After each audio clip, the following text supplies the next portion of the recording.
Come in. Welcome. I'm E.G. Marshall. Welcome to our world of mystery and the macabre. Sit back and lend us your fears. Have you ever seen a ghost? It is an experience of such horror as to turn your blood to ice. Oh, I know, there are those who scoff, but they have never met a ghost. Our mystery drama, The Ghost Driver, was written especially for the Mystery Theater by George Lothar and stars Augusta Dabney and Mason Adams. It is sponsored in part by Anheuser-Busch Incorporated, brewers of Budweiser, and by the Kellogg Company, makers of Kellogg's Special K cereal. I'll be back shortly with Act One.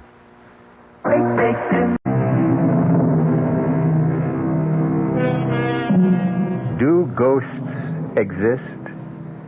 Mel Stout doesn't think so, but his wife Liz feels differently. If it had been up to Liz, they'd never have bought Gormley Lodge on top of Manitou Mountain in Colorado. Why? Because according to local legend, the former owners, the Putnams, had been sent crashing to their death by a ghost driver who came at them head on. Now, in the living room of the lodge... Liz, I've had it up to here with that brother of yours. Oh, now, I mean, he promised to help finish painting his living room before the Duncans arrived tonight, and where is he? Mel? I'll tell you where he is. He is out on the slope skiing, enjoying himself as usual. Well, do you just be reasonable now. If we didn't have Rory, where would we get a ski instructor, I'd like to know? We certainly can't afford to hire one, any more than we could afford to have this place painted. Oh, I'm sorry. It's just that I've got so darn much on my mind. Liz, I just hope that I haven't made the mistake of my life and yours. We'll make a go of the lodge. We're off to a pretty good start. The Duncans arrive tonight, and they're booked for a full week. And the Todds and the Morgans arrive next week. Yeah, and after that? Well, darling, our newspaper ads ought to get us more customers. Just ask yourself, darling, what would you rather be doing now? Painting the living room of your own ski lodge with paying guests arriving tonight? Or slaving away at your old accounting job in Aspen? Well, at least that brought a check in every week. Oh, Nell, you've wanted to be your own boss for years. And so we bought this old mansion on top of Manitou Mountain to start our own ski lodge. The old Gormley Mansion. And we're going to keep at it until we make a success of it. Liz, you're marvelous. Oh, there's somebody at the front door. I'll get it. Oh, Mrs. Gormley. Come to pay you a visit, Miss Stout. My first formal visit. Well, that's very good of you, Mrs. Gormley. Well, won't you come in? All right, Jason. You heard the lady. Wheel me in. Yes, Mother. You know my son, Jason? You've met? Yes, briefly. Mel, the Gormleys have come to pay a visit. I see you, Mrs. Gormley. Jason, hope you don't mind if I finish this painting. Oh, go right ahead. I'd give you a hand, old as I am, but my arthritis keeps me in this wheelchair. Jason, why don't you... No, thanks. I couldn't think of asking a fine arts painter to do... Fine arts. You hear that, Jason? Mr. Stout complimented you. Called the mountain scenes you paint fine art. Well, they are. Why, I saw some of them in the ski shop in town. They're very good. Do you sell many? A few. Oh, just enough to cover the cost of the paint and canvas. Oh, yes, and a quart of whiskey now and then. Mother, please. Well, now, if they don't hear it from me, Jason, they'll hear it from others. A drink now and then. Now and then. Tell the Stouts how you play Russian roulette with that old revolver of your father's when you're drunk. Stop it, Mother. Stop it. Perhaps you'd like some coffee, Mrs. Gormley, or tea. It won't take a minute. No, thank you. We won't be here that long. Now, I've come to do for you what I did for the Putnams. Them that bought my house out from under me 3 years ago. Out from under you? Mrs. Gormley, are you saying that we have done that? Forced you out of your house? Well, haven't you? Oh, it's not your fault. Jason's father left us destitute. Left me destitute, I should say. With a son too lazy to support his old mother. So I had to sell this beautiful place. Mother, the Stouts aren't interested in all this past history. Well, they'd better be. If they value their lives. Value our lives? Well, Mr. Halliday didn't tell you, of course. Tell us what? About how the Putnams met their death. Why, yes. The real estate man told us about the accident. That was no accident. No more than my husband's death was an accident. He died in the same way? His car crashed off the bridge into the gorge? Right. 800 feet down into the gorge, to the rocks 800 feet below. But no accident. Suicide. The Putnams didn't commit suicide. Not them. My husband, Jason Sr., raving drunk and suicidal, but theirs was no accident either, the Putnams. He drove them off that bridge. Who? My husband. Now, wait a minute, Mrs. Gormley. If your husband was dead... Hi, I'm back. Oh, sure. Naturally, Rory. Now, the painting job is nearly done. Oh, now, don't get uptight, Mel. I just didn't remember it till I was out on the slopes. Hi, Mrs. Gormley. Jason. Paying a little social call? It's anything but social. Mrs. Gormley, are you saying that your husband, even though he was dead, somehow killed the Putnams? Liz, come on now. All right, I'll tell you. After my husband's death, when I realized I'd been left penniless, that I'd have to sell this place, I fell into a state of depression. When the Putnams bought Gormley Lodge, well, they were going to use it as a winter home, not turn it into a ski resort like you. When they bought it, and I had to move into the little guest house, I was so sad I thought I'd die. For days and days I sat and wept, and then one night, my husband come to me. Your husband?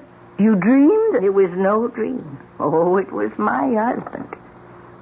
His ghost. Oh, for the love. Rory. Stood at the foot of my bed, and he begged my forgiveness for leaving me a pauper and breaking my heart. And he said, Jessica, I promise you'll live in Gormley House again. And then he vanished. The very next night, the Putnams crashed through the bridge over Gormley Gorge. Well, accidents do happen. It was no accident. No, the real estate man didn't tell you the whole story. Mrs. Putnam lived long enough to tell just what had happened. Well, you can ask the sheriff. The Putnams didn't go off the bridge by accident. They were driven off it. Forced to swerve off it by an oncoming car. A car driven by a skeleton. Good heavens. That's what I wanted to tell you. And now you know. Good day. Well, what kind of a put-on is this? She's trying to scare us out of here. I'm trying to save your lives. You're trying to get back into this house. That's what you're doing. Just the way you moved back after the Putnams got killed and lived here a full 3 years until now. Rory, have some respect for the... Respect? No way. She may be old, but she's as shrewd as they come. She frightens you off, then moves back in again and stays until some other sucker comes along. I warn you. Just let us know when your husband's ghost shows up again. It did. What? Last night. Oh, man, this is the neatest riff-off Shut up, Rory. Will you... Your husband's ghost? Last night? Yes. And he used the same words. Jessica, I promise you'll live in Gormley Lodge again. Oh, I beg you, listen to me. The Putnams wouldn't and went to their death. Oh, Mrs. Gormley, you're really out of sight. You know... You, so smart. You're so sure of yourself. You think he isn't watching and listening, my husband? Do you think he doesn't know how you insulted me? And do you think he'll not repay you? Oh, yes. If people are to die this time, too, you will be the first. Now, be warned. Jason, wheel me back. Be warned.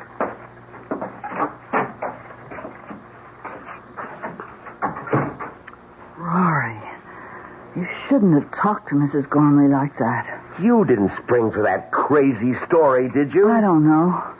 I wonder. What, Liz? Mel, call the sheriff.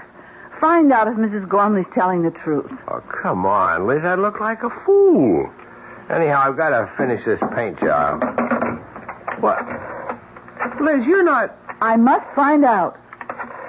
Suit yourself. You always do.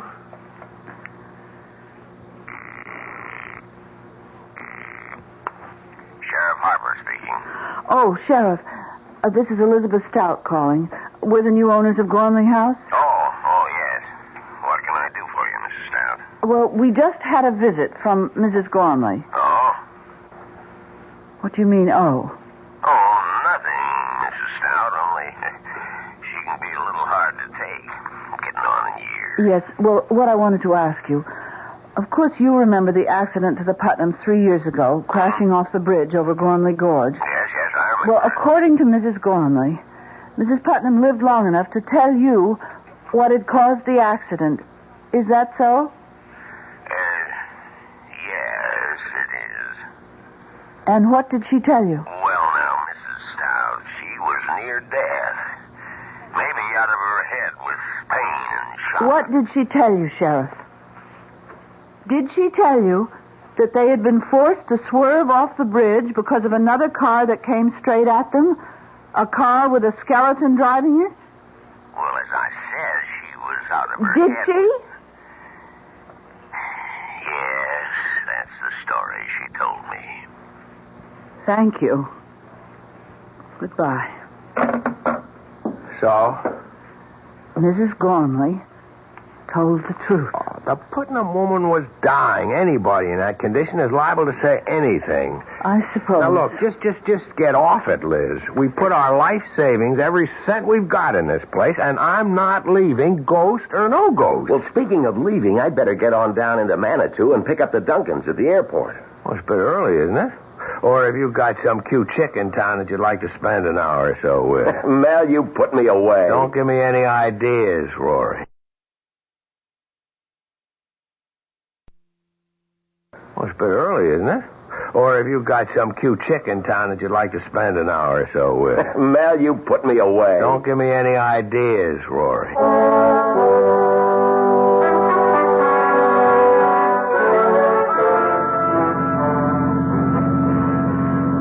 This is some road, Rory.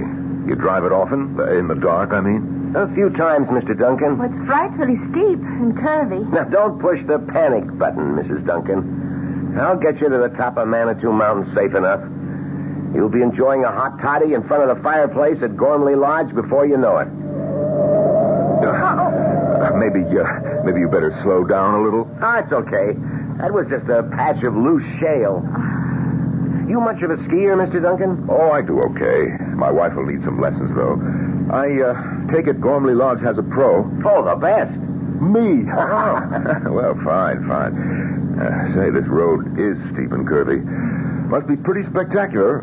Views, I mean, in the daytime. It's spectacular enough right now, what I can see in the headlights. We've got some views, all right. Here's one. It's real cool. From the bridge over Gormley Gorge. Steep? 800 feet straight down. Yeah, it's too bad there isn't a moon tonight. I'd stop on the bridge and let you have a look. What's that sound? We're crossing the bridge now. A wooden bridge over Gormley Gorge. About 500 feet across. Hey, what's it? Lights of a car. Coming fast. That damn fool is coming straight at us. Get over! A skeleton driving that car. Hey, we're going off the bridge!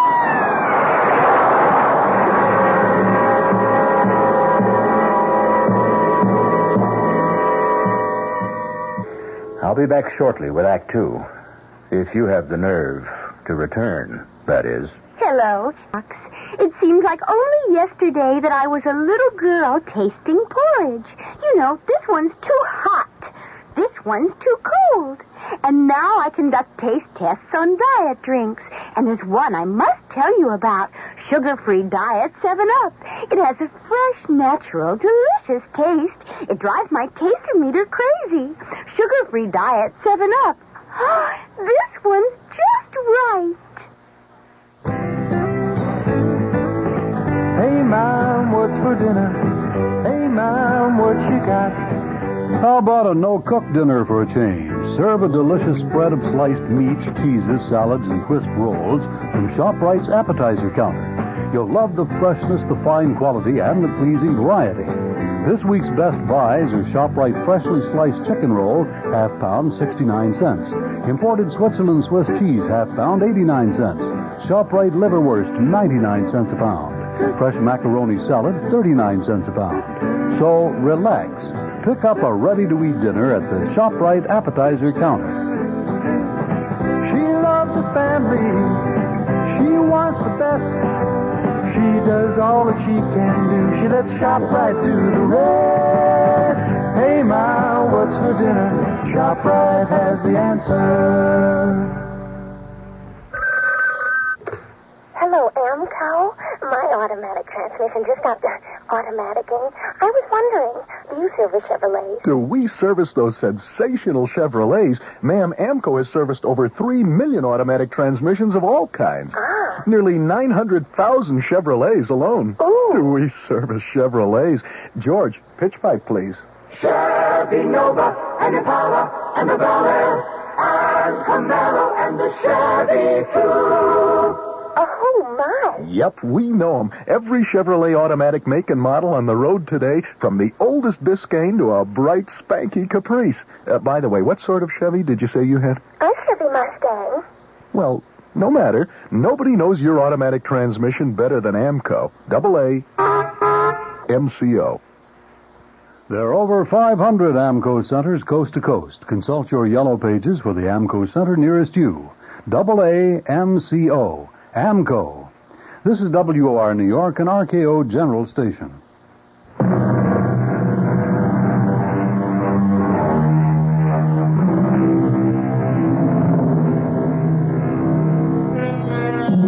Terror, unless you have experienced it, is only a word. I could employ all the art at my command, my voice, the words I choose, to convey to you the full impact of terror. Yet, I know I should fail, even as Michael Duncan fails now in telling his story to Sheriff Harper on the bridge over Gormley Gorge the next morning. Terror? You say you experienced terror? What would you experience, Sheriff? Delight? Mr. Duncan, I'm only trying to get at what happened here last night. Excuse me, Sheriff. Yes, Mr. Stout, what is it? Will it be much longer before they get the bodies up? Hard to say. Why? I'd like to get back to the lodge. My wife is alone, and you can imagine her condition after hearing of her brother's death. Say nothing of how it happened. Sure, you go ahead. I'll let you know when you're needed to identify the bodies. I'm sorry about your brother-in-law, Mr. Stout, and the publicity. Publicity? And this is the second time the ghost driver has struck. Ghost driver? And the news has got out. I hear they're sending reporters over from Aspen. That's great. That's just what I need. That'll end my ski resort business for good. Not that it ever got started. Wait a few minutes and I'll ride back up with you. Nothing I can do either till they recover Jill's body. Oh, yes, there is, Mr. Duncan. You can give me a full account. Now, look, Sheriff, I've told you all I know. We were driving across this bridge when we saw this other car coming straight at us. Stout's brother-in-law was driving. He swerved to avoid the oncoming car and went through the guardrail. In the split second between swerving and going through the rail, I leapt clear and saved myself. I wish I could say the same for that boy and Jill, my wife. About the skeleton at the wheel of the other car. Why do you keep harping on that? Because it's something to harp on. If you saw a skeleton driving that car... I didn't. You said... I know what I said, but I've got to be wrong. I couldn't have seen what I thought I did. Why not? Because I don't believe in skeletons driving cars. I don't believe in ghosts. Now, take it easy, Mr. Duncan. All I'm after is a complete report. The facts. All you're after is the publicity you're going to get out of this. Put you on the map, won't it, Sheriff? Why, you might even get a job in one of the big Colorado ski resorts like Aspen or Vail. That'll be enough, Mr. Duncan. You can go. I'll phone the lodge when I need you.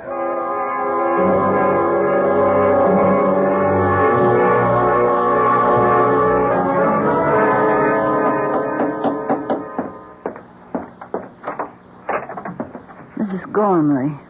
Well, invite me in, Miss Stout. Oh, yes, of course. Yes. I'm surprised to see that you're not in a wheelchair. Oh, it depends on how bad my arthritis kicks up. Sometimes I can walk with a cane, like now. I see. Is your husband home? No, he's down at the bridge with Mr. Duncan. Oh, the fella whose wife got killed, huh? Yes. Well, I'm sorry about that. Sorry about your brother, too. Even though he asked for it. Mrs. Gormley, Your I just brother's can't talk dead about it. because he wouldn't listen. He wouldn't heed my warning. Now, you listen, child. You heed my warning. Make your husband listen and take warning, too. You leave this place. Leave it today. Don't think I wouldn't. We wouldn't if we could. But we can't. All our savings are tied up in Gormley Lodge. Listen to me, listen. Now, my dead husband came to me again last night. And he promised me again I'd return to this house. You love this old house, don't you? Well, it was my life. You're a woman. You understand how that is. Yes. I came here a bride 40 years ago. Jason, Senior, that is. He was just starting his career as a painter.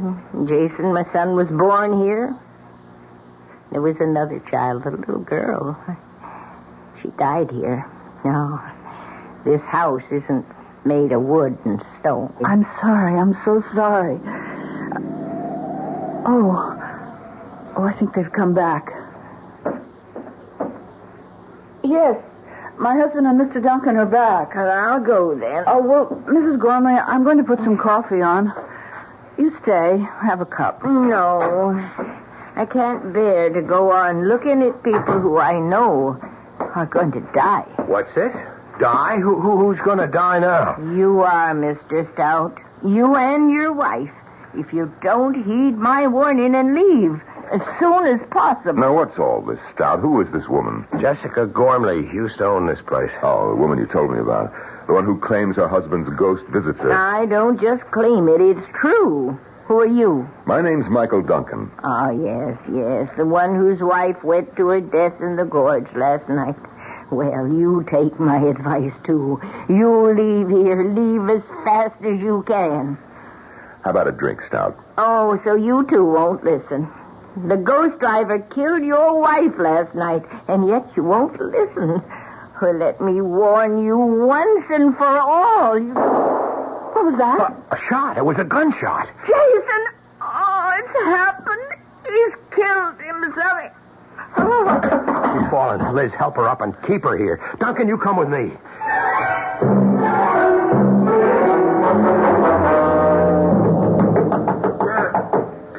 Coming.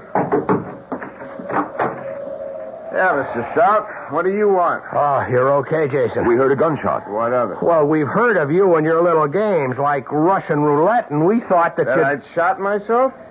No such luck. Come in if you want to. Oh, the gunshot we heard. I fired it. Deliberately. You fired that shot deliberately? You ask a lot of questions for someone I haven't even met. It's Mike Duncan. He and his wife are to be my first guests. It was his wife who got killed last night. Oh. I'm sorry. How did you escape? Flung myself from the car just before it went through the guardrail. Well, you'd better keep an eye out for the old man's ghost. He'll be after you. Mr. Gormley, I don't believe in ghosts. Now, why did you fire that revolver? What business is it? All right. I'll tell you. You'll think it's nutty. I'm sure. I've been playing Russian roulette with this gun for years. Ever since my father died. And I always win. Or lose, depending on how you look at it. And how do you look at it, Jason? I give it to you straight, Mr. Stout. I want to lose. For years now, I've picked up the gun like this. Oh, no, not every day. Maybe once a week. Once every other week. Whenever the mood comes on me. And I put it to my temple. Like this. Wait a minute. Don't worry. Gun's empty. I haven't put in a fresh bullet yet. You see, the reason I deliberately fired that bullet I had in this gun was to find out if the thing was a dud. It wasn't. Too bad. May I shake your hand, Mr. Duncan? You're the first man I've ever met who says what he thinks. You want to kill yourself? Go ahead. I like you. You do speak your mind. And now, gentlemen, if you'll excuse me, I've got to get back to this painting of mine. By the way, what do you think of it? Pretty lurid, isn't it? That's just the right word for it, Mr. Stout. See? There's the car swerving and crashing through the bridge. The oncoming ghost car with the skeleton at the wheel, all in flaming color. I knock out one an hour. I slap a frame on it and I sell it in Manitou for $20. So excuse me, will you? Business is going to pick up, thanks to last night. And I want to be ready to supply the demand.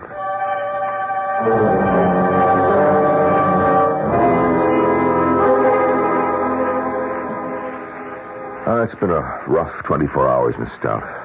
It's a nice chair. Just right for sitting in front of a fire. Cost you plenty, I'll bet. Yes, plenty. But that isn't what I'm thinking about. You're thinking about your brother and my wife lying in their coffins at the undertaker's in Manitou. Yes, and also that even a small village like Manitou has an undertaker. Birth, death, taxes. The only sureties in life, Mrs. Stout. Liz. Mike. I like your husband. Me too. He told me about everything. About what getting this ski resort means to you. Your life savings invested, all that. All down the drain, I'm afraid. The publicity? What else? Every reservation's canceled. Well, all except one. But that'll come in, too. It has, Liz. Yes? There it is. Please cancel my reservation for next week, Frank Norton. Has a family of 4. Telegram phoned in from Aspen. Anybody got a sponge? A sponge? So I can throw it in. I'm through, Mike. You always give up this easy? What do you mean, easy? Just that. Do you always fade when the going gets tough? Well, this is the time to start fighting. Does it make good sense to let all this go down the drain because somebody's playing a trick on you? A murderous trick? Do you think it's a trick? What else could it be? A skeleton driving a ghost car? What else but a trick? Well, what else? You were in that car last night. You saw. And it was a skeleton behind the wheel of the oncoming car. You told the sheriff that. You can still say that... it was a trick, yes. What kind of trick? Damn it, Mike, you admit you saw a skeleton driving a car, but you can still call it a trick? See, I see you don't answer. Look, Mel, I'm a practical man, a businessman. You think being a businessman is simple? Oh, no. I've had troubles that would make yours look like nothing. Today you won't find anybody more successful than me. But I've been bankrupt twice. Yes, and paid off every cent. How? Well, not by running away, the way you want to, but by standing up and fighting. And that's what you've got to do right now. How? You tell me how, and I'll do it. Look, we'll do it together. I've got a stake in this, too, you know. My wife is dead. Murdered. Yes, murdered. Not by a ghost, but by a trick. And if it's the last thing I do, I'm going to find out who played that trick and make him pay. And you don't think it's a ghost? Do you?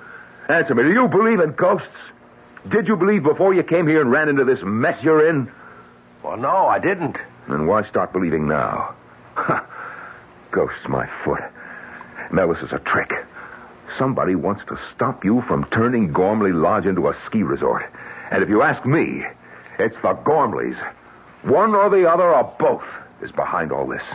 Or that sheriff down in Manitou. The sheriff? Oh, Mike, you don't really think that the I don't know what to think, Liz. All I know is that somebody's behind this, and those are the 3 likeliest suspects. Now, look, I'm no Sherlock Holmes, but I've got a brain, and I've got guts, and well, my wife is dead, my Jill. Well, I'm just going to find out who killed her, that's all. The tougher they are. You like a drink, Mike? No, thanks. I'll be okay. Especially when I nail that murderer. What have you got in mind? Well, it'll be dark in about an hour. We take the car, Mel, you and me. We take the car, and we drive up and down that road, all night if necessary, to meet up with this so-called ghost driver. And when and if we meet up with him... Yes? If and when you meet up with him, what?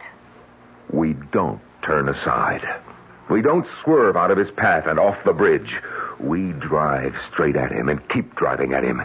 If he's a ghost in a ghost car... we'll drive through him. And if he isn't? If he isn't? Well, if he isn't, it'll be one hell of a crash.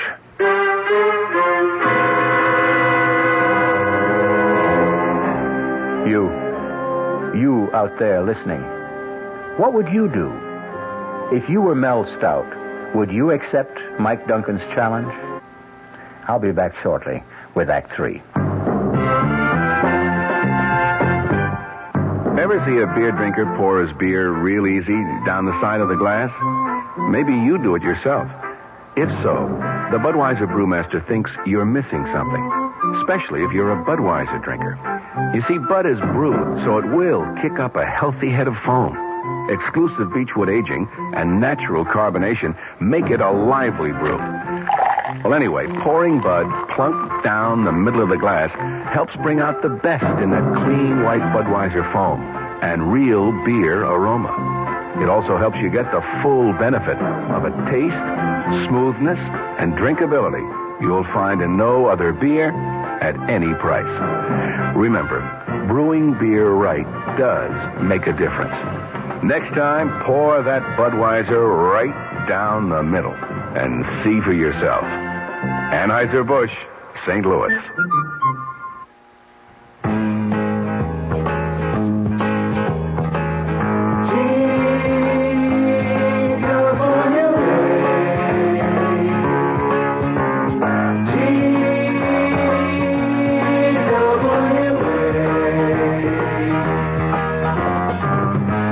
Thought you couldn't afford to fly to California this summer, TWA has some good news for you. You can.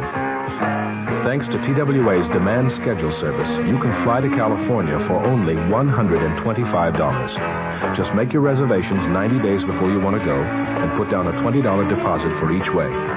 For all the details, call your travel agent. TWA's demand schedule service.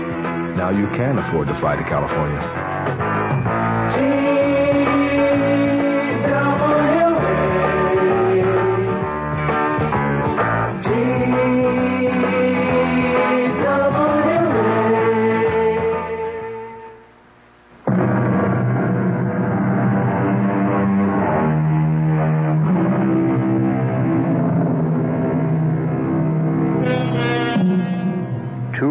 Are now driving the twisting, precipitous mountain road that leads to Gormley Lodge.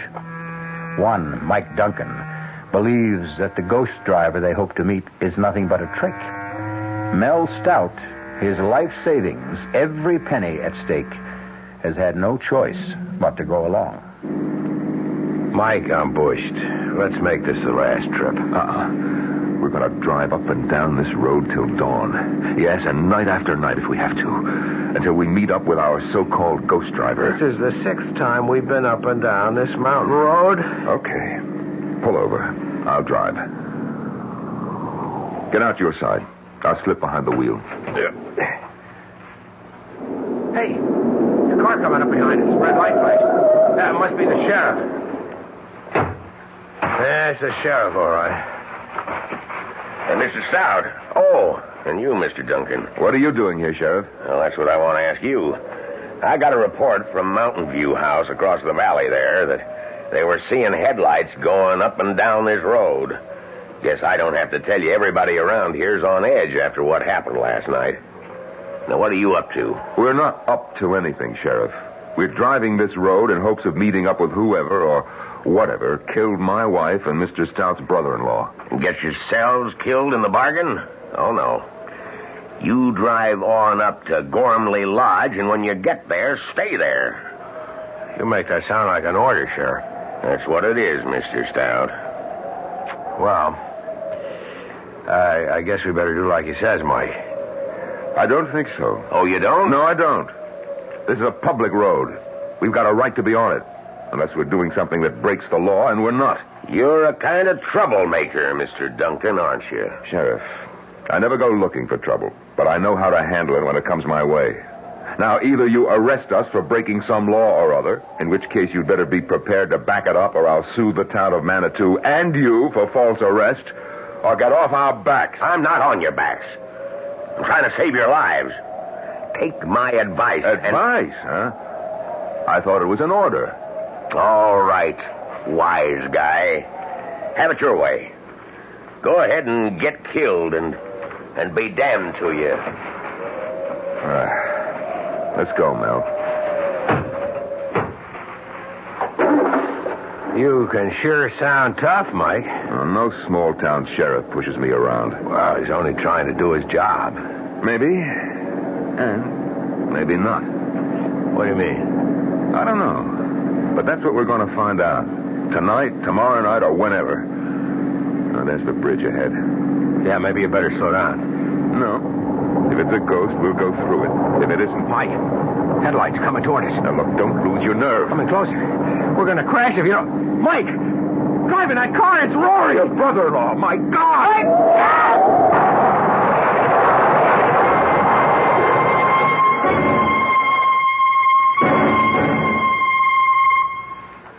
Mel, Mike, I can't believe it. Can't believe it myself, Liz. Not only what we saw, but getting out of it with our lives. The fates were with us, Mel. I lost my nerve. I have to admit that. I just couldn't keep driving straight at that awful thing coming toward us. I couldn't help myself. I swerved at the last second. Well, thank God we hit that stanchion instead of going off the bridge. But Rory driving the other car, it's impossible. Rory's dead. We're burying him tomorrow. Rory's dead, that's for sure. But it was Rory driving that car, that's for sure, too. Then ghosts do exist? Mel? Yes, huh? After the funeral tomorrow, let's get out of here. Let's go away from this place as fast as we can. And go where? Oh, back to Aspen, of course. Liz, we're broke. We haven't enough dough left for a motel room. Where would we stay? How would we live? Mel, I didn't know things were that bad for you. Putting this place back in shape cost me just about every penny I had. Well, look, would a loan help? You'd be willing to... Oh, sure. I like you two, and, well, the way things turned out, we've gotten to know each other real fast. Practically friends. So... well, if you can use a loan... That's generous of you, Mike. It is generous of you, Mike, and I appreciate it, but... no, thanks. What'll you do? Do what you said I ought to do. Fight this thing.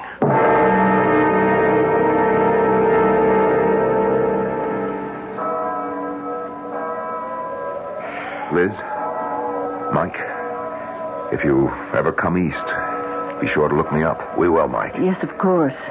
You won't change your mind about the loan? Can't. Would only be putting off what's bound to happen. Unless... Unless what? Unless I can find the answer to what goes on here. There's something bothering me, something I feel that I saw somewhere but didn't pay much attention to at the time. Well, what about it, this something? It's just something that's bothering me is all. Something that just could give me the answer to all of this. Well, good luck. You deserve it. Oh, there's the taxi that's going to take me to the airport. Goodbye, Liz. Goodbye, Mike. Bye-bye, Mike, Bye. and thanks. Well, we'd better get on back, Liz. Liz, you coming? Yes. Mel, you better know it now. No matter what you intend to do, I won't be staying.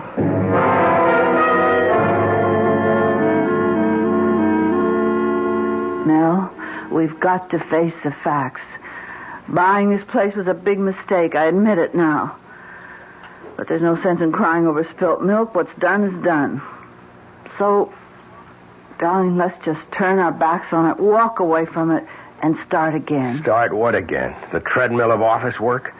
The dreary day-to-day monotony of auditing accounts, toting up figures? I can't bear to go back to that kind of life. I have got to make a go of this.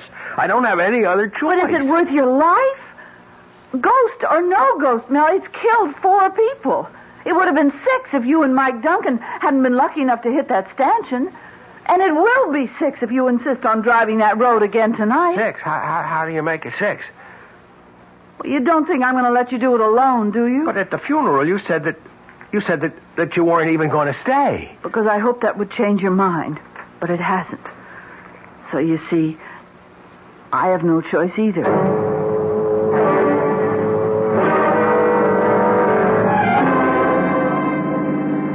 It's just like last night with Mike. From the top of the mountain down to Manitou, then back up again and again, and no sign of him. But he did show, finally. And Mike lost his nerve, swerved aside at the last second. Let's hope I don't lose mine. Will it matter? What do you mean? Well, if you lose your nerve, we'll go off the bridge. If you don't, and the ghost car isn't a ghost car, we'll be killed in a crash. If there is a crash, but there won't be. You seem awfully sure of that. I am. Remember at the cemetery I told Mike there was something I had seen but hadn't paid any attention to? Yes. And that if I could only remember what it was, I'd have the answer to all of this? Yes. Well, it's come to me. Driving up and down the mountain tonight, it suddenly came to me. See, it wasn't something I'd seen. It was something I'd heard and paid no attention to. Something I knew but didn't realize what it meant. And if I'm right, Liz, if I'm right... What is it? What did you remember? We're on the bridge now. Let me concentrate on driving. Mel? Mel! Mel, there it is, the ghost car. It's coming straight for us. Yes. And behind the wheel, driving it, it's Rory! Oh, my God, it's Rory! Oh, we buried Rory. But it's his ghost, Mel! Get your hands off the wheel. Don't try to turn the wheel. We're going to crash! Mel! Mel!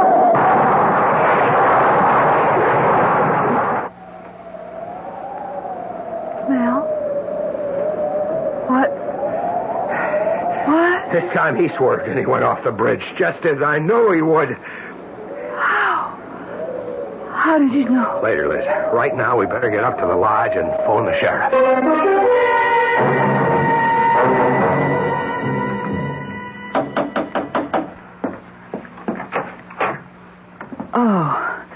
Oh, come in, Mrs. Gormley. Mel? Mrs. Gormley's here. Please, won't you sit down? Yeah, thank you. Hello, Mrs. Gormley. I'm sorry about last night. I'm not. Mrs. Gormley, Jason was your son. Oh, he was the torment of my life. Every day I lived. Of course, I'm sorry he's dead, but... I can only be glad it's over for me. Did you know that your son was the ghost driver? I suspected, but I was never sure. You see, it was Jason who wanted to go on living here in this house far more than I did. Oh, you can understand. He was born here. He grew up here. Started his painting career here in a fine, big studio upstairs. Tragic. Just tragic. Even more tragic if it hadn't been for you. How did you come to know? What made you realize that my son was the ghost driver? A gunshot. A gunshot? The shot he fired to see whether the bullet he used for playing Russian roulette was live or not. Well, I don't follow you. You see, something kept bugging me, Mrs. Gormley, but I couldn't nail it down because I kept thinking it was something that I'd seen. But then suddenly I realized it wasn't something I'd seen, but something I'd heard. That gunshot. I still don't... It got me to thinking about Jason playing Russian roulette, playing with life and death. And that got me to thinking a step further. Sure, Russian roulette. Only a fool or a would-be suicide would play it. But the fact remains that the odds are in his favor. Every time Jason spun the barrel of that gun and pulled the trigger, the chances were 5-1 against firing the bullet. Oh, but what was the connection between that and the ghost driver? Driving a car straight at another car is just another form of Russian roulette. Ah, yes, I see. Well, Sheriff Harper came to see me, and he said Jason was wearing a mask, a papier-mâché mask of your brother's face. Yes, and it wasn't a very good likeness of my brother. But it didn't have to be. It looked enough like him to fool you when you saw it under those awful conditions. The night and the headlights and the car coming straight at you. Fear did the rest. There must be another mask, the skeleton face. Oh, there is. We searched the studio and we found it, Sheriff Harper and me. Yeah, well, it's all over. Jason's at peace at last. God knows I soon shall be. Well, good day. Funny, though. What, Mrs. Gormley? Well, we've searched and we've searched, but we couldn't find a mask of my husband's face. What made you think there was one? Well, you see, when I heard about the masks, I thought it must have been Jason who came and stood at the foot of my bed. Not my husband's ghost. But if it wasn't Jason, who was it? What was it?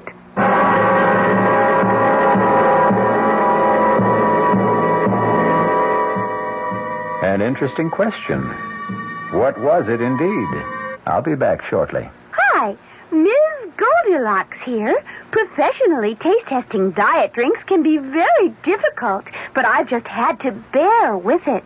Then I found sugar-free Diet 7-Up. It doesn't taste like other diet drinks. It's fresh, light, natural, delicious. Sugar-free Diet 7-Up tastes so good that I've taste-tested it hundreds of times, and each time I've given it my seal of approval. Yes, this one's just right.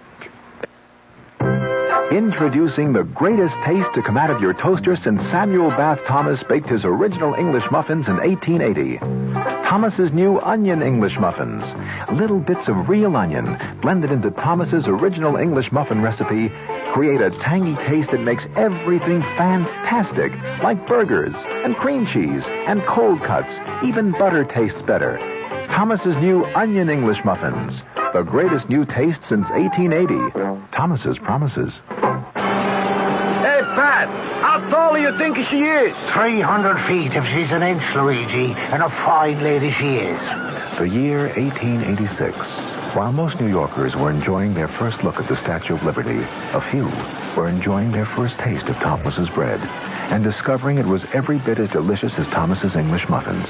Today, there's still never been a lady to equal the lady, or a bread to equal Thomas's protein, whole wheat, and white bread. Thomas's promises. Here's news from Queen Elizabeth II. Now you can sail to Europe on Queen Elizabeth II and fly home free. I'll repeat that. Sail to Europe on Queen Elizabeth II and fly back to New York free. She reaches Europe in 5 luxurious days. You have ample time for touring because you fly back. Meals and entertainment on board are included. A whole new crowd of people are discovering Queen Elizabeth II because she's affordable. And she's fun. She has 9 bars, 4 swimming pools, 3 nightclubs, a discotheque, a gymnasium, a sauna, a casino, and 3 of the finest restaurants in the world. Sail first class grades A to H and fly home free. Sail tourist grades L to Q and S to U and fly home half fare. Flights are British Airways economy. You can stay in Europe up to 16 days. Call your travel agent or Cunard at 212-983-2510. Sail to Europe on Queen Elizabeth II and fly home free. Great ships of British registry since 1840. Our cast included Augusta Dabney, Mason Adams, Mary Jane Higby, Norman Rose, Nick Pryor, and Leon Janney. The entire production was under the direction of Hyman Brown. Radio Mystery Theater was sponsored in part by new sugar-free Diet 7-Up. This is E.G. Marshall inviting you to return to our Mystery Theater for another adventure in the macabre. Until next time, pleasant dreams. The preceding Mystery Theater program is furnished.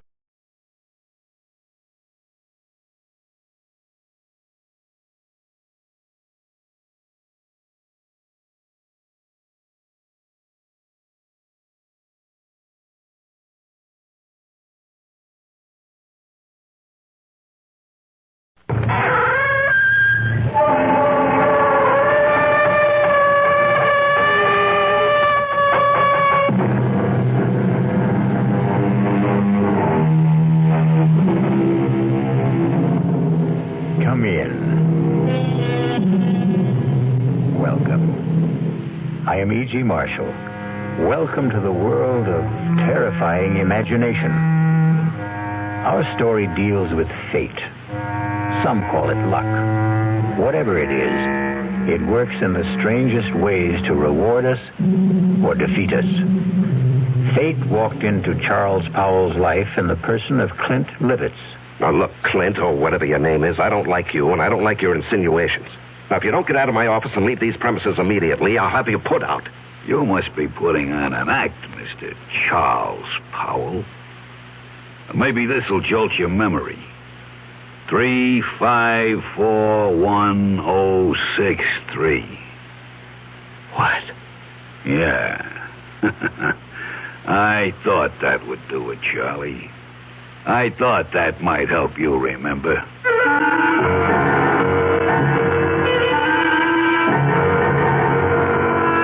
Our mystery drama, No Hiding Place, was written especially for the Mystery Theater by Sidney Sloan and stars Larry Haynes. It is sponsored in part by the Kellogg Company, makers of Kellogg's Special K cereal. I'll be back shortly with Act One. And now another tale of the ball and chain at Kellogg's Special K. Presents Overweight on an overnight train. Is the seat taken? Please, sit down. You have exceptional legs. But why is one of them attached to a ball and chain? This ball and chain? It's a symbol. Funny, I would have sworn it was a ball and chain. I mean symbolic. Because carrying around a few extra pounds can be just like lugging around this ball and chain. I see. May I suggest something? Try a bowl of Special K skim milk, orange juice, and coffee. It's the Special K breakfast. Will it make me lose weight? No. You must also exercise and eat smart at every meal. I see. Do you know the Special K breakfast is less than 240 calories, 99% fat-free, and delicious? No, but if you hum a few bars... And that's another tale of the ball and chain. Your happy ending could begin with the Kellogg's Special K breakfast. That's Kellogg's Special K. Good night. Well, it's all right to tell one lie, isn't it? You can't. Then how about lying just a little bit? Not a little bit. You mean you can never lie? Never. Well, why not? Because when you tell a lie... Yeah? It gets stuck inside your heart. You mean that just one lie will make your heart dark? Makes you sad, too. Oh, then what should you do if you tell a lie? Well, you just say I'm sorry. And then what? Then the light goes inside your heart. Oh, the light goes on? Yeah.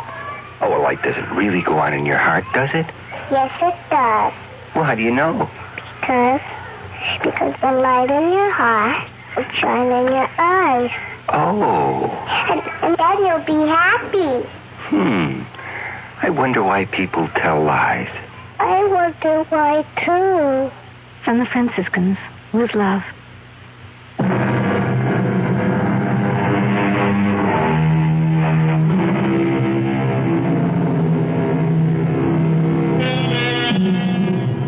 Everything looked right to Charles Powell that crisp September morning when he walked into his executive office at the J.P. McCready Company.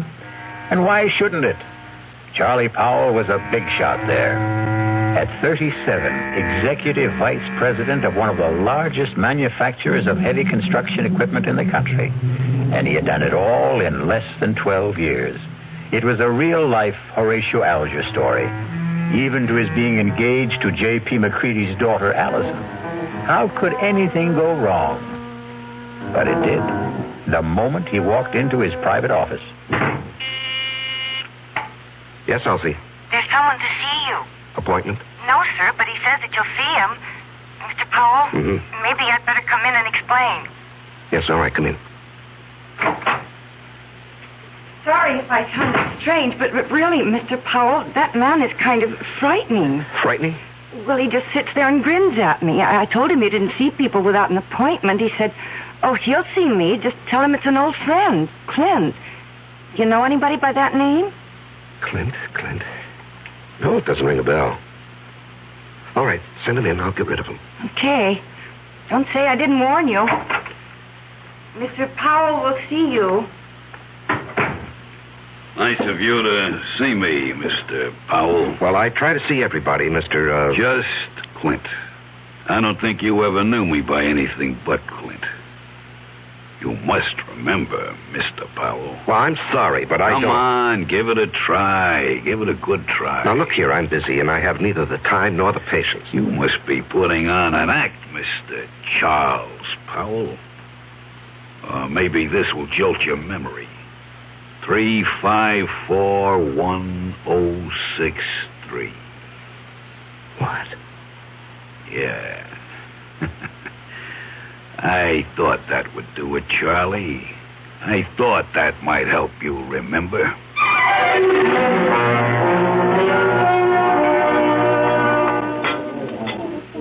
Charles. Oh, I'm sorry, Mr. McCready. I guess I was daydreaming. Something bothering you, young man? Oh, no. I hope not. Here I take you to the best French restaurant in town. You pick at your food, gaze into space, send your dinner away hardly touched. Oh, did I send all that good food back without eating it? You did? I particularly wanted to see you alone, Charles, because I have a little news for you. News? What kind of news, Mr. McCready? And that's another thing. You're so damned formal with me, Mr. McCready. Do you realize that in exactly 5 weeks you're going to be one of the family? Yes, of course I realize. How could I overlook it when Allison keeps reminding me regularly? Very well, then. Do you think it proper to call your father-in-law to be Mr. McCready? If you don't start calling me John... Okay. John, it'll be. I'm going to leak a little information to you. Yes? As you know, I've been thinking of stepping down from the presidency of the company. Yes, well, it has been rumored, but I wish you'd reconsider. Now, sincerely, the place wouldn't be the same without you. Oh, I'll still be there, Charlie. I'm not giving up my stock. The name of the company will still be J.P. McCready Company. The only difference will be that you will be sitting at my desk. Sitting at your desk? Well, I thought Hedges was slated to take over when you stepped down. No. Well, Tom was seriously considered, but he's a bit too old for the job.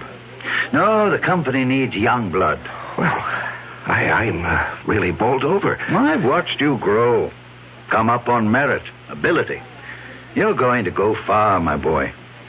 Of course, the board will have to vote on your appointment, but that, as the saying goes, is in the bag. Well, there's something you've omitted, John. You haven't asked me if I wanted the job. Is it necessary to ask? I remember another lunch with you several years ago. We got talking about ambitions, and you said that you would never be satisfied with second best.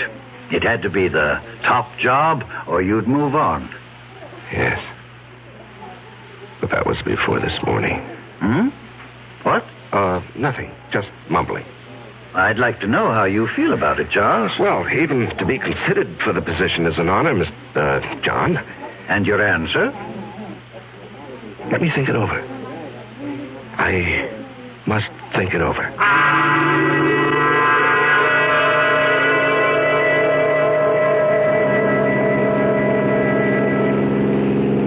Trying to collect your life insurance, Charles? What? The way you're driving.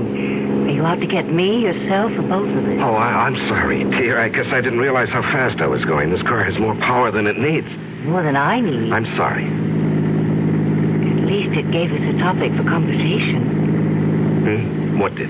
You're driving. Darling, I'm the girl you asked to marry you. Something is troubling you, something big. Allison, did your father tell you what he's planning? Dad never tells me anything. I have an idea he thinks of me as a bird brain. He wants me to take over the presidency of the company. That's marvelous. Couldn't have made a better choice. Well, you're prejudiced. But it's a nice kind of prejudice. I don't think I'll accept. What? But, darling, it's right for you. You've worked toward that goal. You're the right man for the job. Am I? What is this? Lack of confidence, muck fever? You're being ridiculous, darling. No, I'm being practical and sensible. My being president of the McCready Company would bring nothing but trouble. What are you saying? I'm even considering resigning my present job. Why? Allison... Tell me. Whatever it is, I'll never stop loving you. I'll tell you. When I get up enough courage. Please, darling, be patient with me. Just be patient. I love you, too.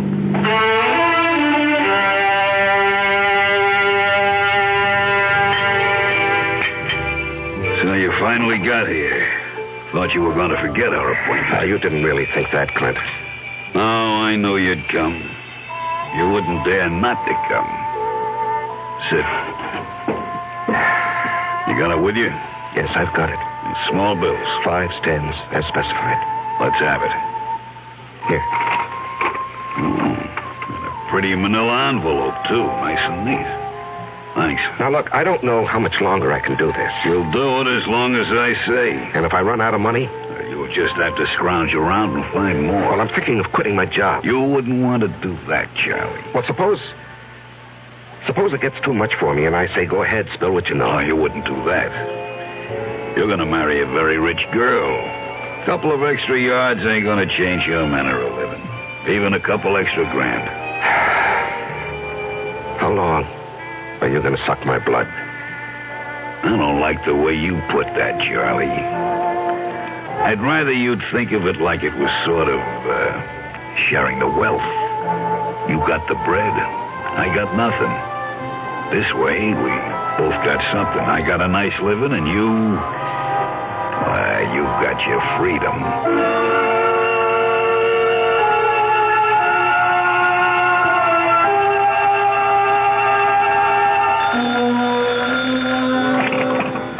Hello? Charles? Oh, yes, Mr. yes, John. Sorry to bother you at this hour. You weren't asleep, were you? At 10:15, no. The reason I'm calling... Yes. Is something bothering you, my boy? Well, I've had some things on my mind lately. I'm sorry it was so noticeable. Well, it occurred to me that a young man gets a bit absent-minded as the day of his wedding approaches. Perhaps a bit frightened. No, it isn't that, J.P. Oh, excuse me, John. Someone's at my door. Hold on. Just a moment. Forgive me for coming here. I've got your father on the phone. Come in, darling. Hello, John. It was just the porter with a package. What were you saying? Oh, nothing really. I'm just concerned. Whatever's troubling you can be taken care of. I'm backing you all the way. Well, I appreciate your feelings, J.P., but there really is no cause for concern. I'll snap out of this in a day or so. Good. It's reassuring to hear you say that. Now, forgive me for disturbing you. No, I wasn't disturbed. Thanks for calling. Good night. Good night, J.P. Even Dad notices that something is wrong.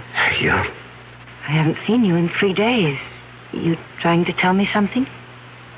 All I want to tell you is that I love you very much. From a distance. I called you at your office twice this afternoon.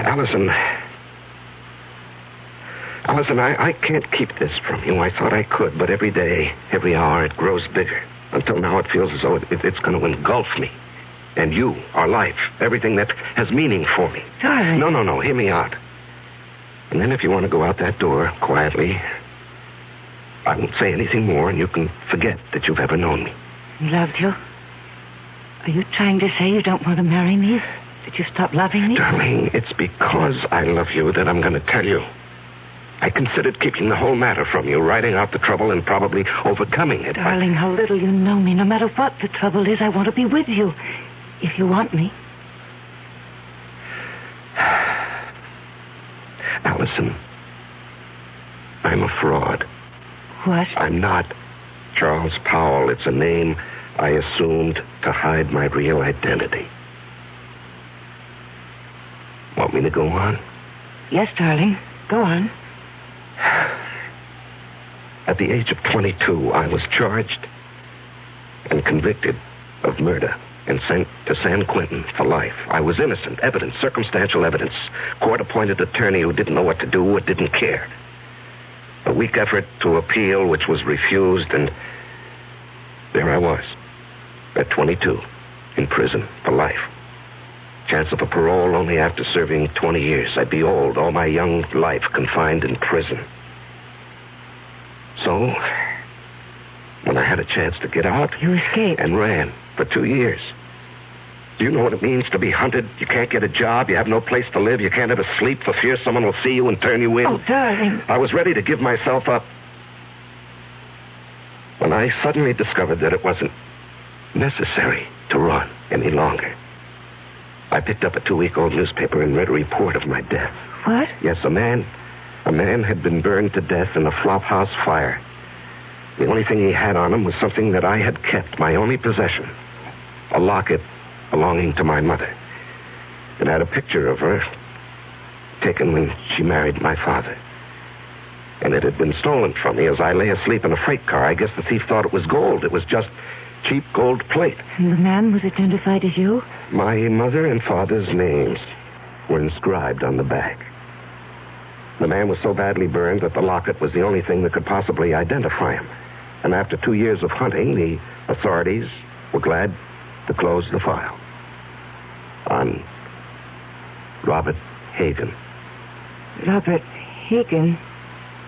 Sounds so strange.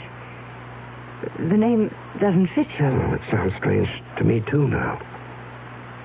Darling, I'm innocent. I never did it. It was all a mistake. I don't doubt that for an instant, dearest. I only wish you'd never told me. I had to tell you. You see, someone knows who I am. He's blackmailing me.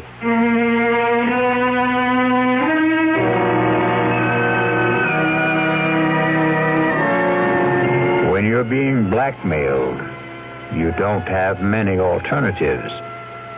Charles Powell's whole life, his future, the happiness of the woman he loves, all hang by a very thin, flimsy thread. I'll be back shortly with Act Two. I'm Hy Brown, producer of Radio Mystery Theater. And as you may imagine, I'm excited about this new adventure in modern radio, this new statement of radio's marvelous power to stir the imagination. Now, we're wondering about your reaction, about who you are and how you like what we're doing. So to encourage you to get in touch with us, we're holding a drawing for 3 weeks. 50 prizes a week, 2 AM/FM stereophonos, 2 travel clock radios, and 46 anthologies of modern suspense. Just mail us your name and address, and you're eligible. Of course, we'd like knowing whether your glad radio drama is back, but name and address will do it. To Mystery Theater, Box 50, Radio City Station, New York, 119. That's Box 50, Radio City Station, New York, 119. All for good everywhere, unless locally prohibited. It's always a pleasure to add beautiful new furniture to your home. And it's even more a pleasure when you can save substantially on its purchase. You can do both this week at Adele Hunt's, 7015 Snyder Plaza during Adele Hunt's great winter furniture clearance sale. Take advantage of Adele Hunt's staff of professional interior designers at no extra cost, of course, and save on such famous brands as Henriton, Drexel, Thomasville, Lazy Boy, and many others. For instance, there are exciting accent pieces on sale from Baker, Tomlinson, and Irwin Lambert. The hundreds of fine values in bedroom, dining room, living room, and occasional furniture may not be equaled again. Even a large selected group of lamps and pictures are as much as 60% off the regular price. So shop early while selections are good during Adele Hunt's great winter sale. Adele Hunt's, 7015 Snyder Plaza, near the corner of Lovers Lane and Hillcrest in University Park, where Dallas buys with confidence. Open tonight till 9 p.m.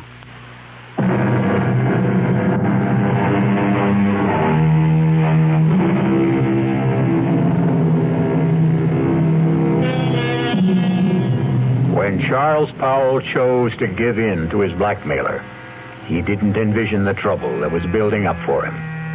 Just keep paying and I'll keep my mouth shut, his blackmailer assured him. But then something happened that threatened to destroy Charles' fragile security. Yes, Elsie? Mr. Hamill is here to see you.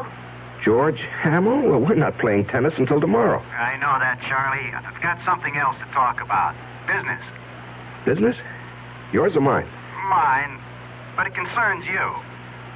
Okay, come in, George. Sorry to barge in on you.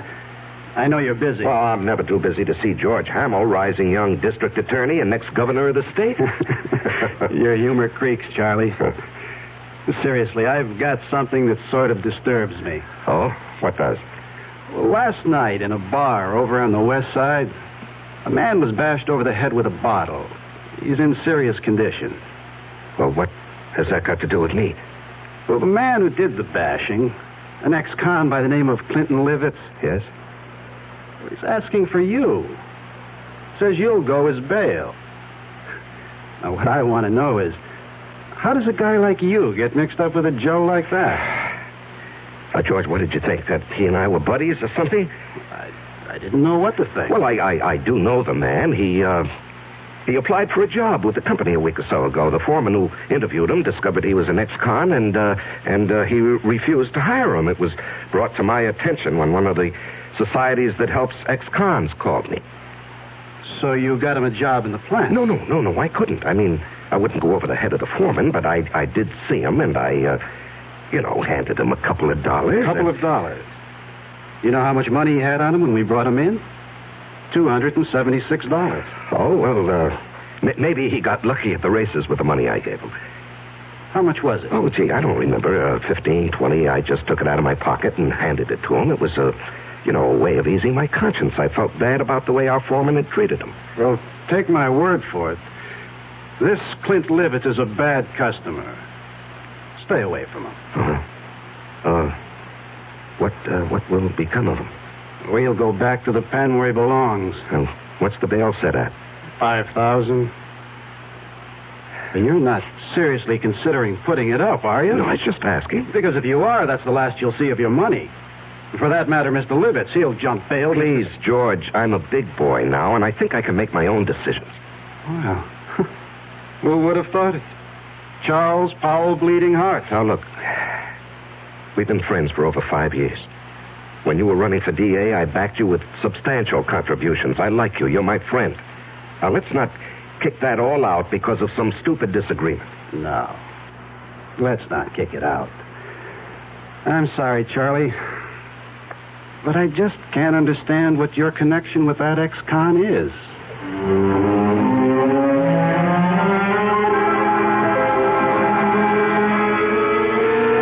Now, Mr. Powell, I hope you'll understand. I accept Clinton Livitz's case with strong reservations. Yes, I understand, Mr. As Hargrave. an attorney, well, how shall I put it? You don't like your client. Exactly. However, I shall do my best to get him off, or at least get him a light sentence. I'm extremely pessimistic about Mr. Livitz even showing up for trial. Yes. George Hamill also said he expected that Livitz would jump his bail. And you would forfeit $5,000. Yes, I know. And that doesn't disturb you? No, I don't believe he'll run.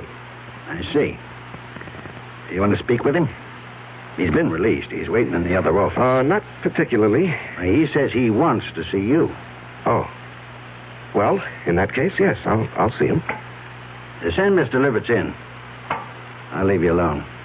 If you need me, I'll be in the other office. Now, come in, Mr. Livitz. Mr. Powell will speak to you. Thanks. I'll be back when you call. Just flip the switch on the intercom. Yes, I will. You sure know how to complicate things, Clint. Story of my life. Do you realize you could go up for 1 to 5 years for what you've done? No, it couldn't happen. What do you mean it couldn't happen? Because you wouldn't let it happen, Charlie. Look, even with the best lawyer defending you, he can't guarantee he'll win the case. You won't let me go to prison, Charlie. I'm doing my best for you, but... No buts. I'm not going back to the pen. Okay, you're not going back. Now, just suppose, during the trial, if things look bad... Yeah? We get you out of town and let you run for it. Forfeit your bail. Oh, you'd like that, wouldn't you? I'd be out of your hair, and all it would cost you would be the 5 G's for the bail. No. I'd give you a substantial sum. Oh, Mr. Powell. No sale. I'm too old to run. Well, suppose I got you out of the country. With a good hunk of bread stashed away for me? Swiss bank account. I don't know. Why don't we play it by ear?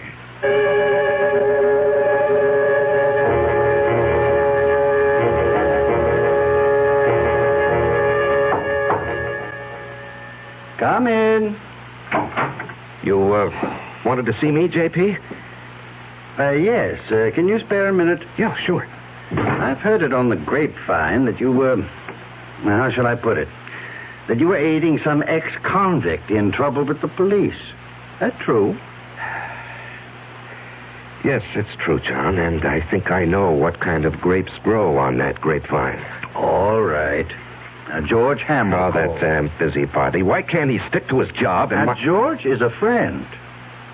He tells me that the man you're protecting is a rather reprehensible character. Will you let me explain? It's just a matter of policy, my helping this man. Policy? Well, yes, you You did ask me a few days ago to consider taking over the job of running this company. You're going to accept? Well, I was going to tell you today. Wonderful. Wonderful news. Allison will be delighted. I know she's been worried about your seeming reluctance. Oh, no, not reluctant any longer. In fact, I've got all sorts of ideas about what I want to do. This business of giving a hand to ex-convicts is just one of them. Do you realize what this would mean in publicity for the company? To take an interest in the rehabilitation of men who would otherwise be lost, a burden to the taxpayer? I'm going to hire a PR man. We're going to be the big corporation with a heart, JP.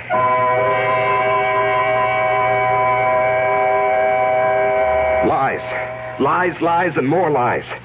How can I keep all these phony stories straight, Allison? It's like a long, dark tunnel with no ending. It will end, and it will all turn out all right. Don't lose your courage. Now, I love you and need you.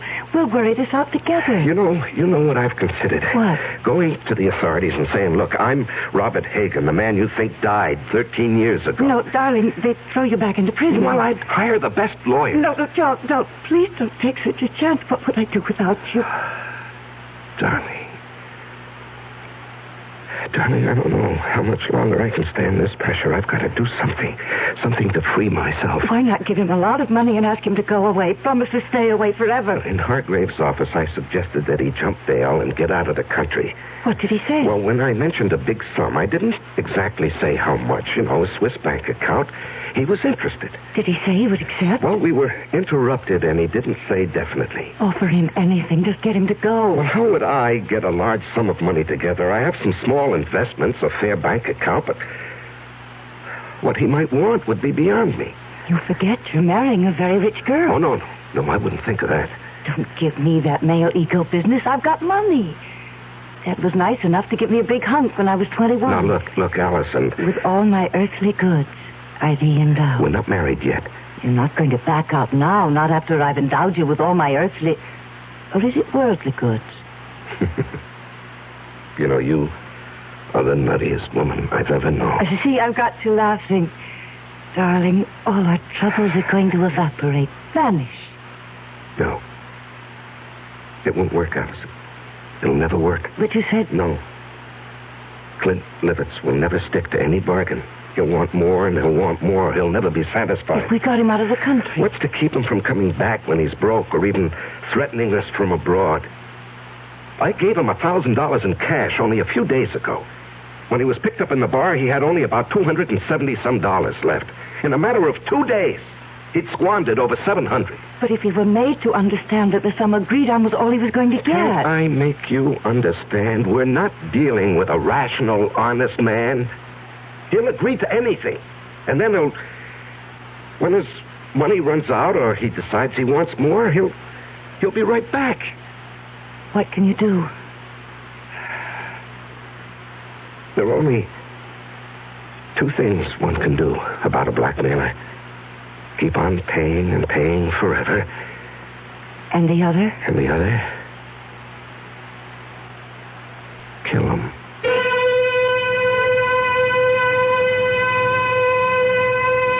Just 2 ways to deal with a blackmailer. Charles now must face his conscience. The thought that has been in the hidden recesses of his mind has been spoken aloud. We will be back shortly with Act 3.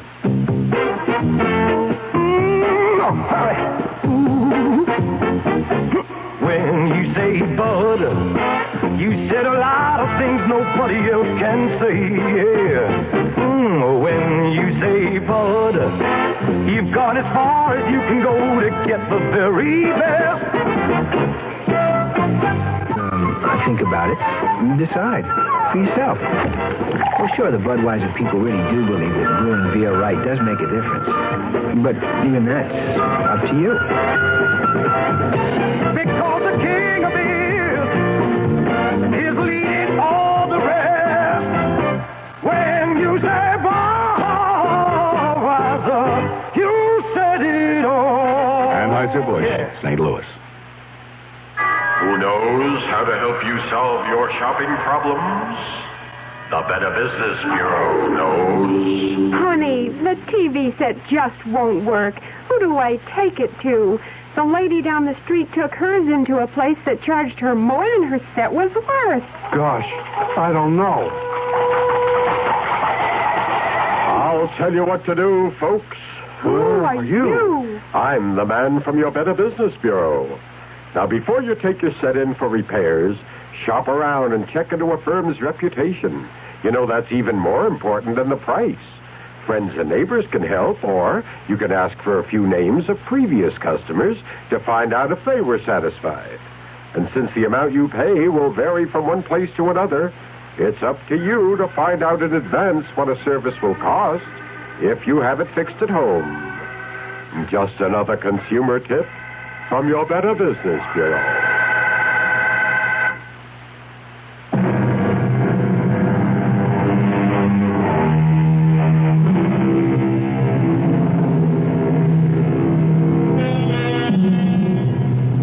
Charles Powell's life has reached a climax. He must make a decision to rid himself forever of his blackmailer. And perhaps that very decision will destroy his life and the life of the woman he loves. The alternative is to keep paying and paying, never feeling safe.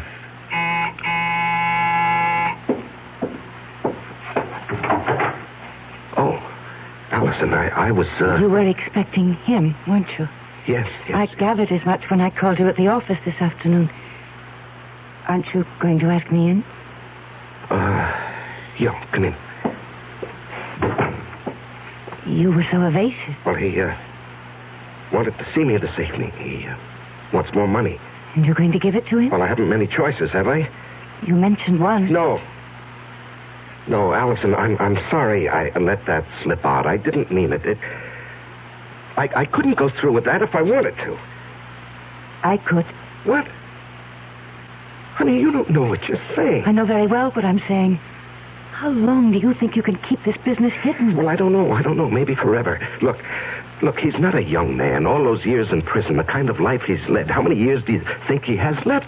He could die tomorrow. He could do something tomorrow that would expose the whole game, and then where would we be? No, Charles, I love you. I want us to marry and live a good, peaceful life. How can we with all that hanging over us? Oh, Allison, darling, you don't really know what you're suggesting. Look, maybe if we could get him to leave the country. You said there were only two ways to deal with a blackmailer. To keep paying? No, to murder him is unthinkable. George Hamill asked me to stop by at his office this afternoon. Why? He's not stupid. The story you gave my father about helping ex-convicts as a public relations stunt didn't wash with him. He wanted to know what I know. Well, he was just fishing. The best way would be to make it look like an accident. Allison, Hear me out. A car accident. How? If I cracked up with Clint in the car, I might be the one who gets it. And what guarantee do we have that he would die? No, you can't be in the same car. If he were in another car and you were following him, and if you raced ahead of him and cut him off and forced him to crash off the road. Oh, if. It's too iffy. It's so impossible. It's so dreamlike. It was a dream. Last night I dreamt you were in a car with me. We saw Clint up ahead of us. I said, there's Clint ahead of us. Cut him off and make him crash. Faster. We've nearly caught him. Now run alongside him. Push him over. Cut in front of him. Then I woke up. I was calling out. I was afraid someone had hurt me. Oh, my darling. It was all so real. That's Clint now. Honey, you go out the back door. I'll phone you later. I'm going to stay and meet him. No. I'm staying. I've got something to say to him. He won't like your being here. Well, it sure took long enough. What's the idea, Powell? This is my fiancée, Allison McCready. What's she doing here? Will you come in and stop being childish? I ain't saying a thing. You got nothing on me. And remember, Mr. Powell, you got a lot more to lose than I have. I'm not going to lose anything, Mr. Livitz. You're going to gain by my being here. Yeah? Mr. Powell has told me his story, and I agree that it must not get out. Go on. I've a lot more money than... Let me put it this way. Charles and I are going to be married. We want you to leave the country. I bet you do. Look, Clint, you'll do better by accepting our proposition. We intend to hand you $50,000. And an airplane ticket. One way. And never come back. And never come back. Well, I always wanted to travel, but... What? 50 G's. Just chicken feed. Well, that's all there is. Not enough. I'm thinking around $250,000. Out of the question. I'm not going to bargain with you. I can raise $100,000. No, Allison. It's worth it, Charles, if we can depend on Clint to wipe the whole matter out of his memory and just go away. Oh, you can depend on me. I'll keep my bargain. Then it's a deal? A deal. Good. It'll take about 10 days to raise the money. I ain't in a hurry. You are. And, speaking of money, that was the reason I came tonight, Charlie. Yeah, here. That's $500. What? You said a G like the last. That's all I could raise in a hurry. When that runs out, I'll have more. You went through that first 1,000 awfully fast. Well, I got rolled in that bar where I had the trouble. Oh, that reminds me. Your trial comes up in less than 3 weeks. Yeah. Lawyer called me at my hotel. To see if I was still around, I guess. Our plan is for you to jump your bail. I'll forfeit the $5,000 I put up for it. And get you out of the country. With a keister full of green. Hey, wait. I ain't got a passport. Oh, that can be arranged, Clint. Just leave that to me. Okay, friends. You got yourself a deal.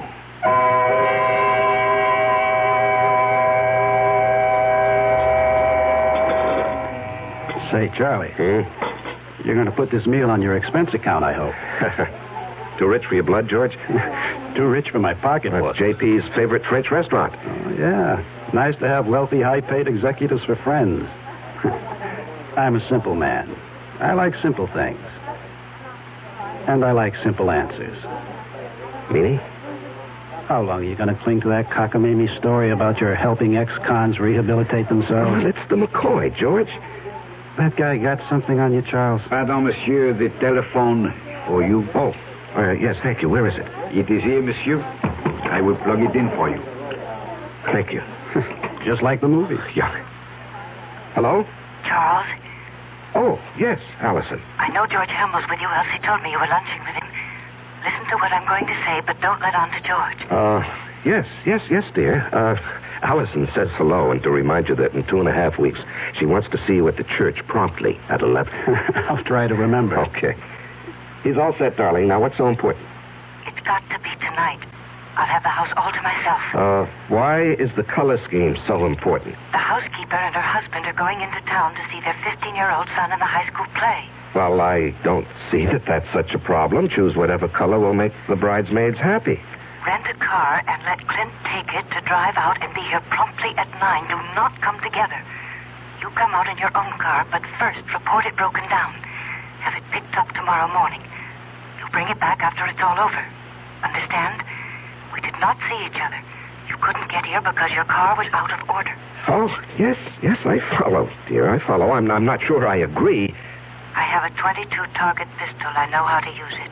Yes, I know you have to ask him to come, dear, but then what do we do with the unwelcome guest? There's a spot about 100 yards behind the house. We get him out there in a wheelbarrow. There's a hole, an old cesspool. We drop him in, quick climb. Gardener's got several bags. But, suppose the gardener wants to supply some flowers for it. He's gone over a year fired. We didn't hire one after that. As soon as it's all over, we'll take the rental car and dump it over the edge of the road near town. You know that bad place where there's no shoulder on the road and only a flimsy guardrail? Mm-hmm. Yes, I know. We dump the car there. Let it smash up. If it catches fire, so much the better. Then you take me back to the house and rush back to the city. Report the rental car stolen. You've been in your apartment all evening. Understand?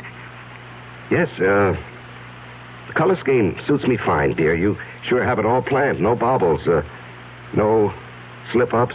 All planned. Yes, I'll be in my office till late tonight, 9 at least, if you want to reach me. Good.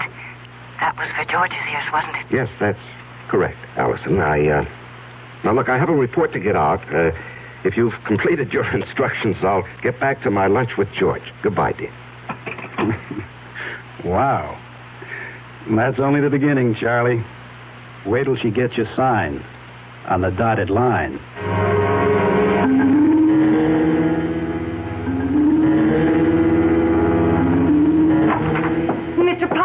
Mr. Powell, something terrible's happened. What is it, Elsie? There's been a terrible accident on the late shift. Man's caught in a machine. The big press, they said. Oh, good Lord. Has the hospital been called? I don't know. Well, call him on your phone. I've got to use this one. Yes, sir. I'll call. And then call down to the plant and tell them I'm coming down. If it's what I think it is, the machine will have to be partially dismantled. Yes, sir. Hello? Allison, listen, there's a change of plans. Charles, where are you? I'm still at the office. Something's... It's 8:30. He'll be here at 9. Yes, I know. He has the rental car. I got it for him. When will you be here? Well, there's been a bad accident on the night shift. A man's caught in the big metal press. I've got to help get him out. But us? What about us? Well, when he comes, stall him. Just tell him what happened, why I'm delayed. I haven't got the money, Charles. Tell him I'm bringing the money, the airplane ticket, and the passport. Just stall him. I'll do my best, but hurry. He scares me.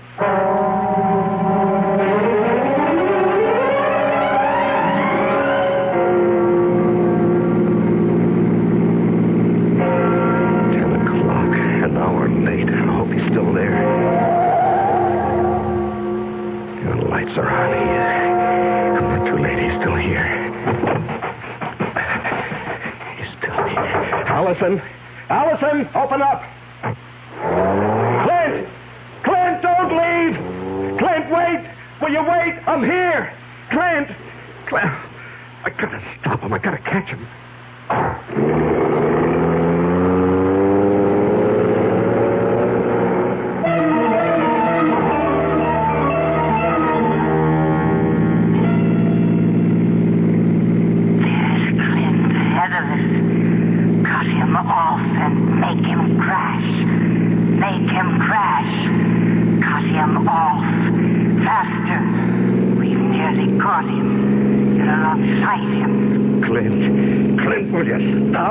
I'll run you off the road. Force him over. Force him over. You've got him off. You've done it.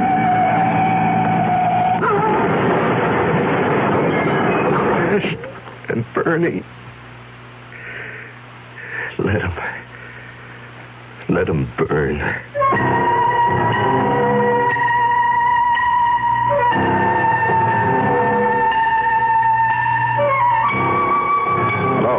Is this, Arrow Car Rental Service? Well, I rented a car from you people this morning. No. No, there's nothing wrong with the car. I just want to report it stolen.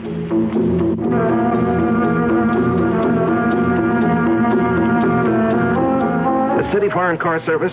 Look, I asked for my car to be picked up in my driveway. It's still here, and I called, or rather, my secretary called at 10 this morning.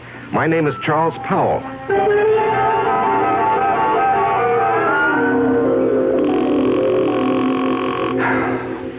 Come on. Will you answer the phone? Oh. Yeah, just a moment. Oh, George. George, it's kind of late for a visit. Come in. Thanks. I was just trying to phone Allison. Well, what a night this has been. There was an accident at the plant. Peterson. I hope they don't have to agitate. I heard. Yes, and then when I got outside, I had a date with Allison. The car that I had rented this morning was missing. It was stolen. What happened to that great, big, powerful foreign job of yours? Oh, it wouldn't start this morning. Had Elsie call the service people, but they haven't picked it up yet. I just called them. They have a night answering service. You've had a busy evening. Yeah, very. Well, I think I can clear up one of your puzzles, Charlie. Your rental car was found with a thief in it. You, caught him? Dead. Burned to a cinder. Oh. He must have been going at a terrific speed. Tire marks on the road as he went off. Cracked up and burned. Yeah. Some kid? No. This may surprise you. It's your protege, Clint Livitz. We found enough of him to identify him. And a slightly burnt, but still usable bankroll of sizable proportions. Well, that closes his case, doesn't it?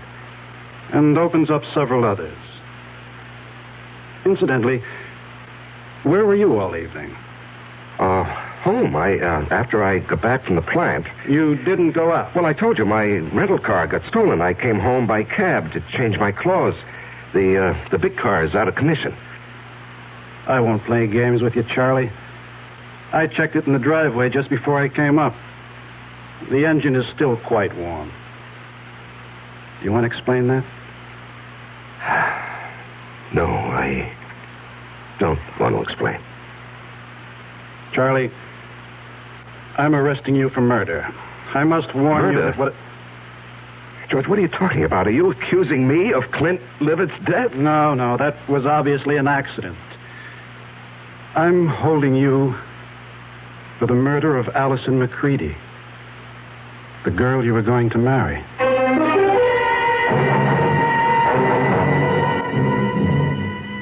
And in conclusion, ladies and gentlemen of the jury, my prosecution of Charles Powell, or Robert Hagan, has been a painful task.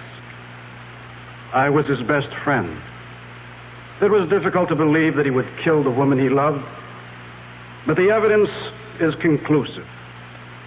Charles killed his lovely fiancée because she discovered his real identity. An escaped convict, a killer sentenced to life for another murder. The testimony of the housekeeper, Mrs. Francis, cannot be doubted. She did not leave the house as he thought. She saw him run from the house, jump into his car, and race away. And then she discovered the body of Allison McCready shot through the head.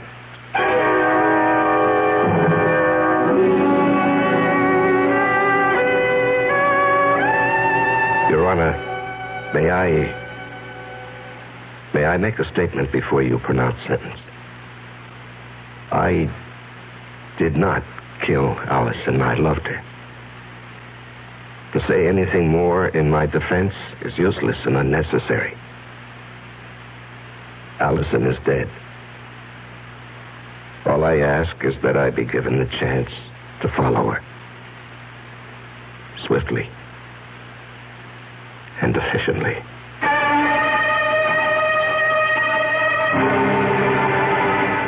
And so a man is twice accused of murder and twice sentenced for the crime. A weary man who asks only to be allowed to follow the woman he loved. I'll be back shortly. Take the time to listen. Take the time to care. If I know you understand me, then my mind is yours to share. Listen with your heart. Listen with your mind.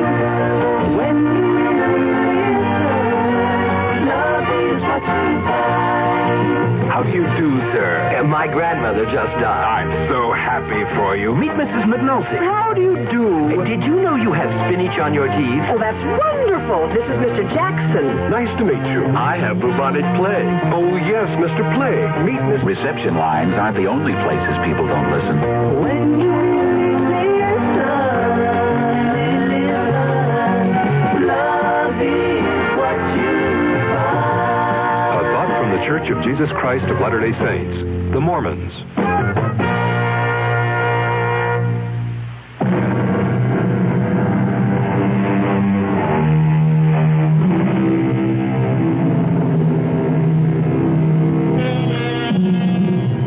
And there we have it. Charles Powell's joust with fate. What difference did it make that he knew that Clint had murdered Allison? They didn't believe him, and he was too weary to try to make them believe. Our cast included Larry Haynes, Ann Meacham, Jackson Beck, Sidney Walker, and Tom Keener. The entire production was under the direction of Hyman Brown. Now, a preview of our next tale. I don't understand it. Tub's bone dry, ma'am. Hasn't been used. No, not tonight, anyway. His clothes. Howard's clothes. He'd empty his suitcases and put his clothes in the closet. Here's his suitcases, too. Just ladies' clothes. Yours, ma'am? Yes. Hey, look, this dream you had. It was no dream. Okay, so maybe you imagined... I didn't imagine anything. Do you imagine a husband? Do you imagine a month-long honeymoon? Do you imagine a man in a chair with a knife in his chest? Radio Mystery Theater was sponsored in part by Anheuser-Busch Incorporated, brewers of Budweiser.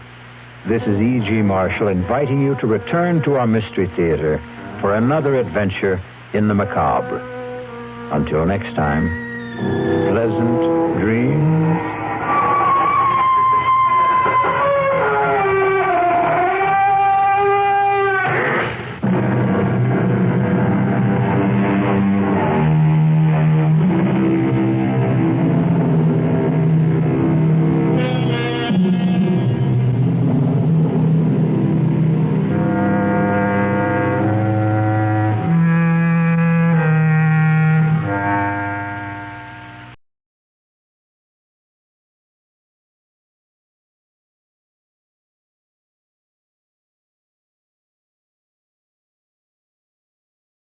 CBS Radio Mystery Theater presents...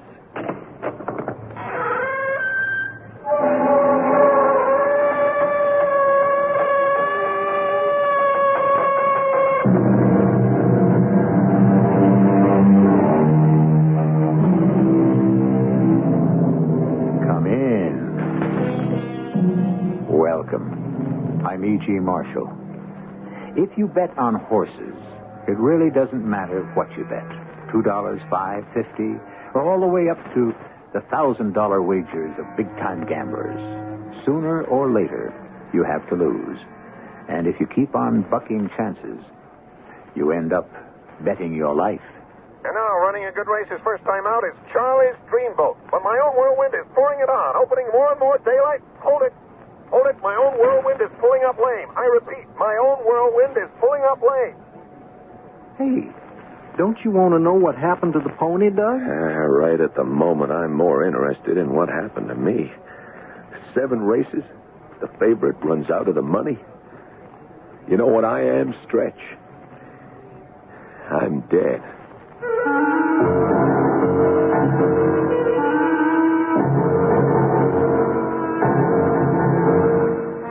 Our mystery drama, You Bet Your Life, was written especially for the Mystery Theater by Ian Martin and stars Paul Hecht and Morgan Fairchild. It is sponsored in part by Buick Motor Division and General Electric Citizen Band radios. I'll be back shortly with Act One.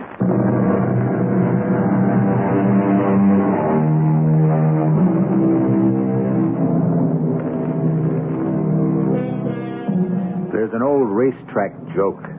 The reformer says, "All I know is horses don't bet on people." And the bettor replies, "They would if they knew how much fun it is." Not so funny. Today, we do bet on people. Basketball players, football players, baseball, tennis. It's big business. Computerized. The old-fashioned lure is still the horse race. And to the man who wants to do his own arithmetic, it is still the magical vagaries of handicapping and hunch. Pony fever is the disease that haunts his blood. Yeah? Doug Hart, Louie. I want to get some bets down. So shoot. First race, no bets. Second, Maribel Pretty across the board, $20. Third, Dynamite all the way, $30. Fourth, the Filly, Evergreen Pleasure, 20 on the nose. Fourth and fifth, no bets. Sixth, me and my shadow to win, big 50. Got it, Doug. Hey, I thought you'd taken the pledge. Well, you know how it is, Louis. Circumstances, older cases. Your wife know you're back with a pony? No. Hey, what business is that of yours? Nothing. Just like me and her, we was like classmates. You know that? She never told me. You ever tell her Fat Louis Metzger was your bookie? No. Now, look, Louis, I don't want her to know. That's all right, Doug. I ain't all that interested in publicity, neither. I got your bets. Now, you sure you want me to lay them? I gotta, Louis. I just gotta. I need to score. That's just when you shouldn't bet. Look, if you won't take my bets, I'll have to go somewhere else. Forget it. You want to be a sucker, why should I pass you up? You're covered like you asked. I just hope you don't take a bath. I shouldn't gamble. Well, come right down to it, nobody should, I guess. Not me, anyways. I'm a born loser. Then I met Liz, and through her and a friend of her family's, this Mr. Fawcett, I got the job at the bank, and we got married.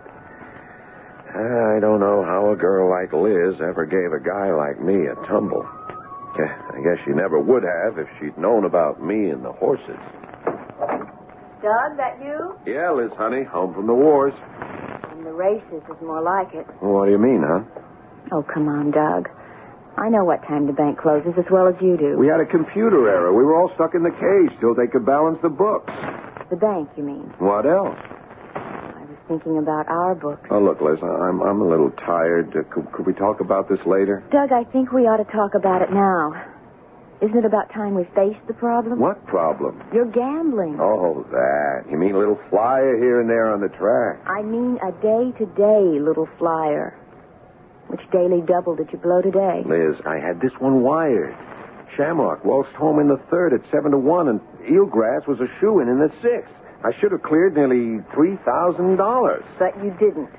Could I know the jockey would have a heart attack? No. So, there's your answer. No, not my answer. My answer is you don't make the bet in the first place for just that reason. What reason? You don't know what's going to happen. That's why gambling doesn't make any sense. But that's why it does make sense, honey. Don't you see? If a person knew what was going to happen, there wouldn't be any point. Why? Why? Because it wouldn't be a gamble then. You don't expect to win. Sure I do. Then why wouldn't you want to know you were going to win before you bet? Come on. What bet would there be? The whole thing is you got to take the risk. Knowing you could lose. There wouldn't be any risk if that wasn't figured. Or maybe, like someone told me when I found out you were gambling, you want to lose. Who told you that? That doesn't matter. Do you? What? Want to lose. Are you kidding? Why would I want to lose? That's what I keep asking myself. Oh, Doug, what are you trying to do to us? Are you trying to say it's my fault? No, I didn't say it was anyone's fault. Yeah, but that's what you meant. I didn't mean anything. I just thought we both ought to see a doctor. Doctor? What for? Well, there must be some reason we can't have a child. Since we both want one so much, mustn't there? We've seen a doctor. Look, you're just trying to say it's my fault because I play a few dollars every week on the horses. A few dollars? Well, okay, maybe more than I ought. We're not starving. I win a few, I lose a few. You win a few, you lose a lot. Honey, can't you see what it's doing to us? You're pushing it right to the edge. The edge of what? Doug, I love you. And I want us to share everything. But this way, the way it is, it's just no good. I don't want to be the man of the house. What does that mean? Doug, face it, just once. We live on my salary. I got more take-home pay than you. If you took it home. Look, I am trying to build a future for us. Now, one of these days, I'll hit it big. I just had a run of bad luck. We don't need to hit it big.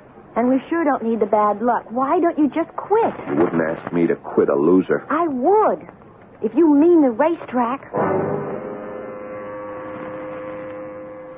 I laid off the weekend bets and blew the dough on another long shot. I went to see a psychiatrist. She had a real screwy name, Dr. Erica Opscott, but she was all right. I don't think we have to waste the time, Mr. Hart. You mean you don't want to find out what's the matter with me? I don't know that anything is the matter with you any more than most of us. You mean I'm not sick? Well, that depends on the definition.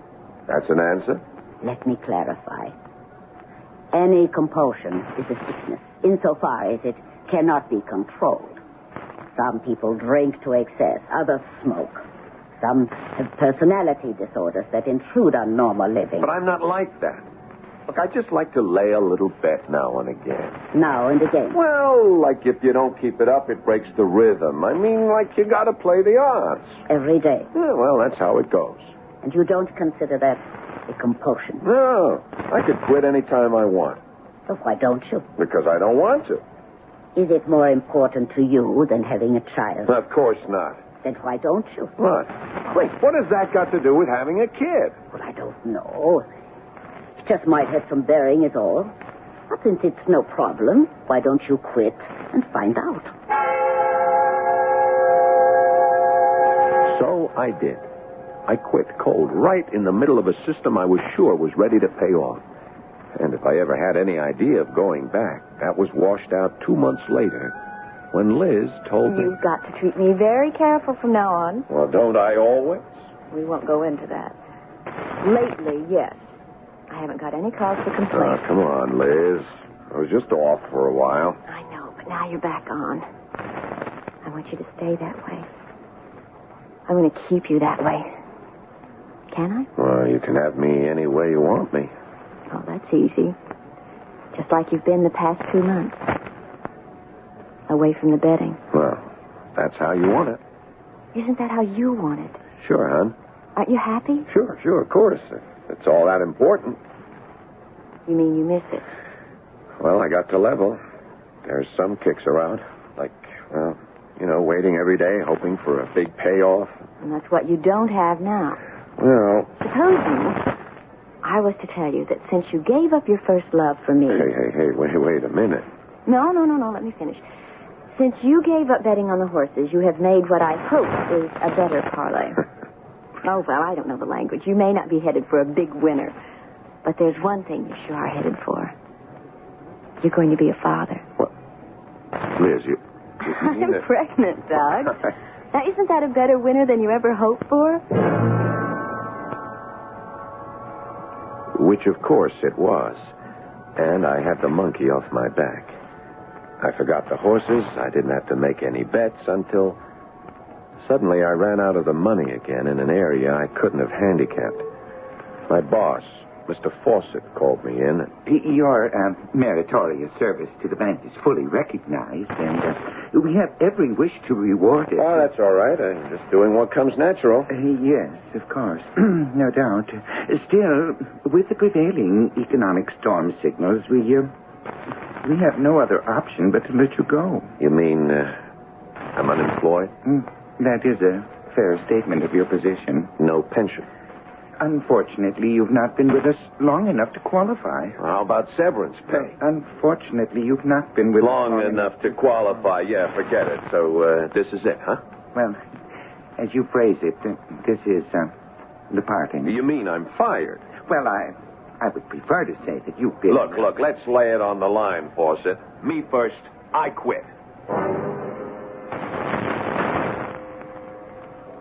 And I meant it. Honest, I meant it as much as I have ever meant anything in my life. Who needed his lousy job? But then staring me in the face was a life without it. A life that included Liz and baby that was coming and my need for some kind of income. And then I ran into Stretch Collins, an ex-jockey and old friend in the also-ran bar. Hey, so, how'd it been running? Not so good. Well, you're lucky, kid. Oh, me? Sure. You got a home and a good girl. Better than most. Not enough, Stretch. I'm out of a job. I got to score somewhere. Yeah. Well, if there's anyone knows it, I figured you, Stretch. I could bankroll us if you had the key. Oh, don't tempt me, Doug. I wouldn't want us both to be sorry. If I can't find a way to make ends meet, that's all I'm going to be. Hey, you're that desperate? I'm that desperate. I got no other way to make the bread for me and my wife and my kid. Okay. You know, in my spot, I ain't all that so hungry. I'd just like to sit and see if it might prove out. How much capital you got to lay on the line? Well, our joint bank account, a little over 1,000. That all? Yeah, that's all. Forget it. Why? Well, you play chalk, you got to have unlimited resources behind you. Chalk? Yeah, I'd bet the favorites. Follow the line. Oh, you can't lose. Now, you don't win big, you just win steady. Enough on a stake of 1,000 to make around my salary at the bank? What'd they spring for there? Yeah, $175 a week. Peanuts. Any good week, you could triple that. All things being equal. All things being equal. I'm not trying to excuse myself, but if I'd known where I was going, I never would have called Louis to start laying bets again. Especially so near to Liz's time. But you see, by then I was so desperate I had no choice. I was ready to bet my life. Funny. The way it turned out, it was more like Liz's life I was betting.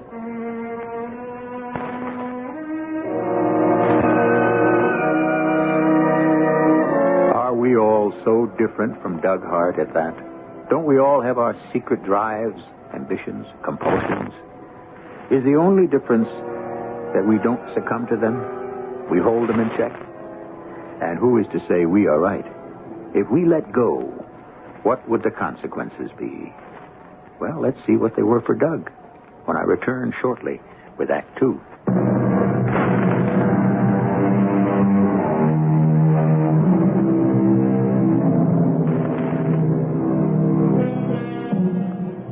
How long can you keep up a masquerade? When someone trusts you, almost forever. But the key word there is almost. If you live a lie, you live every day with a possibility of the truth coming to light.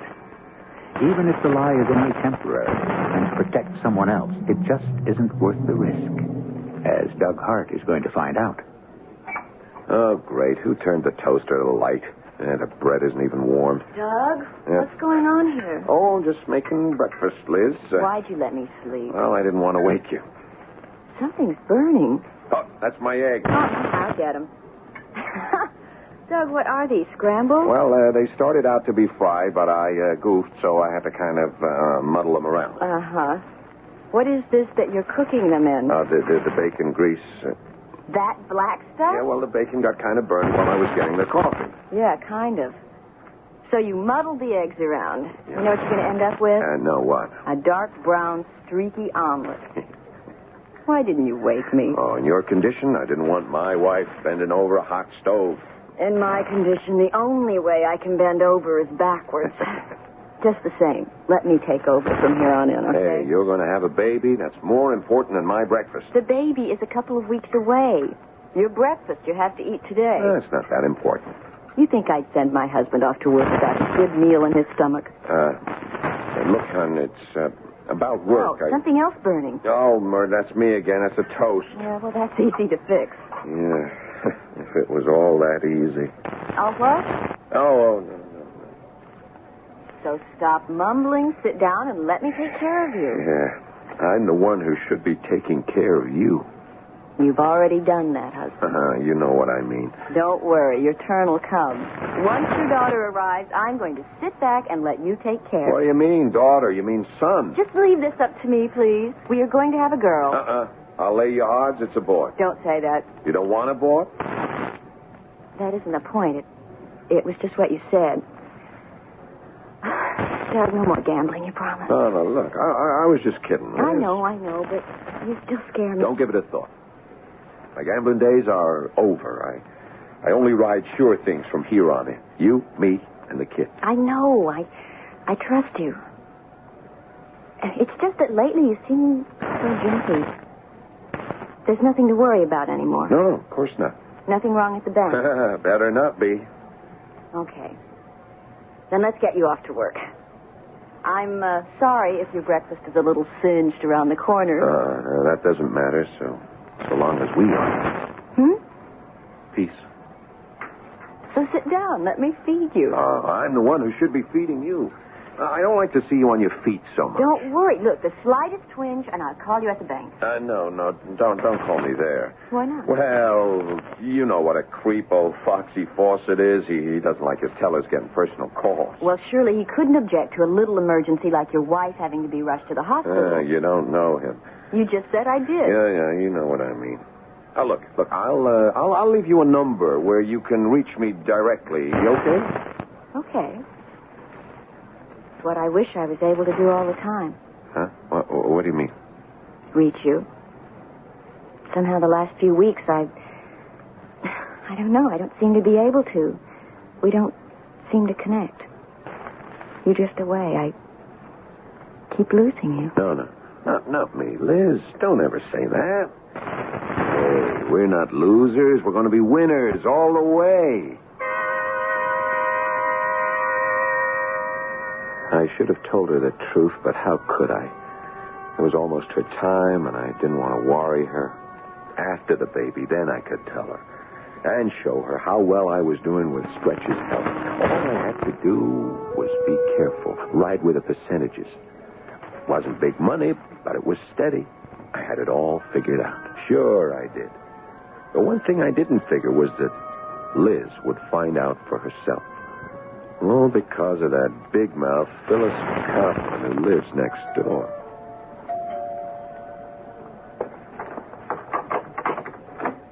Hi, Phyllis. Hi, Liz. I brought back your meat grinder.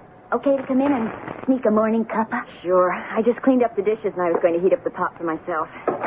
Let's go in the kitchen. How you feeling, Liz? Just great. Couldn't be better. Here, why don't you sit down? I'll pour. Okay. You know, you're lucky. When I'm that well, it's as bad as I feel. Beth warmed over. No cream, no sugar. I just take it flat. Thanks. Tell me, what's your secret? Wouldn't you like to know? Now, that's between me and my doctor up to now. When do you do? End of the month. Look, this is enough about me. How's Hank? Hank? Oh. My husband's like Limburger cheese. You like it, you got to learn to live with it.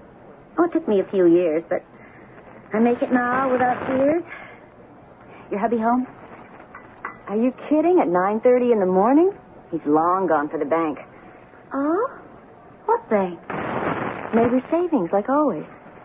Are you sure you don't want some cream or sugar? Just black. I'm dieting again. Oh, that's funny. Dieting? Nothing funny about that, ever. It's my life story. No, I meant about Doug. I thought he'd left Neighbors. Left it? Yeah. Well, I was in there yesterday. I asked for him, and they told me he'd left over a month ago to start a new business of his own. Oh, well, that's crazy. Doug's still with the bank. Oh, I guess somebody made a mistake. Gee, if I spoke out of turn, I mean, if he got fired or anything. No, don't worry about that. He didn't get fired. Well, he still brings home the same salary every week and puts it right here in my hot little hand. Oh, look, honey, I didn't mean to make any waves. I like about Doug. I never get anything straight. I was just feeling real good because I thought for once somebody in this development had gone to bigger and better things. Better things? Well, like if Doug had left the bank, you know, with you expecting and all, wouldn't that figure? I never thought for a minute they might have tied the can. Oh, I mean, well, like you say, he's still there and everything's hunky-dunky. Oh, murder. Why don't I just take my big mouth and shove some coffee in it instead of my foot?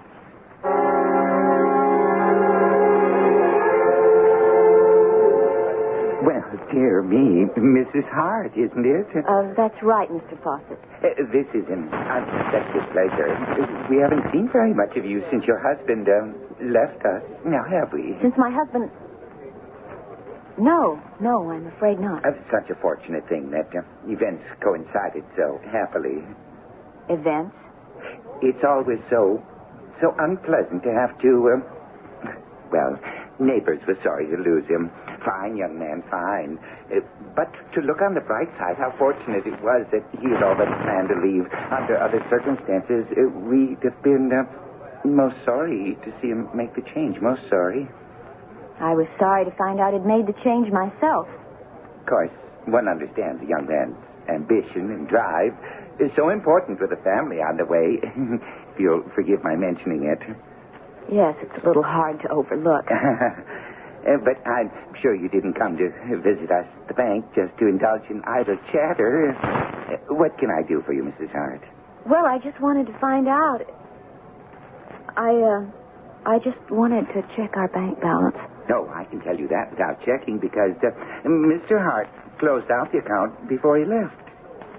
He drew out all the money? Yes. But it was a joint account, you know. Yes, I know. But I thought you knew about his leaving us and all about the new business venture. Well, by now, there's no use trying to pretend to you that I do. Do you have any idea what it is? Well, I'm afraid not.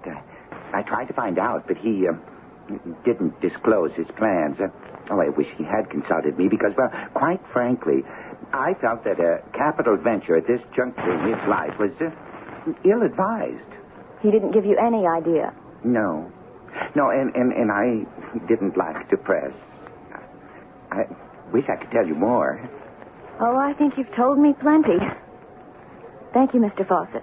Always glad to be of service. And may I express the hope that whatever your husband is doing, that it's the right gamble for a prospective father? I've got the feeling that's just what it is. A gamble. Of course, I didn't know all this at the time, luckily. Because over at my friend Stretch Collins' apartment, listening to the track announcer calling the afternoon races at Belfort, I had enough bad news of my own to handle. Into the stretch. It's the favorite, my own Whirlwind on the rail, pulling away from the field as his rider goes to the whip. One to win. Oh, he'll show them heels, Doug. No one's going to run up his back now. I better not. It's been a bad day, Stretch. We've got to pull this one out of the hat. This last race. Wait a minute. Hold it. My own Whirlwind is pulling up What is lame. that? I repeat, my own Whirlwind is pulling up lame. Looks like a tendon. He's out of the race now as Mr. Mephistopheles, Stampede, and Charlie's Dreamboat go thundering by on the outside, neck and... Hey, don't you want to know what happened to the pony, Doug? Right at this moment, I'm more interested in what happened to me. 7 races, 7 in a row. The favorite runs out of the money on me. Well, you get days like that. But you ain't gone to the cleaners all the way yet, have you? Another day like today, I'll be flat. Tomorrow, they got to run to form. They just got to. Here, I better pay up. Well, I hate to take the dough, Doug, but when you know how it is. I already called in the bet to Louis. Yeah, I know how it is. No, I don't think you do. And look, we've been buddies since we went to school, right? Now, why don't you let me hand you a real hot tip? I could use one. Okay, here it is. Now, you take your bloody nose and you get out. I can't, Stretch. I need the money for my kid. I better get on home. Can I use your pad tomorrow, same time? Well, if you got to be a hard nose. You know, you dropped quite a bundle today. How do you explain that to the little woman? I don't. She doesn't know what I'm doing. You think you do? I'd better, before I run out of the money, too. Famous last words. She doesn't know what I'm doing. Because by now, of course, Liz did. As I found out as soon as I got home. Doug, please don't lie to me. I'm not lying. I know you've lost your job, and you took our money out of the bank, and a good guess is you're taking it over to Stretch Collins so he can bet it for you. Stretch isn't a bookie. Well, he has something to do with horses and the track. Honey, Louie is the bookie. Stretch is just a good friend. He's helping. To gamble? No. Then what? Look, it's a system. Have you any complaints? I've been bringing home the same salary I got from the bank every week for the last month. Ever since I left. Why didn't you tell me they'd let you go? Honey, I didn't want to upset you. Not now. And I had to do something. Look, trust me, please. It's working out. I'm making a living for it. Gambling? It's not gambling. Look, this is a system, I'm telling you. It's like investing in the market. You do it right, you can't lose. I don't care about that. I just want you to stop. I can't, Liz. You mean you won't? I mean I can't. That's what I'm afraid of, Doug. It's a sickness. Don't you see that? Please stop. I can't. Now, don't you see? I'm only doing it for you and the kid.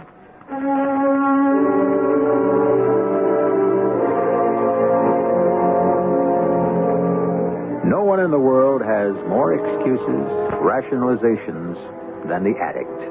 Whatever his addiction is, he's the last person to understand that he's hooked. It's all as insubstantial as a spider web. A metaphor that is apt because he is caught. No matter what the addiction, the addict is a born loser. I shall return shortly with Act 3.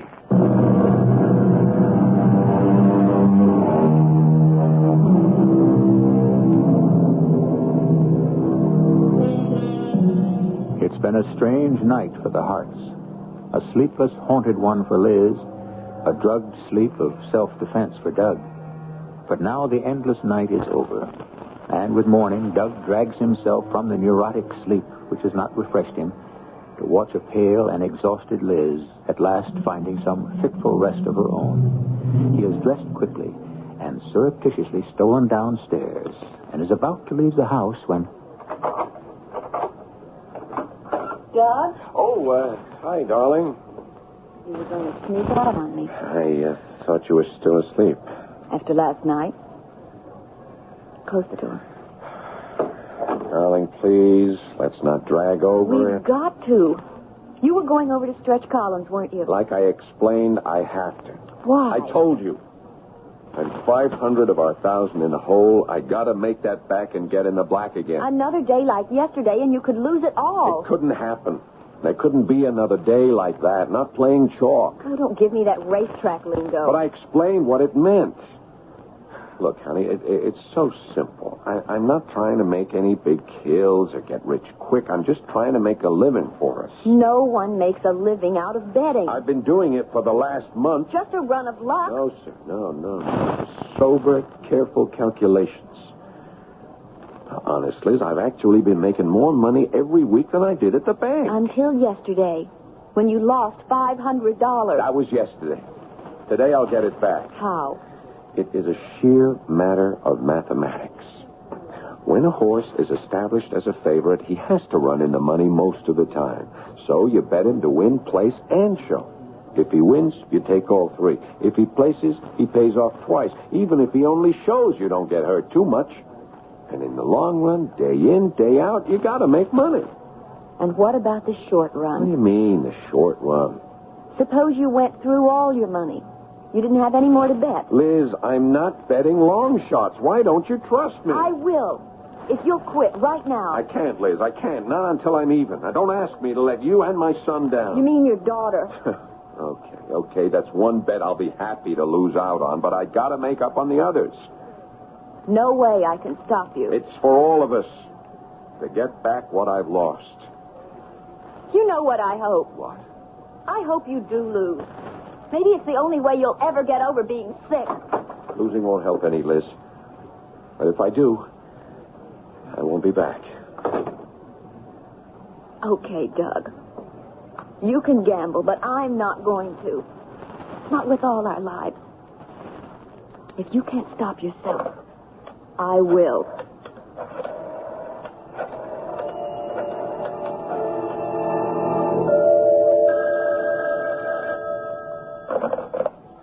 Yeah. Is this Stretch Collins? Who wants to know? This is Liz Campbell.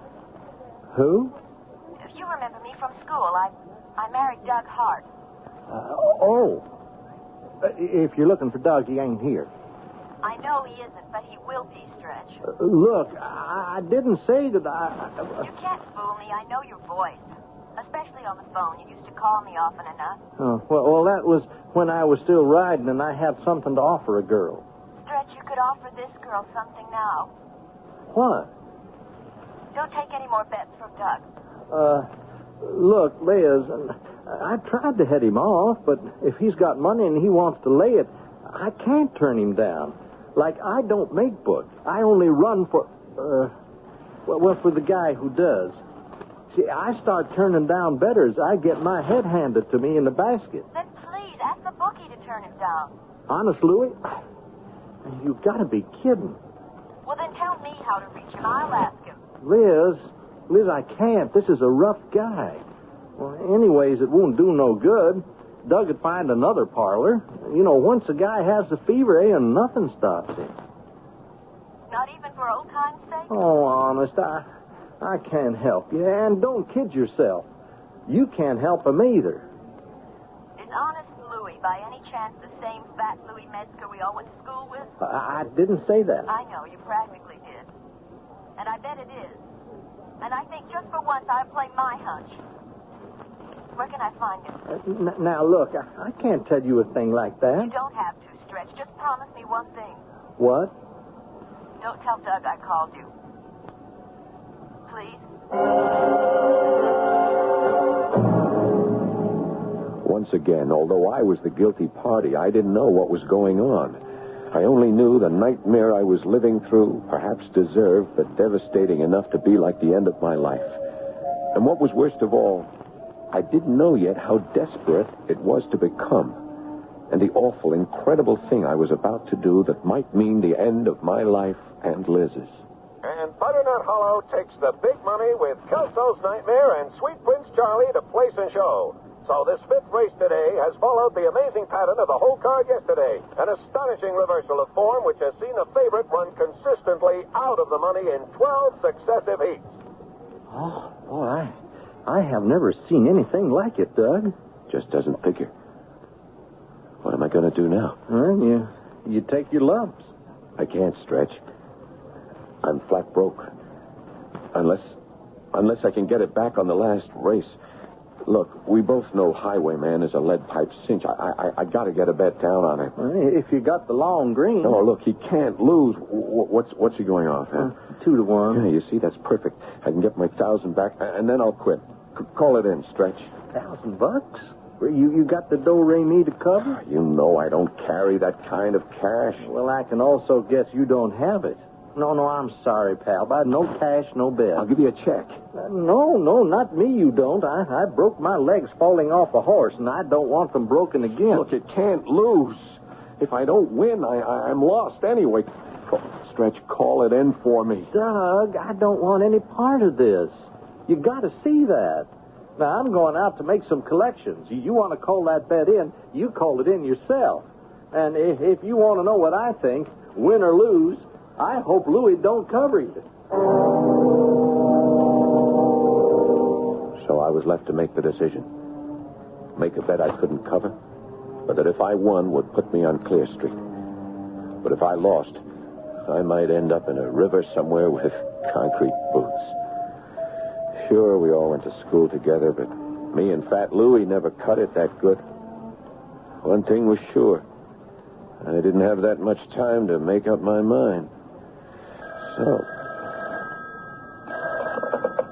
Hello. Oh, Doug. Sure. Yeah, you got time. How much? Hold it, huh? Louie. Hey, Louie, I got a hot one here. You better handle it. What do you got? Doug H. wants to lay a big C on Highwayman to win. Stretch got the dough in hand? He ain't there. Out making collections. You want to take the bet? What do we got to post time? 10 minutes. Okay, let me talk to him. Yeah, get that with you, Doug. Yeah, sure. Hello. Doug. Yes, Doug, this is Louie. Hey, you good for the big C? Of course. Sure, I know. Yeah, we're all big friends. So I'll buy you a check. Yeah. Look, you got 10 minutes to make it here by post time or no bet. Well, that's your problem, cousin. I got enough of my own. Huh? Okay. You push me, I'll cover it. You just get it here, and you got honest Louie's word. Who's that? It could be Stretch. Or the cops. Take a gander through the peephole, huh? It's a dame. A dame? When I should let her in? Let me see. Why, that's... Liz Campbell, what are you doing here? I've had a fine time tracking you down, Louis. Those 5 flights of stairs. Come in. Oh, Liz, you're still the pick of the crop. Long time, Liz. Hey, what do you want with me? Louis, I don't know how to say it, but like you can see, I'm having a baby. Oh, now wait a minute. We ain't dated since high school. No, don't get me wrong. All I meant was I'm married, Louis. Hey, that's nice. To Doug Hart. You remember him? Oh, sure, Doug. Yeah, Doug Hart, sure. That's why, for old time's sake, I wanted to ask you not to let him... But not to let him what? Hey, Liz, what's the matter? You all right? Yes. No, it's the baby. What? I think it's coming. Baby, Doc. Oh, Doc, do something quick, Doc. Like what? I don't know. Get her to the couch so she can lie down and fix her up. Fix her up? How? How should I know? You used to be a vet. She can't go having a baby in no bookie chains.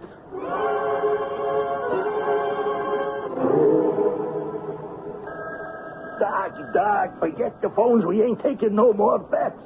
How you doing, Doc? Well, she's okay now, I think, but we better get an ambulance. Are you kidding? I have to call City Hospital. That means cops. We can't have the fuzz up here. Then we'd better take her to the hospital. Oh. With the phones ringing and all? They're practically at the starting wire now.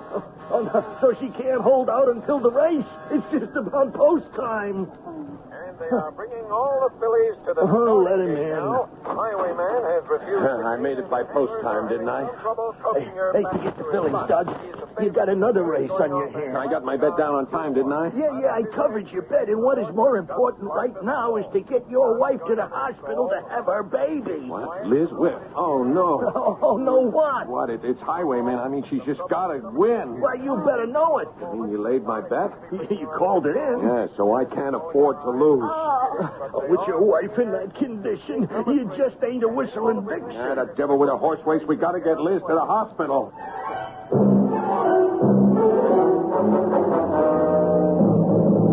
Oh, we just made it under the wire. Yeah, I hope. And what happened to Highwayman? She fouled the gate, threw a jockey, never made the course. Oh, I sure hope nothing like that happens to little Mrs. Hart. Well, it looks like we're about to find out. Here comes her husband. Hey, okay, Doug. What's the rundown? Is she all right? Yeah, she's fine. Just that, Well, don't hold back on us. I mean, Doc and me, we got a little action here. Hey, what was it? A boy or girl? You both win. Boy and a girl. How about that? Twins. And another boy. Oh, triplets. Oh, you swept the board. Did I? How about the last race? How'd I do there? Well, you lucked out. I won? No, Bub. You lost. Oh, no. You would have if I laid the bet. Only I didn't. Maybe it could be a good lesson, huh? Well, what do you care? You're young. You can always make money. You won the only race that really counts, huh? And big. Across the board. Win, place, and show. Why don't you make it your last bet? You mean I don't owe you anything? Nah, not a thin dime. So, don't you figure it's time to quit? You bet your life. That's what you do, brother. Every time you lay your $2 on the line.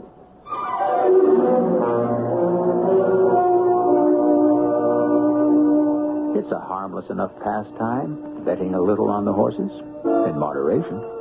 The only trouble is that harmless pastimes have a way of sneaking up on us, taking over our lives, controlling us instead of us controlling them. This time, the victim was lucky. He didn't become a victim. I'll be back shortly.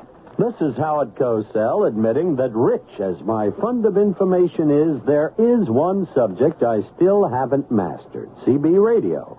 However, many people are equally uninformed, so for everyone I questioned General Electric. Their answers illustrate why GE is expert in CB. Listen to the words of Jim Whidden, GE electronic technician. Jim, why should I buy GE CB? Because we build them better than we have to. An idle boast till you prove it. Easily, our units are designed not only to meet, but to exceed FCC guidelines. An excellent start. They're designed for better isolation of adjacent channels, which means less channel spillover, and to minimize interference with nearby TVs and stereos. I'm sold. Building them better than they have to. Another reason to buy GE CB. Now, this is Howard Cosell saying GE. That's more than you can say about any other CB.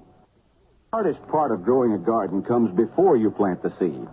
Hi, Pat Summerall to tell you how True Value hardware stores can make that hardest part, preparing garden soil, a lot easier.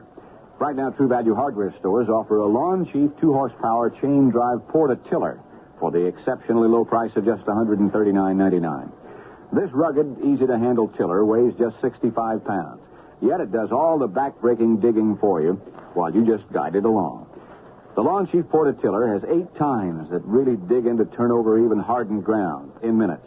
You can easily adjust both tilling width and depth. And when you're finished, the handle folds flat for easy storing and transporting. The Lawn Chief 2-horsepower portatiller priced at just $139.99, is just part of the selection of Lawn Chief power tillers you'll find exclusively at participating True Value hardware stores. True Value. Remember, that's more than just a name. It's their way of doing business. Tell them Pat Summerall sent you.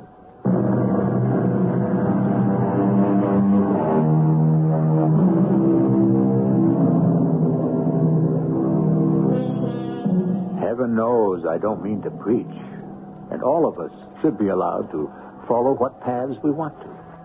But when I open that creaking door, all of us must be aware that as I welcome you in, I must also leave it open to all the terror and misfortune that man is heir to. I hope you can avoid all that, as Doug did tonight. I welcome you as guests to enjoy your stay with me. I sincerely hope whatever of the black night sneaks in with your coming is only vicarious for both of us.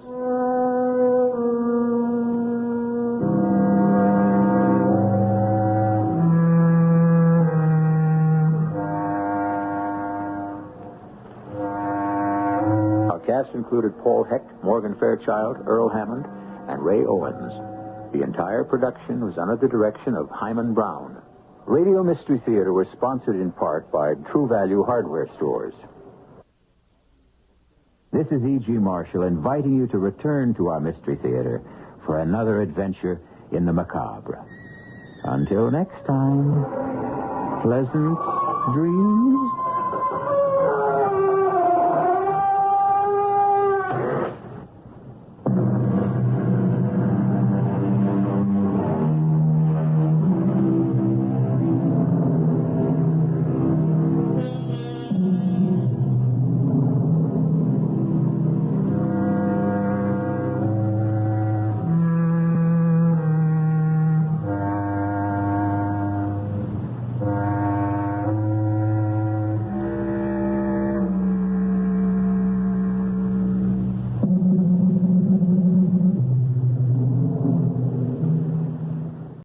CBS Radio Mystery Theater presents...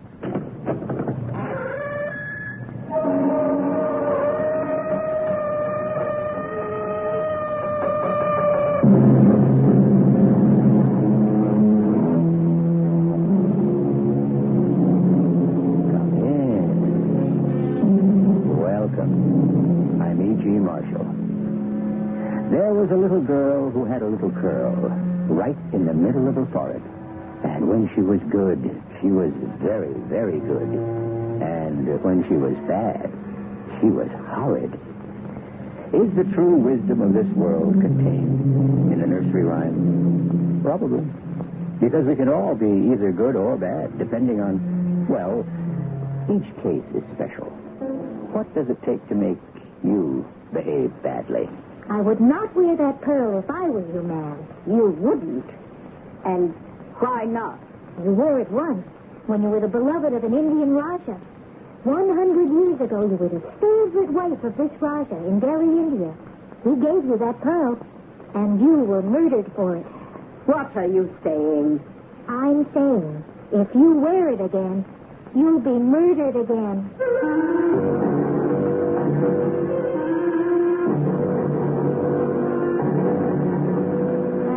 Our mystery drama, Borderline Case, was written especially for the Mystery Theater by Sam Gann and stars Mary Flersham. It is sponsored in part by Buick Motor Division and ARM, Allergy Relief Medicine. I'll be back shortly with Act One.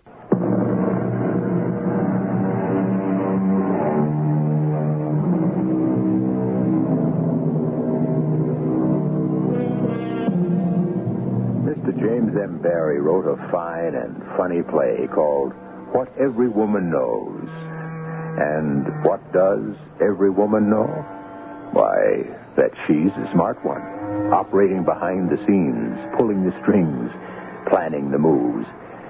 And what really makes her smart is that she does it all without anyone really being aware of it. Meet Miss Janie Summers, who is 15 years old and lives in Chatham Springs, New York.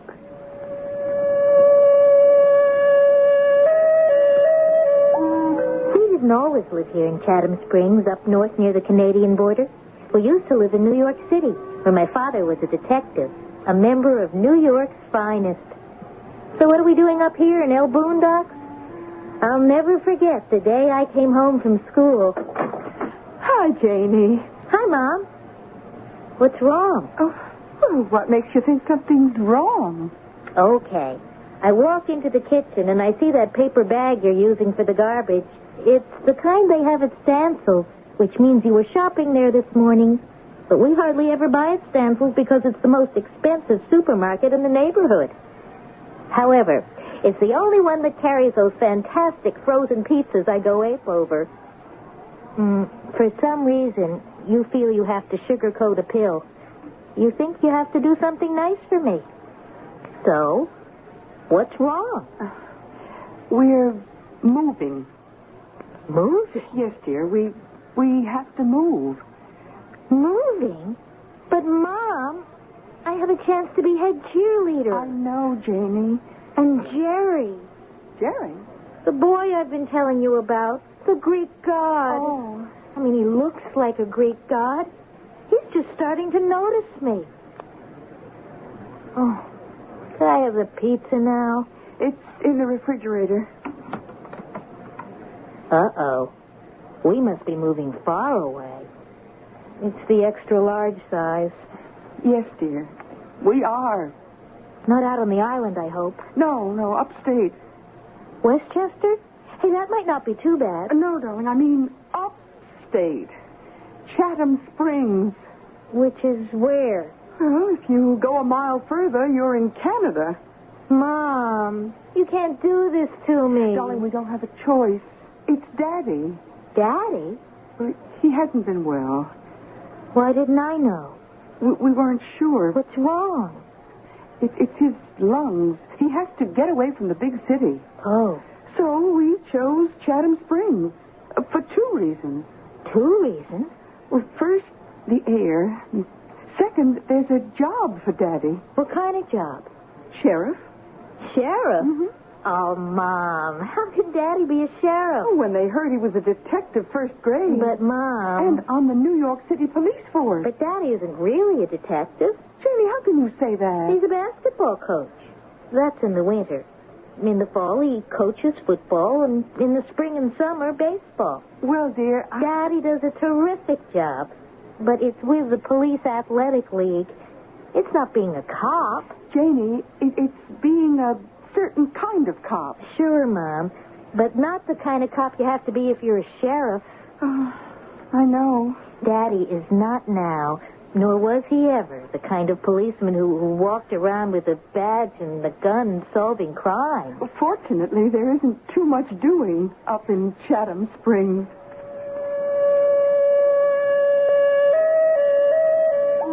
Truer words were never spoken. So, the next thing I knew, I was enrolled in Chatham Springs Regional High School. The kids dressed pretty much the way they do back in New York City, except these kids wore denim because they actually pitched hay and shoveled manure, plus whatever it is you do on a farm. Of course, it was kind of isolated. How'd you like a job this summer, Janie? I spoke to old Mr. Perkins at the hotel. The hotel? Yes, indeed. The Chatham Springs Spa. You mean that big old 1880s-looking place in the hills? Sure thing. They still use it? They sure do. The cream of society comes here for the baths. Oh, say, maybe Janie can meet a rich millionaire. As distinguished from a poor millionaire. Oh, she'll meet millionaires, but they'll all be 80 years old. It's very exclusive. Daddy, if all these rich people gather here, don't they attract crooks? Crooks? Where there's honey, there's bees. Well, that's why the town has a sheriff.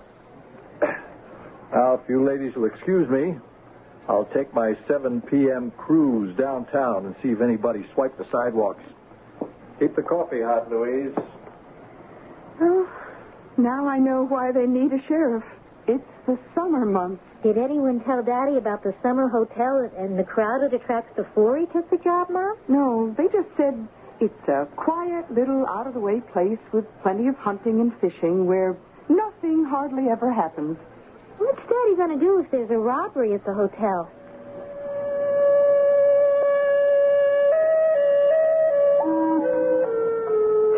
closes early up here, and I reported to the Chatham Springs Spa Hotel. It's the kind of place you see in the movies. This old hotel filled with statues and paintings and velvet and marble. And old people.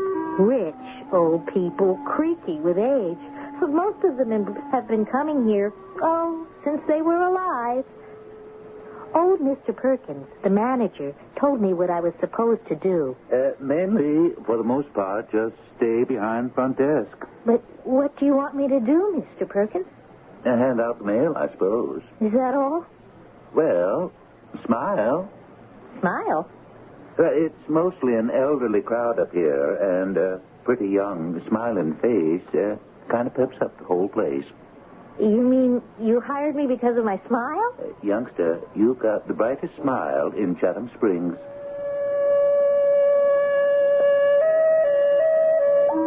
So, I started to smile. I don't know how long I stood there smiling, but I was suddenly brought down to earth by this voice. This groovy voice. Hi, gorgeous. And there I was, staring into the deepest green eyes I'd ever seen in all my entire life. He looked to be 24, maybe 25. But it's all right. I need an older man, a mature man. He was tall and slender. Oh, and those eyes, those green, green eyes.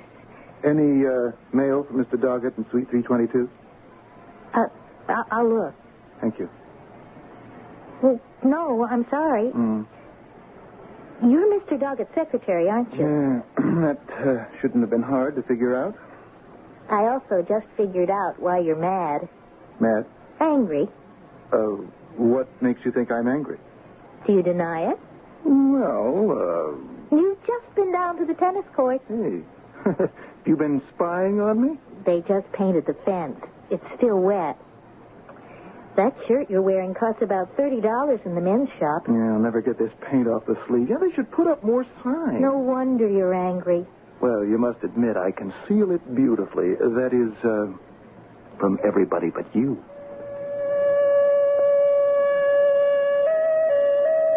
Another flash of the green eyes, and he was on his way.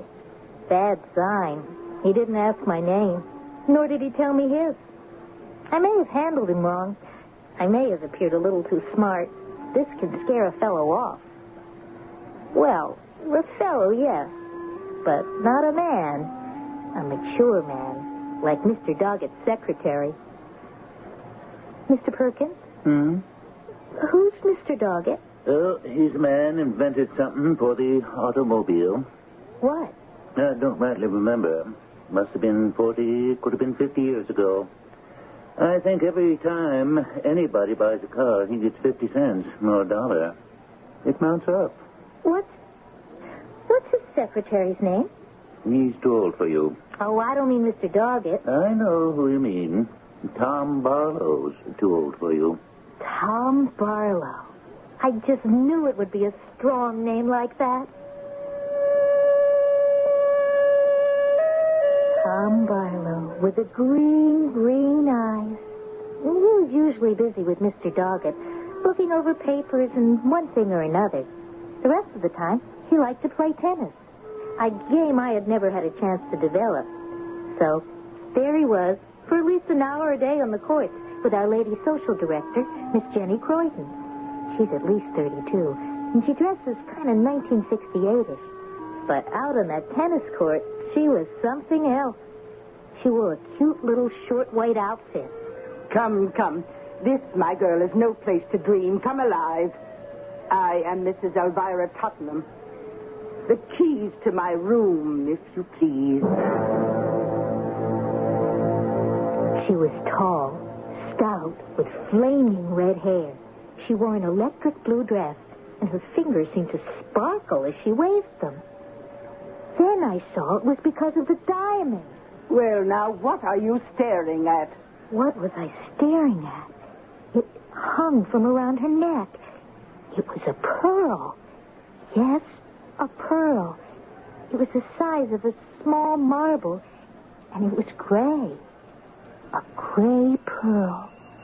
I couldn't tear my eyes away from it. What are you staring at, girl? I was staring at the pearl, the gray pearl. And as I gazed into the gray, it seemed my eyes were getting lost in the gray. I was surrounded by gray, floating in gray, everywhere, gray. And I heard voices. Kill her. But she's the Raja's favorite wife. Kill her and take the pearl. Take the pearl where? Who'd be fool enough to find it? It's worth millions. There's no pearl in the world to match it. But what would we do with it? To own it. To own it. To have it. I'll have no part of it. The door to the harem is guarded by a single slave.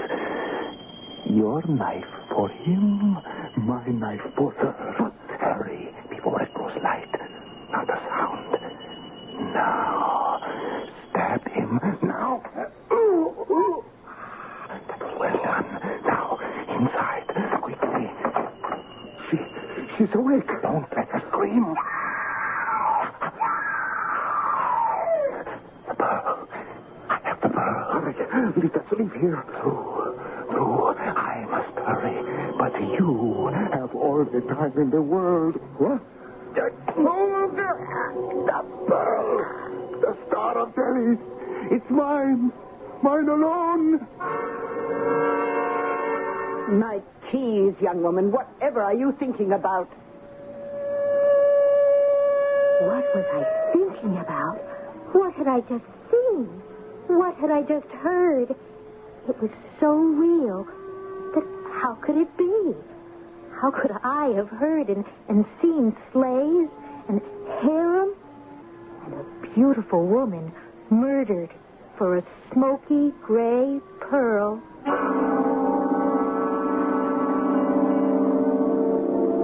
Yes, indeed. How? Can it be the quiet life in Chatham Springs is starting to tell on little Janie? In her reverie or dream or whatever it was, she heard the pearl referred to as the Star of Delhi. Now, she'd have no way of knowing that, would she? Suppose it should turn out that the pearl is actually named the Star of Delhi. Where would that leave us? Exactly where we are, right here, waiting for Act 2, which I shall bring in just a minute.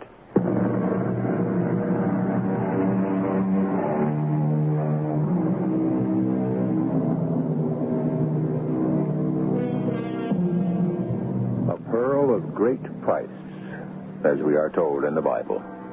But a pearl of the greatest price seems to be the smoky gray, hung from a pendant around the neck of an imposing dowager, Mrs. Elvira Tottenham.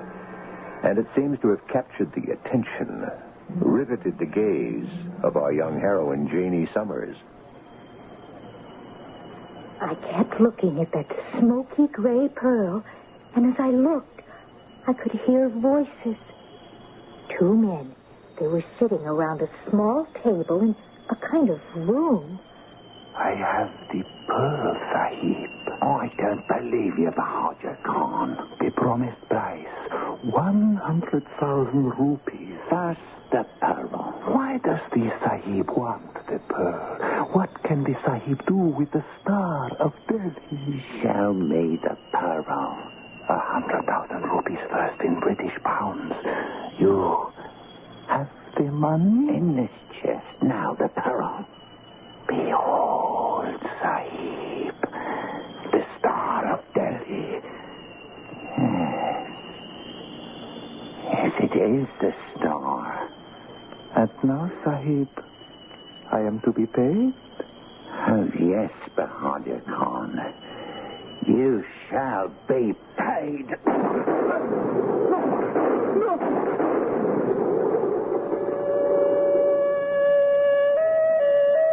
The native, the one who was called Bahadur Khan, fell dead to the floor.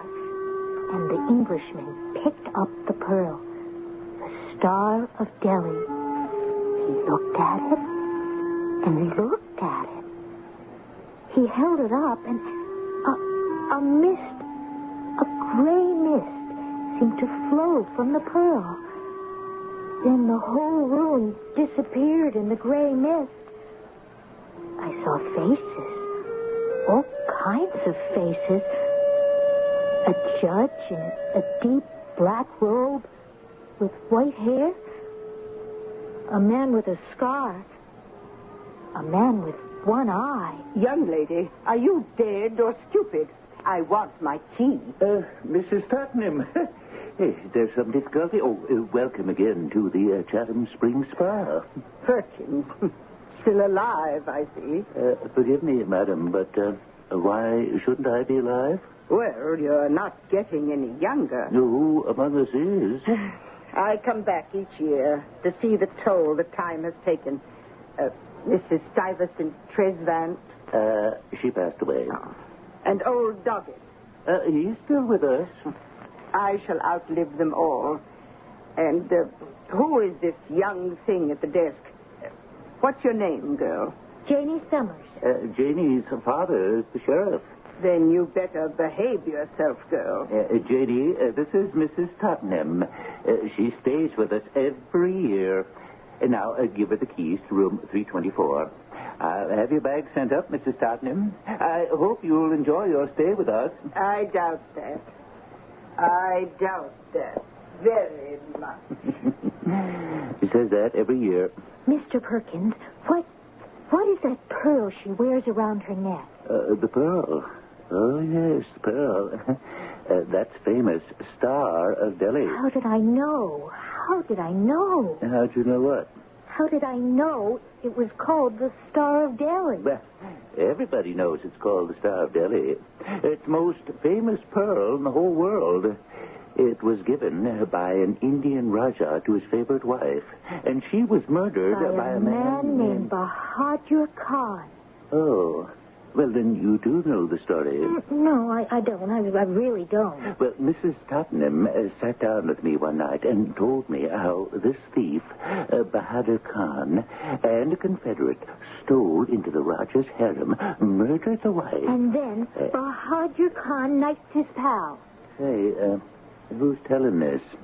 As I was saying, old Bahadur Khan then sells it to some English soldier of fortune who pays him by shooting him. Then this Englishman gets himself strangled, and, well, before you know it, that pearl is leaving a trail of blood around the world and back. I know. You heard of them bad luck jewels that are supposed to bring nothing but misfortune?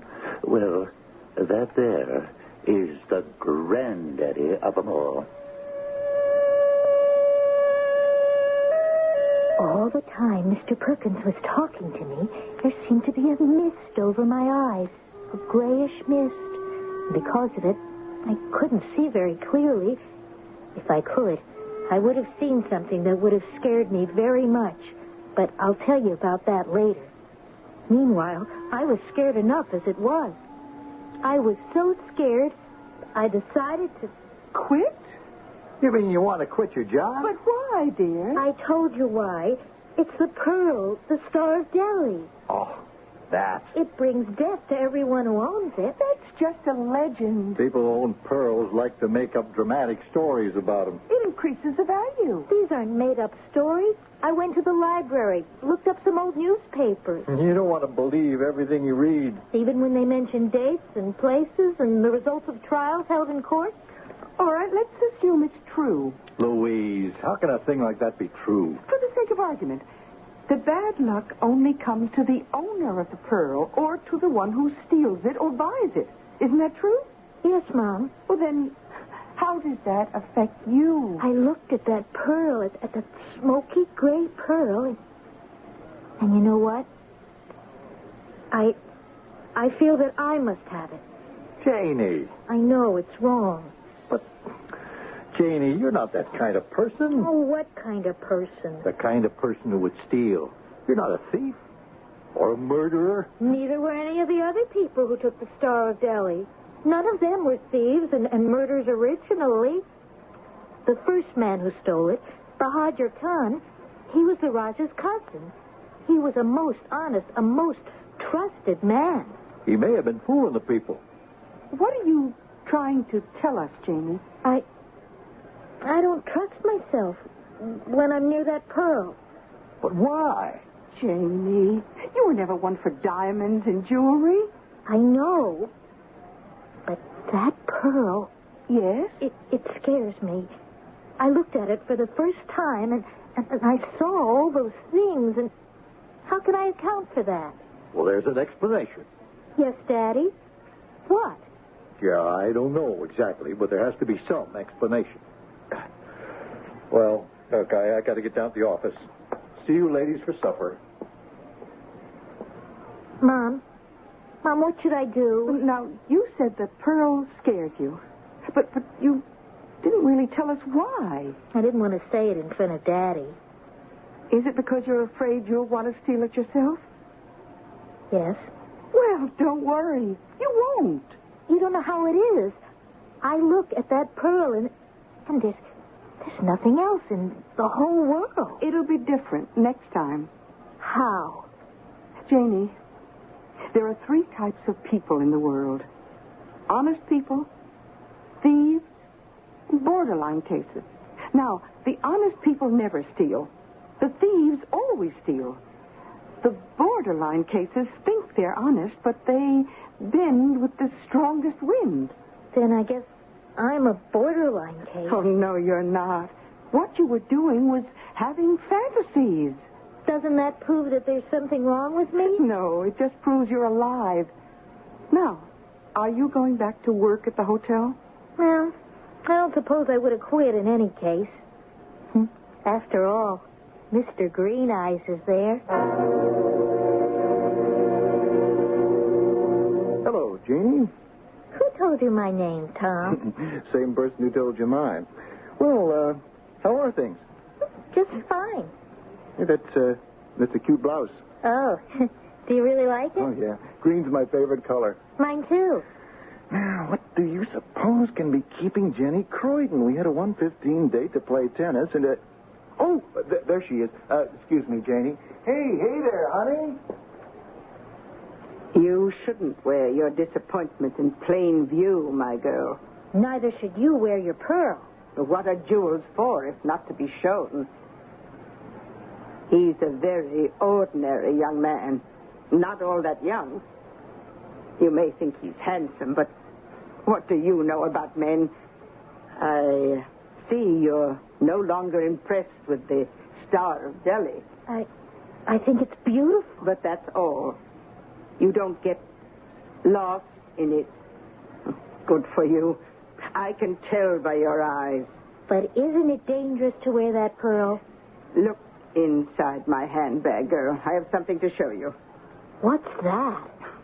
A sheriff's daughter, and you don't know a .45 caliber pistol when you see one? Notice, it's a .45, not a dainty little .22. With a .45, you could stop a rampaging elephant if you hit him in the eye. And my girl, I could hit him right square in the middle of his eye.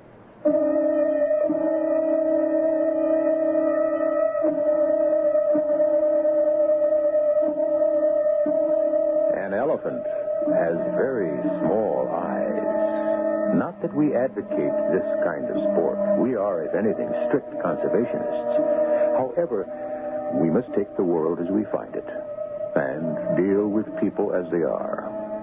Well, we have, if I may revive a popular expression of 2 decades ago, a pistol packing mama and a pearl of fabulous price.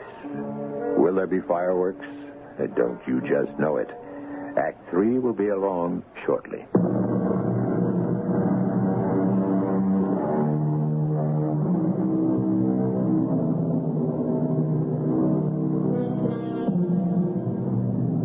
Full many a gem of purest ray serene, the dark, unfathomed depths of ocean bear.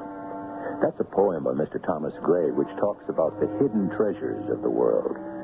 However, a treasure that's out in full view is the Star of Delhi, a smoky gray pearl which Mrs. Elvira Tottenham wears round her neck. Historical fact tells us that everyone who owned this pearl met with untimely, violent death. Mrs. Tottenham is also armed with a .45 caliber pistol, a most lethal weapon. But, Mrs. Tottenham, isn't it true it's been bad luck to own that pearl? What's luck, girl, but a string of coincidences? If they go your way, they're good. If they go against you, they're bad. But still... I dare anybody to come at me in broad daylight. At night, I lock my door and sleep with my Colt 45 beneath my pillow. But aren't you being foolish? I've been around for 80 years. I can't expect to live forever. But there are thieves who... Nonsense. No self-respecting thief would risk his life to steal the Star of Delhi. Who would buy it? But one person after another has stolen the pearl for more than 100 years. That's right. And you can tell who those thieves will be. How? They're the people who look at it and get lost in it. You can read it in their eyes, and I know who they are. Who? Yesterday, you were one of them. Me? Yes. Yesterday, you were lost in it. You would have done anything to get it. Oh, no. But today, your common sense has prevailed. Who else besides me still is lost in it? Green-eyed Tom Barlow. Blue-eyed Jenny Croydon. Brown-eyed Bill Perkins. Are you saying that... What I'm saying loud and clear is if I should be found murdered in my bed one morning and the pearl is missing, you may tell your father they are prime suspects. Not Tom. Not Tom Barlow. Believe me, Tom Barlow is like growing pains. You'll outgrow him.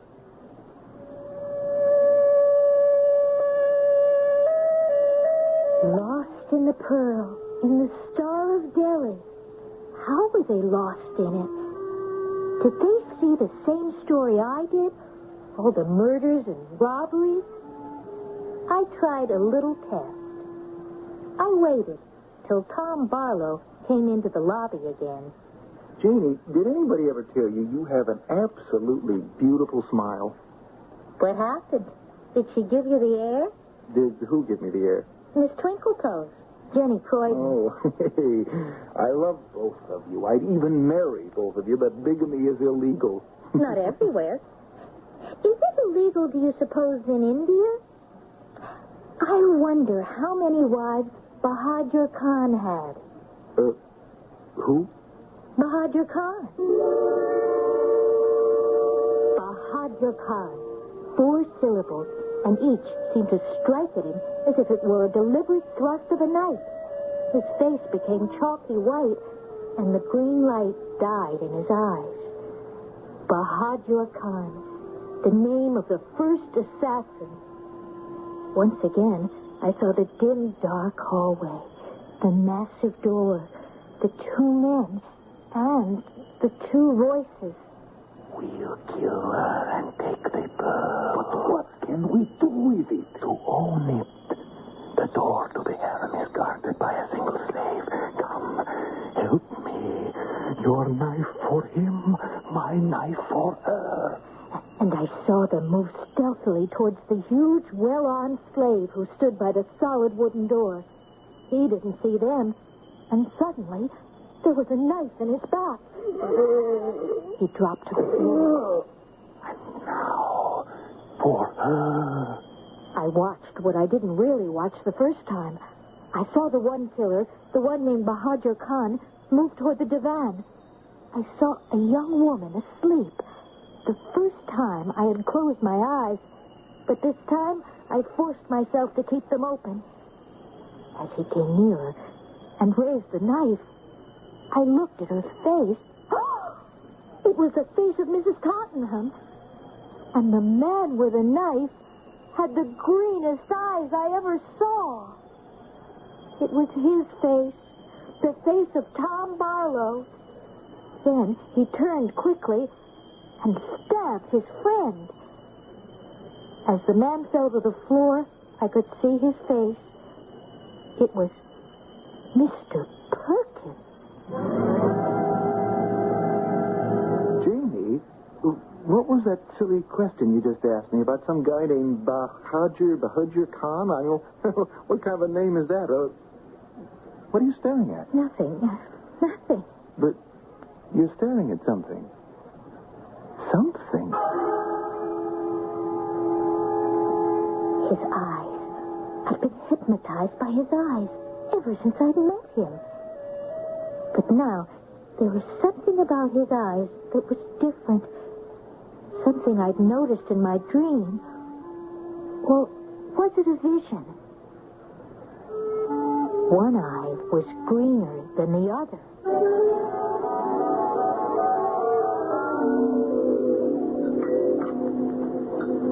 But her life is in danger. I hear you. And you can just sit there and eat. Now, honey, I can't assign myself or a deputy to guard her 24 hours. You see, Janie, there are some people who ask for trouble. Your Mrs. Tottenham is one of them. She flaunts her wealth, constantly tempting, attracting. But surely you can do something. I did. I warned her she was acting foolhardy. Did you check on Mr. Perkins and Tom Barlow to see if they have police records? I did, and they haven't. They're what your mother would call borderline cases. Would you do something for me, Dad? I'd do anything for you, honey. Would you, in your official capacity of sheriff, call the chief of police in Delhi, India? You mean Delhi, Indiana? No, Dad. Delhi. I guess now they call it New Delhi. And check on a man named Bahadur Khan. He was murdered in a jewel theft about 100 or so years ago. Janie, are you serious? Dad, I have to know. Please, put on your official voice. Get New Delhi, India on the phone, just like this. Operator, this is the sheriff's office in Iroquois County. We want to talk to the chief of police in New Delhi, India.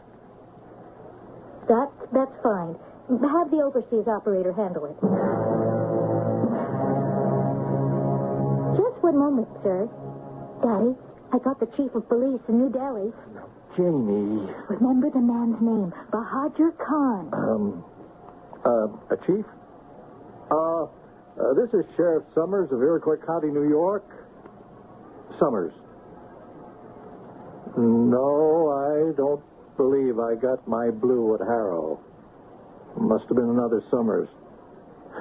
Chief, we'd like to find out if you could tell us about a fellow named Bahadur Khan. He was killed in connection with the robbery of the Star of Delhi.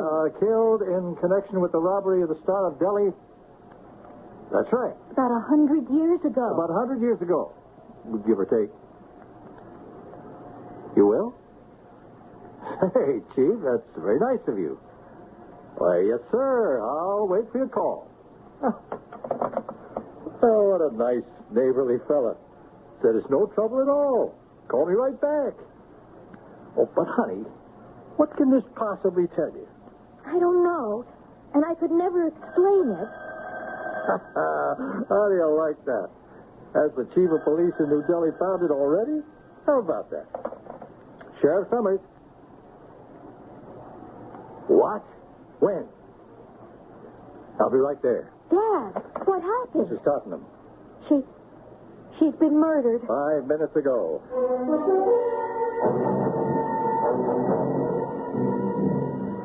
Okay. Everybody here? Perkins? Barlow? Yeah. Miss Croydon? Mr. Doggett? Yes, sir. Are any employees missing? No, Sheriff. All right. So we got everybody's in the hotel. Oh, we're fortunate this didn't happen at peak season. Now, according to the story I get from everybody, at 5 minutes to 10 tonight, you all heard a shot. Right, from Mrs. Tottenham's room. You all ran to the hallway and you went in. Mrs. Tottenham was lying there dead. And the pearl, the Star of Delhi, was gone. That's right. Yeah, it was gone. But look, Sheriff, her .45 caliber pistol was lying on the floor. It had just been fired. As I reconstruct the killing, the intruder entered the room. He had a key. My daughter, Janie, tells me it isn't hard to get one. When Mrs. Tottenham woke up, she went for her gun under the pillow. The intruder struggled with her. The gun went off and killed her, and then he grabbed the pearl. The broken chain was still on the bed. Now, I'll start asking questions. And he did. Daddy wasn't bad, but he got nowhere. Jenny Croydon was in her room. Tom Barlow was out walking. Mr. Perkins was in the hallway on the floor above. And so it went. Nobody had seen the killer leave. Well, I wasn't listening to answers. I was busy checking legs, trouser legs. I was so intense that Daddy noticed it. Janie, what are you doing? Looking for the killer? What are you talking about? Daddy, you couldn't watch Mrs. Tottenham 24 hours a day. She didn't want to hire private guards. So, I decided if we couldn't stop anyone from going into her room, at least we could find out who did go in there. I don't understand what you're saying. All right, everybody might as well hear this.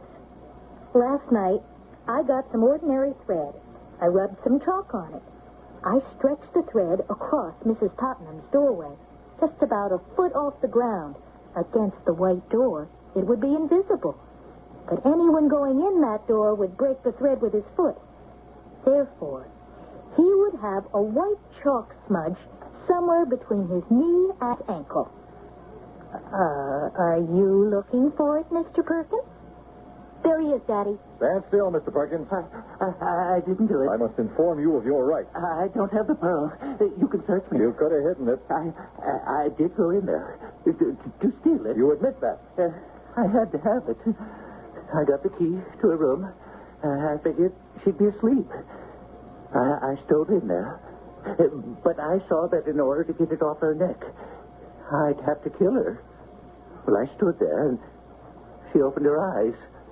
She looked at me, and she said, Perkins, what is this? You're not a thief. You're not a murderer. Don't force me to kill you. Mrs. Tottenham, please, put away that pistol. Why should I? Why shouldn't I kill you? The law would be on my side. Please, I don't know what got into me. You had a moment of weakness, Perkins. The lesson will last you your whole life long. Go. We'll say no more about it. That's what happened. When I went out, I was so nervous, I must have neglected to close the door all the way. The real killer could have happened by and you don't believe me. But it's true. Every word. It's true. Get it, Janie. Mr. Perkins, you're not required to say anything at all. But I'm innocent. Hello? Janie, that chief of police called from India. He said... Who is it? Mom, the chief of police from India called. Another time. I'm busy. He says Bahadur Khan, who first stole the Star of Delhi, was 30 years old. Dad, it's about Bahadur Khan. I'm crying out loud. I'm tied up here. And among other things, he only had one eye. He what? He had one eye, and he was an officer in... Mom, I'll call you back. Mr. Perkins, I'm sorry, but I'll have to ask you to come along with me. But I'm innocent. Dad, if we could find the pearl in someone's possession, that would prove he was the thief and the killer, wouldn't it? Search me. I don't have it. Of course not. Tom Barlow has it. Do you, Tom? Well, if I do, it was because it was planted on me. Perkins could have slipped it into my pocket. I did no such thing. Dad, you better be ready with your revolver. Tom Barlow may be armed. Hey, Jimmy, what do you say? I'm sorry, Tom. But my mom knew about people like you. Borderline cases. You happened along the hallway. You saw the door to Mrs. Tottenham's room wasn't quite closed. And so... Sheriff, your daughter's a little girl I'm not a little girl. Who makes up stories. But Mrs. Tottenham woke up. And in the struggle, you killed her. You snatched the pearl. You ran. You can't prove that. You've got the pearl. Where have I got the pearl? Sheriff, search me. I demand to be searched. Now, Janie... Daddy, Bahadur Khan had one eye. And so does Tom Barlow. The other one is glass. And inside that green glass eye is a smoky gray pearl.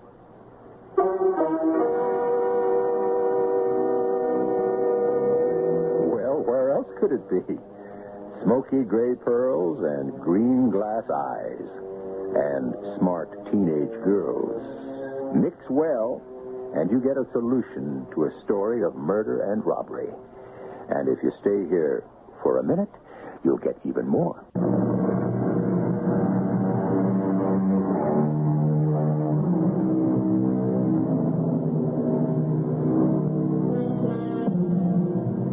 Is there a moral to our story? Of course. None of the evil in this world is committed by the good people. Not all of it is brought about by the bad people. For the most part, evil is the work of those who could be either good or bad, depending on how things work out. The borderline cases. It's good to be good. It's bad to be bad. But the worst thing you can be is neither. Or both. Our cast included Mary Persham, Bryna Rayburn, Ken Harvey, Russell Horton, and Ray Owens. The entire production was under the direction of Hyman Brown. Radio Mystery Theater was sponsored in part by General Electric Citizen Band Radios and X-Lax. This is E.G. Marshall inviting you to return to our Mystery Theater for another adventure in the macabre. Until next time, pleasant dreams.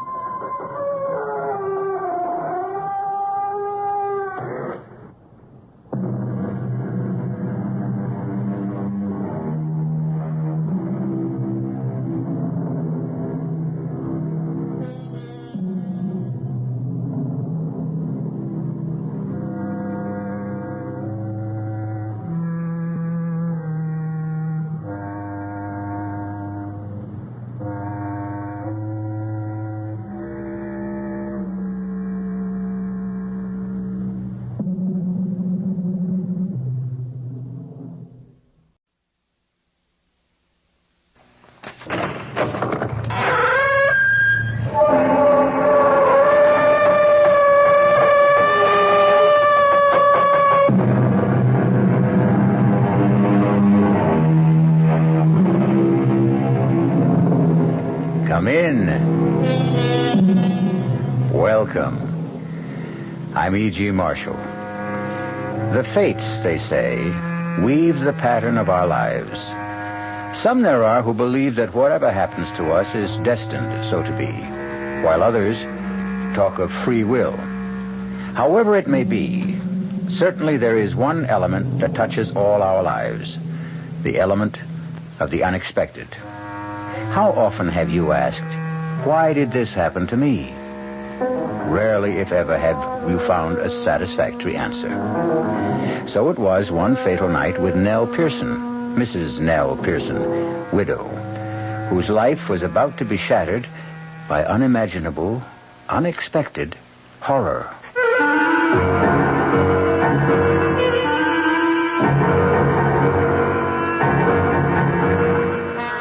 Our mystery drama, The Lodger, was written especially for the Mystery Theater by George Lothar and stars Kim Hunter.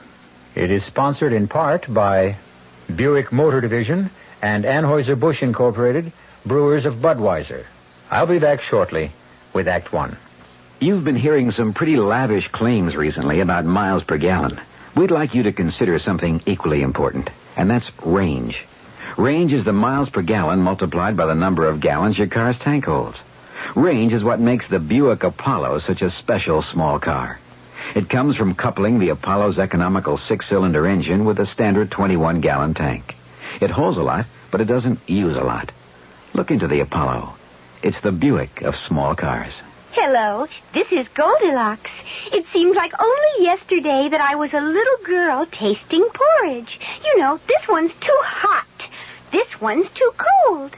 And now I conduct taste tests on diet drinks. And there's one I must tell you about. Sugar-free diet 7-Up. It has a fresh, natural, delicious taste. It drives my taste-o-meter crazy. Sugar-free diet 7-Up. This one's just right. Dreaming about becoming richer? Why not wake up richer every day? At Suburban Savings in North Jersey, getting richer is an everyday reality. Because Suburban has put into effect higher effective returns.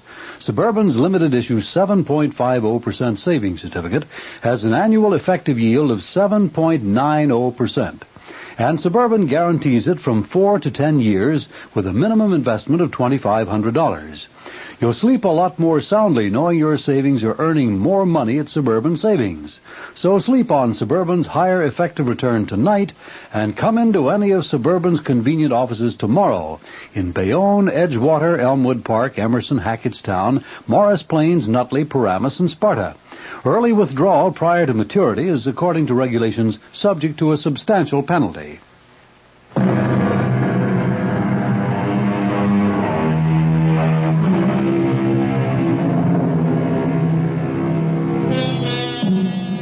The fates brought unexpected horror that night to Nell Pearson's house on 9th Street, where she rented rooms.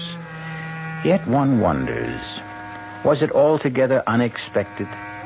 Could the frightful things that happened have been avoided had she been more alert, say, more sensitive to warnings of impending tragedy? No matter now.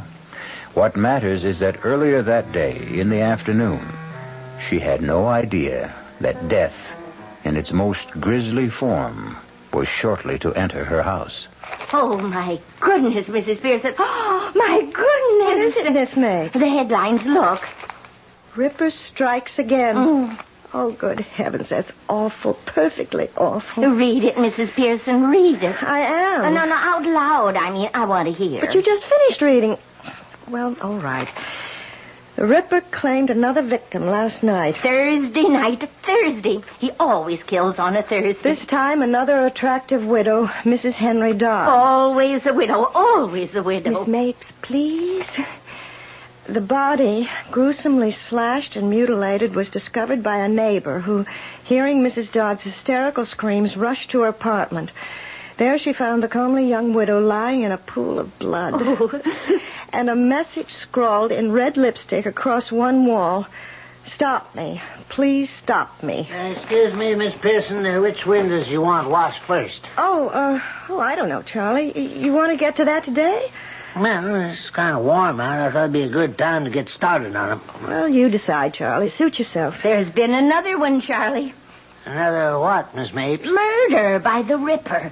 Another widow, like always. You don't say. That makes a fifth, don't it? The fifth in 5 weeks.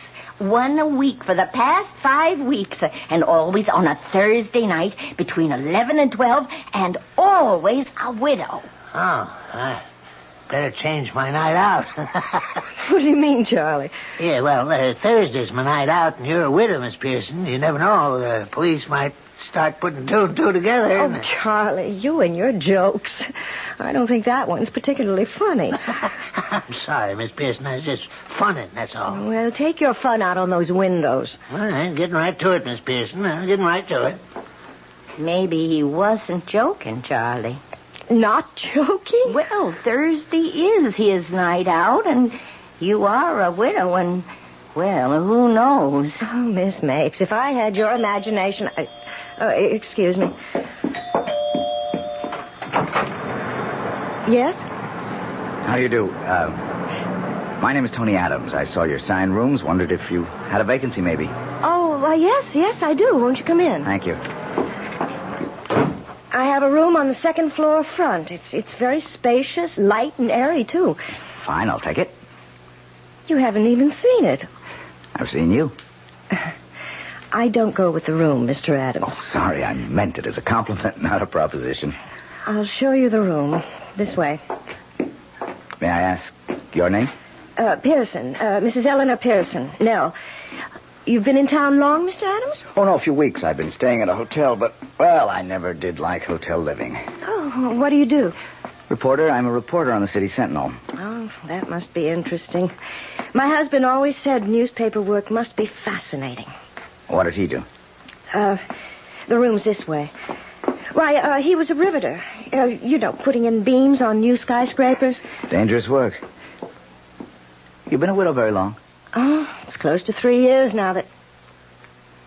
How do you know I'm a widow? Don't look so surprised. For one thing, you talk about your husband in the past tense, and for another, you're not wearing a wedding ring, and, well, rooming houses are run by widows more often than not.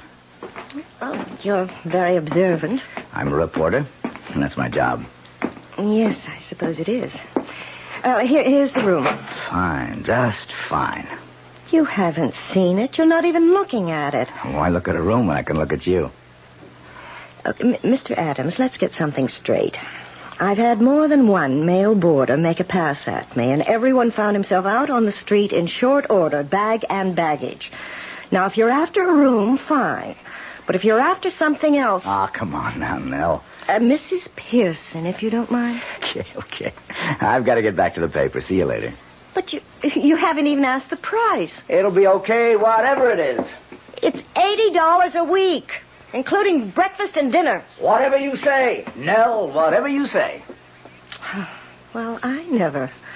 Doesn't look at the room, doesn't care about the price, just drops his top coat on the bed and he's off. Well, I'd better hang his coat in the closet. It'll get all creased. Oh, no, what was that? Fell out of his pocket. Rolled under the bed. Would roll under the bed, of course. Make me get down on my knees and... Why, it's a lipstick. What in the world would he be doing with a lipstick?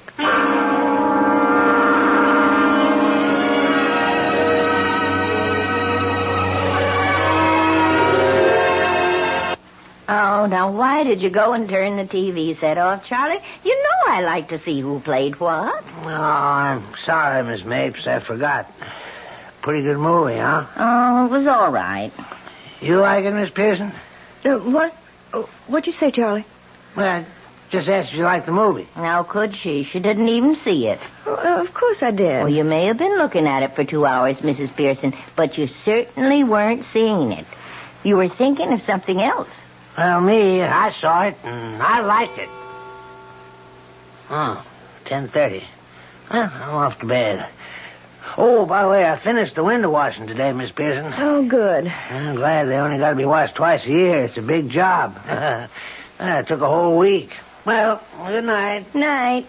Good night, Charlie. Mrs. Pearson, now I'm not one to pry, but why don't you tell me what's bothering you? Bothering me? Now, you know something is been bothering you since that Mr. Adams arrived. Now, when was it now? This is Thursday, and he took the second floor front Friday it was. Mm-hmm. Now, I'll tell you something. You haven't been the same since. Oh, it's nothing, Miss Mapes. Nothing at all. Now, you don't fool me. Something's worrying you. I know it is. Oh, I might as well tell you. It's this. What? Well, it's a lipstick. Why should a lipstick upset you? Well, it was in his pocket the day he arrived. His topcoat pocket. It fell out when I picked the coat up. So? It's the same color, mandarin scarlet. The Ripper uses to scrawl those awful messages with. Oh, and you think... Oh, you don't think he's the Ripper? Oh, no. Of course not. Well, then why the worry? I don't know. It just bothers me a little, that's all. And now, if you're all that worried, you could, or maybe you did, check on him? Check on him? Well, find out if he really does work for the City Sentinel and like that. You could call the paper. Oh, I'm just being silly, that's all. Of course you are. Mountains out of molehills. Well, I'm off for bed. Oh, are you sleeping better since we exchanged rooms? You've no idea. The traffic isn't anywhere near so loud. But what about you? Oh, I don't mind it. I told you that months ago. I know, and I thank you. Stop worrying now, and... Oh, here's the lipstick. I certainly don't want it. Good night. Good night, my dear. Sleep well.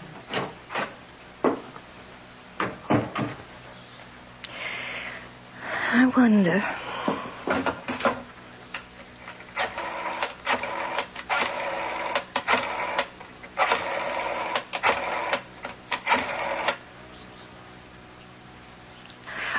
Hello? City Sentinel? I'd like to speak to Mr. Tony Adams, please. Oh, I see. I wonder if you could tell me, has he been with the Sentinel long? 6 weeks? Thank you very much. 6 weeks. It was just 6 weeks ago on a Thursday. Just 6 weeks ago today that the Ripper...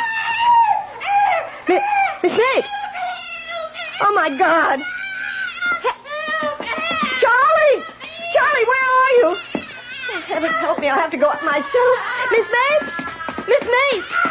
Oh, Charlie! Good Lord, Miss Pearson, was that Miss Mapes screaming? Yes. Don't hear nothing now. It came from her room. Oh, Charlie, I don't dare open the door. Yeah, well, I guess I'll have to then. Yeah. Oh, no. Oh, no. Blood. Blood all over. Hey, Miss Mapes, look. No, don't look. Oh, God. It's the work of the Ripper. My Lord. I've never seen no one slashed up so bloody. The mirror. Charlie, look at the mirror. Words scrawled in red. Lipstick. Mandarin scarlet lipstick. Stop me before I kill again. They must stop him. Let's get right down to the living room and phone the police. Yes, yes. The front door at this house? I'll go. Oh, Mr. Adams. Hello, Charlie. Sorry I bothered you. Forgot my key. Hello, Nell. Oh, excuse me, Mrs. Pearson. I know. Why the stairs? Can't be the first roomer who forgot his key. Mr. Adams. Oh, my Lord, Mr. Adams. What is it? Upstairs. Upstairs what? Oh, never mind. I'll see for myself. The police. Let's call them, Miss Pearson. Miss Pearson. Did you... Charlie, did you... Miss Pearson, what is it? The look on his face when he saw me standing here. Did you see the look on his face? Well, yeah. I couldn't figure why we were staring at him. He couldn't figure out how I could be standing here. Huh? What? She's been killed by the Ripper. Miss Mapes killed by the Ripper, and he always kills widows. Hey. Yeah, come to think of it, that don't make no sense. It does if you remember that we changed rooms. Miss Pearson. Miss Pearson, are you saying that the Ripper mistook Miss Mapes for you? Oh, I'm the only widow in this house, Charlie. Come on, let's call the cops. Yeah, operator, the police. Give me the police. Put that phone down, Charlie. Mr. Adams, what do you... Give me the phone. Charlie, no, the police. Yeah. Hello, this is Give Charlie. me that phone.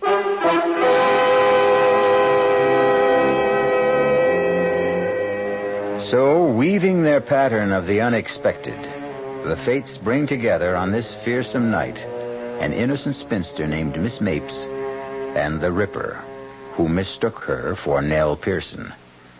I'll be back shortly with Act 2.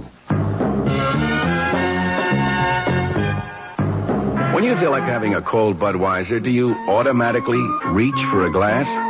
Well, sure, Bud's a great beer any way you drink it. But without a glass, you're really missing something. Now, take that wonderful Budweiser head of foam, for instance. Those bubbles, tiny though they are, still amount to something pretty special at the top of your glass. Taste appeal, and eye appeal. 2 results of exclusive beechwood aging and natural carbonation. It takes a lot longer to brew Budweiser that way, but brewing beer right does make a difference that you can taste. That's why when you say Budweiser, you've really said it all. Anheuser-Busch, St. Louis.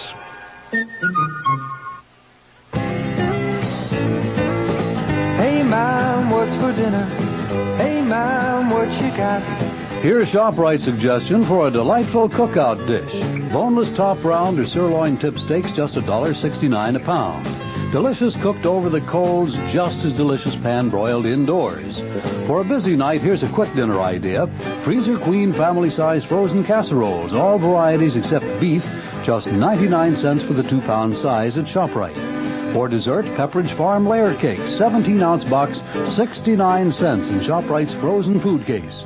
Cooking out or cooking in, ShopRite has the answer. She loves the family. She wants the best. She does all that she can do. She lets ShopRite do the rest. Hey, Ma, what's for dinner? ShopRite has the answer. Guess I ought to call old Blowhard Gildersleeve to tell him about my new radio show. Wait till he hears that his old pal Fibber McGee's got a new radio program. That'll really burn him up, the old goat. When he finds out I'm going to play some great old radio shows like Ed Wynn, Mr. District Attorney, even Bob Hope, old Gildy'll bust a gasket. Fibber McGee in Part 4 of his special program, The Good Old Days of Radio, will be heard tonight at 9 o'clock right here over WOR Radio, the talk of New York.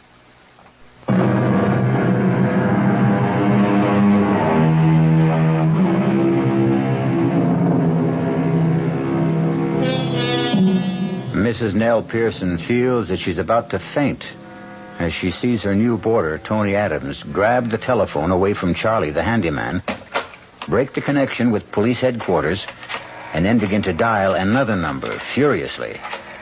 Charlie stands as if turned to stone. Nell grabs the back of a chair for support as... Give me the city desk. Hank, Adams. The Ripper is struck again. Time, 11:15. Place, 129th Street. Rooming house owned by Mrs. Eleanor Pearson, widow. What? No, not her. One of her boarders. Miss Mapes. Well, he must have made a mistake.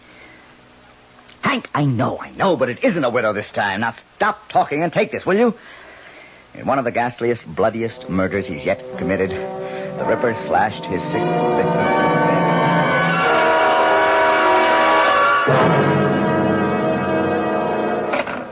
Sorry, I had to grab the phone out of your hand, Charlie, but a scoop's a scoop. Yeah, sure. Now, give me your stories.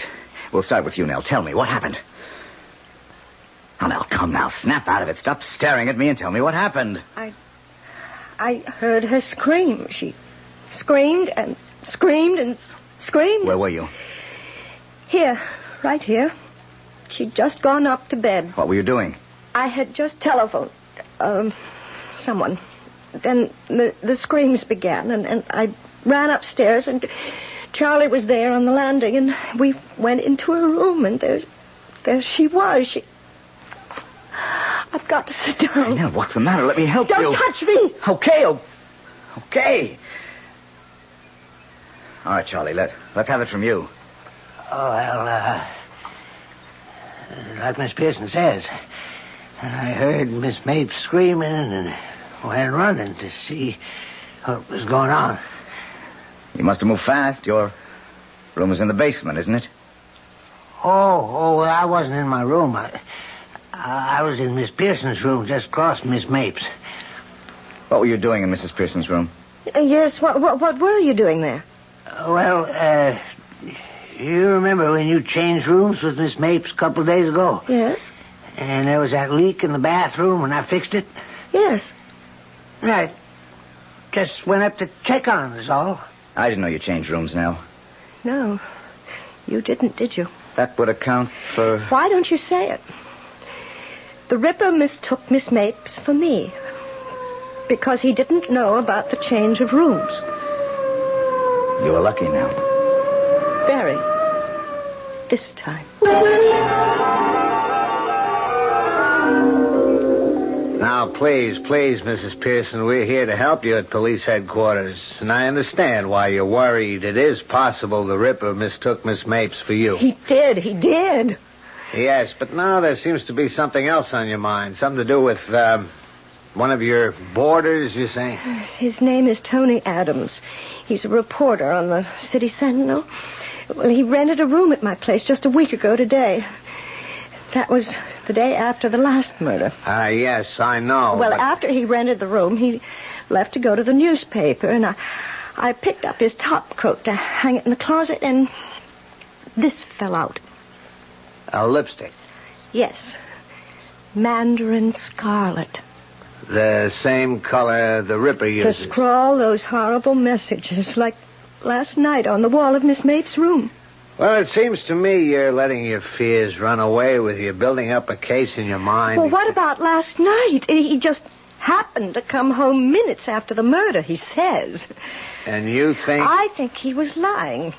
I think he killed Miss Mapes, left by the fire escape at the end of the second-floor corridor, and then pretended he'd just arrived home.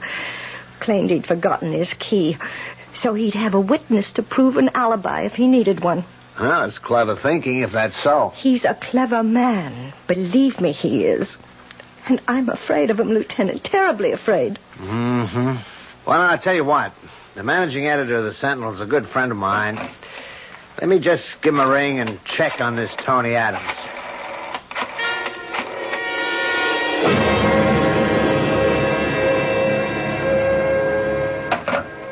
Mm-hmm. What? It's interesting. Your friend Mr. Adams was hired away from another paper, a metropolitan daily, because of the record of scoops he'd built up in a little more than a year. Scoops? Oh, that means... He always managed somehow to be on the scene of the crime first. An unusual record. A most unusual record. You think... Oh, I know what you think. He committed the crime so he could get the scoop. No, I didn't say that, Mrs. Pearson. But that's what you're thinking.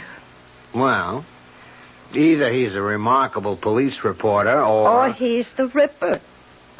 Lieutenant, I want protection. You've got to protect me. I want a policeman in my house night and day until that Ripper is caught. Tell me, do you have a room available in your house? Well, there's Miss Mapes' room. Why? Well, look, don't hold me to this. What with one thing and another, we're short-handed right now, but if I sent one of my men to act like he was a boarder... Oh, I'd make room for him. You can be sure of that.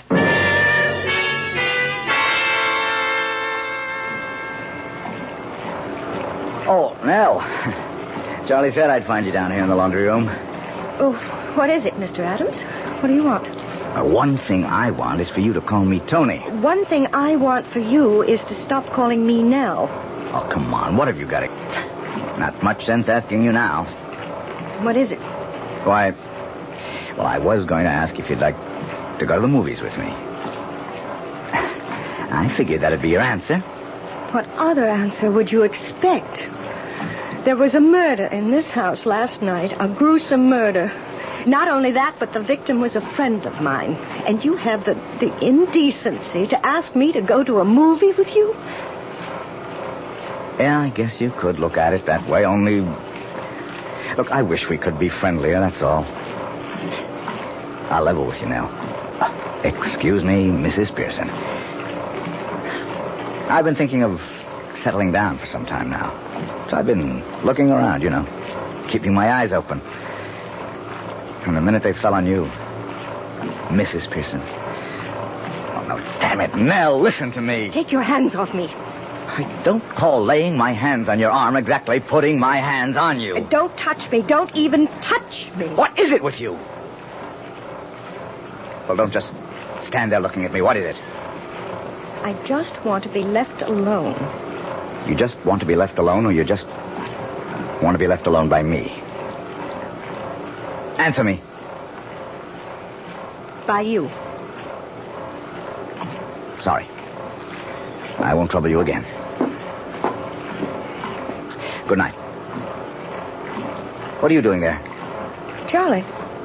I come down to tell you there's somebody upstairs looking for a room. Man or woman? Man. Oh, well, if you'll excuse me, Mr. Adams. How long were you standing there, Charlie? Me? I just come down. Why? Nothing, Charlie. Nothing.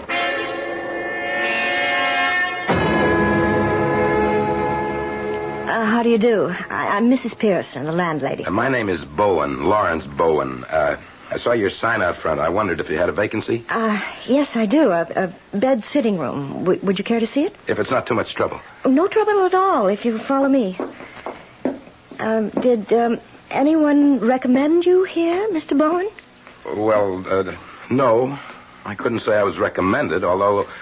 Yes? Well, you might say I heard what happened here last night, and well, that's why I'm here. Well, here we are. This is the room.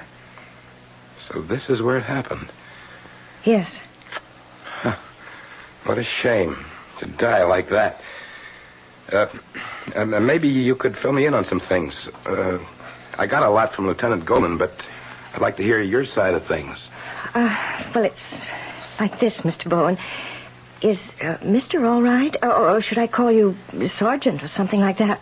Oh, I better keep it Mister. Oh, I understand.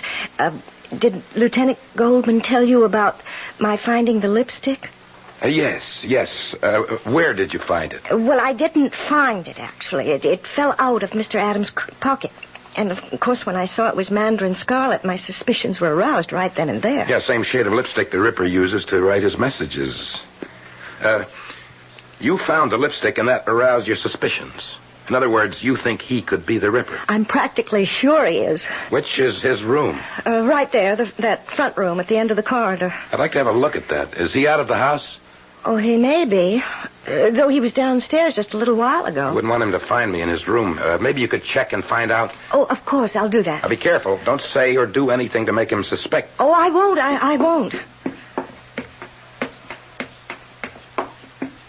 Oh, Charlie, where's Mr. Adams? In the sitting room. He said he was going to write some letters. Oh. Was something wrong, Miss Pearson? You act upset. No. I'm not upset. Not in the least. Thank you, Charlie. Oh, you've finished writing your letters. Huh? Yes. How did you know I was writing letters? I noticed you're holding some letters in your hand. I assumed you'd just written them. Naturally. Naturally. And now I'm going out and naturally post them.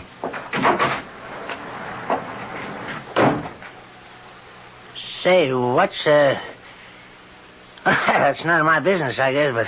3, 4, 6 of them. And all of them mandarin scarlet. Then I was right. You were more than right. You were smack on target. And look here, under these shirts. I got a knife, a long knife. Butcher's knife, Mrs. Pearson. The knife, I'm sure, that was used on all 6 victims. Oh, Lord, be with us. What are you going to do? For the moment, nothing. Nothing? You're not going to arrest him? Well, we could arrest him. I don't think we'd be able to hold him. Evidence like this, it's purely circumstantial.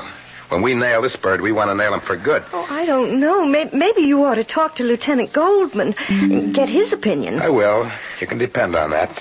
And I'll do it, Mrs. Pearson, not you. Well, I don't understand. If Adams is planning to murder you, he's keeping tabs on you. So don't try to contact the lieutenant in any way.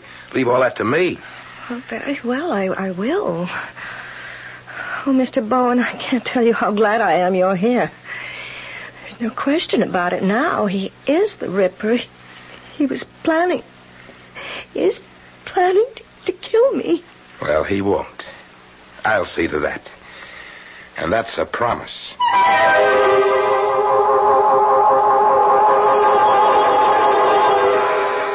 Protected by Mr. Bowen, Nell Pearson feels safe.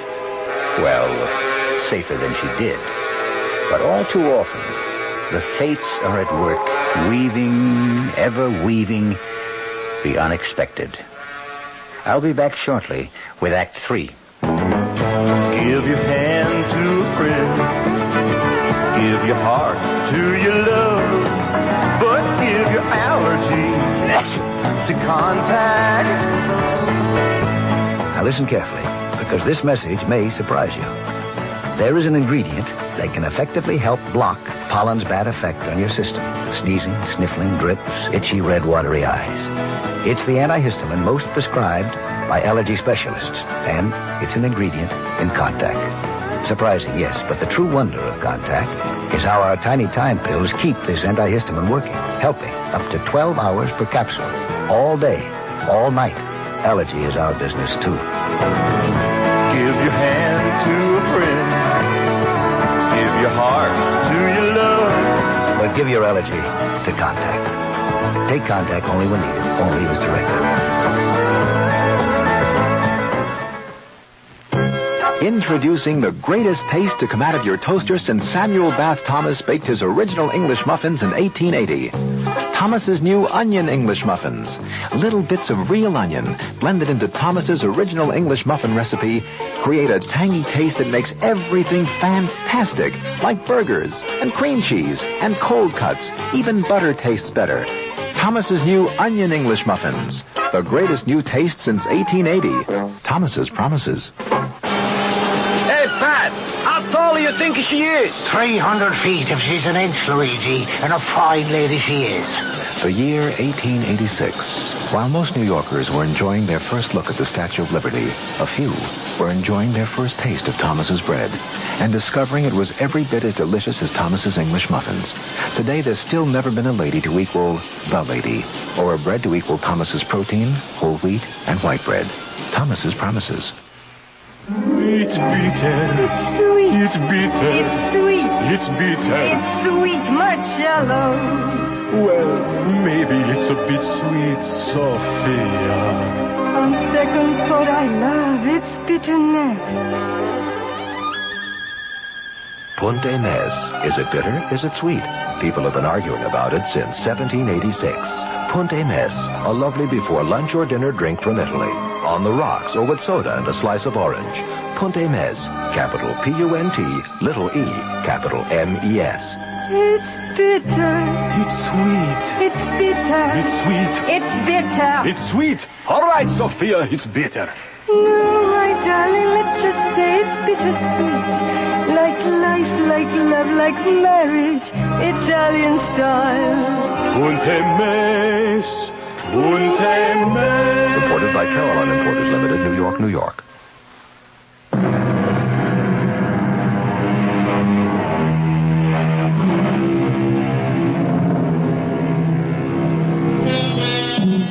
With Officer Bowen in the house to protect her, or perhaps I should say Mr. Bowen, Nell Pearson seemingly has nothing to fear.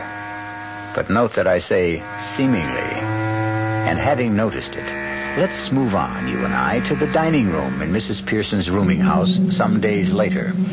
In fact, the evening of the following Thursday. Delicious meal, Mrs. Pearson. As always. Thank you, Mr. Bowen. Sure is. Oh, Mr. Bowen. Yes. I hope you won't mind my asking. I haven't had the chance before, but do you mind telling me what you do for a living? A salesman. Insurance. Oh? You sound surprised. No, not really, except I'd have thought you were in something that keeps you outdoors a lot of the time.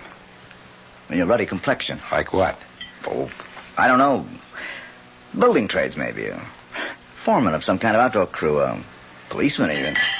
Oh, I'm sorry. It slipped. No, I'm insurance salesman, Mr. Adams. And that does get me out and around a lot, you know. I suppose it does, yeah. You're a reporter, a crime reporter, I hear. Mm-hmm. Are you involved in this Ripper business? Very much. Been involved in nothing else since I came here to join the Sentinel. Do you or do the police have any idea what he's like, the kind of man he is? What makes him commit these terrible murders? Well, we do and we don't. Well, what I mean, everything we know is conjecture, theory. No one has ever laid eyes on him, except his victims, of course, so we can't be sure that the picture we've built up is close to the truth or not. Still, it ought to be fairly accurate as far as it goes. Well, how far does it go? I mean, what is your picture of him? Well, we estimate he's between 5'11" and 6 feet. We get that from the height of his victims and the downward direction of some of the knife thrusts. Must we talk about the Ripper at the dinner table? Oh, I'm sorry, but Mr. Bowen asked. And... Well, there must be something else you can talk about. After all, there has been a murder in this house, and it was the Ripper, and this is Thursday, and the night that he commits these terrible crimes, and... Well, really. Oh, Nell, I am sorry. Me too, Mrs. Pierce. I'm awfully sorry. It's all right. Just stop talking about it. I certainly won't. It is Thursday night, and that means I've got to stake myself out at police headquarters. Want to be right in the scene, is that it? I'm always on the scene, Mr. Bowen. It's my job.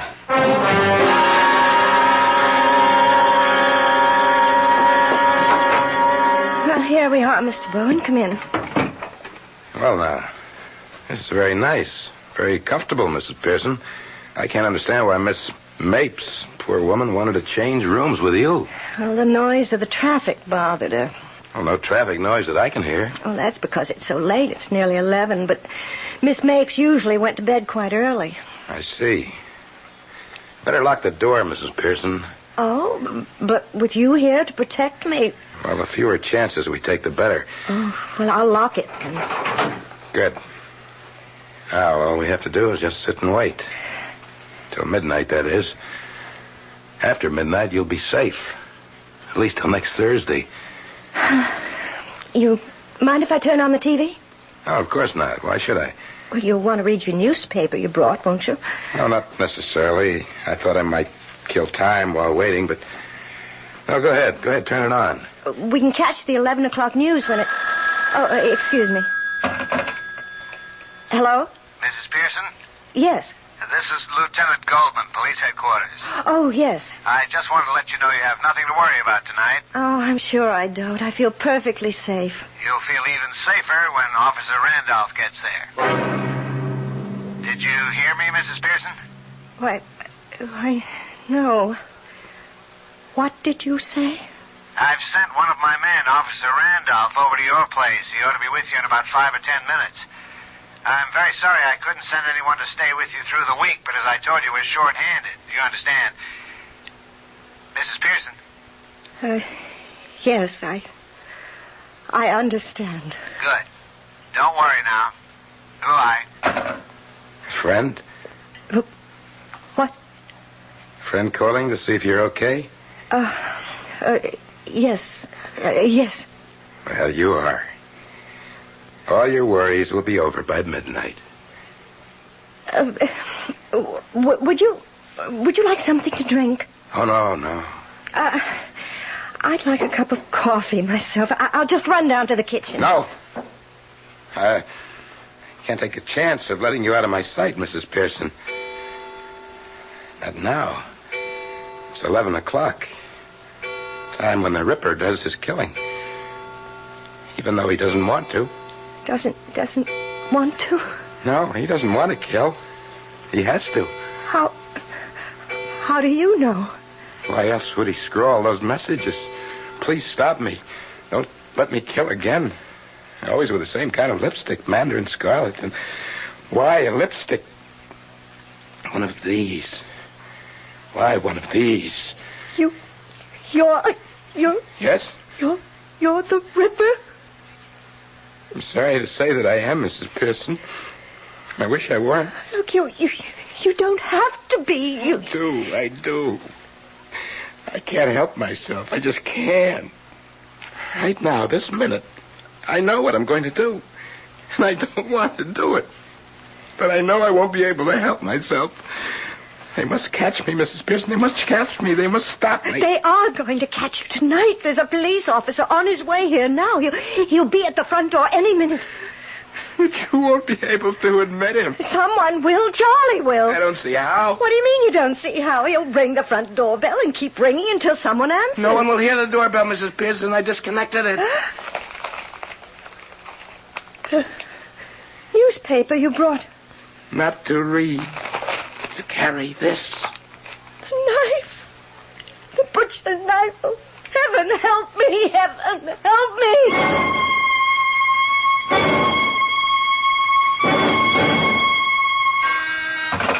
Goldman. Yes, send him in. Come in, Adams. Got a message you wanted to see me when I came in. Yeah. Coffee? Never turn it down. I just wanted to let you know I assigned a man to stay with Mrs. Pearson between 11 and midnight, and another hour or so after that, just to be sure. Thanks a heap, Lieutenant. I appreciate that. I think you're more worried about her than she was about herself. Well, to tell you the truth, I'd have stayed with her myself if I didn't have to cover headquarters. And if she'd have let me. Let you? For some reason or other, she won't have anything to do with me. Me, I go for her. She turns me on, you know what I mean? But I can't get to first base with her. You ready for a shock? What? I didn't tell you this before because I didn't get the chance. Too damn busy with one thing and another, including putting a check on you. I don't get you. I had you checked out up and down and sideways because, well, you're not going to believe this. Mrs. Pearson was convinced you were the Ripper. Nell Pearson thought I... Excuse me. Goldman. No one answers. Well, that doesn't make any sense. She's there. I talked with her on the phone 10 minutes ago. Tell him to try again. And tell him to make sure he's got the right house. These rookies. What? The guy I sent over to stay with Mrs. Pearson says nobody answers the doorbell. Not out of order, is it? Oh, well, I know. I've got a key. Maybe he went to the wrong house. Yeah, maybe. Look, you don't know what you're saying. I never tricked you. Oh, yes, you did. You say you changed rooms with that Miss Mace because she wanted to. But what you were doing was tricking me, that's what. You're all alike, you widows. Vile, vile, vile. Please believe me. Believe you? Believe a widow? Never again, never again. I believed one. I married her, but never again. You know what the Chinese say? Fool me once, shame on you. Fool me twice, shame on me. I learned that from her. She was nuts about everything Chinese. Pagodas all over the house, Chinese screens, parading around. She was always parading around with dresses slit up to here, up to here. Even her lipstick. This Mandarin scarlet. Listen to me. But I paid her back for what she did to me. I paid her back that night. That Thursday night when I came home unexpectedly and found her. Her and him. He ran. He got away, but she didn't. Oh, she didn't. I got a knife from the kitchen, a butcher's knife, and I came into the bedroom and I slashed and stabbed and stabbed. And I ripped my door. I killed her once, and then again, and then again, and again. I kill her as I'm going to kill you now. Please, oh, please. What do you want first, huh? A slash across the face, a slash across your beautiful lying face. It'll do you no good to run. They all tried that and they failed. No! Help me! Please help me! No one can help you now. Stand back, Adams. I'll kill you. I'll kill you. Nell, are you all right? Thank God you're here. Thank God. But how? The cop Lieutenant Goldman sent over said no one answered the doorbell. Seemed odd to me, so I decided to come over and check. Lieutenant Goldman came too. Oh, Tony. Now, take it easy now. Here. Sit down. That's it. Can you ever forgive me? I misjudged you so terribly, so terribly. That's for sure. What about him, Lieutenant? He's gone. I hated to kill him, but I had no choice. Not the way he came at you, swinging that butcher knife. Hey, what are you doing? Calling the Sentinel. What else? I've got another scoop. If you don't mind. Hey, what? Operator, give me police headquarters. Well, that's gratitude. I lead you to the Ripper, and you swindle me out of my scoop. You'll get your scoop. And the way Mrs. Pearson is looking at you, I'll say you get another. Hello, this is Goldman. Give me homicide. Well, I know. What? Chief. Tony? This is Lieutenant You Goldman. know I've been crazy about you since I laid eyes on you. Yeah. You do know that. Yes. No, he's dead. Yes, I guess I do. Had to kill him. Well, look, that movie I asked you to go to, they've held it over another week. Okay. Will you go with me some night? I'd love to. Anytime. Any night. But Thursday.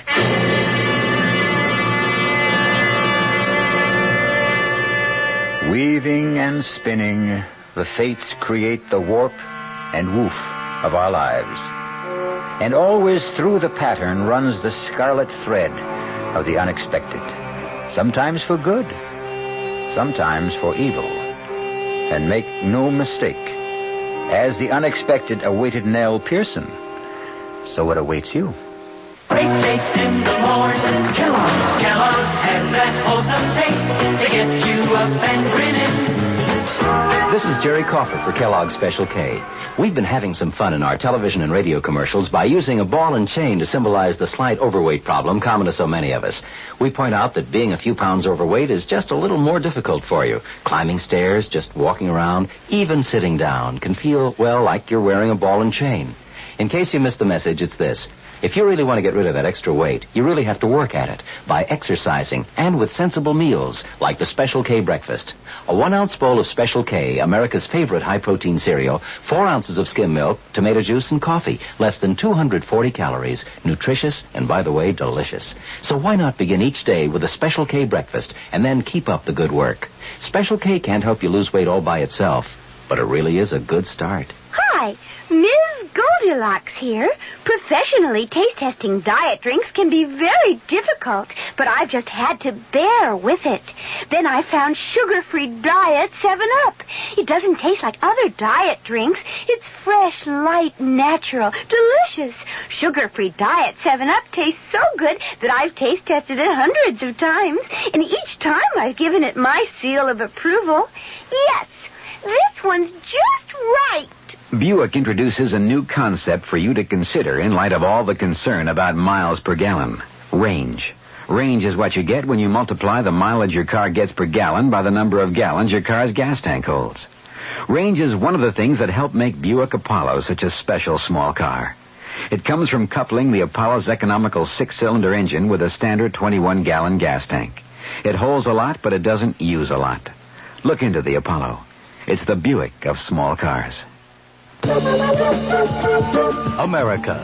We're big on that. New York, Denver, Minneapolis, St. Paul, Dallas, Fort Worth. Ozarks 2/3 transcontinental, serving more than 60 cities, all very important to us, and to the millions of people we serve each year. America.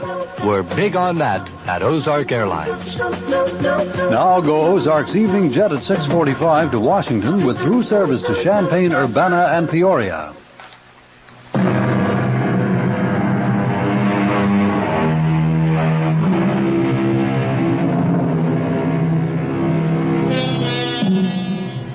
I'm sure you'll want to know that Nell and Tony are married now.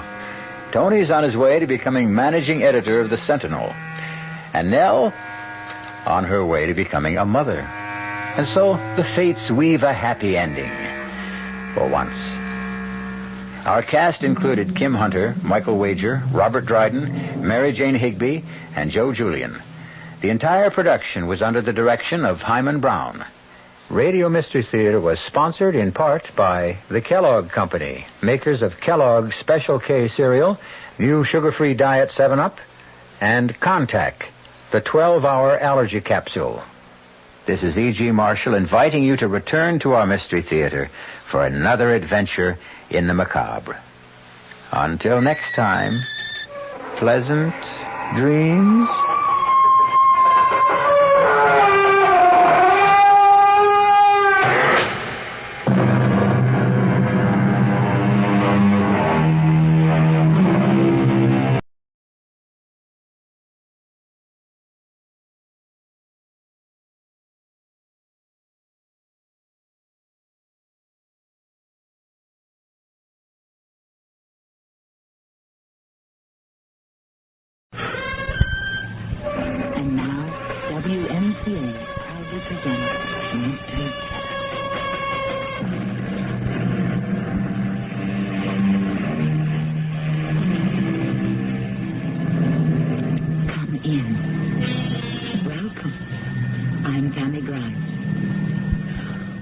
Has seen, and perhaps many of us have hung, those little signs from the knobs of hotel room doors which say, "Do not disturb."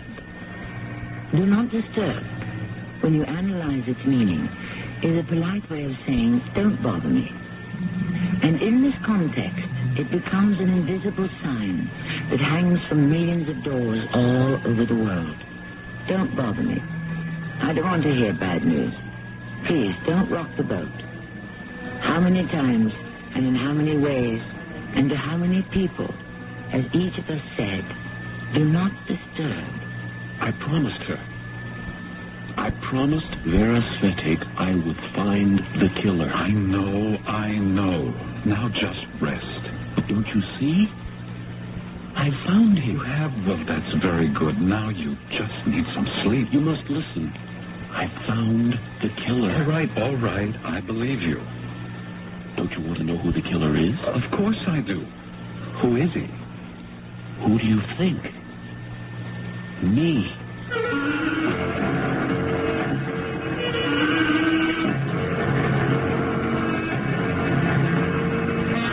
Our mystery drama, I Am the Killer, was written especially for the Mystery Theater by Sam Dan and stars Kid Lay.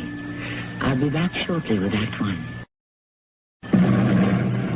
You're listening to the Mystery Theater on your conversation station, WMCA New York. When we think of mystery stories, we think of detectives like Sherlock Holmes, or Hercule Poirot, or Sam Spade, or whoever our favorite happens to be.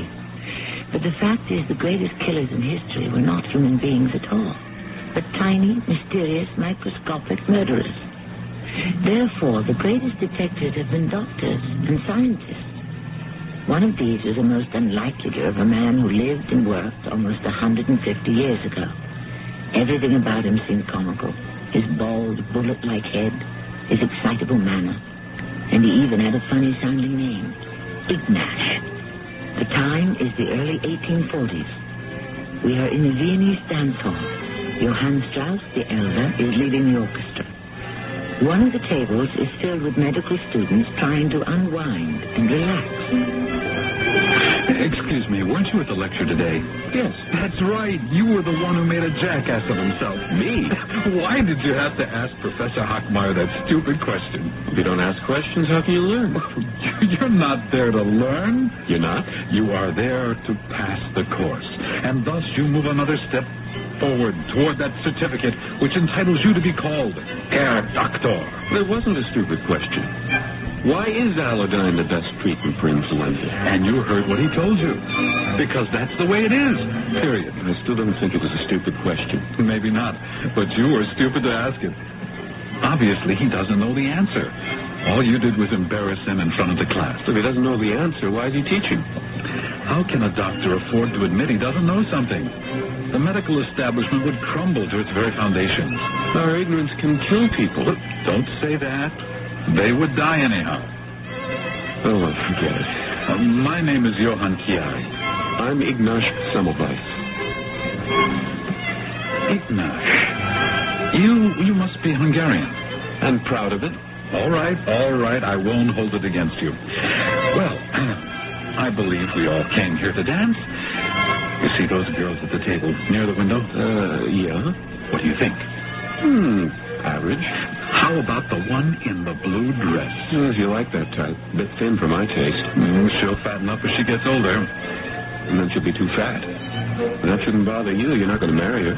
Oh, but I am, Ignash. I am. Well, then you know her. Oh, I know who she is. Elizabeth Klein. Klein? Yes, indeed, my friend. Daughter of Herr Professor Klein, director of the hospital himself. You're not going to marry her because her father's director of the hospital. Can you think of a better reason? People should marry because they're in love. People should marry for sensible reasons. Then, because they have made the right marriage, and they're happy, at that time they fall in love. Well, I think I shall ask Elizabeth to dance. Just like that? That's how it's done. Incidentally, the one in red... what about her? She's related to Count Metternich himself. Metternich? The butcher? Let's not have any of that. True, she's only a poor relation, but he could use his influence for her. How could I possibly have anything to do with a girl who's a Metternich? Do you know what Metternich has done to Hungary, what he wants to do? Besides, she's ugly. No, I would say she has a strong face, full of character. She's fat, voluptuous. She's so short, petite. No, I'm not interested. Here I was trying to put you next to a good thing. She could make your fortune. I'll make my own fortune. Thank you.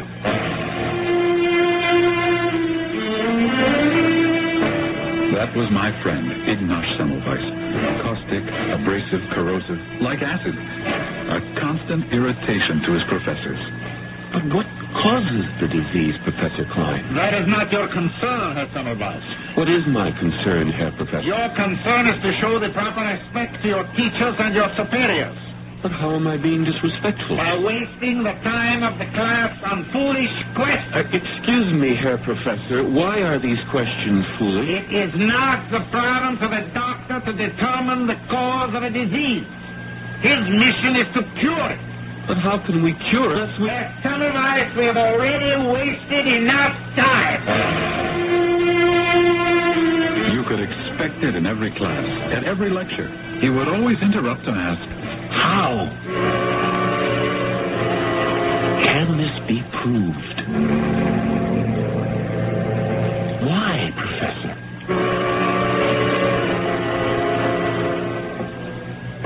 Hello, Ignaz. Johann, sit down. You mean you're willing to be seen sitting at a cafe with me? A man has to do something dangerous now and then to keep life from becoming too dull. Johann, you're the only friend I have. Well, that's your fault. You're a good fellow, Ignaz, but you... I know. Well, you're much too controversial. Why can't you be like everybody else and say, yes, Herr Professor. Of course, Herr Professor. How right you are, Herr Professor. Because that would be telling a lie. Their stupidity and arrogance, Johann, at times, it's just too much. These quacks. Not everyone at the hospital is a charlatan. We have men like Kolechka, Skoda. But most of them... Ignaz, trim your sails. Moderate your tongue.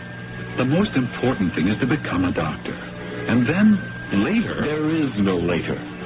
There's only now. And I refuse to develop bad habits. What can I tell you?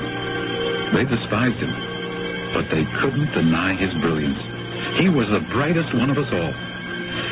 I was made a resident in the Department of Obstetrics and Gynecology. I like to think it was on merit, but the fact is I did marry Elizabeth Klein.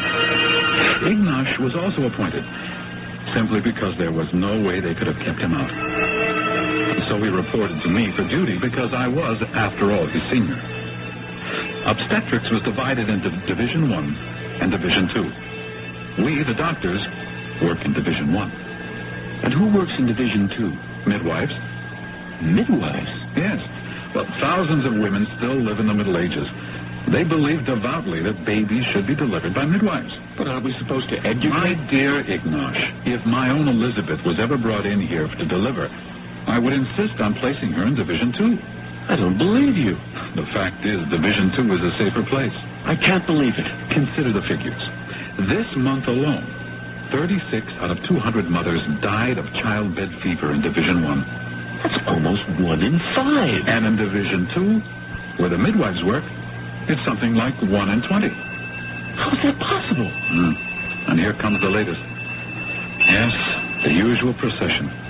It's headed by the lay brother, and now the priest. And now the poor dead woman. See, they come from Division 1. This is terrible. Look at her. The young girl.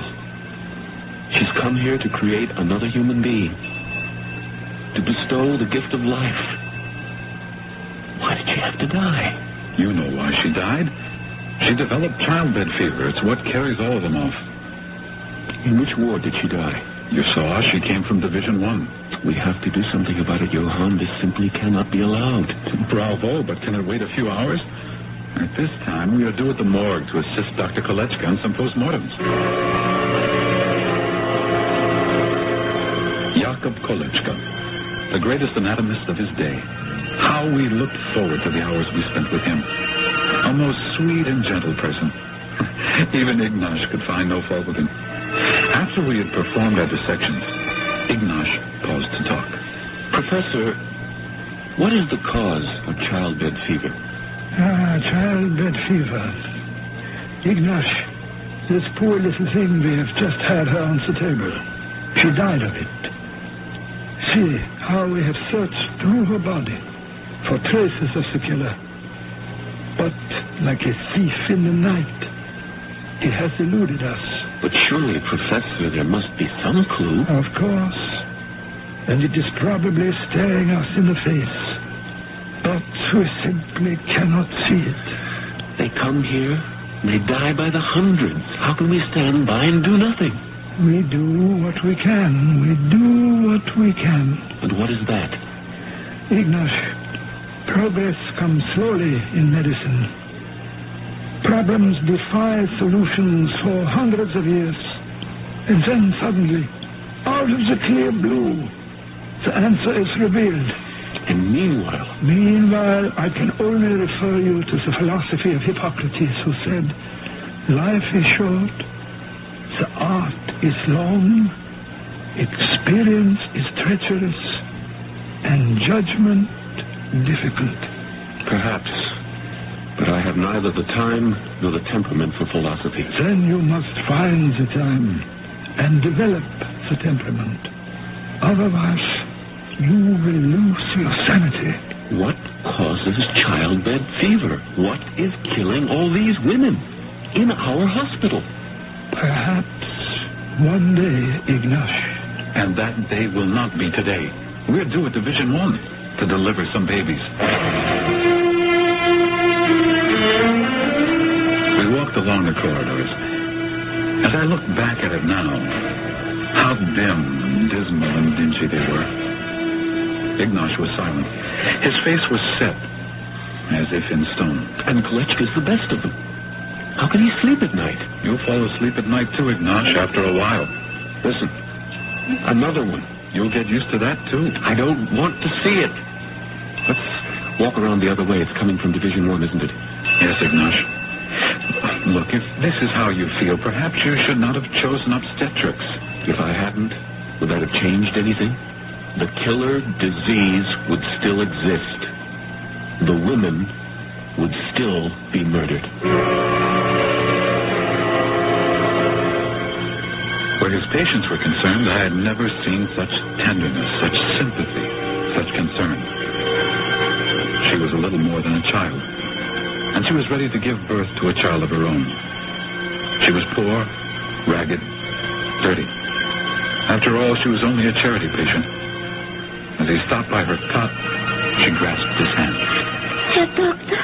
Herr Doctor. Yes, my dear? Oh, Doctor, please, help me. Of course, that's why I'm here.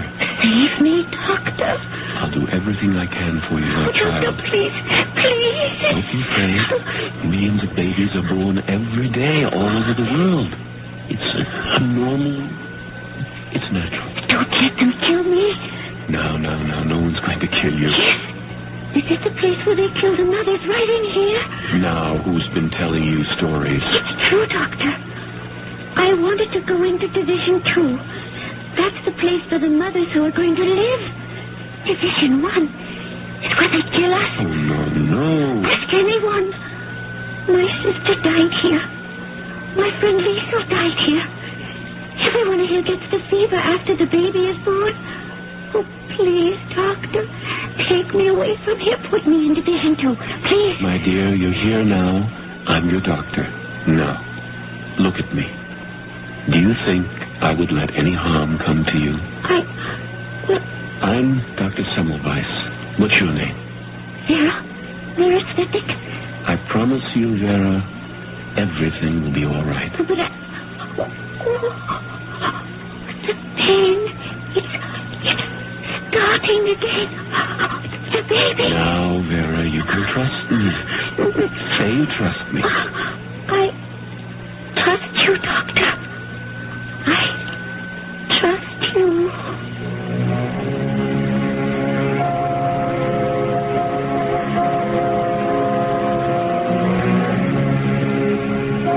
Of course, you probably know what has to happen now. Stories that are taken from life and reality must follow a real and lifelike logic. Sometimes there can be more fantastic than the most contrived tales of the most inventive writer's imagination. Our exploration of the human psyche and the human body continues shortly with Act Two.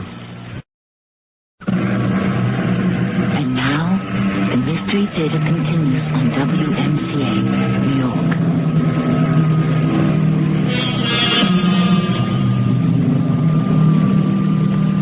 You can't fight City Hall. How often have we heard it said? Actually, City Hall need not refer to the municipal building that houses the government administration. City Hall has come to stand for the establishment, the established way of doing business, and the established patterns of thought. After all, go back a few thousand years. It was City Hall that forced Socrates to drink the hemlock, and it has been pouring similar beverages for dissenters ever since. Please, Doctor, don't let me die. I promise you, Vera, I'll do everything I can.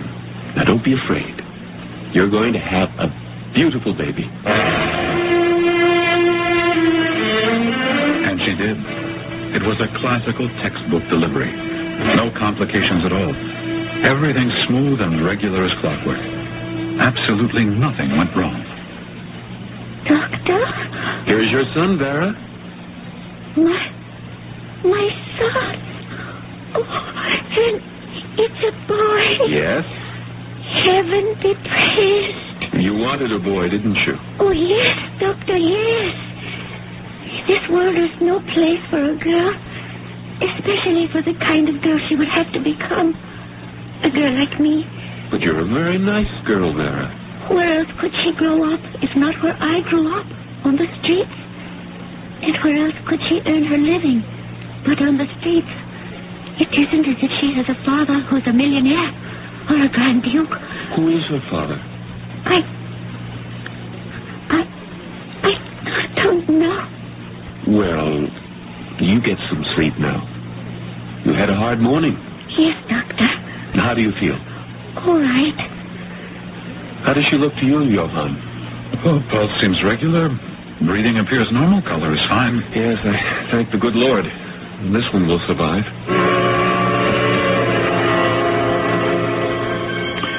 The following day, Ignash asked for and received a short leave from his duties. He disappeared from sight. I was at a complete loss to account for it. I was his best friend, and he hadn't told me a word. Where had he gone? What was he up to? Some days later, as unexpectedly as he had vanished, he returned to the hospital. Please, don't ask me where I've been, Johann.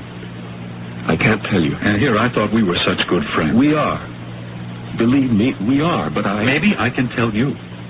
You were always so pale, but now your face, your hands are burned by the sun. It appears you've been outdoors quite a bit. Why? I can't tell you. Well, again, maybe I can tell you. You've been drilling. Drilling? What are you saying? With that crazy band of revolutionists. The Citizens' Army. Army? Rabble is more like it. Why have you worked so hard? So that you could throw your life and your career away on some barricade? We are doctors. We are above politics. But we are not above humanity. We are not above freedom. We are not above justice. I should have known better than to get you started. All right, let's get to work. I've got a great deal of catching up to do. How are things in our maternity division? No better. They still die. Yes. And nobody does anything. Nobody knows anything. That young girl, how is she? Well, which young girl? You know, the one who begged me to transfer her to Division 2. Well, I don't know. There are so many of them. They come and go so quickly. What was her name? I can't seem to remember. Oh, no. Not another one. Why? Why do they have to march like that through the hospital corridors? Come now. You can't get angry at everything all the time. Reverend Father, what is the name of the... My son, we pray for the soul of Vera Svetic. Vera Svetic. That was her name. I remember now. That was her name. No, she can't be dead. I promised her she would live. She cannot be dead. But she was. From a living, breathing human being, she had become a statistic. The 37th victim claimed by childbed fever that month. We were well on our way to a record. We went to the morgue for our session with Dr. Kolechka. Ignash gave him no rest. She came to you here? Yes, Ignash. You did the post-mortem? Yes, Ignash. What did you see? What did you find? What did you learn? The answer to all three questions. Nothing. There is a killer running loose in our maternity division. We must find that killer. And we will. We will search through the body. We will keep looking through the tissue. The murderer is in there. Right now, we cannot see him. But he cannot hide forever if we live long enough and work hard enough. In time, we will learn all the answers. But we cannot expect to live forever. In time, both Ignash and I were promoted. I became Dr. Klein's surgical assistant. True, I had married his daughter, but I liked to think it was on merit. And Klein surprised everyone by naming Ignash head of maternity, Division 1. Now the ward was his to run as he saw fit. He could tell the other doctors what to do and how to do it. Why? Why has Klein given me this promotion? Because you deserve it. No, I don't believe that. No, he had some ulterior motive. Ignash, sometimes you have to give even a man like Klein credit for a decent action. Of course, it's obvious. Division 1 is a disgrace. All Vienna knows is a death trap. And he's made me its chief to frustrate me, to destroy my reputation. Why can't you believe he gave you the job because he knows you're the best man? If anyone can stop the deaths that take place there, you are the one. You think so? Let's find out. I'll challenge him. I'll ask him for money, for personnel, so that I can experiment and do research. Yes, I'll throw down the gauntlet. No, don't do that. Listen to me. Don't demand. Appeal to his vanity. Say to him, Dr. Klein, I have learned so much from you. You have been such an inspiration to me. What? I want to work under your wise, guiding hand. Do you think he would swallow such bald-faced flattery? He would eat it up. I know him. I am not concerned with flattering the vanity of Herr Dr. Klein. I will save the women who are condemned to die of childbed fever. Unless you do the first, you will have no chance to accomplish the second. Yes, Dr. Semmelweis. Dr. Klein, I sent you a letter proposing some experimental techniques that might be used in divining the causes of childbed fever. Oh, yes, I looked at it. What do you think? I think we can put our time and our money to far better use, Doctor. Better use? What can be better than discovering the killer of thousands of women each year? What can be more important than learning the cause of childbed fever? We know the cause of childbed fever. We do? Of course. Dr. Semmelweis, you are a good physician, but you are always crusading and stirring up a fuss about one thing or another. So you neglect to listen to those who might be able to give you wise counsel. What is the cause of childbed fever, Dr. Klein? Miasmic caloric influences. Dr. Klein, I'm serious. Are you saying I am not? Miasmic caloric influences? You have never heard of them? Yes, but it's But what? I thought it was a joke. Why would it be a joke? Miasmic caloric influences. What it says is that childbed fever is caused by a miasma, a kind of poisonous vapor that arises from decaying animal or vegetable matter. You have stated it quite succinctly, Dr. Semmelweis. And when these vapors arise from a swamp, they cause malaria. But that's impossible. Impossible? Why? How do you account for the fact that childbed fever only attacks the women in Division 1? We are not required to account for it. Why not the same fatalities in Division 2? Look, faith, predestination, take your pick. But none of these have anything to do with medical science. This is superstitious nonsense. Really, Dr. Semmelweis, this interview is over.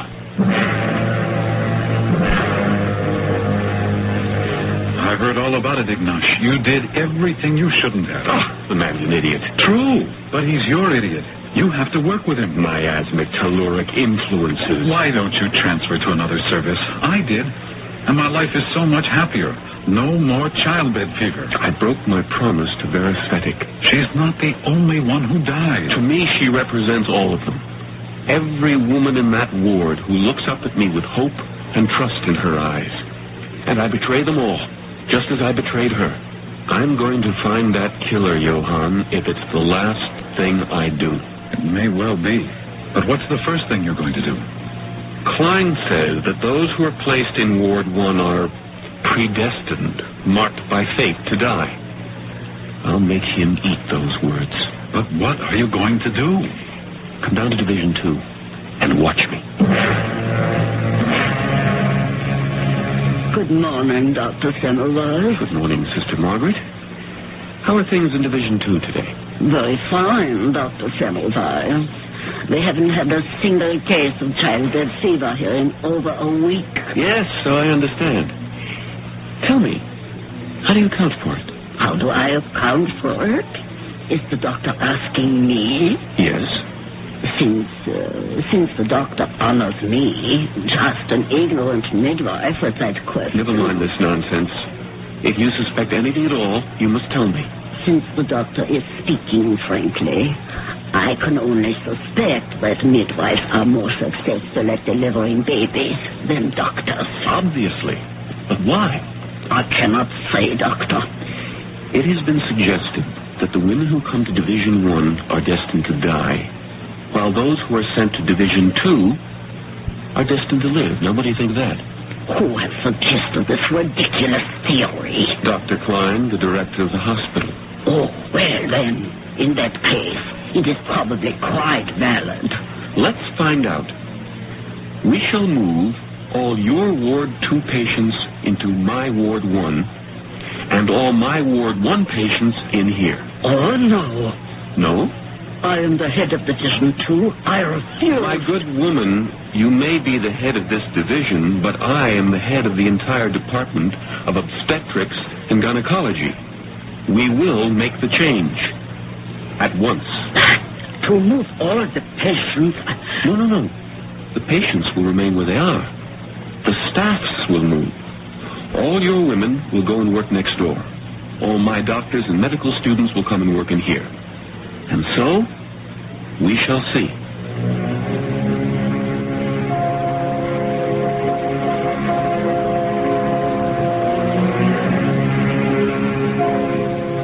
And so shall we, in Act 3. This is what's known as the scientific method. You prove something by doing it. Seeing is believing. That is, where logical, sensible people are concerned. The problem is we don't seem to have very many of those. At any rate, we shall see.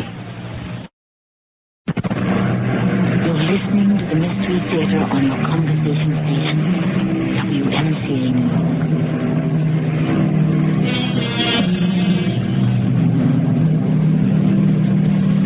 All the things we never think about. All those things we take for granted. Freedom, justice, equality, beliefs. It's so hard to realize how even the most simple propositions, the earth is round, diseases are caused by germs, as I said. It's so hard to believe that all these things had to be won. People had to suffer and even die before society accepted them. Contrary to Mr. Emerson's belief, if a man builds a better mousetrap, the world does not beat a bath to his door. More often, it beats him to death. Well, they changed the personnel, and thus changed the divisions. But this still did not stop the slaughter. The doctors kept losing a number of their patients to childbed fever. The midwives lost many fewer. At least Klein has been proved wrong. What good does it do to prove him wrong? You have to be proved right. Those midwives, they know the answer. I don't believe it. If they knew it, they would tell it. That's just it, Johann. They don't know that they know the answer. How is that possible? I must simply spend my time there. I must observe how they work. I must ask questions. And if he wanted to find Semmelweis, he was usually poking about Division 2, watching, asking questions. The poor midwives were really quite embarrassed. Sister Margaret actually complained to Dr. Klein. And once again, Ignash was treated to a lecture. Do you wish to resign your position as Associate Head of Obstetrics and Gynecology, Dr. Semmelweis? No, Dr. Klein. Who said that? Obviously, you consider yourself unqualified. You ask the most basic questions of a midwife, of all people. We can learn from anyone. From everyone. Really? What can we learn? Perhaps answers to those questions that are eluding us. Such as what causes childbed fever. Again? We know what causes childbed fever. Miasmic caloric influences. Then why doesn't it cause childbed fever in Division 2? That is not your concern.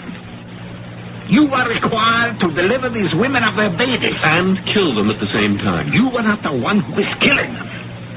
No, Doctor. Now, we have had enough of this entire affair.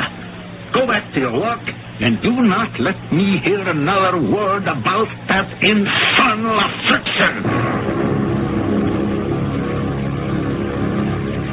Sister Margaret.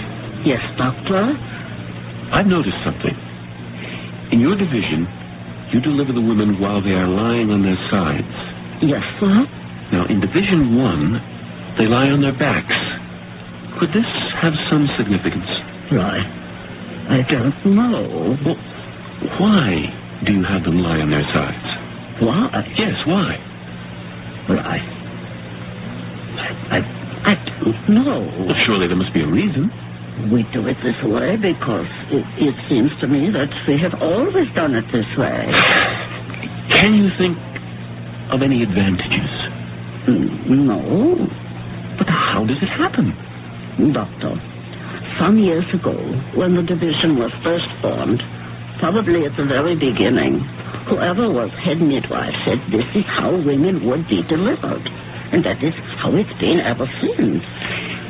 If you were the director of this hospital and had absolute powers, what would you do about this childbed fever epidemic? Since you have asked me in confidence, I can only say this. I would do away with all obstetrics and gynecology. I would prohibit doctors from delivering babies. By law, I would restrict that function to midwives. Surely you'll admit that there are certain births that are beyond the skill of a midwife. Certain deliveries that require cesarean surgery. Those women would die without doctors. Admit that. Yes. That most births are simple. Yet more women die from childbed fever. What is obvious, sir, is that the doctors kill more than they save. Are you saying that we doctors are killing these women? Am I? No. I am only saying that more of them die when you deliver them. Well, Ignash, what have you learned from the midwives? We kill more mothers than they do. You haven't found out why? I need money, Johann. If only I could convince your father-in-law. Maybe you could say something to him. Your name is taboo around the house, Ignash. And the fact that I'm your friend doesn't endear me to him either. We cannot save the living, but we can learn from the dead. The doctors on my service will have to work closer in the morgue with Dr. Kolechka. Poor Ignash. Maybe the answer is staring you in the face. Probably. And they did work, without let-up. It becomes a matter of pride. They were young doctors and students, and Ignash had fired them with his enthusiasm, or fanaticism. And day after day, they all studied with Kolechka in the morgue. And then, one morning, a seemingly trivial event occurred. Gentlemen, on the table is a woman who has been killed by our nemesis, childbed fever.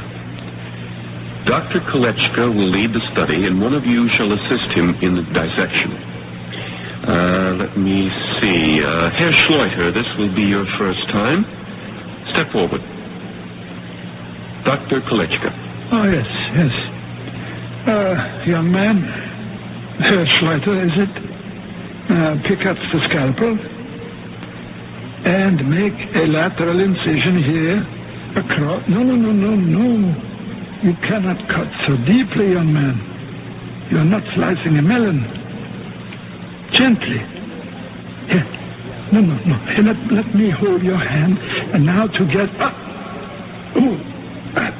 I'm sorry, Doctor. Doctor. No. It is all right.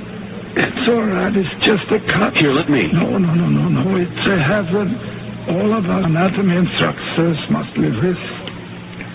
You see, it bleeds cleanly. It is not very deep. I'll dress it myself. Dr. Semmelweis, will you finish the demonstration? Yes, of course, Herr Doctor. Suddenly, things went badly in Division 1. The death rate, always high, went even higher.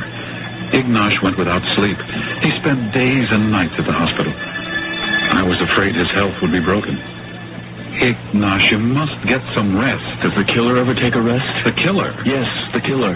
The killer that stalks my Division 1. The killer that strikes without mercy and at random. The killer that is never sated but needs more and more victims. Ignash, I think I once said the answer might be staring you in the face. Well, if it is, I don't see it. Do you see it? Do you see it, Johann? Perhaps. Then tell me. Tell me. Who killed my little Veresthetic? Providence. Providence? You've been infected by your father-in-law. A kindly Providence. Kindly. Poor Veresthetic. First a child, and then a woman of the streets.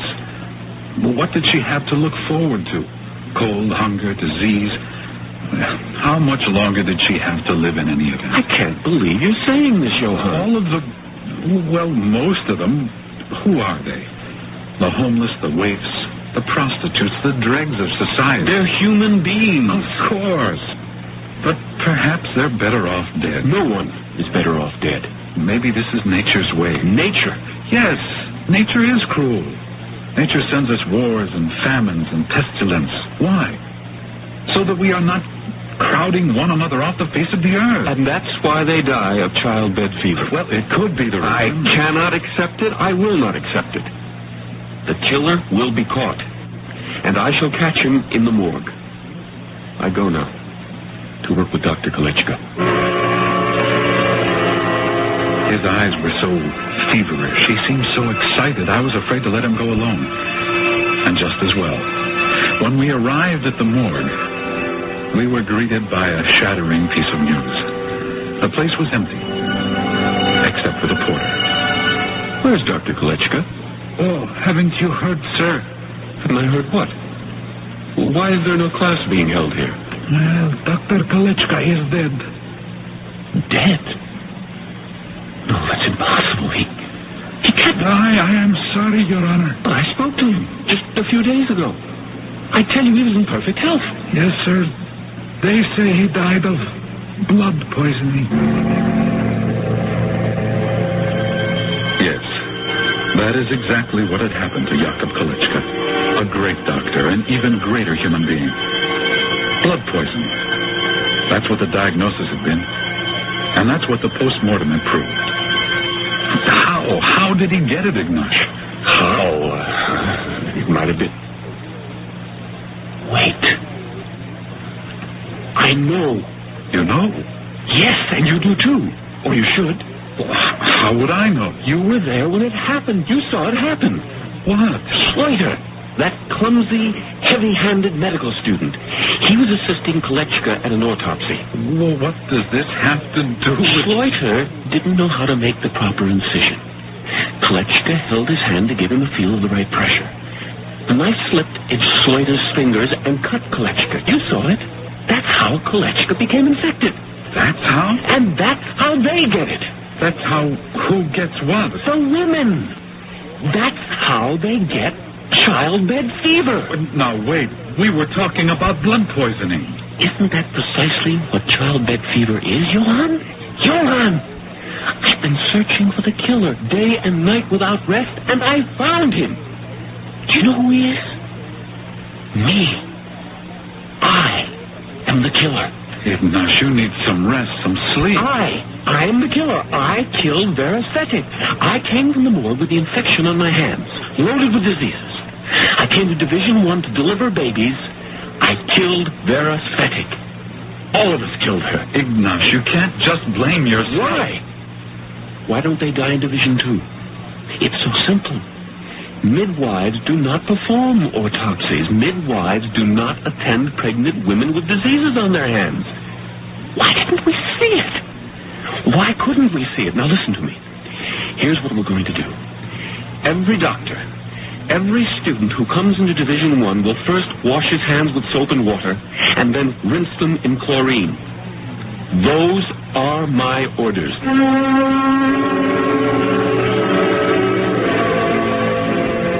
Those were his orders, and the basins were supplied. And as you can well imagine, there was considerable complaining and grumbling, and Dr. Klein fairly exploded. What is this nonsense, Dr. Semmelweis? This nonsense has been in effect for almost 2 weeks, and in that time we have had not one single death due to childbed fever. How do you account for that, Dr. Klein? Very simple. The miasmic caloric influences are obviously on the wane. The idiot! What does it take to make him admit his mistake? Don't you understand, Ignash? He can't afford to admit that all these deaths could have been prevented by just a few basins of chlorine solution. He has to fight you to the end. I am the killer, Johann. All this time, I was the killer.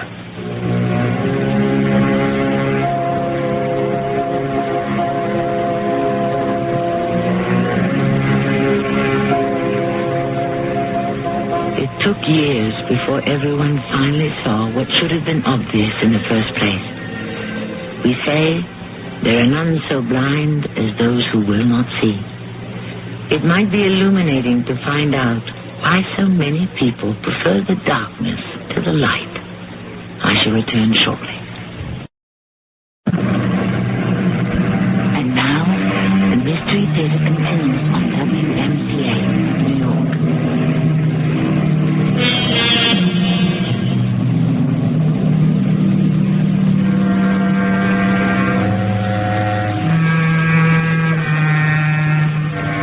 What happened to Dr. Semmelweis afterward? He had to spend the rest of his short life defending his findings, even though you would think they spoke for themselves.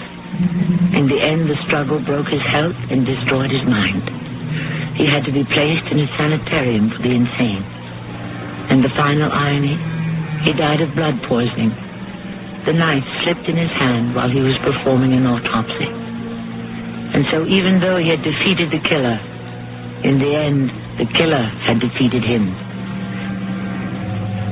Our cast included Keir Delay, Lloyd Battista, Manuel Kramer, and Evie Juster.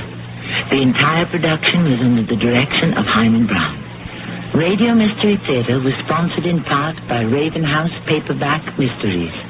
This is Tammy Grimes, inviting you to return to our Mystery Theater for another adventure in the macabre. Until next time, pleasant dreams.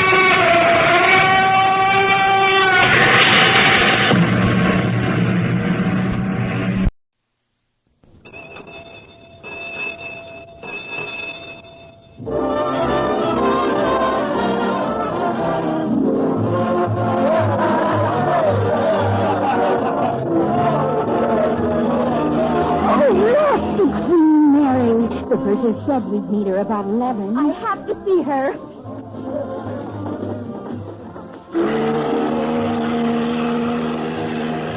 Those lights. Impressive, isn't it? Like a phosphorescent water bottle. Oh, much prettier. I suppose they are having a ball, too. Oh, isn't it thrilling? Christmas Eve, in the middle of the Atlantic Ocean, and... The CBS Radio Workshop, dedicated to man's imagination, the theater of the mind. Today, all is bright. A simple story of a simple song, which from long lost beginnings, through the help of a persistent king and a melodious bird, trained by a truant schoolboy, developed into the world's most beloved expression of the spirit of Christmas, the feast of men and women of goodwill, and especially of children.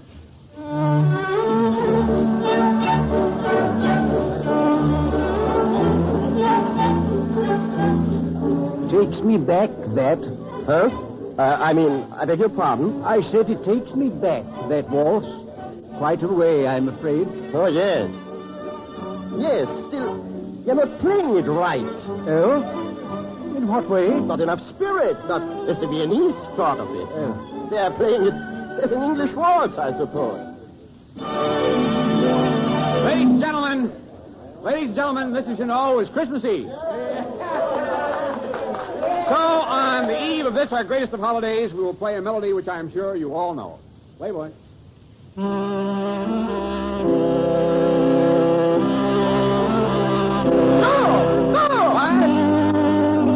What? Who? I'm sorry, Mr. Conductor. I did not mean to be heard. Well, sir, I don't see why... Oh, my maestro. Ladies and gentlemen, I'm sorry I didn't recognize the voice immediately. Allow me to introduce, ladies and gentlemen, the noted, the famous conductor of some of the greatest orchestras in the world. Maestro Reinhard Kramer. Ladies and gentlemen, the maestro is Austrian, I know, by birth, that is. And since this worldwide favorite of all Christmas carols was written in Austria, I can't think of anything more fitting that the maestro himself should take over the baton. What do you say, ladies and gentlemen?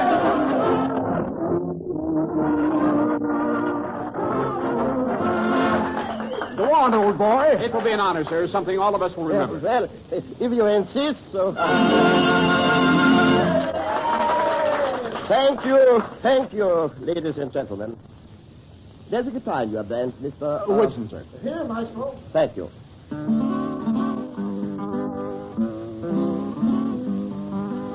Yes, I will have to ask your indulgence, ladies and gentlemen, Mr. Woodson. But this song, you see, has meant a great deal to me ever since I was a child, so long ago. That was in a place called Hallein in Austria, near Salzburg. The composer of this melody, Franz Gruber, was his name. He lived there when I was a boy. And I went to school with his grandson, Felix. He later became a conductor in Vienna. Well, he also is now dead. It is really a very simple song. It was first written for just one guitar and two voices. Clear, young voices. And the melody was somewhat different from the one we play today. It is only a peasant song, after all. A song without pretension. What feeling it has came from the hearts of two simple men, two friends, imbued with devotion to their fellow beings, a love of life, humility in the face of its mysteries, and a deep sense of reverence.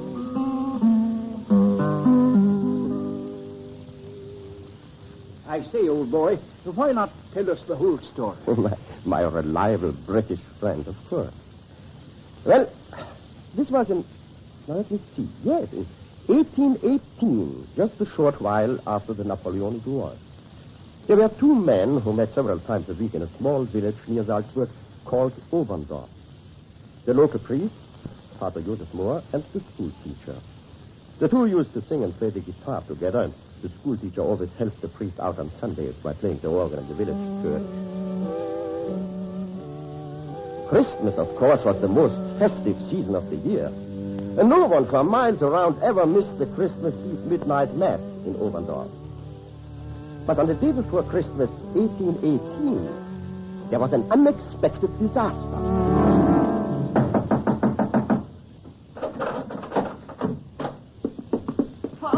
Father.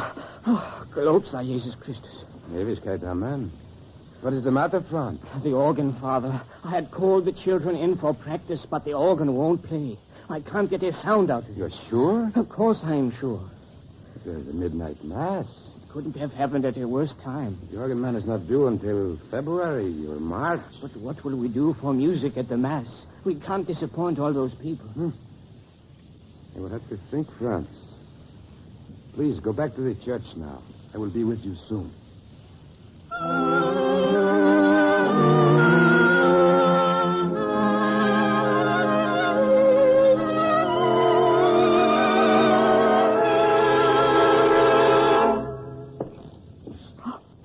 No use. Franz. Yes, Father. I can't make it work. It is all right, Franz. I have had an idea. Here's a little poem I have written. You think you could put this to music? Stille Nacht, heilige Nacht. But we have no organ, Father. Well, we still have our guitar. Ah, you mean we'll use the guitar? The guitar and two voices, perhaps. That may be all we can count on. You and me. Yes. Let me sing. Alles schläft, einsam wacht. We don't have to do the singing, Father. There are two girls in the choir with the sweetest voices we have ever had.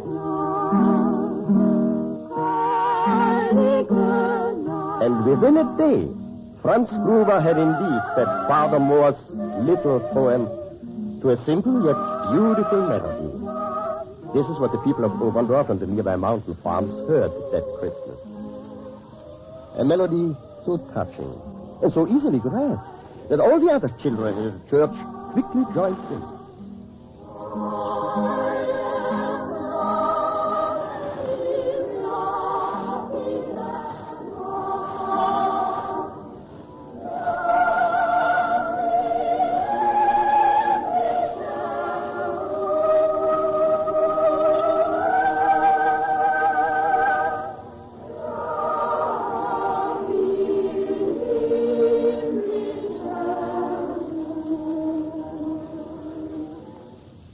Well, that is how Silent Night was born. But there's more to it. First of all, there are the mice. The mice? Yes, the mice. And then there's a bird in the story, too. Well, the mouse part is simple. When the snows began to melt in the valley of the Salzach, where Oberndorf lies, the organ man, as Father Moore called him, arrived in the village. Organ building and repairing were highly specialized trades in those days. And many of the men skilled in them came from villages along the Ziller River in the Austrian Tyrol. Well, Mr. Mauer, nothing serious, I hope. Nothing serious, Father. It's just that you don't seem to feed your mice very well. They ate out a whole section of the bellows the size of a silver thaler, and then built a nest inside. I cleaned out the mice and put a patch on the hole. You want to try it out? Oh, Mr. Gruber here plays the organ for me. Franz. Of course, Father. I'll try our new Christmas carol.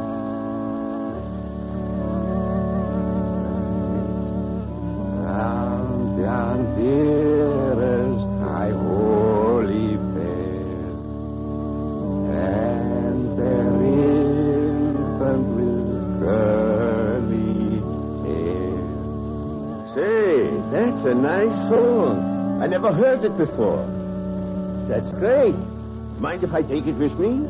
I'll write it out for you. Oh, nah, I couldn't read it. Me, I carry them up here in my head. Well, Mauracher, the organ man, did carry the new song in his head. And when he returned to his native Ziller Valley, he taught it to all the children there. Later, the young Strassers, two brothers and their two sisters, became especially fond of the Song from Heaven, as they called it. And they worked out a 4-part singing arrangement for the two-voice melody.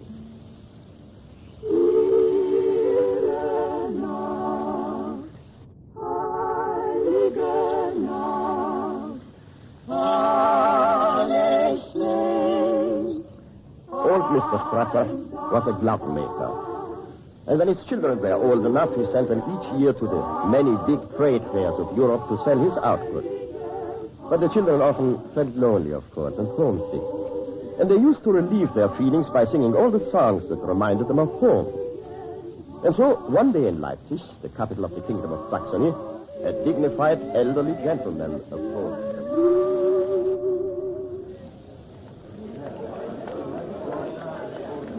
Don't be alarmed, children. My name is Pullins. I am, in fact, I am the Director General of Music of this Kingdom of Saxony. Yes, sir? I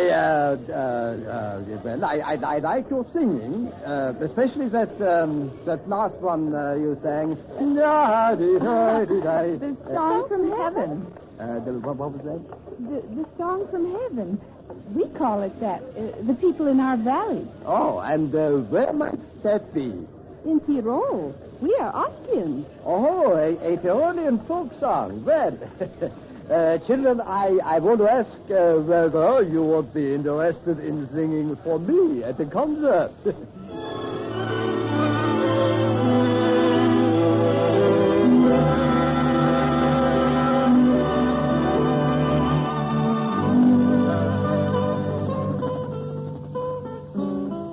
This was only 15 years after Franz Gruber and Father Moore had written their little hymn of devotion.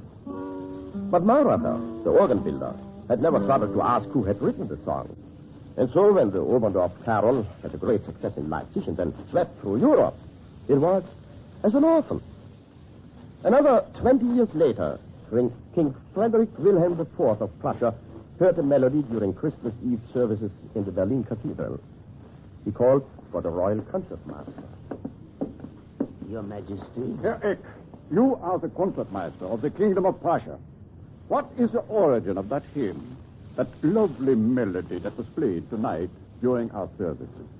I'm sorry to say that I do not know, Your Majesty. The melody, if I might say so, suggests an Austrian origin. Haydn, perhaps. Well, then it's off to Austria you go. I want to know who wrote that song, and I don't want to see you again until you find out. Yes, Your Majesty.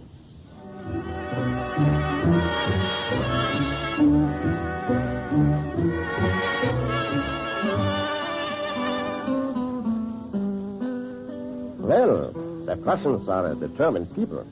And the royal Prussian concertmaster soon was on his way to Austria. To Vienna first, of course. It was then the musical capital of the world.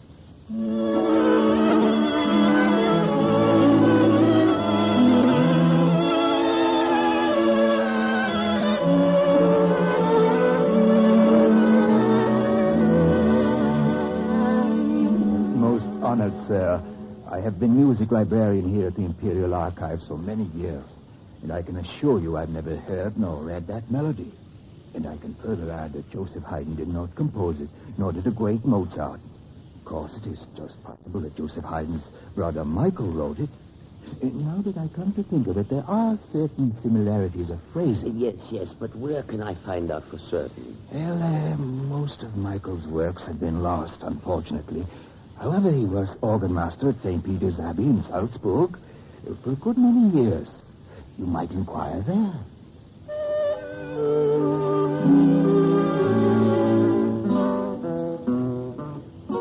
On went the Prussian concertmaster Ludwig Eck.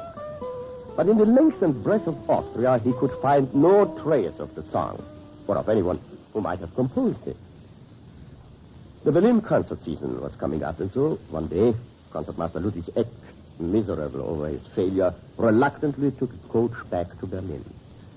He stopped at the inn in Bavaria on his first night after leaving Austria and composed a letter to the publishers of the official Prussian hymn book.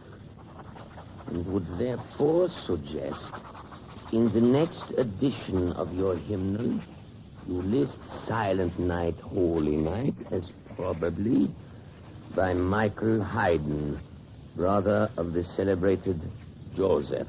Yeah, that ought to do it. By next morning, though, Ludwig Eck had recovered sufficiently from his disappointment to stop by in the dining room of the inn for a hearty breakfast. Now then, after the soup, a few eggs, perhaps, and some of that wonderful bacon of yours. And then, yes, a half chicken, and a stein of beer, of course. That bird! Sir? That bird, my song. He has my song. Oh, I am sorry, sir, but I am not responsible. He was singing when I got him. Yes, man, yes. But where did you get him? A traveler left him here, sir. Now, never mind that. Where did he get him? A man came from Salzburg, sir. He did say that he had bought the bird from someone at St. Peter's. St. Peter's in Salzburg. So it was Michael Haydn after all. Tell my coachman we are not going on to Berlin. We're going back to Salzburg, St. Peter's Abbey.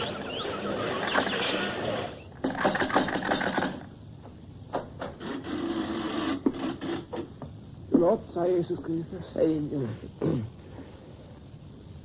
Yes? The abbot. I am emissary of His Majesty, the King of Prussia. Now, please tell your abbot that I must see him. Ludwig Eck was cordially received by the abbot and invited to stay and examine Michael Haydn's remaining manuscript. He pored over yellowing scores for a week and found nothing. And so Ludwig Eck went home to Berlin. There was one person, though, who had overheard the concertmaster's story of the singing finch.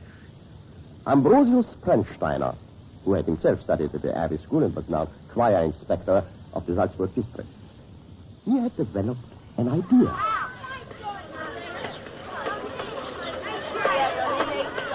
Let's see now, the first two windows, that would be the 5th class. No, probably not that old. The next two, the 4th. I don't think so, but let's try it anyway. I hope I can still whistle.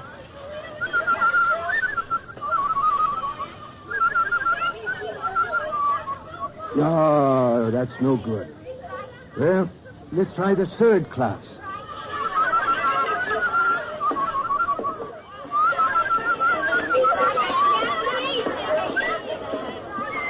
Hey, Felix, your bird is back. I'm singing bullfinch you taught that Christmas song to when you saw that Bavarian. No. Yeah, well, listen for yourself. There couldn't be any other bird who knew that melody. But how could it have come back? Well, don't ask me. Let's look, y'all. Sir? What's your name, boy? Felix Gruber, sir. And you have been capturing birds and teaching them to sing and then selling them? Well, only a few times, sir. Oh, never mind now. I myself tried to earn a few groschen that way when I studied in that same room. Not that that is any excuse. No, sir. I have something more important now. Did you ever teach one of your birds a song that goes like this? Yes, sir. Well, where did you learn that melody? From my father, sir. He's a musician. He made it up. He made it up? Yes, sir. At home, we always sing it at Christmas. And where is home, may I ask? In Hallein, sir. My father is choir master. Come on, boy. Jump down from the window. I'll catch you. We're going to Hallein. You boys, you may tell the master that Felix Gruber has been excused for the rest of the day.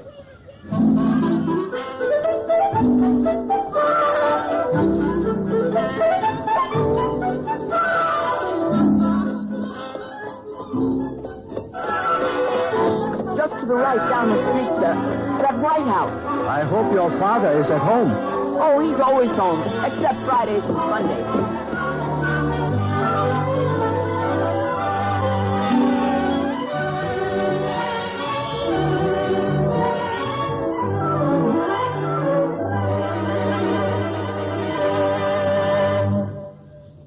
So you did write that song? Only the melody, Inspector. My friend, my very great friend, Father Moore, wrote the words. He died about 6 years ago in Wagram. You still have your original manuscript? Original? I don't know. It was so long ago, and the song was such a little thing. I would have to ask my wife. Marie? Never mind now. You will find it later. But that little song of yours has gone a long way in the world. There was a man down here all the way from Berlin to find out about it. About that song? Yes, about that song. Here is a copy of a book he left with me. It was published in Leipzig, and it has your melody. But here is what you had better do now that fame is catching up. Well, that's almost the end of my story, ladies and gentlemen. Except that the letter went off shortly from Hallein to the Royal Concertmaster of Prussia, Ludwig Eck.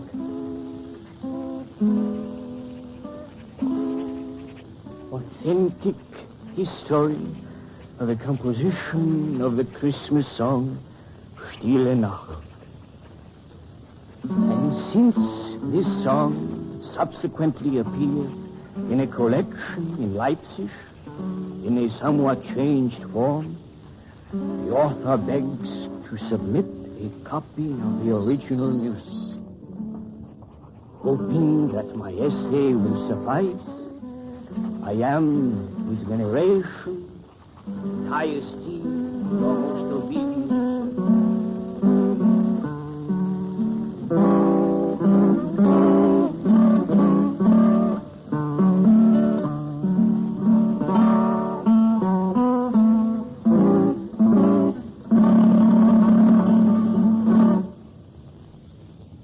Franz Gruber died 10 years later, as poor as he had been born.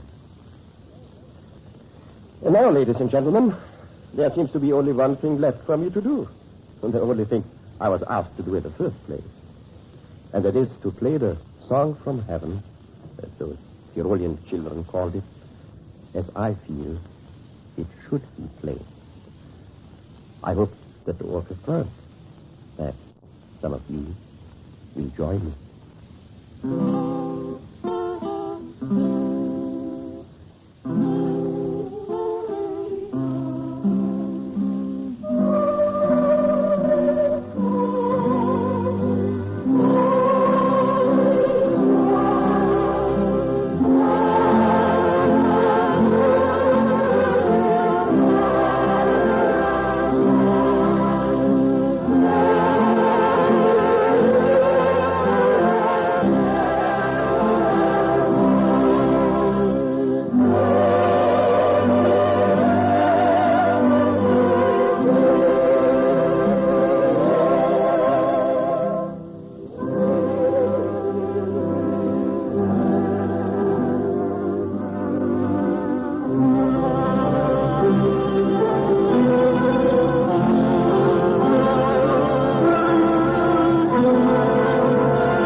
You have been listening to the CBS Radio Workshop and All is Bright, the story of Silent Night, written by Henry E. Fritz, with the original music of Franz Gruber and additional music composed and conducted by Alexander Steiner.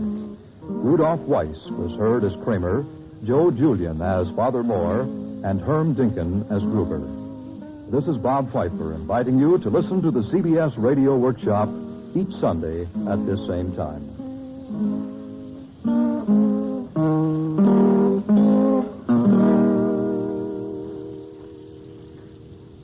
Stay tuned for Suspense, which follows immediately over most of these same stations.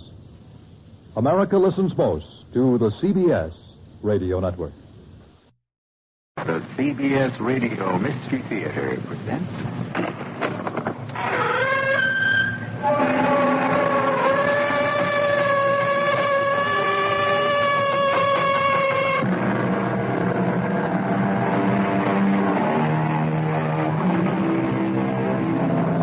Come in. Welcome. I'm E.G. Marshall. Necessity, the old philosopher remarked, is a most unpredictable lady. She inspires some of us to become inventors and thus acquire fame and fortune. She also drives some of us to make bad bargains and thus acquire misery and debt. And how are you to know what necessity will do with you? Friends, isn't it clear by this time? It's not what she does with you. It's what you do with her. Al, I didn't want it to happen. Believe me. Look, I'm willing to make it up to you. You don't have to. I'm prepared to propose another course of action. Anything you say, Al, anything. Just tell me what I have to do. You don't have to do anything. Just stand there. And don't move. Al? Don't spoil my aim.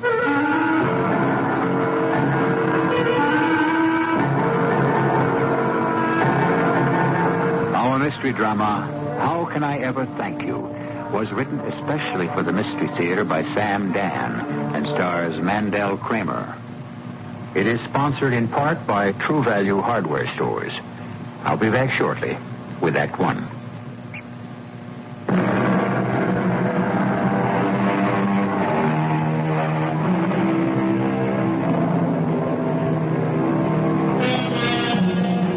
Mr. Franklin put it, if you would not be forgotten as soon as you are dead, either write the things worth the reading or do the things worth the writing. That's what it amounts to, doesn't it? Fame, I mean.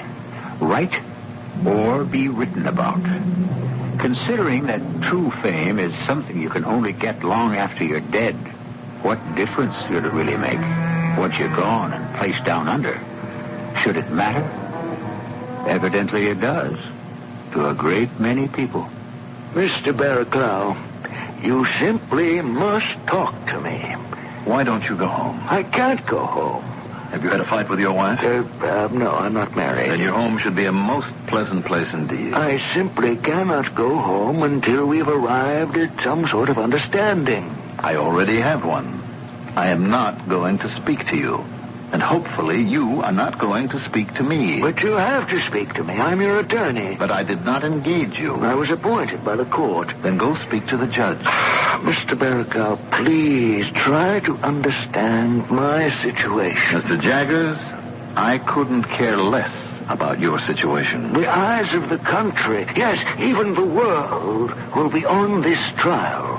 And, of course, on me. I understand. Now, you are going to make me look like a fool. Why? Oh, because you refuse to allow me to present a defense. That isn't true. Present any sort of defense you like. I only ask you not to involve me in it. Well, how can I defend you without involving you? There does seem to be a difficulty there. You'll have to get around it as best you can. Mr. Barraclough, I have to tell the ladies and gentlemen of the jury exactly why you killed Malcolm Tinsley. But I did not kill Malcolm Tinsley. That's why we have to work up a defense. Mr. Jaggers, this discussion is beginning to bore me. Your life is at stake. They haven't abolished the death penalty. You can still get the chair. Now, think about that. Mr. Jaggers, I am compelled to stay in this small, cramped, uncomfortable cell which is lacking in all but the barest amenities. But you, sir, are free to depart at any time. As I was saying, even if you don't get the chair, you'll get life. 25 years, which is just about the same thing for all practical purposes. All that time in a place like this, it amounts to death. A living death. Poor Mr. Jaggers. Mr. Barraclough, I don't know. I couldn't even hope to guess what your game is. But believe me, whatever it is, it isn't going to work. Game? Is that what he thinks it is? I really shouldn't be so hard on him. What can he do? He's a lawyer. He's a victim of his education and his experience. So many of us are. We're the prisoners of our own philosophy. Why did you kill Tinsley? Was it because of Margaret? The prosecutor will state that was the motivating factor. Margaret. You know what I'd like? A glass of champagne. Well, there isn't any, so you might just as well go to bed. If you really loved me, you'd come and buy me some. At this hour? What's wrong with this hour? You know who'd go out and buy me a bottle of champagne right now?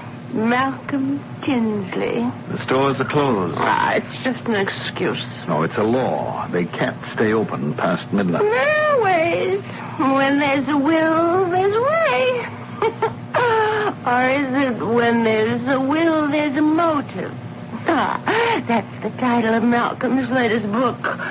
Or is it the theme of the book? Malcolm's books do not have themes. Oh, that was a low blow. A low and jealous blow. Jealous? Why should I be jealous of Malcolm? Well, for one thing, he's got $1 million. Maybe $2 million. I wouldn't doubt it. When you sell out to the Philistines, you get a good price. Oh, let's not start that. I feel too good.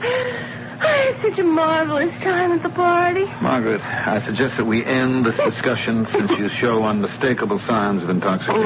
In other words, I'm drunk. If that's how you would have it. Yes, that's how I would have it. I'm drunk. I'm drunk with happiness and drunk with joy. I still think you should get to bed. I want another glass of champagne, and I want another dance with Malcolm. But Margaret, I don't have time to listen to any more of this nonsense. I have work to do in the morning. Now, good night.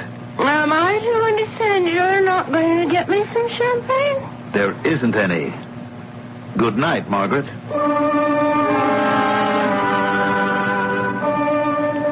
This was a Margaret I had never seen before in all of our 12 years of married life. This was not the serene, sensible, and studious Margaret with whom I'd been so comfortable.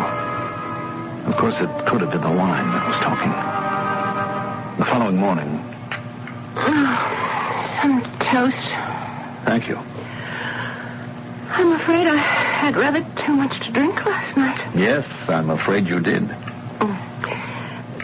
Did I do or say anything foolish? These things are best forgotten, Margaret. Oh, dear. Then I did. I know I made a spectacle of myself. Yes, you did. Oh, this is awful. What did I do? You don't remember? No, dear, I do not. Well, I'm sure it's because you do not wish to remember. You made a fool of yourself with Malcolm Tinsley. Oh. Exactly how? It's best for all concerned to consider the matter closed. I should have realized I simply could not say a thing like that to a woman.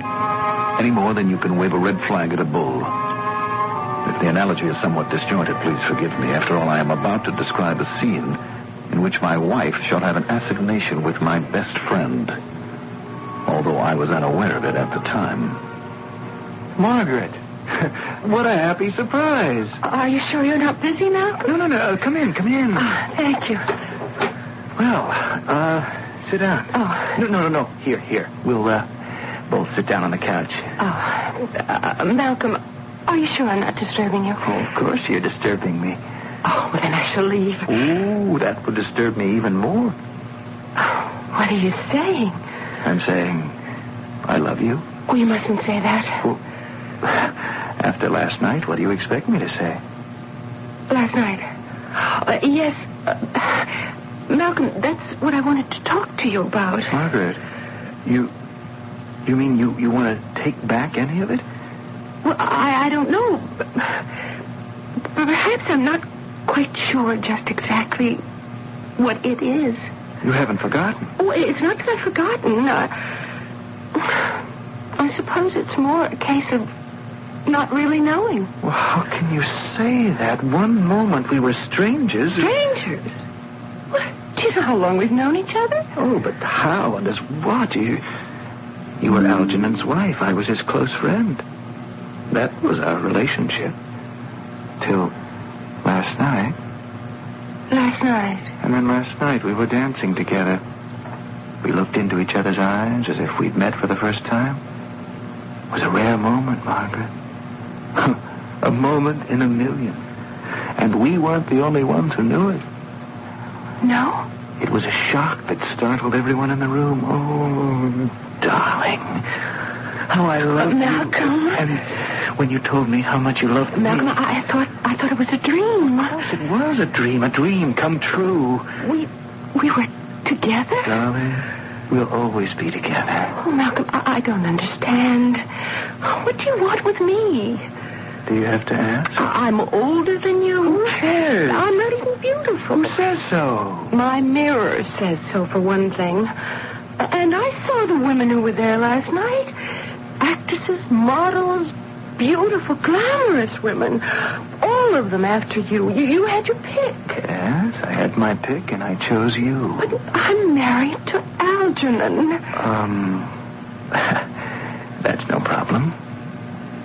It isn't. It would be a problem had you said I'm in love with Algernon, but you said I'm married to Algernon. Oh, Malcolm, I don't know what to do. Darling, you don't have to do anything. I don't. Why don't we, just let nature take its course? Oh, but it isn't right. What isn't right? Oh, it isn't right not to tell Algernon. I'm sure Algernon already knows. In a way, I suppose I did. And I suppose it followed a sort of terrible historical logic. You see, I had discovered Malcolm Tinsley. Yes, he was my protege, my disciple. I'd already published my 10th novel. I was famous. So I befriended a poor, struggling, starving writer. Please, tell me the truth, Mr. Barraclough. what do you really think of it? I think it shows promise. Oh. Is that all? My dear young fellow, isn't that enough? I think you can become a major novelist one day, provided... Provided what? Provided that you don't go astray. Now, for the practicalities. Why hasn't this manuscript been published? Oh, everybody turned it down. Everybody? Yes, I've taken it to every publisher. I see. Well, you went about it the wrong way. I did? Certainly. You submitted a brand new work by an unknown author. What you were asking a publisher to do was to go out on a limb and make a judgment. I suppose so. I shall take this novel to my own publisher. But he's already seen it. No, he hasn't. It was turned over most likely to some practically nameless reader whose job it is to send back all unsolicited manuscripts. But I shall bring this to Jefferson Winslow himself. Oh, Mr. Barraclough. I shall say, Jeff, here is your opportunity to discover a great unknown novelist. Gosh, I can hardly believe this is happening to me. Well, believe it. Believe it. Why not? It was just that, woman, there's so little kindness and genuine encouragement in this world. No, there's quite a bit. You just have to meet up with it, I suppose. Well, you would do this for me? What is it, after all? Just a word to a man that I've known for a long time? He respects my judgment, and I know this is a fine book. Sir, I'll never forget what you've done for me. I promise you. Beware of making promises you may be unable to keep. Oh, you don't know what it is to be poor and unknown. I don't? How can I ever thank you? How? Obviously, you thanked me by stealing my wife. Yes. Well, that isn't the worst of it. I could have forgiven you for that. It was the other thing, Malcolm. The other thing.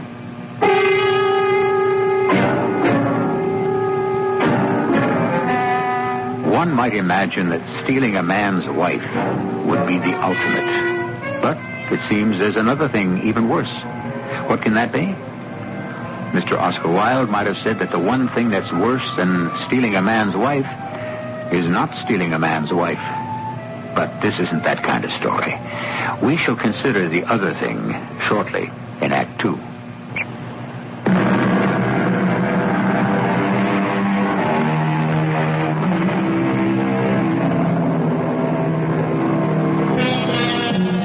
The commandment, thou shalt not covet thy neighbor's wife.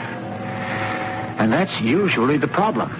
After all, even if the grass looks greener in your neighbor's yard, surely his wife looks prettier in your neighbor's house. Well, it's an ancient problem, and many people find themselves concerned with it to this very day. Mr. Barraclough. Oh, you're still here, Mr. Jaggers. Excuse me, I must have dozed off. Now, tomorrow is truly when your case will be won or lost. Really? Tomorrow is when jury selection begins. Mm-hmm. Well, select a jury. Don't let me detain you. This is your trial. Your life, don't you see? I have to know what type of juror to go for. Suit yourself. Did you kill him because he seduced your wife? It may have been the other way around. Because if you did, I know the type of man to look for.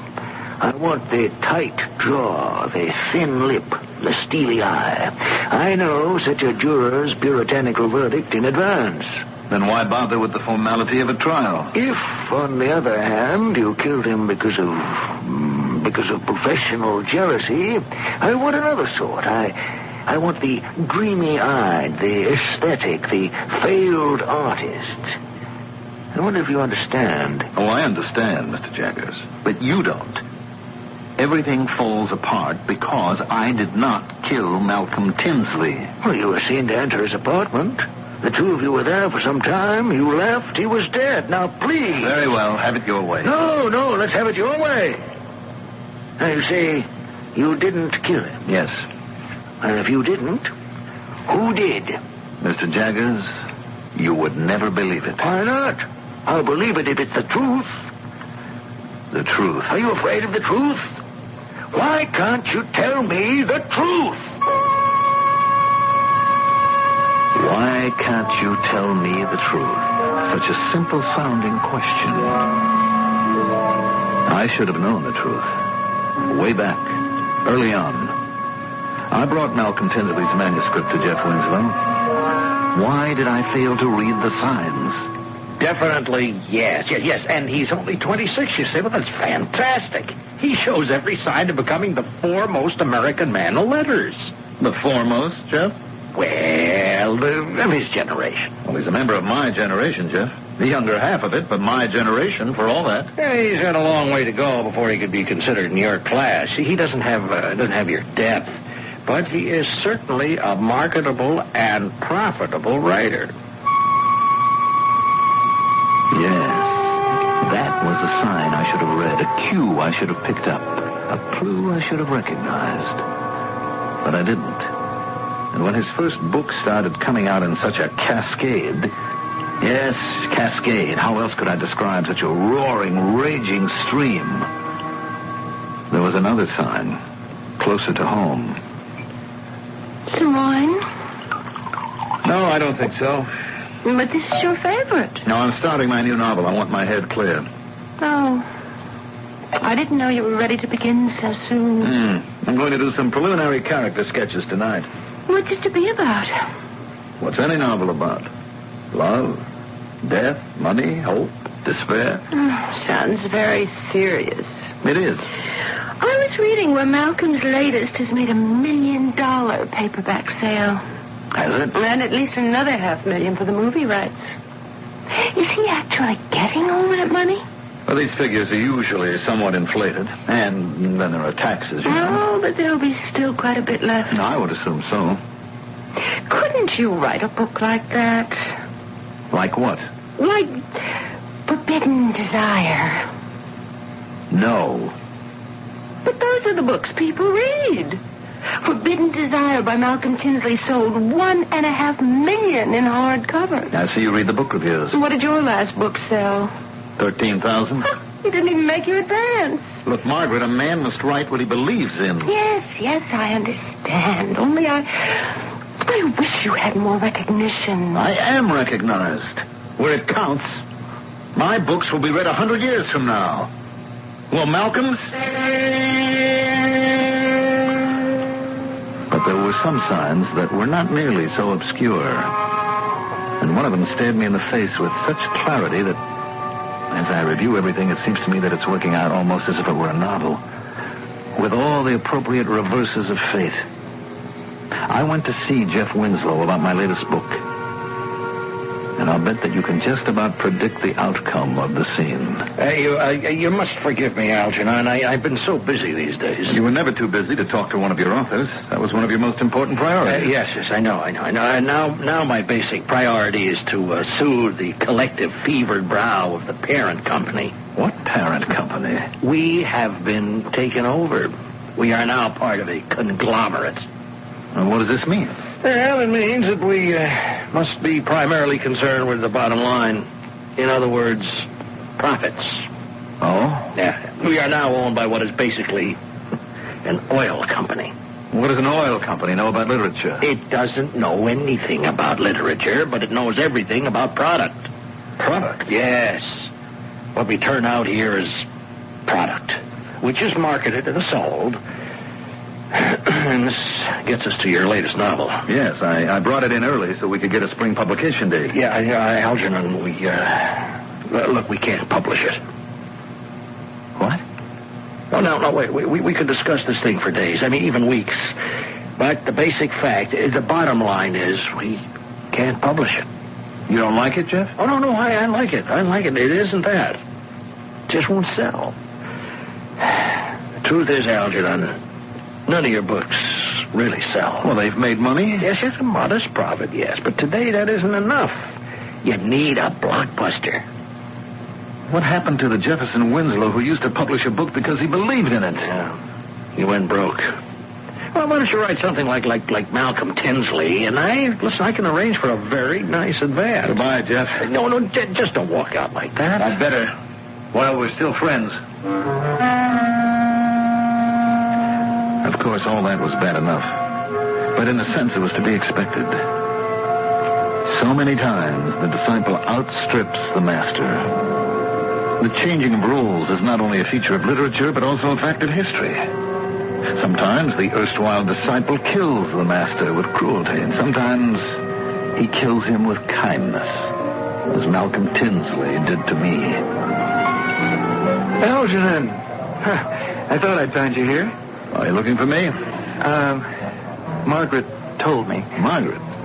You talk about me when you're together? Al, neither of us could help ourselves. Seems to me I've read that line in every one of your books.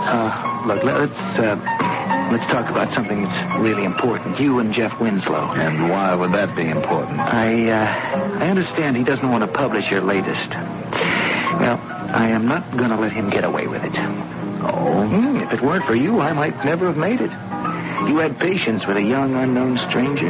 You read my manuscript. You brought it to your publisher, remember? Oh, yeah. He published it because you told him to. You were strong enough to tell him to. And at the time, I asked, how could I ever thank you? Well, now I know how.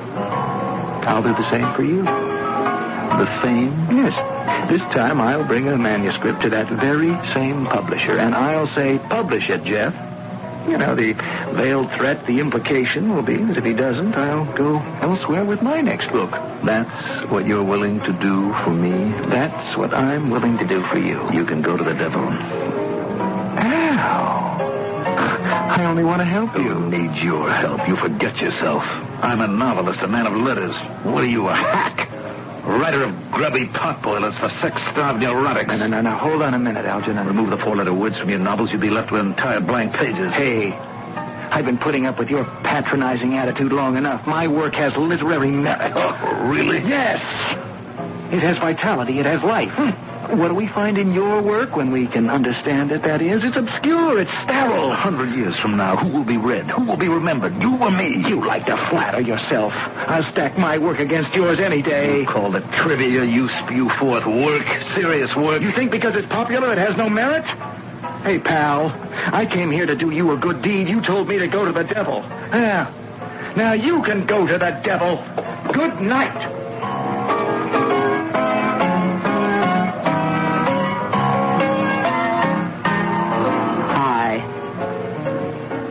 I said hi.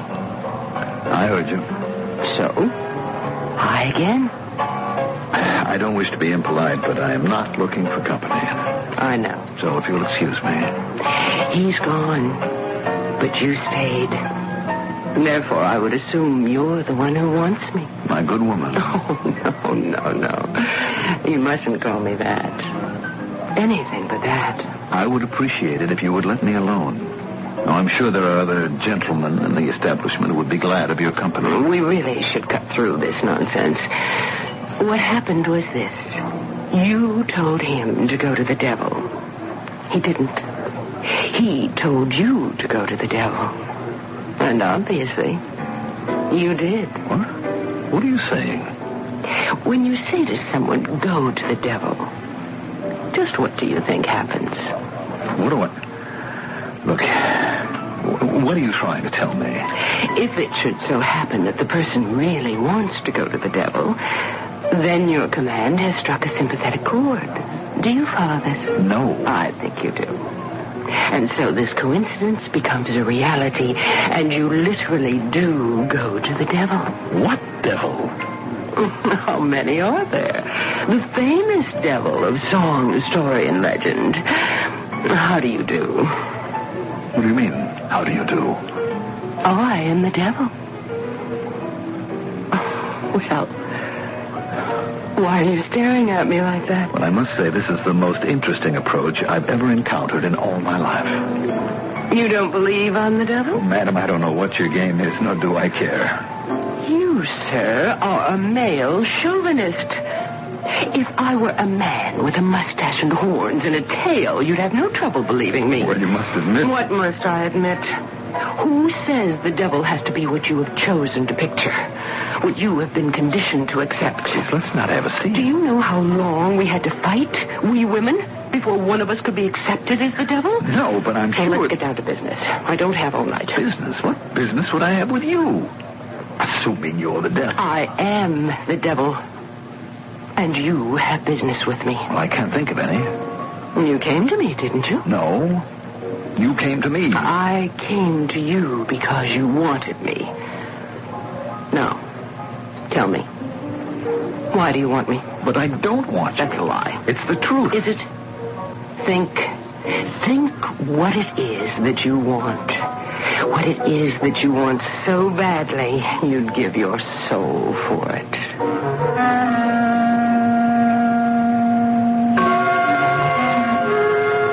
What does he want?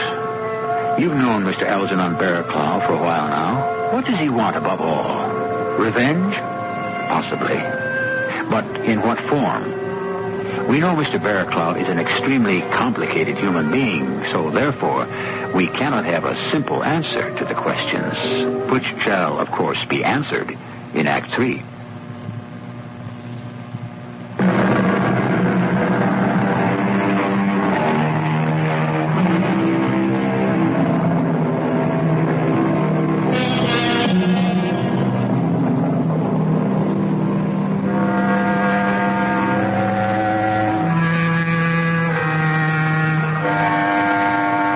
Was it that said, if you would make a man your enemy, do him a good turn? Ah, well, unfortunately, sometimes that appears to be the way of the world. Here we have poor Algernon Barraclough, who thinks all his troubles started when he befriended a poor, starving writer. And when I say here we have him, by here, I mean a prison cell.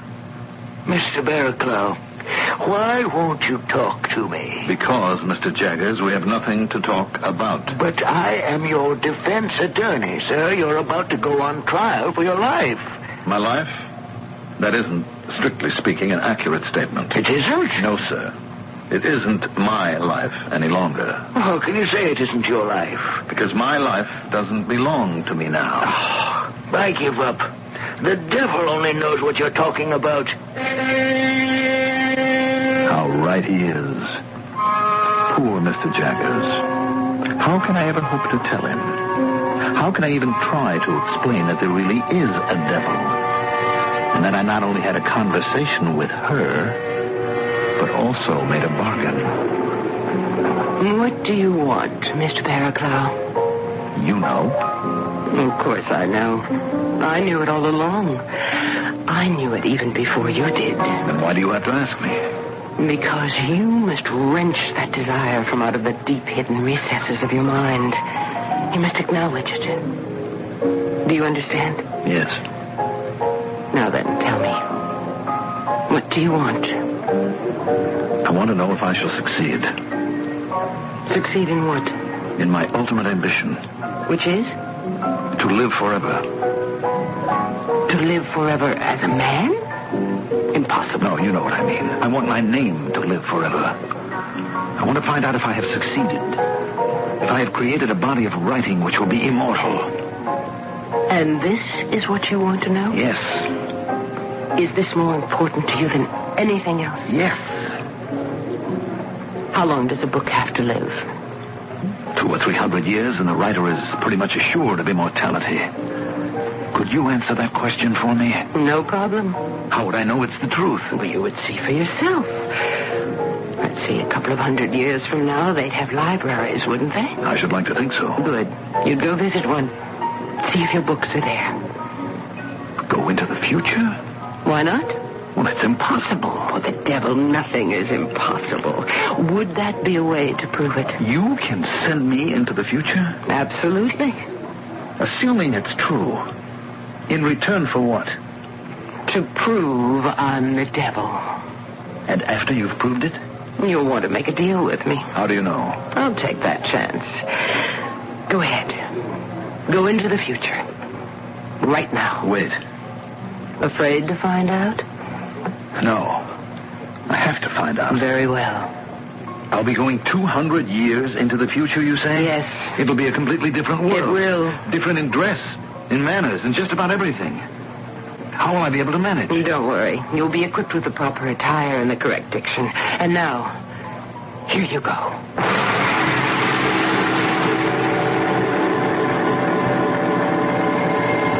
And I went. I really don't know how to describe the trip, if indeed it was a trip. It's just that I was aware of changes, Changes within my consciousness. I felt that I was in another time, in another place. I was conscious of myself. I was dressed not in a suit and a tie, but in a sort of tunic. And I was in a sort of room, reclining on, I suppose it was a couch. In front of me was a screen. Near my hand was a console with switches and buttons, and I seemed to know exactly what to do, as if I belonged there. I pushed a button. A face appeared on the screen. Good morning. Welcome to Library Central. I am Information. Good morning. State your requirements, please. I am interested in a 20th century writer. Yes? His name is Algernon Barraclough. And concerning Algernon Barraclough? Oh, he wrote 15 novels. Are they still being read today? Stand by. Yes. No novel by mentioned writer Algernon Barraclough exists in print, in film, in tape, or even in memory. Nobody reads Algernon Barraclough today? No one? No one. Does this complete your quest for information? That's impossible. Do you question the accuracy of information? He was a first-rate writer. He was a man of talent, of genius. How could he not be read today? Well, Information has no record of any works by Algernon Barraclough, if indeed he even existed. He existed? Citizen, perhaps he exists only in your imagination. How can you say that? I tell you there was a great writer named Algernon Barraclough. And Information must tell you that there is no record at all of any of his work. But there has to be something about Algernon Barraclough, some mention somewhere. That is not the question that was asked. The question was about the work of Algernon Barraclough.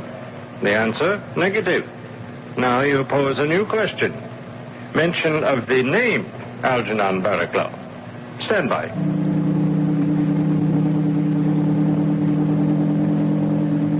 The name Algernon Barraclough has been recorded for history. I told you. In passing. Passing? Yes, in connection with the celebrated Malcolm Tinsley. What are you saying? Reference is made, in passing, to one Algernon Barraclough who is credited with helping Malcolm Tinsley. Malcolm Tinsley? What about Malcolm Tinsley? Stand by.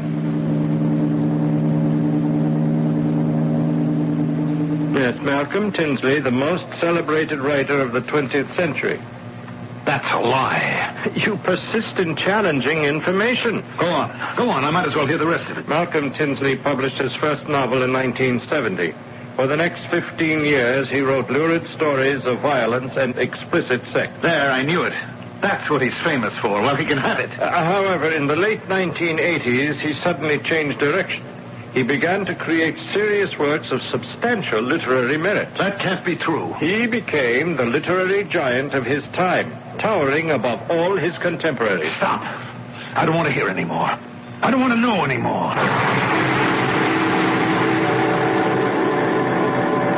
I don't want to hear anymore. I don't want to hear anymore. Yes, I suppose you have heard enough. Well, now you know. Yes. Now I know. But it isn't right. Right, wrong. These things depend on your point of view. It isn't fair. Fair? What's fair? I worked so hard. Don't look at me. I never told you to work hard. I sacrificed so much. The bigger fool you. I thought at least I'd have immortality. And if you did get it, what could you do with it? What do any of them moldering in their graves do with it? I can't let him get away with it. Ah, now you're talking. What can I do about it? May I offer my services? What can you do about it? He became a serious writer because of work published after the late 1980s. Yes. The late 1980s are still in the future. Oh. Kill him. Change the course of his life. I couldn't do that. I understand. That's why you need me. I'll see to it that it gets done. But what? Do you want him to achieve immortality? Never. Well, the only way to stop him is, you know. Yes. But you can't do it yourself. No. Well, then, He doesn't deserve it. No, he has to be stopped. I want him to stop. How badly? I'd give anything in the world. Including your soul? Yes, I'd sell my soul. Do you know what that means? To sell your soul. It means you become one of us. One of our people. You are subject to call at our convenience. Call? Does that mean I die? Oh, your body is unimportant. What is to me? It won't be where you're going. Where am I going? Hell. What's it like? A place that's filled with people like yourself. How soon afterward will I die? That depends. Just as soon as we can arrange to have it happen in a neat and orderly fashion. How is that going to work? Logically. You'll understand when the proper time comes. Meanwhile, you must have your value received. Malcolm Tinsley must not live to write his great works. Go and visit Mr. Tinsley tonight. Do I have to? Oh, yes. But we're not on speaking terms. Telephone him. I wouldn't know what to say to him. I'll tell you what to say to him. You will? Certainly. From now on, every word you speak is a word I shall put into your mouth. After all, you belong to me.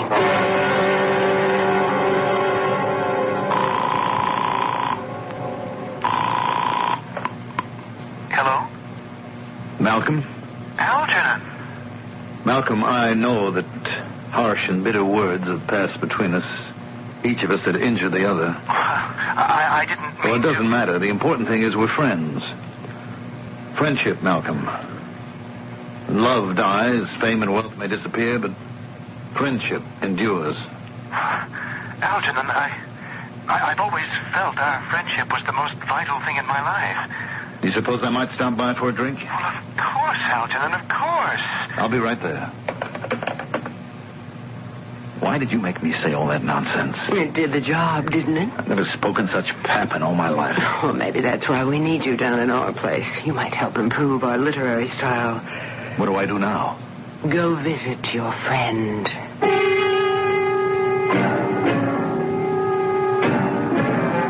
Which is exactly what I did. When I arrived there, I rang the bell. No one answered. Then I noticed the door was open. So I walked in. And there he was. Lying on the floor. There was blood oozing from his chest. His shirt was covered with a stain that kept growing larger and darker. He had just been stabbed. You could see the knife still sticking in the wound. I called the police like a good citizen. He was dead when you arrived, you say? Yes, Captain. So, why did you have blood on your shirt and on your hands? Because I leaned over to see if I could... to see if he was still alive and needed help. Look, let's cut through all this nonsense, huh? He stole your wife. Stole her? Well, if that's how she felt, good riddance. You had a fight in the bar. No blows were struck. But still a fight. You were jealous of his reputation. Me? Jealous? Mr. Barraclough, you killed him. Your prints are on the knife. I explained that. I removed it from the wound. You killed him, and you know it, and I know it. Now, let's call in the stenographer, and you can make your confession. What's to confess? A bargain with the devil? Who would believe it? So here I am, in my cell, waiting to be tried. And I have this very kind, very patient lawyer who keeps asking me to help him prepare a defense. Poor Mr. Jaggers. Doesn't he know that there is no defense? That this is how I must go? This is the devil's design? Mr. Barraclough, you must help me. I would if I could, Mr. Jaggers. But you can. Just tell me what happened. I know the case looks stacked against you, but I'm a good lawyer. Just give me some ammunition. I can shoot down that DA. Poor Mr. Jaggers. The truth is, you're not up against the district attorney, just another lawyer. You're up against the prince of lawyers. The what? Or I should have said, the princess of lawyers. You can't fight her. This is how it has to end.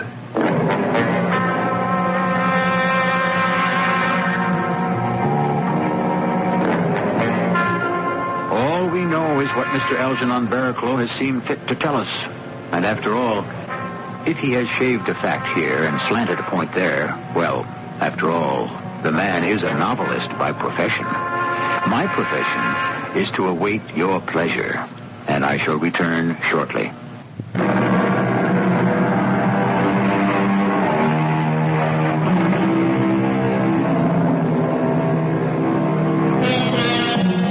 It's a story almost as old as the world itself, this business of selling one's soul to the devil. And yet, it is endlessly fascinating. Perhaps it's because it happens so often. So many people make the bargain, and so many more would if they were offered the chance. Of course, there are always those who will stand firm in the face of temptation. Have you ever wondered to which type you belong? Or have you already found out the hard way? Our cast included Mandel Kramer, Russell Horton, Earl Hammond, and Joyce Gordon. The entire production was under the direction of Hyman Brown. This is E.G. Marshall inviting you to return to our Mystery Theater for another adventure in the macabre. Until next time, pleasant dreams. Herber's, your hometown camera shop at 608 Green in Champaign's campus town, has presented the WDWS CBS Radio Mystery Theater. Join us again soon as Herber's again presents our voyage into some of life's great mysteries. Good night. 5, and at the KOA weather station right now, 73 degrees.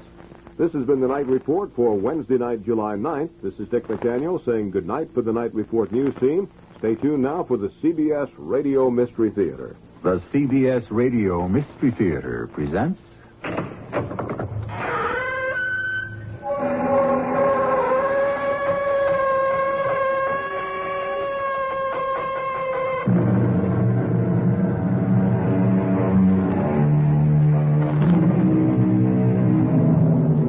Come in.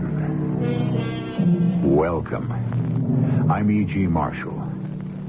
Quite recently, there were headlines about 2 shuttle planes that disappeared mysteriously in flight between Quito, Ecuador, and Lima, Peru.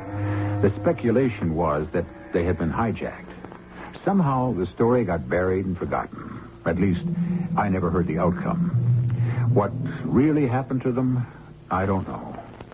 Maybe for the same reason that Flight 638 out of El Paso, Texas, carrying 72 passengers, disappeared on a routine flight to Mexico City. A plane whose code name was Sierra Alpha 638. I can't just dump this crate in a cornfield, Reverend. Don't worry, Captain. You won't have any trouble landing. Look, I need 6,000 feet minimum and a secure runway to bring the aircraft in. Isn't that a coincidence? That's exactly what you'll have.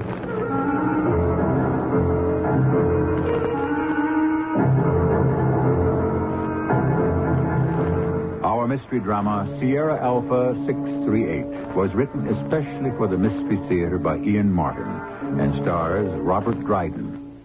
I'll do that shortly with Act 1.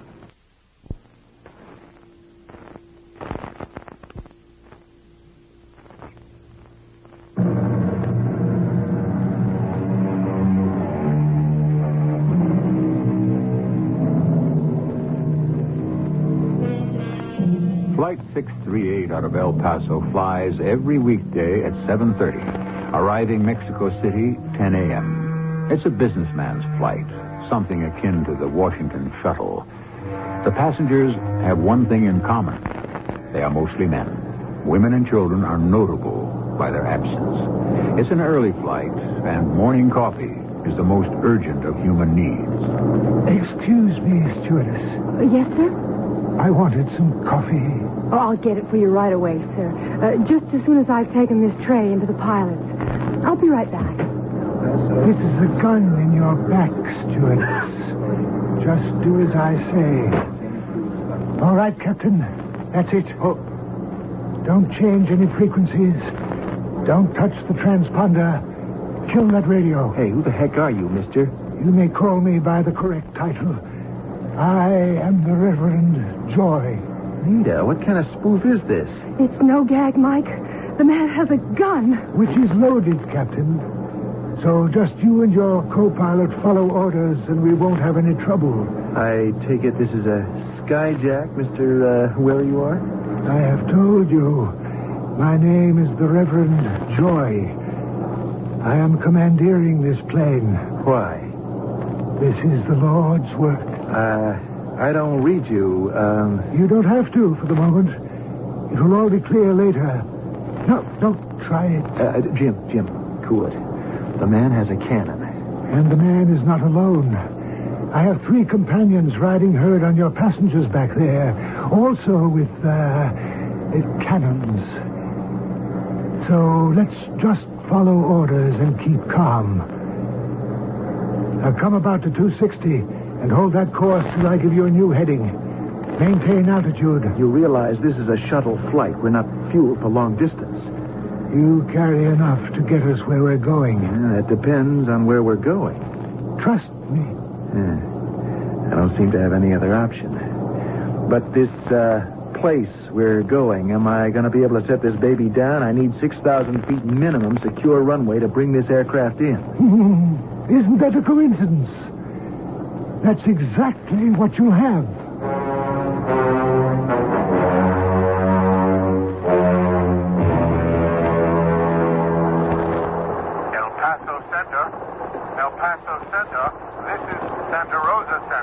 I read you loud and clear. I'm supposed to have a DC-6 on the scope here.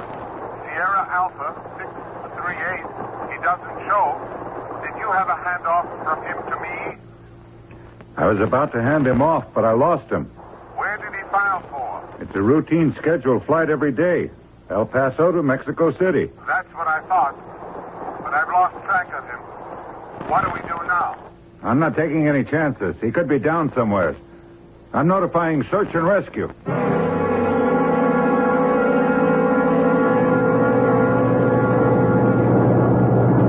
All right, Captain. You can take up a new heading. You can't get away with this, Reverend. Somebody is going to pick us up on a scope somewhere. I don't doubt it. So what? An unidentified speck. All they know is that it's a plane. But who we are, what we are, and where we're headed, as long as we maintain radio silence, is our secret. No! Don't. Oh, Lord, no. You saw him. Crazy, stupid. Take it easy. Maybe now you realize this is not child's play. We've got to do something for Jim. He's bleeding. You won't bleed long. He's dead. Such a foolish thing for him to do. I told you I'm not alone. He can't be dead. He was just... Suppose you take up the heading I told you to. Yes, sir.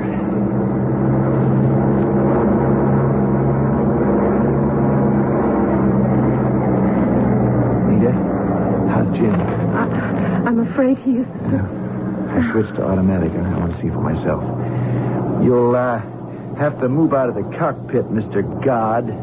There isn't room for you in here. Then we'll make room. I'll make arrangements to get the body out of here. But the door stays open. I'll be right here by the galley. I warn you to keep away from the radio, or I'll shoot the girl. Ham? Yeah, Reverend. I'm coming. Nita, you went through emergency training school, right? You know about the ELT? Emergency locator transmitter, yes. Yeah, right. Now, get back in the tail somehow and pull the Velcro panel off. It's the last bulkhead. Now, there's a little yellow switch there, outlined in red. Throw it up.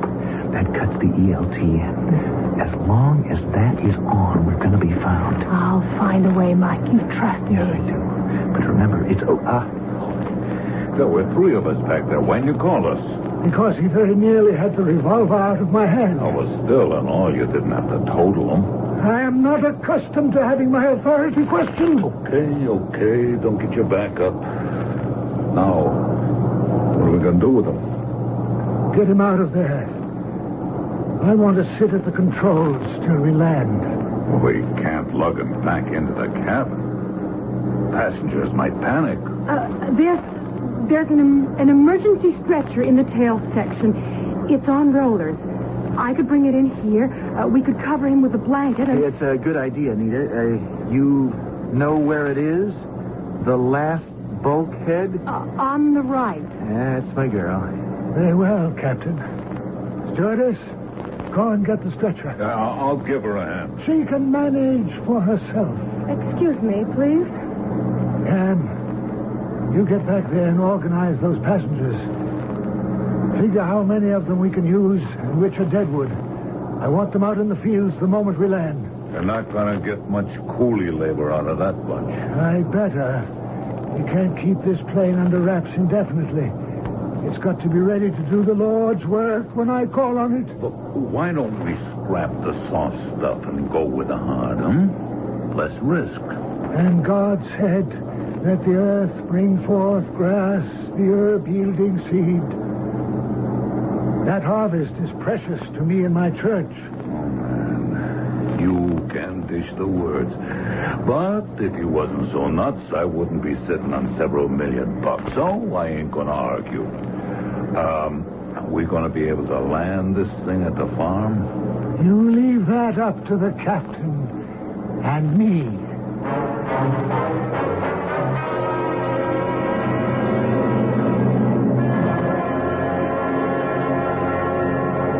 Hi, Bill. Sorry I'm late. Well, what's the scoop? I don't know much, Doug. El Paso Center reported a DC-6 dropped off their scan. The next center in Mexico, Santa Rosa, didn't pick him up. Oh, you think he's down? The airline's been checking, but there's no sighting. They called in Civil Air Patrol. I'll brief you once we get up and moving. Let's scramble.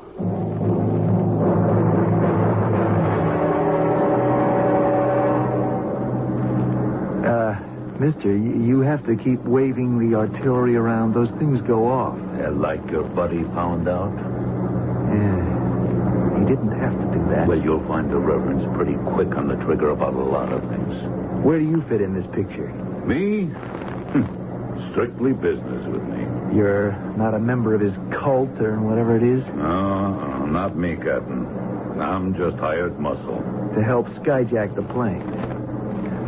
Well, I can tell you it's one sweetheart of a deal.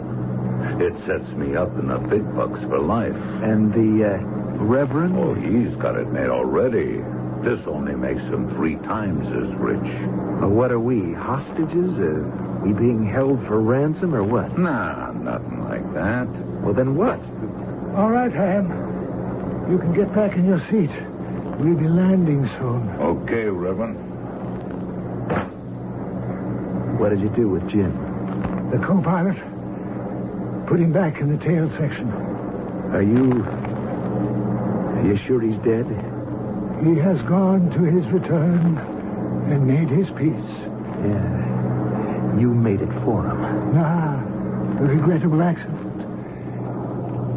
I know you're on automatic, Captain, but don't try to take me. You'd have a bullet in you before you were halfway out of your seat. You wouldn't be in very good shape in a plane without a pilot. There'd be a pilot. I'm one.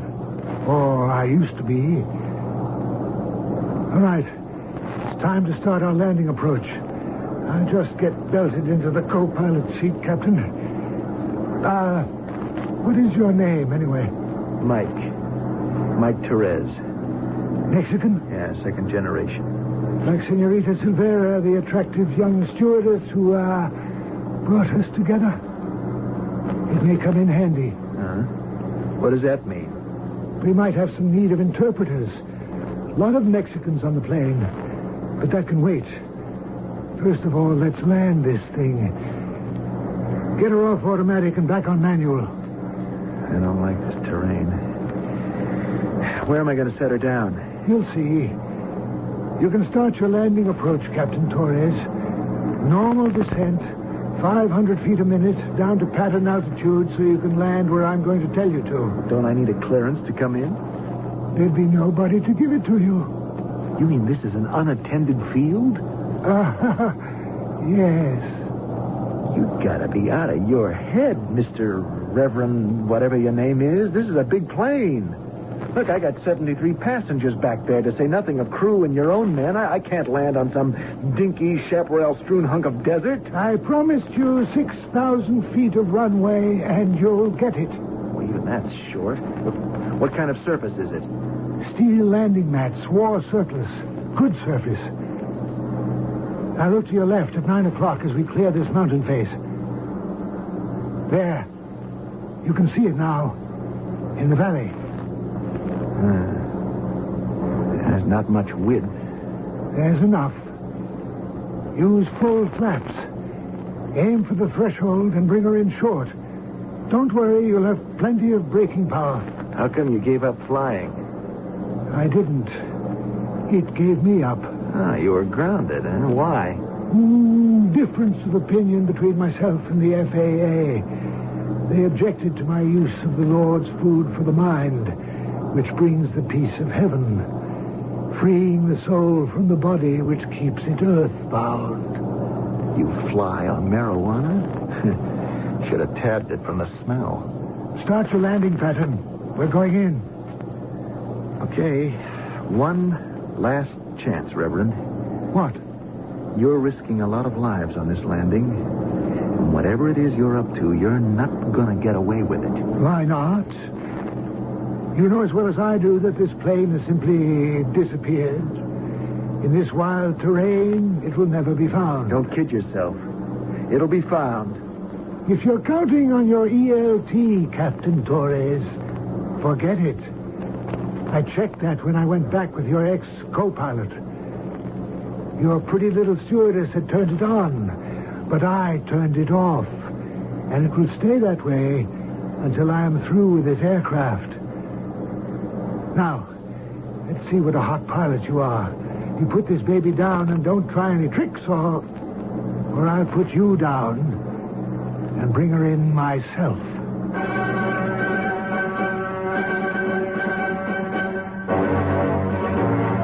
Somewhere in the heart of the Sierra Madre Occidental Range in northwest Mexico, a plane drops in between forbidding escarpments to a chancy and marginal landing.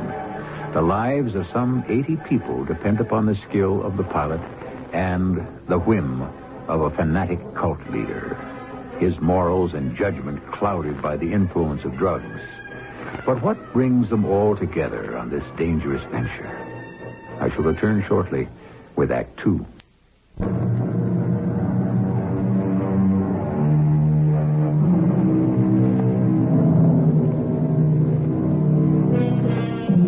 A plane's lifeline is braided from the twin strands of radar and radio. When a flight takes off, it is monitored on a series of control centers, passing from one scope to the other, and in voice contact all the way.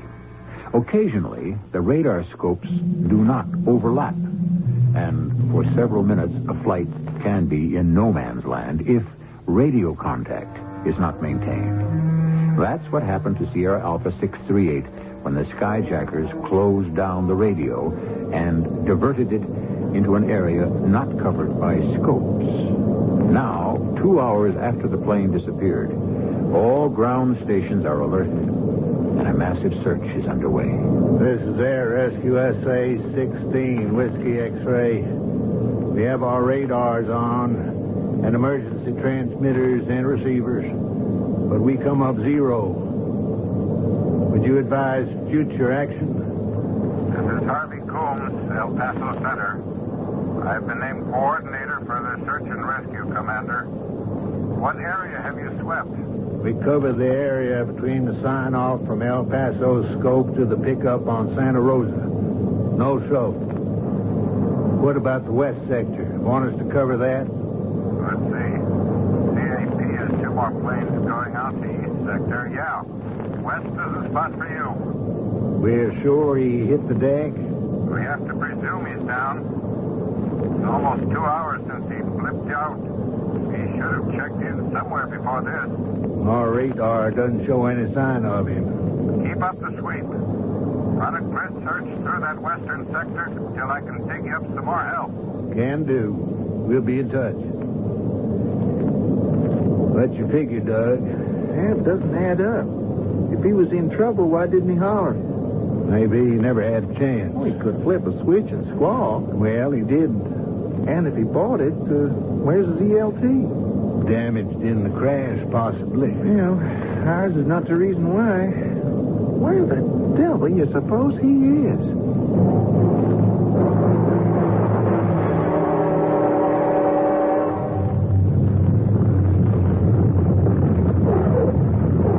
May I be the first to congratulate you, Captain Torres.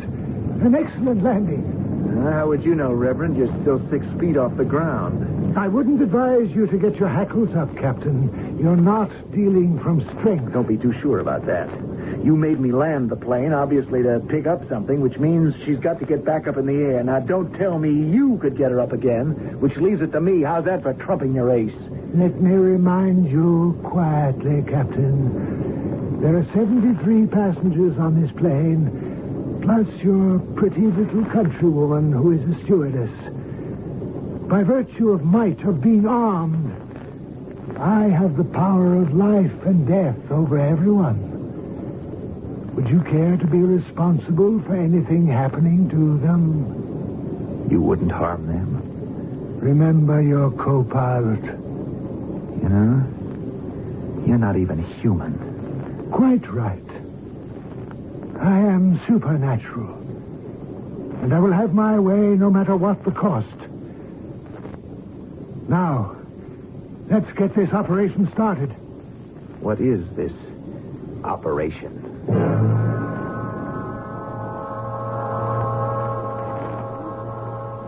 What's he planning to do with us, Mike? I don't know, Anita. What is this place? Some kind of broken-down old barn. Hey, I'm sorry about the emergency locator. Don't blame yourself. You did just fine. How did the Reverend find out? He just seemed to know. When we wheeled the stretcher back to the tail, he went straight for the bulkhead and turned the switch off. Which leaves us square behind the 8 ball. With these mountains all around and the plane camouflaged under the trees, we could never be spotted without the ELT. What are we going to do, Mike? Figure a way out. First of all, we've got to figure out just what the Sam Hill we've gotten ourselves into.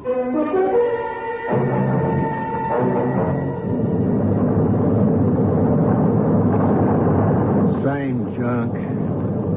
You make anything out of that, Doug? No, just noise. You getting anything on the other frequencies? Negative. No sighting, nothing on radar scans, no radio contact since we bought out of the El Paso sector. They can't have just vanished in the thin air. Unless he blew up. My hunch says no. We got iron core mountains, tin roofs, and the biggest ground clutter ever rattled your ears. Somewhere in all that clutter might have been that plane. I want to buzz low level and see if she can't be eyeballed. Okay by me, but that's pretty desolate terrain down there. Way off the flight plan. Now, why'd you think he might be down there? No, just a wild hunch. If I ever got a notion to hijack a plane, this country is about where I might just decide I could get away with hiding it.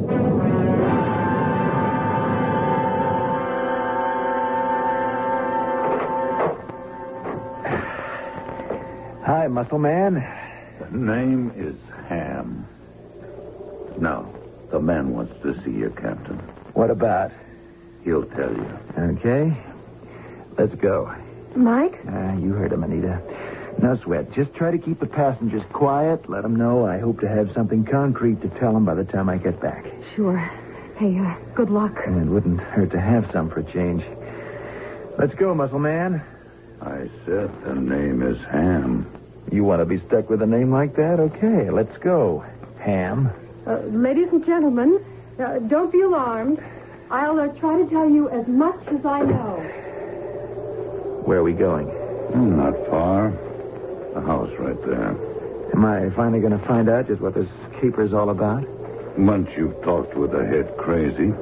Is that why he sent for me? I don't know. Maybe he just wants to convert you. Reverend, I got your fly, boy. Send him in. Captain Mike Torres, my hotshot pilot.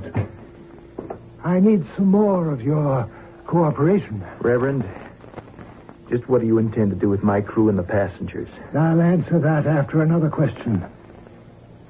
How much reserve fuel do you have in the tanks? Where am I flying it to? Answer my question first. How much gas do we have? Or would you rather fall short and crash? We carry a load for a minimum of 8 hours on this flight. Now, we are airborne for approximately 3.25 hours. You take it from there. Just as I figured. We have no fuel problems, particularly since our load will be much less on the return flight. What does that mean? We won't have any passengers. We'll have no need of them. What are you going to do with them? Now, what is this all about? It's time you should know. I take it you're not familiar with my church. Your church? Yes, the Temple of the Angelical Revelation. I never heard of it. The more's the pity, Captain. It might have brought you the peace that passeth all understanding. I'm still waiting to hear why you skyjacked my plane. Right where we are was the farm of Miguel Valdez. For many years, he kept me and my flock supplied with the Lord's herb, without whose benign effect my congregation could never have found true communion. You mean he was your connection? He sold you marijuana? The hills here were alive with its promise, till it was harvested a few weeks ago. But the sudden death of Miguel brought everything to a halt. With no money to pay them, all the muchachos disappeared. I came here with the money to find that the crop had not been processed, and the bales of our precious soul food were beginning to rot in the fields. Something drastic had to be done. So you skyjacked my plane with 73 passengers on board and risked their lives to have me land in this godforsaken spot just to pick up a load of marijuana? It is the communion of our church. Pot? Do not mock me, unbeliever. The word of the Lord is not to be denied. The what? It is there in black and white in the book itself. Genesis 1, verse... Let the earth bring forth grass, the herb bearing seed, so saith the Lord. I don't think he meant the same kind of grass. That's the difference between us. I accept the word and live by it. Boy, you are either the biggest con man I've ever met up with, or you are out of your mind. I mean, all this for a few bales of pot? It was a large harvest, which must not be left to rot in the fields. I need your plane to transport it to the United States. You risked the lives of all the people aboard it for that? I needed them to collect the heavenly gift of the earth and bring it to the plane. And where is this stuff? At the far end of the valley. I want you to tell your passengers they must collect it. And load it? Why don't you tell them yourself? I think it would be easier for you to persuade them to cooperate, particularly since most of them understand Spanish better than English. I suppose I do. What happens next? Then I have no further use for them. You'll let them go? They will be free. What about me?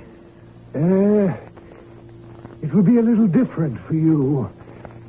I'm not checked out on that plane, and I wouldn't risk bringing her in safely. I need you to fly it. And after I get you home free? Both you and the plane will be dispensable. Supposing I tell you to just bug off. Then I'd have to persuade you to change your mind. One by one, Captain, starting with your little stewardess. You are mad. Not yet, Captain Torres. But don't try my patience.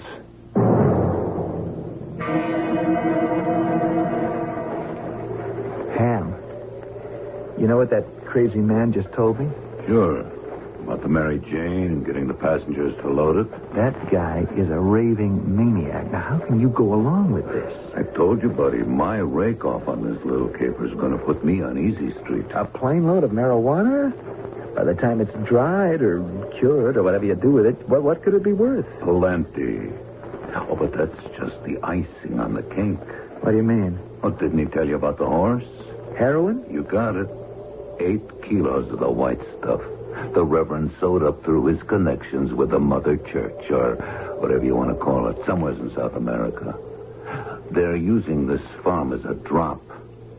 But the Mexican police are closing in on him. He knew he had to get out fast, so he hollered to my syndicate for the muscle to help him cut out. Still doesn't make sense.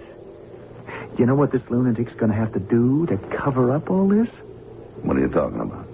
Counting me, the passengers, the crew, you goons, he's got over 80 witnesses who could put him in jail for the rest of his life. To say nothing of facing a murder charge because of my co-pilot. Now, how is he going to keep their mouths shut? That's not my problem. Isn't it? You might get away with a little grand larceny and skyjacking, but you get the blood of 80-plus people on your hands, Ham. You are never going to draw another easy breath as long as you hope to live.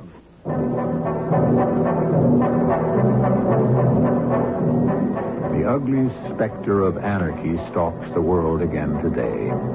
The skyjackers, the terrorists, the unreasoning mobs, the religious fanatics, the cynics who clothe their aims under the guise of religion or a patriotic cause. How can they be stopped from getting away with murder? I shall return shortly with Act 3. KOA Radio 85 reminds you to enter the Diet Pepsi sweepstakes. You may win a 1980 Chevy Citation pace car or one of the special Runner's digital wristwatches or Diet Pepsi. It's easy to enter the sweepstakes contest. Entry blanks most places Pepsi is sold. Contest ends August 12th. All entries must be received by then. Rules are printed on each entry blank. No purchase necessary. Enter the Diet Pepsi sweepstakes.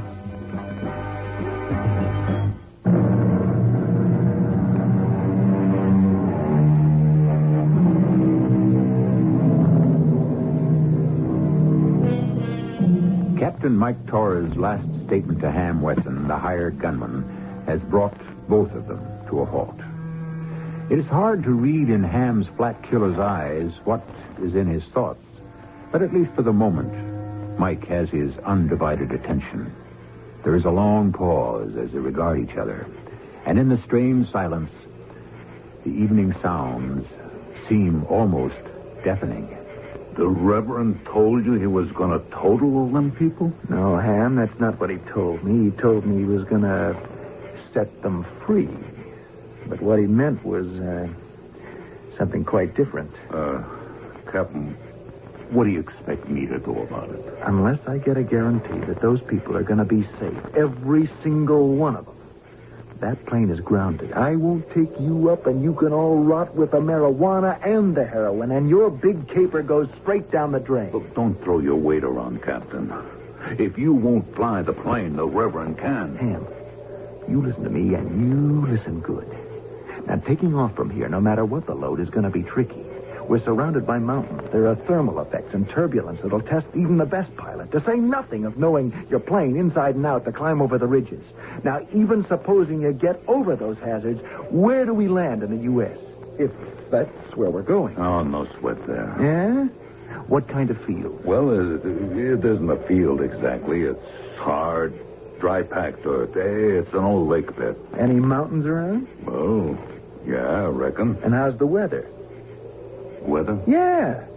Since we can't use the radio, how do we check it? What's the ceiling, the wind velocity? Where are the winds at ground level? What's the visibility? How do you set her down in one piece? Ham, you want to put your life in his hands? You're getting through to me. Maybe me and the guru better straighten out a few things. Come on. I got to get you back with the rest of the civilians.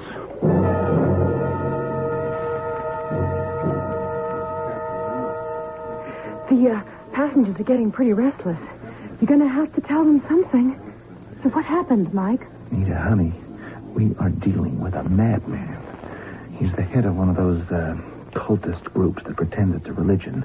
Now, his particular gimmick is that everyone sits around and gets stoned on marijuana because he says it's their special communion and the Bible sanctifies it. Bible? Yeah, there's some verse in Genesis about the earth bringing forth grass and the herb bearing seed or something. I forget that. The deal is, he's got a field filled with drugs, and and he wants us all to load on the plane and then smuggle it back to the States. He risked all these people's lives for that? I told you, he's out of his skull. The sooner we get away from him, the better. Why don't we just do what he wants? Well, because once we do, he hasn't any more use for us. Well, he needs you to fly the plane. And that's something I hope his head gunsel can persuade him about. Because if he doesn't, I'll be just as expendable as the rest.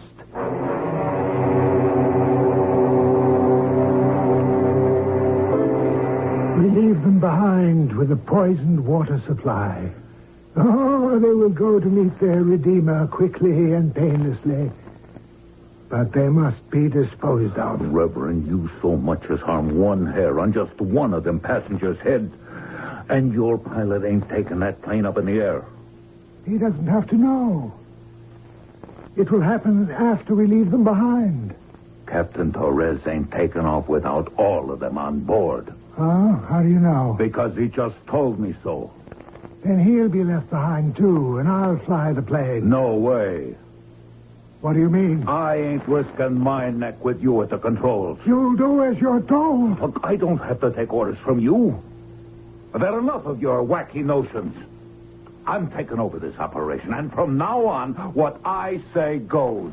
You dare defy me, the chosen?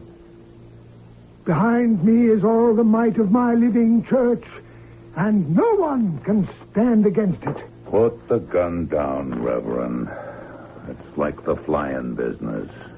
It's nothing to be handled by amateurs. I will not be defied.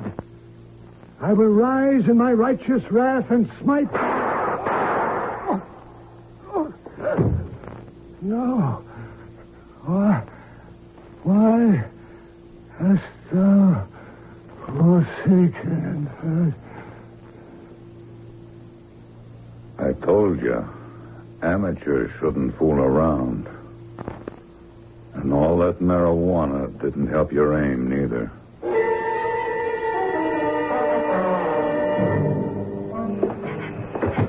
You wanted to see me ham your buddies? Hey, what happened to the Reverend? We don't have to worry about the nut anymore. I've taken over. What does that mean? I'll make you a deal, Captain. We'll forget the marijuana. It's peanuts anyway compared to the other. You can load the plane with your passengers instead, and we'll all fly one cozy family to where we're going. And after we get there? By me, I couldn't care less once I get my cut. But there are some hard boys where we're going. And a couple I got with me. I can't answer for them. I'll offer you another deal. Yeah? We leave everyone behind except me, your two buddies, and you. And I'll fly you wherever you say. Tonight? No, not tonight. When? Right after sunup, if the visibility's good. Okay. You got yourself a deal. Go tell your group to get some shut-eye. You'll all be locked in for the night. Before we take off in the morning, I'll cut all of them loose except you, buddy. And one other. Who? That cute little stewardess. We'll take her along. Just a little insurance so we all get where we're going safely. I'll get one of my boys to take you back with the good news. Sweet dreams. See you first thing in the morning.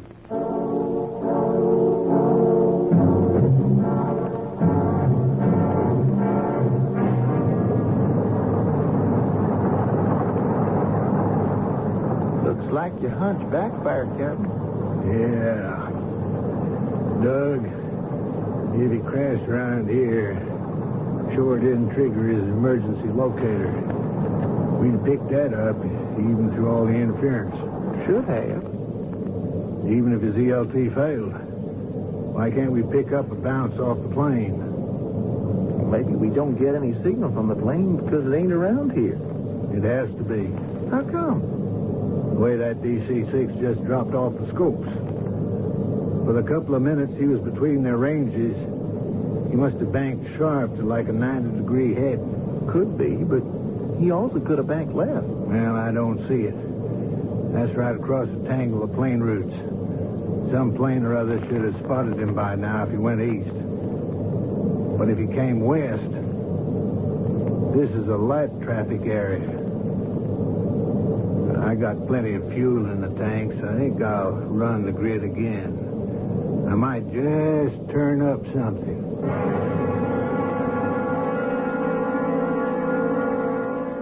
How are the passengers? They'll be all right.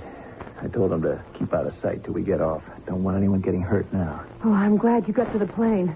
Our friends are getting antsy. Yeah? Where are they? One's in the toilet. The other's up talking to the boss who would win in the cockpit. What a break. Look, I am going to try to sneak back and hit that ELT. Hey, come on, Chester. What do you say we get this bird in the air? Darn it. I'll be right there. I have to give Nita a hand with the boarding ladder and help her close the door. Now, don't you worry, Mike. I'll switch it on somehow, somewhere along the way. I knew I shouldn't have allowed them to force you to come along. You couldn't have stopped me. And look how handy I might turn out to be. Come on. Shake the lead out. Yeah, on my way. Okay, Louis. You go let George out and strap yourselves in. As soon as I've run my instrument check, we'll be taking off. You, better get your seatbelt on, Ham. Yeah, I will. Right beside you, Captain, in the co-pilot seat. With this. Just reach for that radio once and... And what? You shoot me? Who flies the plane? Oh, I don't shoot you, Captain. We just start roughing up our little hostage. Louis is going to be sitting beside the girlfriend all the way. So help me, if you touch her... Why would we have to, as long as you're a good boy, Captain? Now, let's get moving.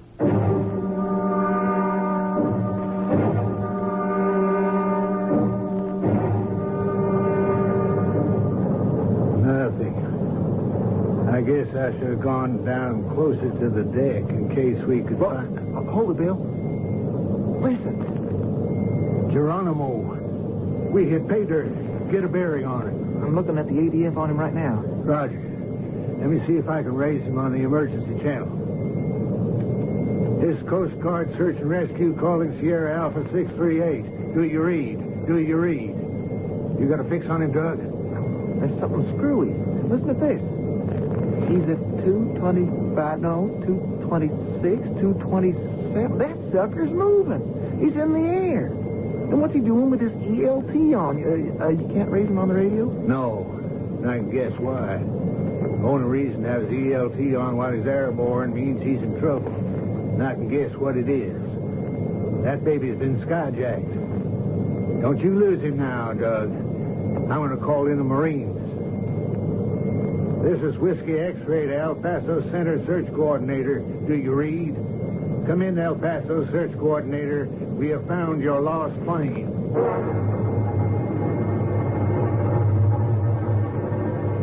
This is El Paso Center to Whiskey X-Ray. You still got the DC-6 on the ELT?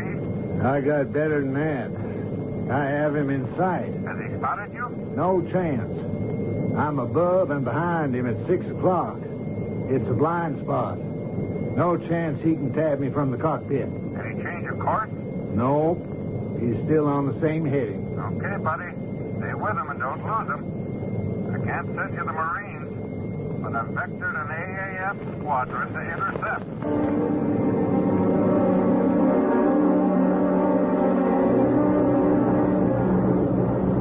Hey, what the devil? Oh, you, just notice them, Ham? We got us some company. What are they? Air Force F-16s. Wing cannon, multiple machine guns. 2 planes your side, 2 on mine. Well, what are they doing there? What do they want? You better let me get on emergency frequency before they blow us out of the air. No, don't touch it. They won't risk firing on us as long as they don't know there are no passengers aboard. Let me think. Now, what do you want? I just brought some hot coffee for you and Mike. Oh, look out! Burn my wrist, Silver. I'll do more than that if you so much as move an eyelash. Race, Nita. Now, give me the gun. Close the door and bolt it before his goons can jump us. I've got it. Great. You switch the ELT on? I promised I would. Now, take the gun back while I bring the rescue crew in on emergency. Yeah. This is Sierra Alpha 638. Do you read? We read. Who are you? Coast Guard SA-16. You've been leading us one merry chase. What are you, hijack? We were. Everything under control now. Me and one honey of a stewardess are locked in the control room with one of the hijackers. Nina has a gun on him. What about your passengers? None aboard. We left them in Mexico. As soon as we hit the deck and you boys take care of the two gunsels in the cabin, I'm gassing up and heading back for them. We'll take care of your hard boy as soon as we land. We're heading for the nearest military base. Stand by for course and heading.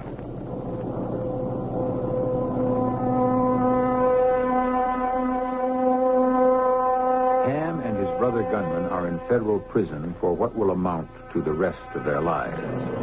The heroin is destroyed, the marijuana burned, and Sierra Alpha back on its regular flight path. Mike and Anita not only date regularly, but have set the date. So, as the sweet bard of Avon said, all's well that ends well. I'll be back shortly.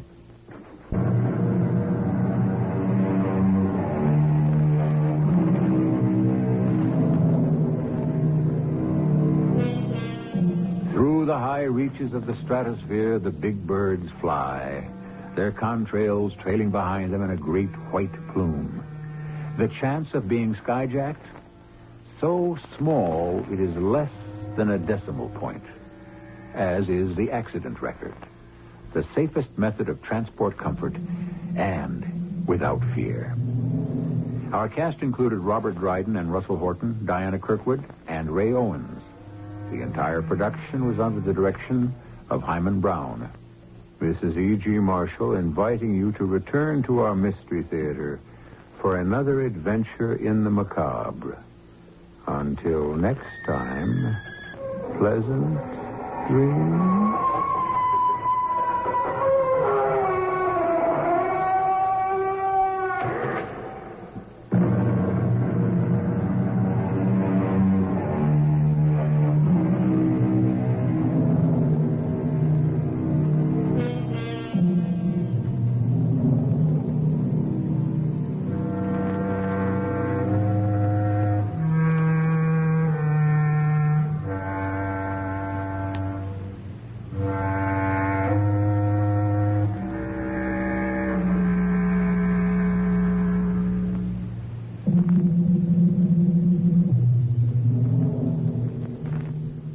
This is the voice.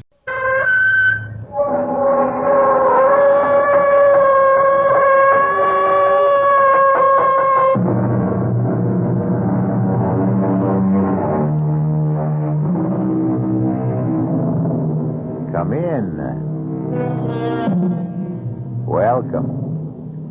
I'm E.G. Marshall. Welcome to the terrifying world of your imagination. What would you say is the one single feature that distinguishes man from all his fellow creatures? His brain? Speech? His ability to walk erect? The fact that he's the only living thing that kills for any other reason than self-defense or food? None of them. Something much more simple. A phenomenon shared only by our cousins, the apes. The human hand. This is a gripping, eerie story of a pair of, how best to describe them? Superhuman, unique? No, perhaps best. A pair of immortal hands. Our mystery drama, Death by Whose Hands, was written especially for the Mystery Theater by Ian Martin and stars Stephen Schnabel and Robert Dreyfuss.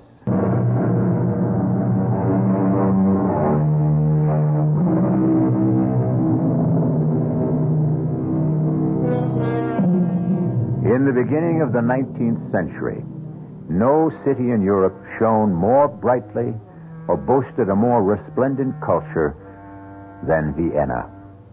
City of dreams, of glittering balls, of royalty and nobility and beautiful women, but most of all, of music. Music to the Viennese was, and is, a religion, a faith, of passion. And passion is an insidious, destructive emotion which can lead to sinister and deadly results. You are listening at the moment to the hands of Rudy Baum on the piano in Vienna's great concert hall.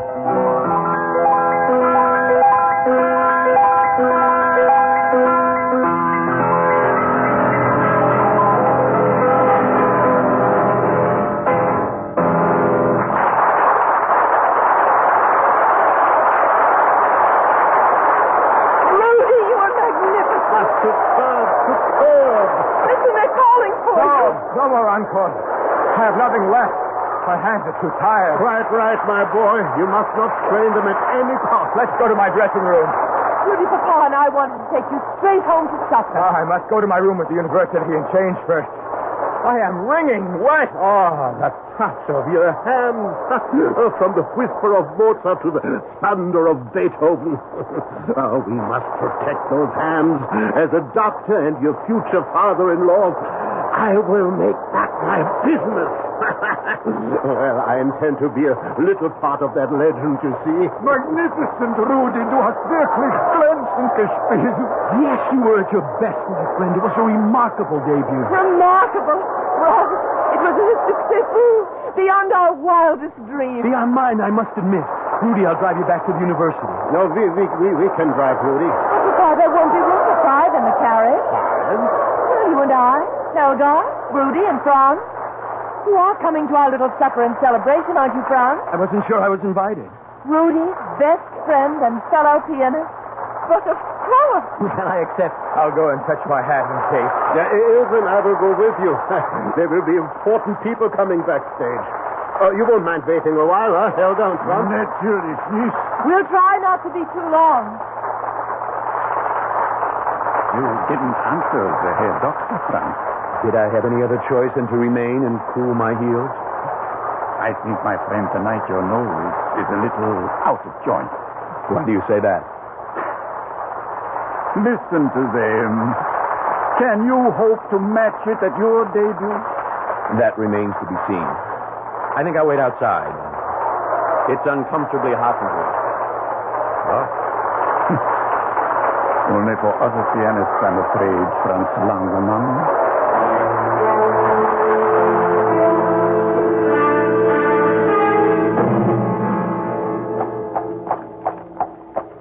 Big night for you, Rudy. No, it's only the beginning. I'm sure of that. Oh, but you're right. It is a big night. It's the start of everything I've worked and slaved for all my life. You wouldn't understand. Why not? Haven't I done the same? You? How could you know what I've suffered? You started with everything. I was nothing. I'm poor. I'm short. If I'm not downright ugly, at least I'm no tall, handsome, elegant dandy like you. But I've got it all in these hands of mine now. I've got the girl, I've got her father as patron, and soon I'll have all the rest. The money, the fame, the clothes. I've beaten you, Franz. I've beaten you. And I did it all with my talent, with these. All right, Rudy. All right. You've had a great success, but don't let it go to your head. You're not the only pianist in Vienna. Oh, yes, I am now. Well, some of your classmates still have to make their debuts. Who? Gelbach? No technique. Struck is here, made of tin. Brungel, he's all thumbs. And me? You are nothing. You've no tone, you're wooden, you're stiff. You play like a music box. I ought to stop this carriage right now and throw you out. Go ahead, we're almost there. No, I'll do you this one last favor. We'll get there as fast as I can so I can get rid of you for good. Yeah.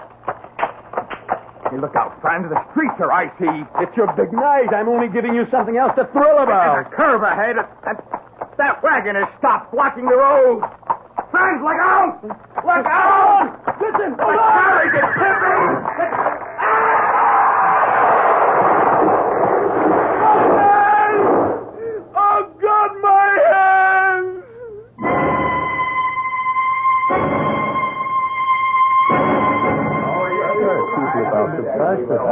What on earth do you suppose is keeping Rudy so late? So impatient to announce the engagement, huh? Well, of course. Why not? It's not easy to be the wife of a man who belongs to the public. Oh, but I can't wait to be married to Rudy. To travel with him everywhere, to be feted by the great, to have kings and queens lavish praise and honor on us. There isn't much warmth in the light from reflected glory. What warms a woman is love. Oh, really, Papa? I'm getting exactly what I want. But I do wish... Verzeihen bitte, verzeihen What is it, Helga? What is it? Bitte, Herr Doctor, may I see you alone? No, I want to hear also. There is an inspector of police downstairs. Police? There's been an accident. We are both needed at the infirmary. An accident? To whom? I don't know but how. Speak up. If it concerns Ilse, she'll have to know sooner or later. Herr Langemann's light carriage collided with a heavy wagon. Franz has been badly hurt. And Rudy? Were his hands injured? No. He has a concussion only. Well, we'll go immediately. Is he conscious? No. Oh, Catch her, Helga. No, I'm all right. I'm not going to faint. I'm going with you to the infirmary.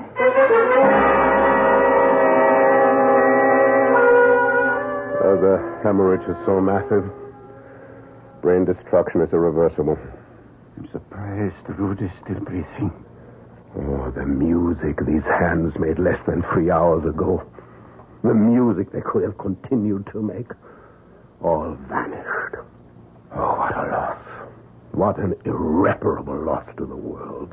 And to your daughter. Oh, yes, Ilse. I cannot face her now, Helga.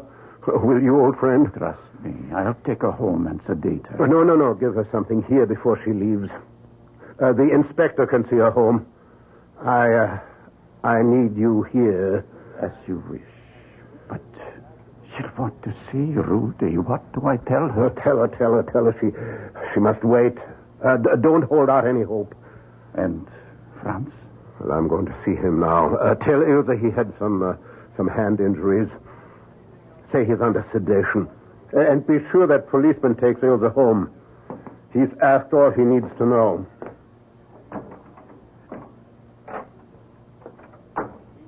It's all right, Herr Doctor. I'm awake. Yes, I see. How is Rudy? Rudy is asleep. Are you in pain? No, the morphine does that. I deserve it anyway. Why? It was my fault. He was so swelled with his success, he blurted out the truth. He's been using all of us. Me, you, Ilse. He informed me he had no use for me anymore. Of course, he still needs you and Ilse. Oh, I don't know why I'm even saying this, mein Herr. Rudy has no need of any of us anymore. You said he was He's dead. He might as well be. And what does that mean? His skull was fractured. He has had massive intracranial bleeding. His brain is damaged beyond repair. In a sense, he's still alive. Medically, he's dead. It's only a matter of time till the rest of him dies, too. And I am the one to live. Yes. You will live. My hands, how bad are they? When the wagon ran over them, the right one was severed, was moribund, devoid of all life by the time you were brought here. And the other? Crushed beyond hope. If it can be saved from amputation, at best it will be a withered, motionless claw. Oh, why wasn't I the one to die? I can never play the piano again. There is one way you could. How? If I gave you Rudy Baum's hands.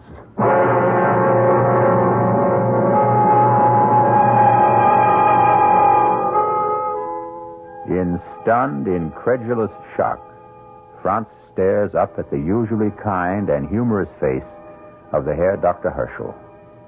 Now it is stern and drained, the eyes boring down at the young man, gleaming with a strange fanaticism. What he is proposing is beyond belief, beyond possibility, beyond the laws of man and God.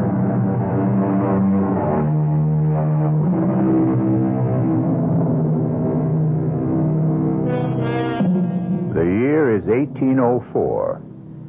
Vaccination has been discovered 8 years before, but anesthesia will not even be conceived of till 1842.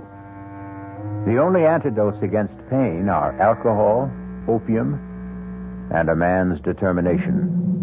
And Franz Langemann lies in a bed in Dr. Herschel's private infirmary facing a transplant infinitely more complicated than anything medicine has dreamed of today. Rudy's hands. But he's still not dead. But the moment his heart stops to beat, we can take them, still alive and pulsing. Could it work? Could I use them as hands? I don't know, Franz. I know only you have nothing to lose. If the transplant fails, you will be no worse off than you are now. And if it succeeds? If it succeeds, you're a musician. What better tools could you have to create beauty in music than the fingers and the hands of Rudy Baum? Very well. If Rudy is gone, I agree.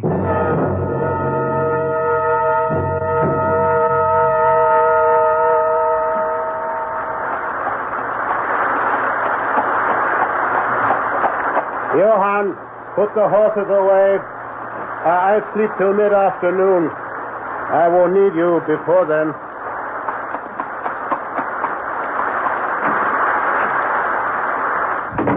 Papa! Oh, Ilse. Well, what are you doing up so early? Early? It's almost 9 o'clock. How is Rudy? Oh, what can I say, Liebchen? To make it easy for you. He's dead. I knew it. He's dead. Yes. Ilse, It's all right, Papa. When you were so long, I knew. And Franz? Franz is, he will live. He's fine. What about his hands? That's what kept me so long. Helga and I were operating on them. Well, will he have the use of them again? I hope a great deal more than that. He might even be able to play again? It's too soon to know anything. It'll take months. Oh, what's the difference? It won't be Rudy. Nobody ever will play like Rudy Baum again. Not in your lifetime, Papa. Or in mine. It would seem too much to hope for, would it not, meine Tochter? And yet, I am going to dare to hope.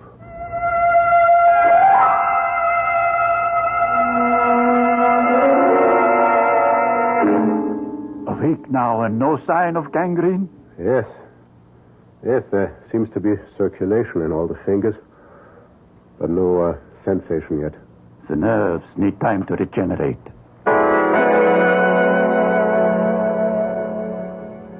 So, now, Franz, we are taking off some of the bandages to free the fingers. Yes, Doctor. Now, Franz, which hand am I touching? I don't know. I don't know. I have no hands. It isn't working. Patience. Well, we try something else. Move your right thumb. I can't. All right. Now try the left. It moved. It moved. Oh. We make a beginning. Now we try the other fingers one by one. And as you see, today we take all the bandages off for good. These terrible scars. No, not terrible. Beautiful.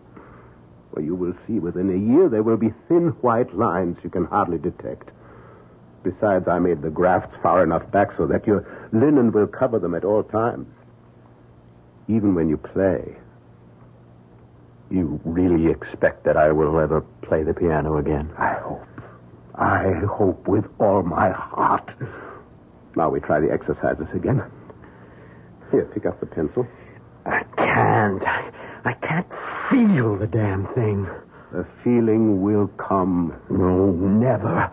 They work, they move, but they have no feeling. I tell you, it's all been for nothing. I'm wearing a dead man's hands.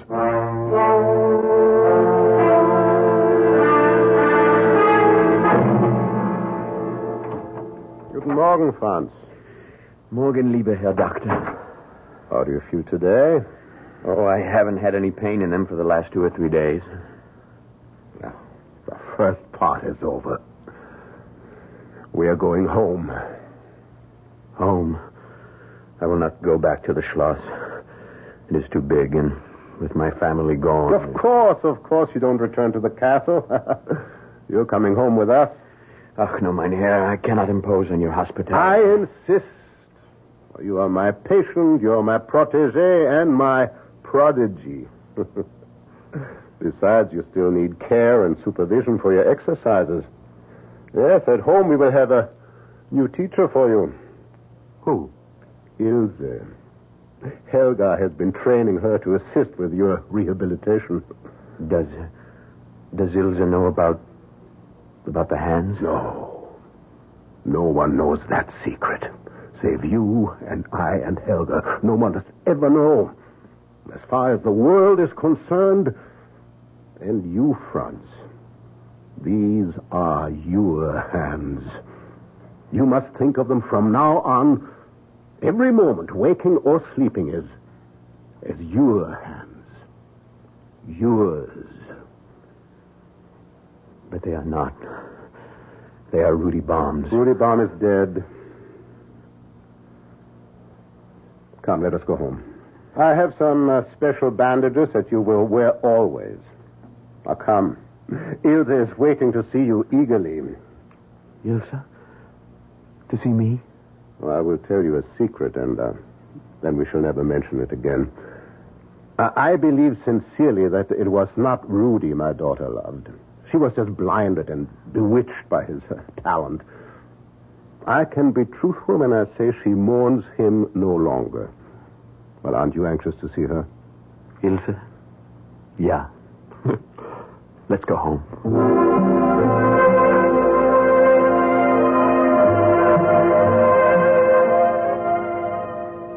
Guten Tag, Franz. Ilse, I didn't hear you come in.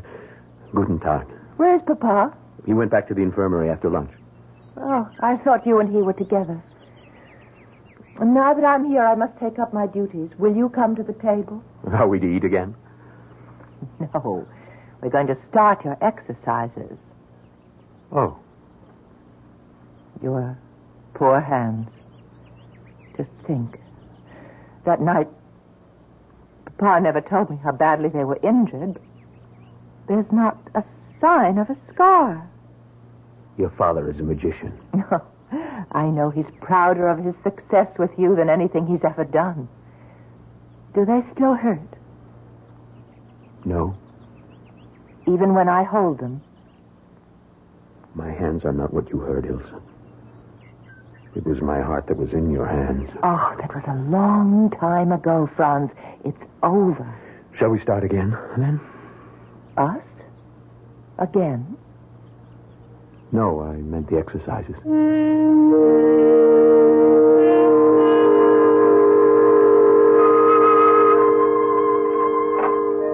Morgen, Franz.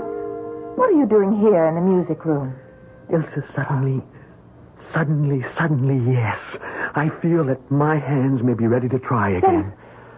Then try it. Ilse, forgive me. I know you will understand.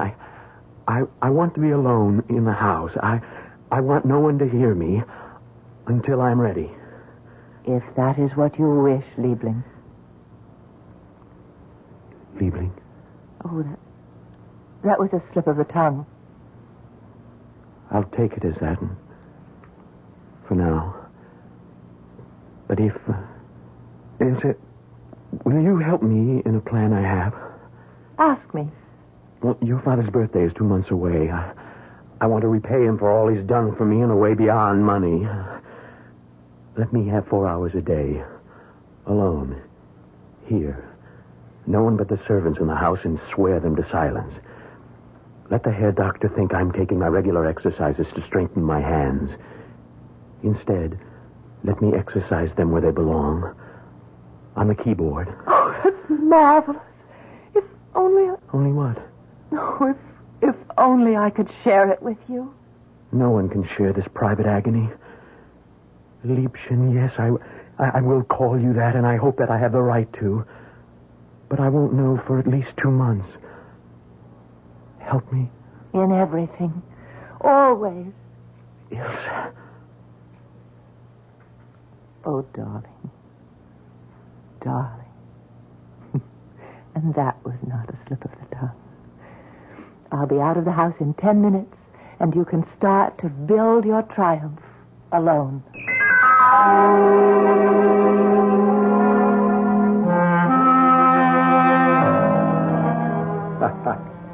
A dinner fit for a king and a birthday cake made for an emperor. I had forgotten it was my birthday, but then that's easy to do at my age. We'll have port and brandy and coffee in the music room. Music room? Why there? Now, don't ask questions, Papa. On a birthday, there are many surprises. There's one very special gift you haven't received yet. From France. Oh, I don't need any gift. This one, permit me to offer you. Ilse? Thank you, Franz. Lieber Doctor. Oh, danke schön. Now, sit with me, Papa. Here on the sofa. Oh, this is all so mysterious. What are you up to? Listen. Lieber Herr Dr. Herschel und mein Liebchen Ilse, this is a moment of terrifying truth. I am Lazarus, but am I surely risen from the dead? For all of us, music is a way of life. If it is still mine, then this is the best birthday gift I can offer either of you. In return for all you've done for me. Here it is.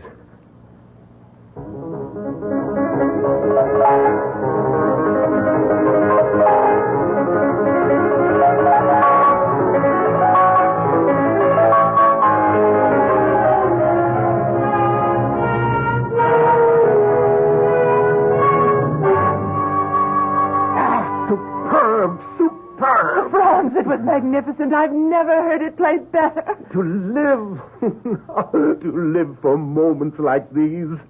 Oh, Franz, how can I thank you? But this is not just for me. You will concertize. Oh, of course. He's going to set the world on fire. And that's the other birthday present we have for you, Papa. What? More? Franz is not only your prodigy. He's going to be your son. We're going to be married. Oh, at last. Well, this is not my birthday. It's the beginning of the world.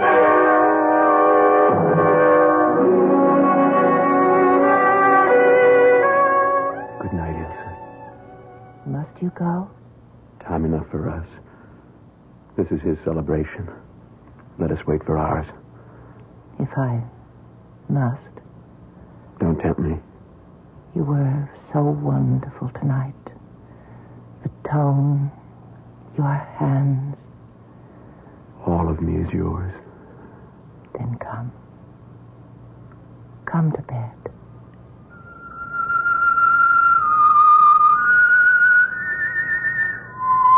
Ilse.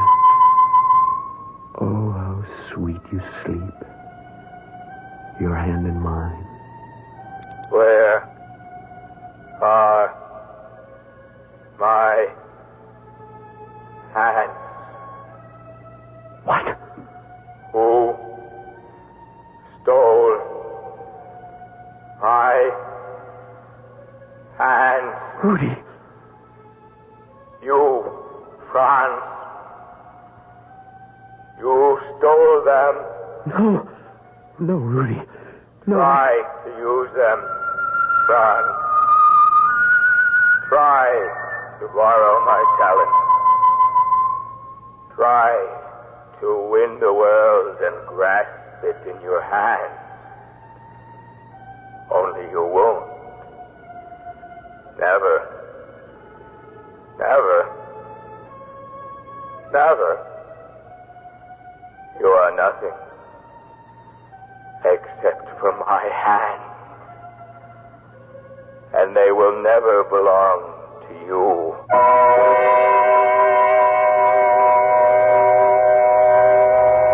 Ilsa, so sure of her future at last, turns lazily in her sleep.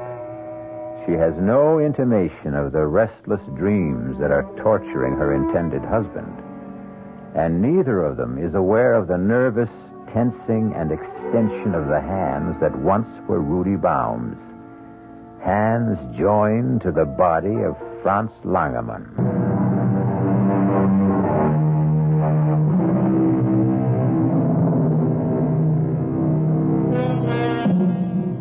The debut that fall of Franz Langemann was sensational. The public took him to their hearts, and the critics were unanimous in praise, projecting for him the brilliant future that had been denied Rudy Baum by his untimely death. So bright, indeed, were all Franz Langemann's prospects that he seemed to have banished the tortured dreams that haunted his sleep, till the morning of his wedding day. He was standing before the pier glass, adjusting his white cravat, when... Rudy? No. Don't turn around, Franz. You won't find me in the room. Here. In the mirror. Why are you here? What is it you want? Everything that was mine. Ilsa. My career. My hand. I cannot give any of it back. You will give me all of it back, Franz. All that is mine. Look how they buried me. 2 bleeding wrists. My hands torn from my arms. You might as well have opened my chest and ripped my heart from its moorings. But I will have my revenge. You're dead. Not till I am whole. I can never rest until I am whole. Stay back! Stay back! God help me! Franz? Franz, are you all right? Franz, what happened? I seem to have smashed the pier glass with a chair. But why? Here, Doctor, I cannot marry Ilsa. We will have to call the wedding off. Guests already arriving. Ilsa is dressed in her bridal gown. What's the matter, boy? Are you mad? More than a little, I'm afraid. I can guess perhaps what troubles you. Let us sit down together then and talk this over.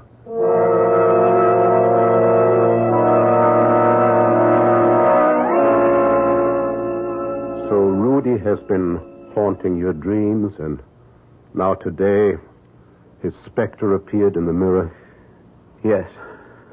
And you feel that his uneasy spirit is doomed to haunt you, that his ghost will forever dog your footsteps? Yes. Certainly if I marry Ilsa.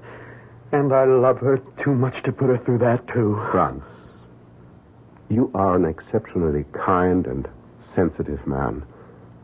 You've been through an agonizing and traumatic experience. You have been driving yourself, practicing long hours for your concert debut. You are exhausted physically and emotionally. The mind is simply playing you tricks. No. You don't understand. Rudy Baum was no friend of mine. You remember? I tried to tell you that night, the night of the accident. Oh, yeah, so you did, I recall. Rudy was my enemy. He resented me, hated me. The night of his triumph, when he had everything, he gloated over it. He threw it in my teeth. Well, then, that is it, Franz. Why should you have any remorse? You think it is only remorse that conjures up these visions? Of course. That and your oversensitive nature. And I can help there. I will give you some mild sedation for the days. And for the nights? If you need it. I should think Ilse would be better than all my pills for that. What you need is her to take care of you.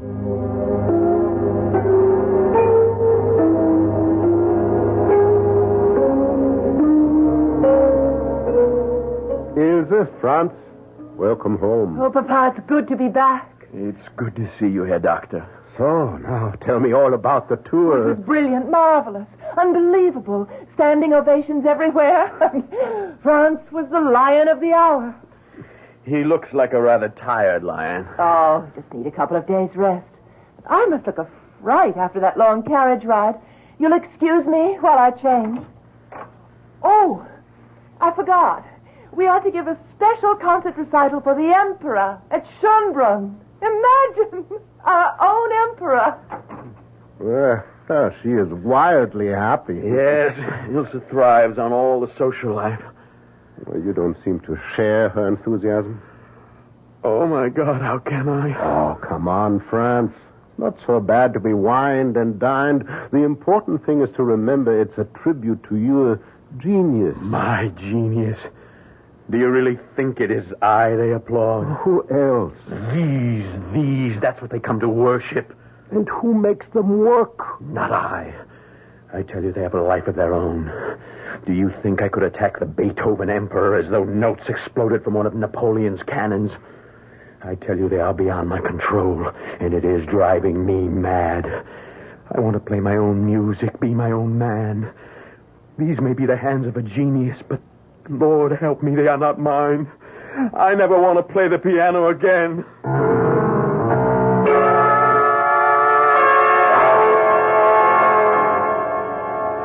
Franz? Yes, Ilse. What are you doing out of bed? Thinking. Well, must you sit by the window, come back to bed, and think with me? I'm afraid in bed with you, Ilse, I don't think very clearly. It's better when you don't think at all. That used to be a way out. No longer. What do you mean? Ilse, listen to me. I don't want to play again. Are you out of your mind? The king, the queen, Napoleon, and the Empress Josephine. Are they so important to you? Well, what are you trying to say? Are they more important to you than my peace of soul? Now, really, Franz, you should live to play. Why? Because it's expected of you. By whom? Well, by the nobility, royalty, everyone who hears your music. And you? Yes, and my father. Oh, no. Your father understands. And for the rest, there's always a new artist, a new interest. The truth is, isn't it, that I must keep on playing for you? Well, that isn't true. Then, if you love me, agree that my career is over. Would you love me still, just as Franz Langemann? You're being foolish, Liebling.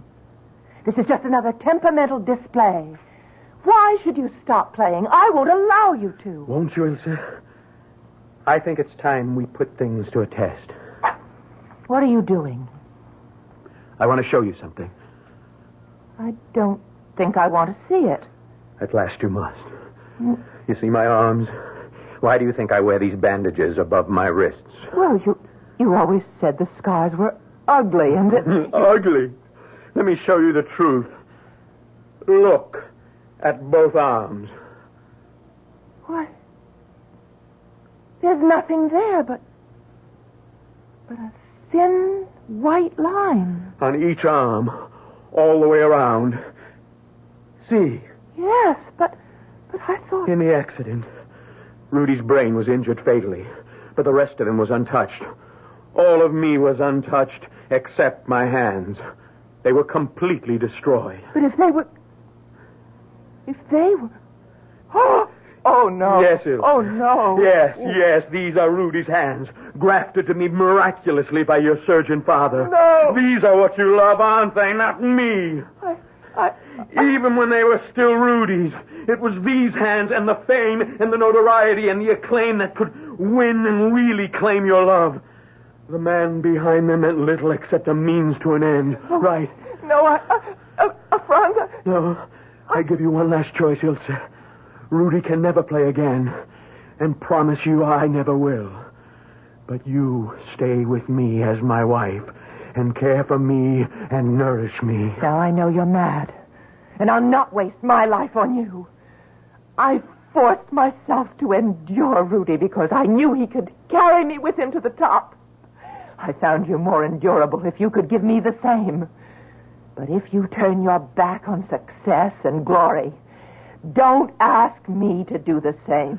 You cannot love me for myself, only for these. With those hands, no matter whose, you can rule the world. Even though they destroy me. Oh, I don't know why I wasted my time on such a fool. Those hands are not for destruction. Even about your throat. Say you love me. Oh, stop being a child, son. Say you love me. At this moment, I despise you. Now, watch. What? With the new pier glass I brought today, you better knock it over. She fooled us both, Franz. Kill her. They're my hands. What are you looking at? Can't you see him? Rudy. In the mirror. You're mad. Franz, no. You said to use them. Rudy. They're not mine. Not mine. Yours.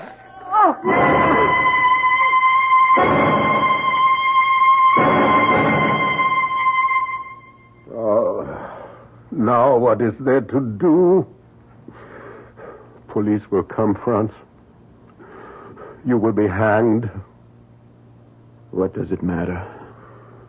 Nothing can bring Rudy or my daughter back. But I was as guilty as anyone in this. I wanted to save a rare musical gift for the world. And I was tempted in the operation to play God. And now there's only one thing to do. What? Poor Ilse must have fought. Your face is damaged. Now we must ransack the apartment. Well, I will take enough valuables away with me, then I will say I came to visit you and that I found my daughter and you, and then that I rushed out for the police.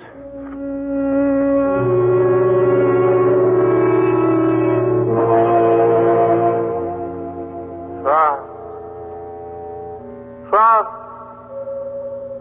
What is it? Look in the glass. Rudy. Did you really think I'd let you escape? Do you really think I care anymore? Take my hand and put them around your throat. That's it. Now,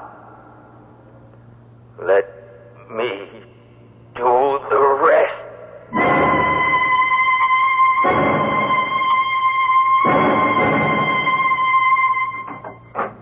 So I came to visit my daughter and her husband and found them, as you see. My daughter is dead. My son-in-law merely rendered unconscious. I placed him on the bed, as you see, and came for you, Inspector. Murder and robbery, obviously.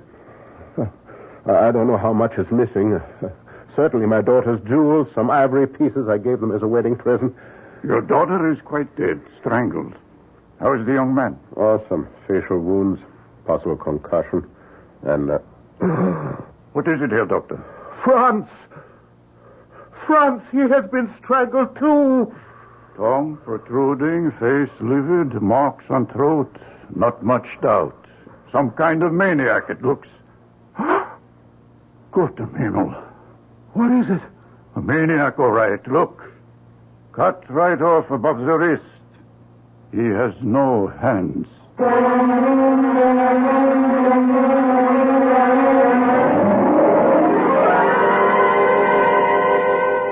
Now I wonder if anyone stopped to exhume Rudy Baum from his solitary grave. Would he prove to have hands or not? As it happened, no one did. And since Herr Dr. Herschel died quite suddenly from a heart attack during the solemn requiem mass for his daughter and his son-in-law, why should it have occurred to anyone to question this extraordinary tale further? One comment in closing. Man proposes, God disposes. There is never a time when man can take his work into his hand. No truer words have been spoken than in the Bible, Hosea 8, chapter 7. They have sown the wind, and they shall reap the whirlwind. Our cast included Robert Drivas, Stephen Schnabel, Marion Seldes, Ira Lewis, and Roger DeKoven. The entire production was under the direction of Hyman Brown. This is E.G. Marshall inviting you to return to our Mystery Theater for another adventure in the macabre. Until next time, pleasant dreams.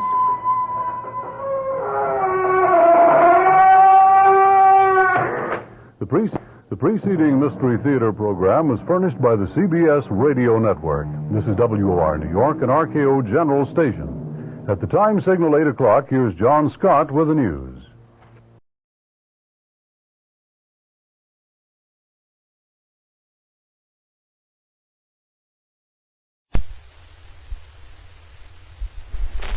The Columbia Workshop, radio's foremost laboratory of new writing and production techniques, presents The Trial by Franz Kafka. Today, for the first time on the air in the United States, the Workshop broadcasts an adaptation of a work by a remarkable Czechoslovakian writer named Franz Kafka, who died in 1924. Kafka is remarkable for the uncanny way in which his stories deeply foreshadow the disturbing events of the last few years in Europe. The Trial, which Kafka wrote years before the Nazis came to power, predicts the nightmare of such secret organizations as the Gestapo, and tells of courts of law which have ceased to be courts of justice. The story has been adapted for the Columbia Workshop by Davidson Taylor, with original musical score by Bernard Herrmann, to be conducted by Alexander Semler. Franz Kafka's The Trial, with Carl Swenson as Joseph K., and produced for the Columbia Workshop by Guy Della Chappa.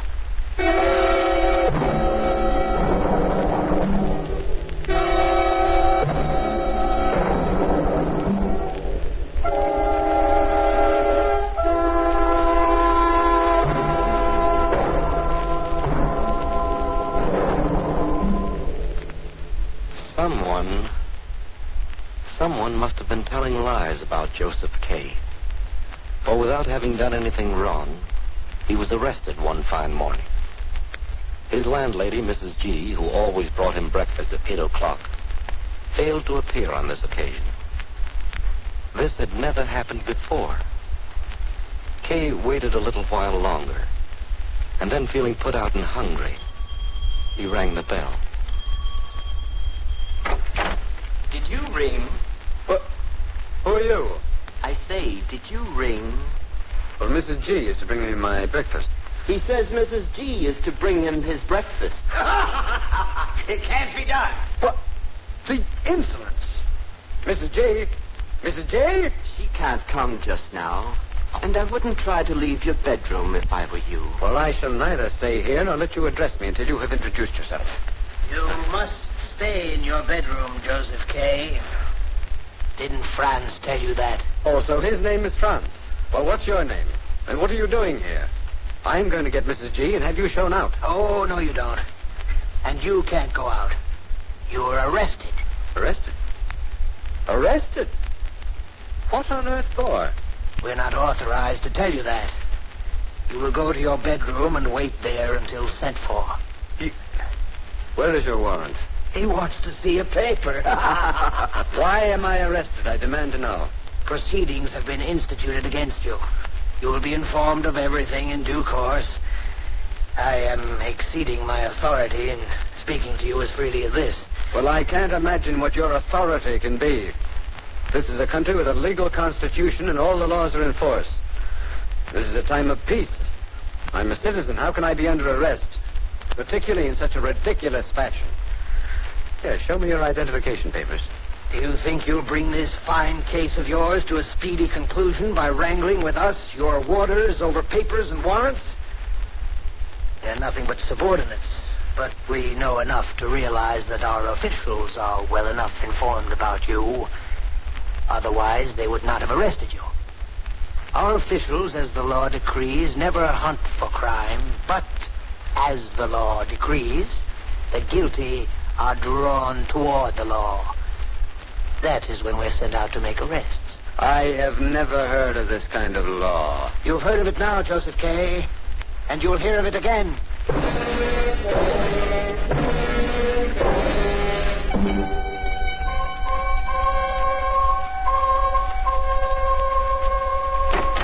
All right, Joseph K.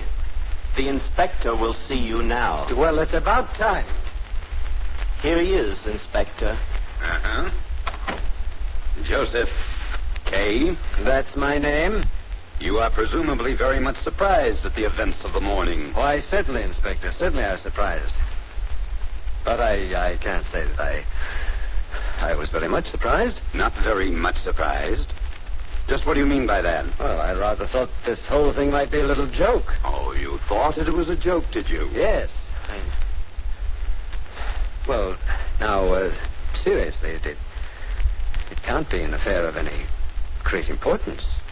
Now, I argue this from the fact that though I am accused of something, I cannot recall the slightest offense that might be charged against me. Can't you think? No, I really can't. Now, see here, Inspector, I think I'm at least entitled to know what the charge against me is. What is it? Joseph K., you are laboring under a great delusion. Perhaps you think that because Franz and Willem here, and I too have no uniforms, that we are not entitled to arrest you. Well, we are, and we've done so. But even I don't know whether you are charged with an offense. All I know is that you are arrested. Oh, see here, this is sheer nonsense. May I be permitted to call the manager of my bank? I don't see any use in that, since you're going to work in a few minutes anyway. How can I if I'm under arrest? You are under arrest. But that need not hinder your going to work. Not now, at any rate. Oh. Well, then, being arrested by you isn't so bad. You think not? Well, since I can go on about my work. Well, why did you take the trouble to tell me I was arrested? It was my duty. Well, it was a very stupid duty. Be that as it may, I should like to warn you that there will be those at the bank who will be watching you. You may talk to anyone you like. But remember, you do not know who is your friend and who is ours.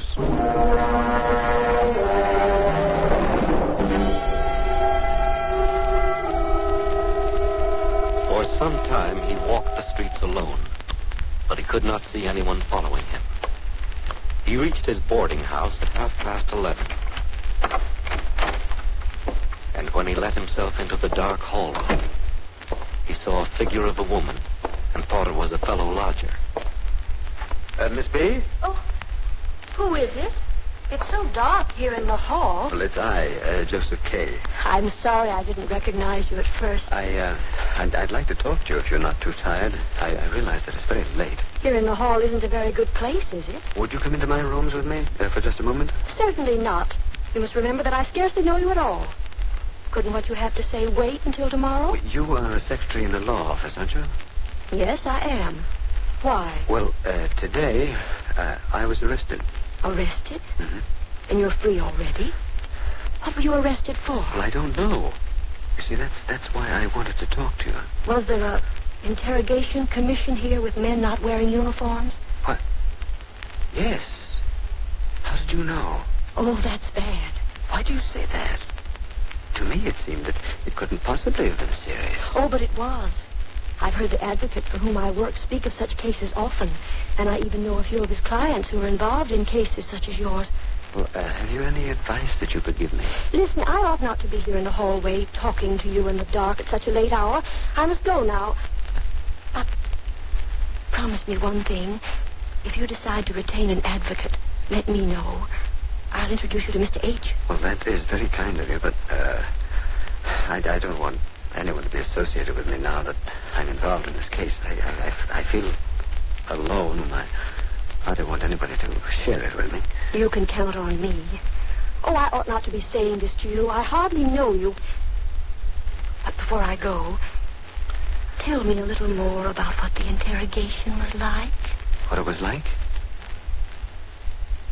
It was horrible. Horrible.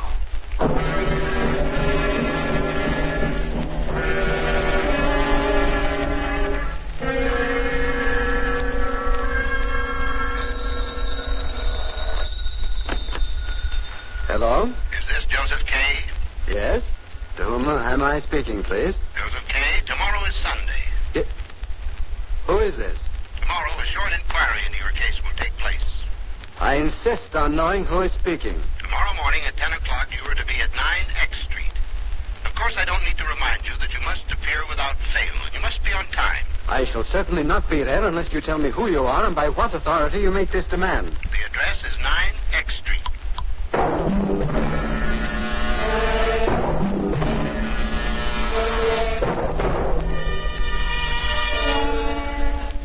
The guilty are drawn toward the law. That was what the warder, Willem, had said when he arrested Joseph K. Next morning, almost without realizing it, Joseph K. found himself at 9 X Street. Since he did not know for whom to ask, he invented a carpenter called L and asked for him at every room on every floor until he reached the top floor of the building. Is there a carpenter named L who lives here? Please come in. Well, I'm looking for a carpenter named L. I know. Come right in. There are a few people here already. Here he is. You are late. You should have been here an hour and 5 minutes ago. Whether I'm late or not, I'm here now. Will you kindly step to the platform? Now then, sir, sit down. You're a house painter, I believe? I certainly am not. I'm an officer of a very prominent bank, and my name is Joseph K. There will be no more laughter at this examination. This question of yours about my being a house painter is typical of the whole character of this absurd file being foisted on me. What has happened to me is so unimportant as to be ludicrous. But it is possible that other people have been subjected to the same treatment as I. Now, it's possible that other men have been arrested, as you call it, in their own homes for a nameless reason and summoned to an inquiry by a nameless voice speaking over the telephone. Well, it's for the other men I speak, not myself. By what authority do you do these things? How do you dare do them in this law-abiding country? Bravo!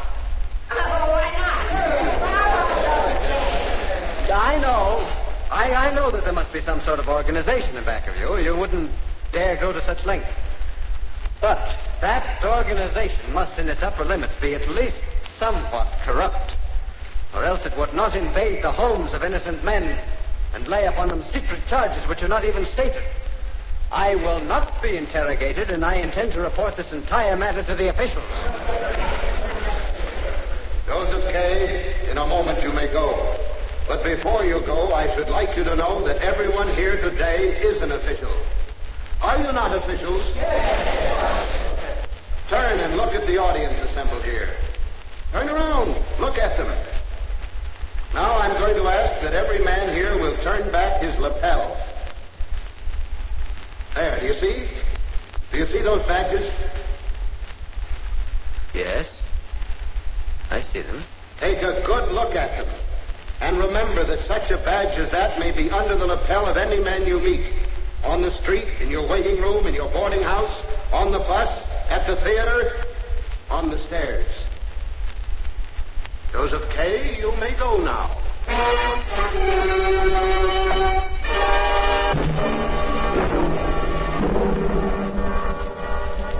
Joseph K. had never seen before any badges like those which he saw that Sunday morning.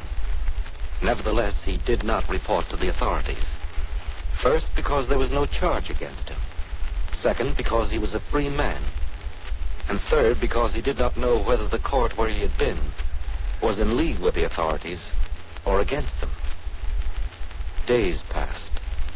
A week. And then a month. Joseph K. felt overpowered by curiosity to know what was going on at the Court of Inquiry. So at 10 on a Sunday morning, he reached the head of the stairs at 9 X Street and came face to face with a law court attendant. Oh, hello. You'd better go away. There's no sitting today. Do you want me to give the examining magistrate any message? Oh, why? Do you know him well? Oh, not well. I wouldn't say that. I sweep out here, that's all. I see. Well, I want you to take me to see him. Oh, you talk like that was easy. You say you want to see the examining magistrate. Mm-hmm. As though I, who sweep out the courtroom, could get you to him. I'll tell you where he lives, though. He lives in his offices right up that little flight of stairs. In the attic of this building. Oh. I'm going up and find him. Oh, wait. I'll come with you. Let me open the door. Mr. Attendant, would you be so kind as to give this note to my judge when you see him? I don't dare leave here for an instant for fear the judge might pass by. Have any of the officials asked about me? Quiet, everybody. This is a new litigant. You don't want to make him nervous, do you?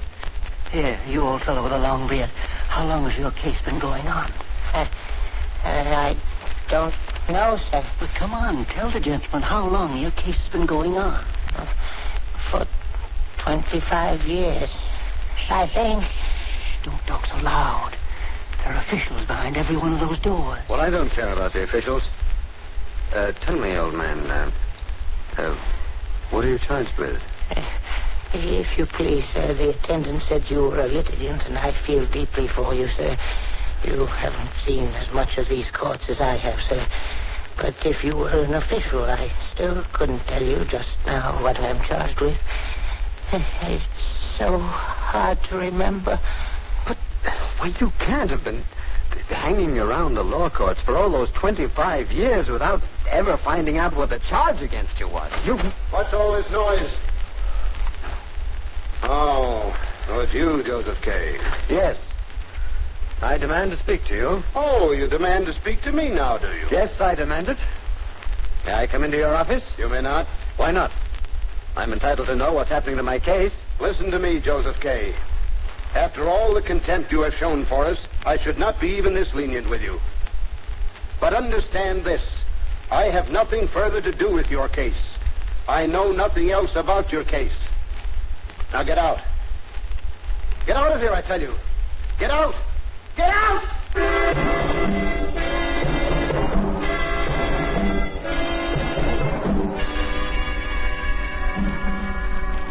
Joseph K. tried to put all thoughts of his case from him. There was no further summons, and though he sometimes thought he caught glimpses of his warders, Franz and Willem, when he glanced over his shoulder in a crowd, he was not sure. One day, when he was in his office at the bank, the door burst open, and in strode his uncle from the country. Joseph, I must speak with you at once. Well, hello, Uncle. Certainly you may speak with me. Go right ahead. May I speak freely here? Certainly, why not? What is this I hear about a trial? A trial? What trial? Just as I came into the anteroom to your office, I heard two men there talking quite openly. And one of them said, I'm sorry that we had to be assigned to the trial of Joseph K. Joseph, what have you done? Uncle, you're as bad as the officials themselves. What do you think I could have done and still be free? Tell me, did the men who arrested you wear uniforms? No. And you do not know just what authority arrested you? Uncle, how do you know all these things? The Advocate H is one of my closest friends. His secretary, a girl named Miss B, heard him speak of me and saw a letter from me in which I mentioned you. So she wrote to me and begged me to persuade you to retain H as your legal advisor in this matter. Well, then there really are advocates who handle this kind of case? Oh, yes, and H is one of the best of them. Will you go with me? Yes. Yes, Uncle, I will. Yes, Joseph, before we go to see the advocate, let me ask you once again, are you an innocent man? Uncle, I believe that I am innocent. But you'll not find it possible to understand that sometimes, as when you told me just now about that conversation in the anteroom, I asked myself if it might not be possible that in some sense, I am guilty.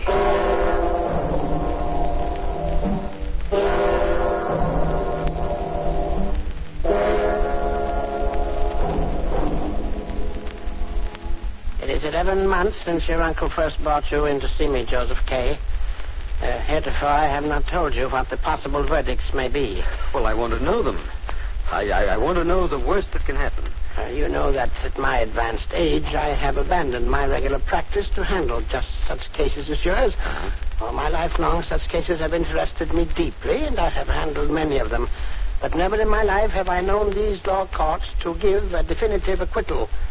Well, but surely some of the men were innocent. That is possible. I don't dispute that. But it is also possible that all of them were guilty. But if no definite acquittal is possible, what other verdicts can there be? Well, there is ostensible acquittal. Well, what's that?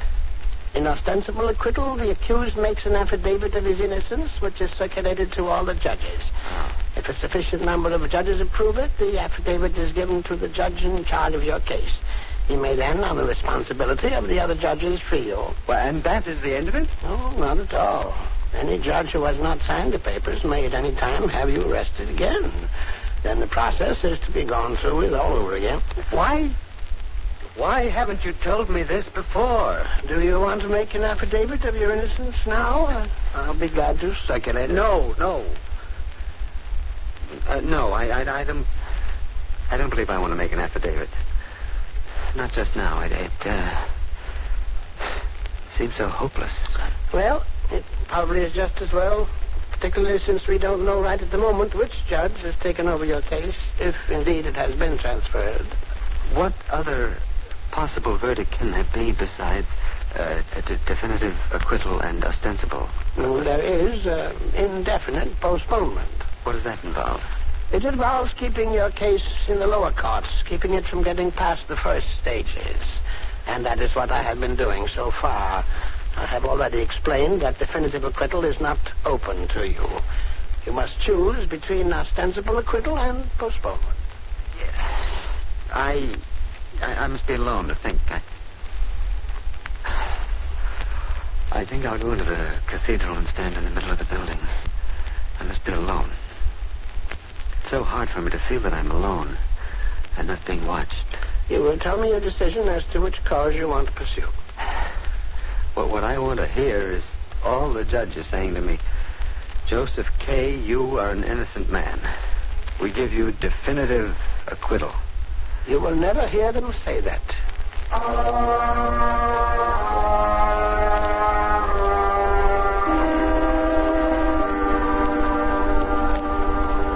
From the middle of the cathedral, Joseph K. could see it was deserted. No one had followed him into the church. No one was there when he arrived. No one appeared except a man dressed as a priest who walked slowly to the pulpit and, mounting it as though the time had come to preach a sermon, turned and faced the empty house. Joseph K. No. That can't be. I must get out of here. I must get out of here. Joseph K., I command you to stop.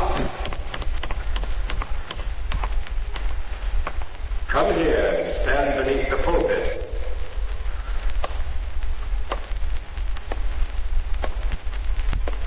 How did you know my name? Are you also one of the officials of the law courts? Your name is Joseph K.? Yes. You are an accused man. Yes. Oh, this. So I've been informed that. Then you are the man I seek. Well, how could you seek me? I came here to have quiet. All your comings and goings are known. Your case is going badly. Yes, I know. Do you know of what you are accused? No. Can you tell me that? And you are innocent? Well, are you innocent? I've told you. I don't even know of what I've been accused. Why should you torment me? Answer me one thing. Are you an official? I am prison chaplain to the condemned men. But then there's a prison. Where is it? You are not yet a condemned man, but I fear your case will end badly. You are held to be guilty. Even though your case may never get beyond the lower court, your guilt is considered proved. Are you prejudiced against me? If you are, what is the verdict that's been decided against me? I am not prejudiced against you, and I do not know whether a verdict has been pronounced. But you... Can't you come down from the pulpit and talk to me? No, I must stay above you. But I have actually read the law, and I will tell you a parable which is told in the preamble to the law. A man went to the court, and there he met a great doorkeeper on guard. The man begged admittance to the law, but the doorkeeper said he could not be admitted at the moment. So the man sat and waited for many years, and at length he noted a strange thing. So he asked the doorkeeper, "How does it happen that during all the long years I have sat here, no one else has begged admittance to this door?" And the doorkeeper replied, "This door was made for you alone, and now I am going to close it."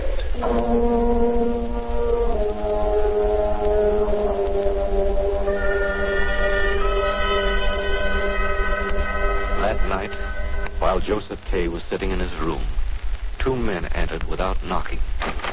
Oh, Franz and Willem. That's right. We have come for you. I was almost expecting you. We shall have to lock our arms through yours. I don't see why that's necessary. It is necessary.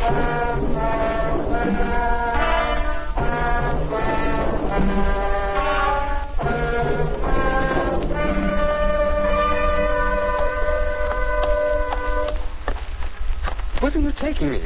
This isn't the direction of the law courts. You'll see. Suppose I should tell you that I'll not go a step further.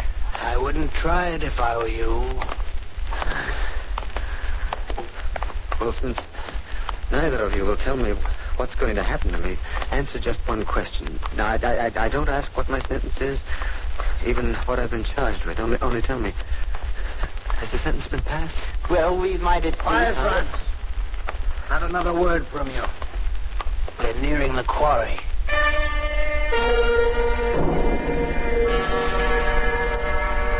Why do you bring me to this deserted stone quarry? There's no court here, no judge, no...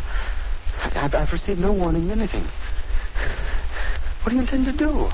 Joseph K., there's no further need for you to cry out. What? We're far from the edge of town, and no one but Franz and I can hear you. Franz, give me the knife. Yes.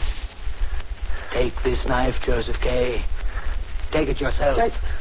You are to be your own executioner. I'll not take the knife. I'll not do that. Then we must tie you to this rock. Lean back against it. Have you the noose on his wrist, Franz? Yes, I have it. Spread out your arms, Joseph K. Franz, there's someone coming. There's a light on the edge of the quarry. Help! Help, for God's sake! Give me the knife. Joseph K., are you guilty of the crime for which you are about to die?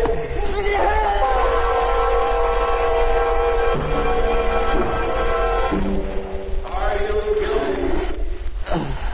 Are you guilty? Are you guilty?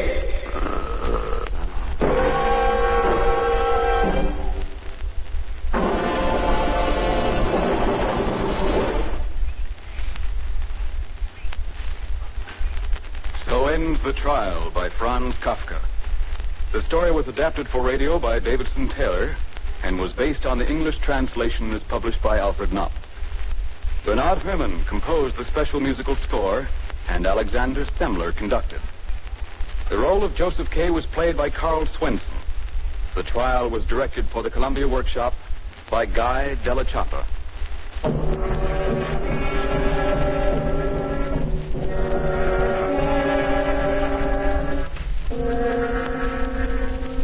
Your announcer is Sandy Becker for CBS, the Columbia Broadcasting System.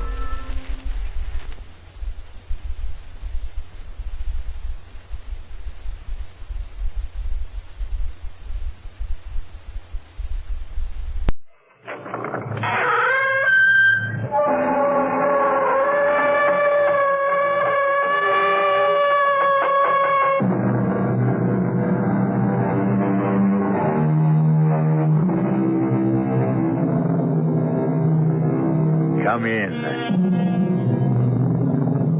Welcome. I'm E.G. Marshall. Welcome to the sound of suspense. Welcome to the fear you can hear. Even before Phoenicians first sailed out of the Mediterranean and opened up the seven seas to mankind, the rolling waters of the world have boiled from their depths some of the greatest stories of adventure, romance, and mystery. And of all the stories dredged up from old Davy Jones' locker, I think my favorite is the strange and seemingly insoluble puzzle of what happened to the Annabella. How best to start the story? Oh, yes, of course, why not? Let's read from the log of the ship that found the Annabella becalmed in the doldrums. August 7th, 1865. Log of the Penguin, Captain Brisket commanding. No wind again this day as we drive through the doldrums, moving by paddle and steam to find becalmed a merchantman named Annabella. No answer to repeated hails sent Mr. Bascom to board her. His report as follows. Not a living soul aboard. The boat's still snug in the davits. The captain's table freshly set for 6. The crew's meal warm in the galley. All shipshape. The log records an uneventful voyage with no clue as to why she should have been deserted. Not a living soul aboard. Not even a rat. What can be the answer to the mystery of this ill-fated ship? I cannot even guess. I fear no one will ever know.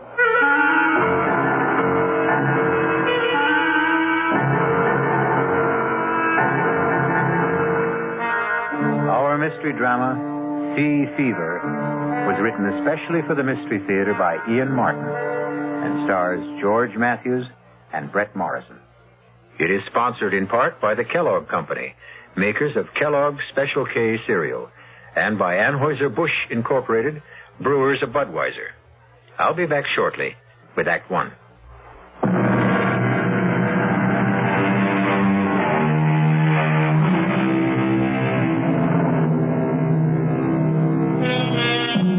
The Annabella set sail from Charlestown Harbor on the 13th day of July, 1865.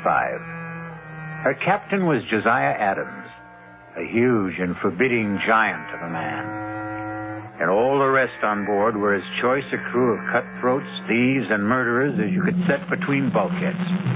There was one woman aboard and 19 men, including the cook and 2 passengers. And the mood of all of them was ugly. In the forecastle, the boatswain led the grumbling. I tell you, Briggs, I saw them. 6 of them, running down the after hawser like old Nick was after them. 6 of them, Briggs. I don't like it. When the rats leave a ship, it's a nasty sign. No, I don't like much about this ship. 7 men on the crew shanghaied, no cargo aboard, and sailing on the 13th. Still, the pay is good. When we get it. If we get it. Now, you don't think we're the owner of board? No. It ain't Mr. Ames that worries me. It's Captain Josiah Adams. Not much gives a turn, but he does. I'm big, but he'd make twice of me. More like an ape than a man. Strong as one, anyway. Yeah. Or like a bull, as you might say, if the liquor hasn't rotted his vitals. He's got a scowl on him like the colic was at him. Colic? There's no colic that's eaten him. Have you ever seen him without his cap? Huh. How often does a forecastle hand see a captain bareheaded? What do you mean? It's when I piped Mr. Ames aboard. I went to his cabin to tell him the owner was on ship. He opened the door and I saw him.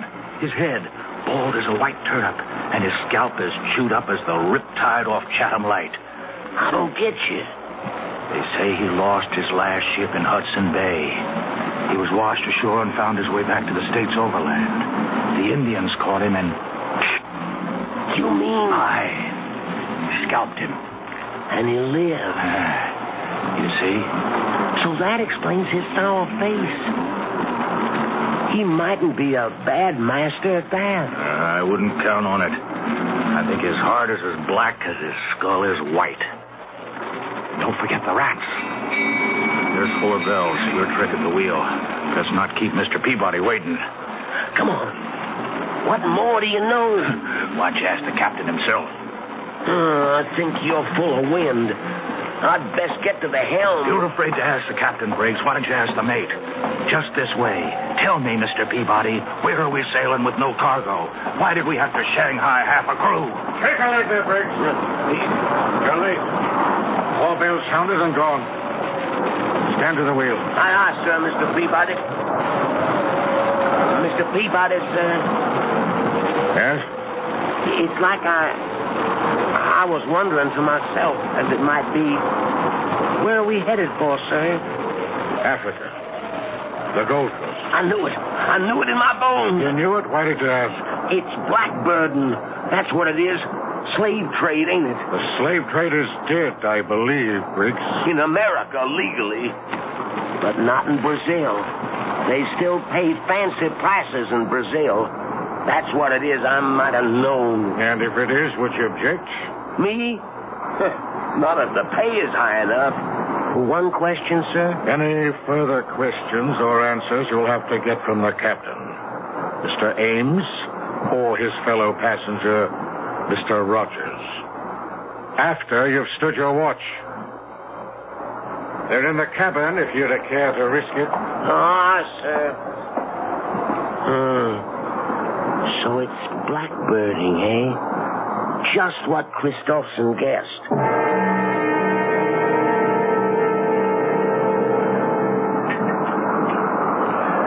Wine, Rogers? Sherry from Spain.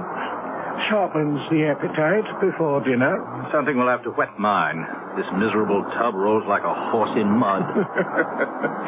Well, you'll soon get your sea legs. Small need of them I'll have where I'm going. You'll need them to get there.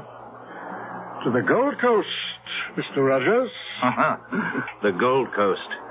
Heat and dust and flies and traffic in human bodies. Slave trader Rogers. A fine job for a fine gentleman. Would you prefer a prison cell? The past is dead. I stole from you and was caught. You let me choose whether to rot in jail in poverty or in Africa in luxury. I chose the second. Now, in heaven's name, let's forget the first. Gladly. More wine. As much as you desire. There's no lack of it. Mm-hmm. More than enough for the voyage. If the captain doesn't drink it.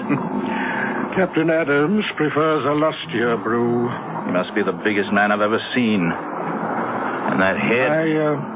I wouldn't refer to it in front of him.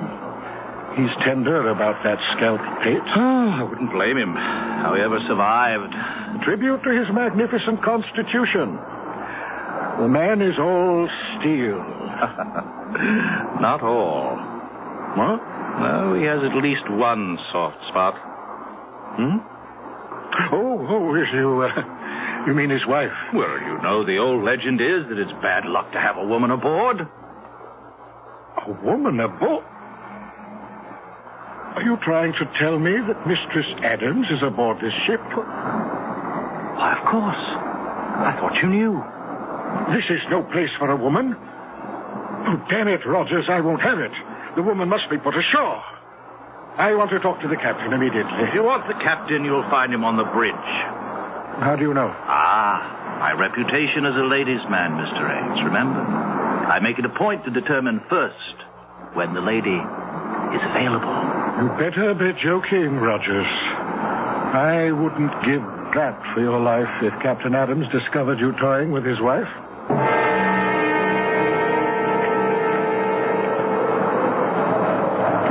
Wind's freshening, Captain. That's God's worry and mine, Seaman, not yours. Hold it to the point. Aye, sir. Captain Adams.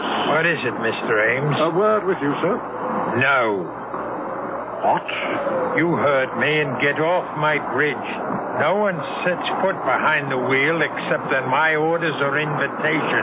Dear sir, I take umbrage at your attitude. Take what you will. My only concern when I'm on this bridge is the sailing of this ship. Now, will you take yourself off it? I'll meet you after the watch. 6 bells in the saloon, and you can have your word with me. I'm afraid that's not good enough, Captain. You forget... Good enough or not, it will have to serve. Now, will you go below, or do I have to throw you off bodily?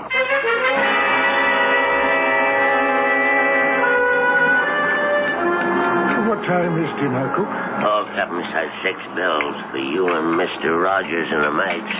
He and his lady will eat later. Oh? They don't join us? No, sir. Really? Neither one? No, sir. Curiouser and curiouser. Why is this lady so afraid for us to meet her? I couldn't care less. She won't be with us long enough to trouble about it. Well, still, it's intriguing. Whitey, you've shipped with the captain before. Is it always like this when his wife is aboard? Mistress Annabella has never sailed with the captain. Ah, till this time. And this time will be a short voyage. Tell me, Whitey, what does the lady look like? Is she fair? Dark? Whitey, you talk too much. This is the last time I warn you. Now, hustle those old bones of yours to the galley and tend to your own affairs. You want to know what my wife looks like, Mr. Rogers? Oh, a natural curiosity, surely? Then let me satisfy it. Once and for all, Annabella is as lovely as I am ugly. Ah, and we are not to meet the lady? No, we dine alone, tonight and always. One further word to you, Mr. Rogers. My wife is on board this voyage because I've decided that I will never go anywhere without her, nor will she go anywhere without me. We cling to ourselves, Mr. Rogers, and need no other companionship. I want you to understand this very clearly. You need have no fears for your wife's privacy. For by tomorrow, I want her off this ship. What? I'm ordering you to turn about. You could have saved time and trouble had you let me tell you earlier on the bridge. Turn about for where? Back to port. I don't want your wife on board. This voyage has begun. The course is set, and it will not be changed. May I remind you, Captain, that this is my ship? This is my ship, Mr. Ames. My ship. From port to port. Your ship in the harbor, mine on the sea. My ship. Here I give the orders. Here I expect to be obeyed. In the name of all that's reasonable, man, in view of our business, can't you see this is no place for a woman? There's only one place for Annabella. My wife remains at my side. But on a slave ship. By my side, do you hear? By my side. Now, we'll hear no more of this. For by the living God, owner or not, I'll clap you in irons. So began the voyage of the Annabella. Distrust and fear below and 'tween decks, with bad luck hoping in the shrouds like a storm gathering. Her bow cut the water with good speed, but it was towards the wake the crew's eyes turned. For the legend is that Davy Jones swims the wake of any vessel marked for his locker on the bottom of the sea. I'll return shortly with Act 2.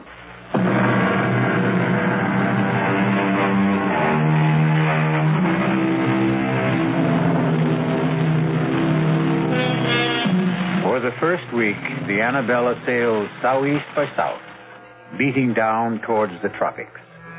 The crew still grumbled, and Rogers strove to drown the irresistible temptation to try and catch a glimpse of the captain's wife by drinking steadily. 2 things served to deter him: the captain's wary vigilance and his fear of the sheer brute strength of the man. But once the ship veered due east and the mounting seas demanded more and more of the captain's time on deck, Roger's courage and desire began to grow.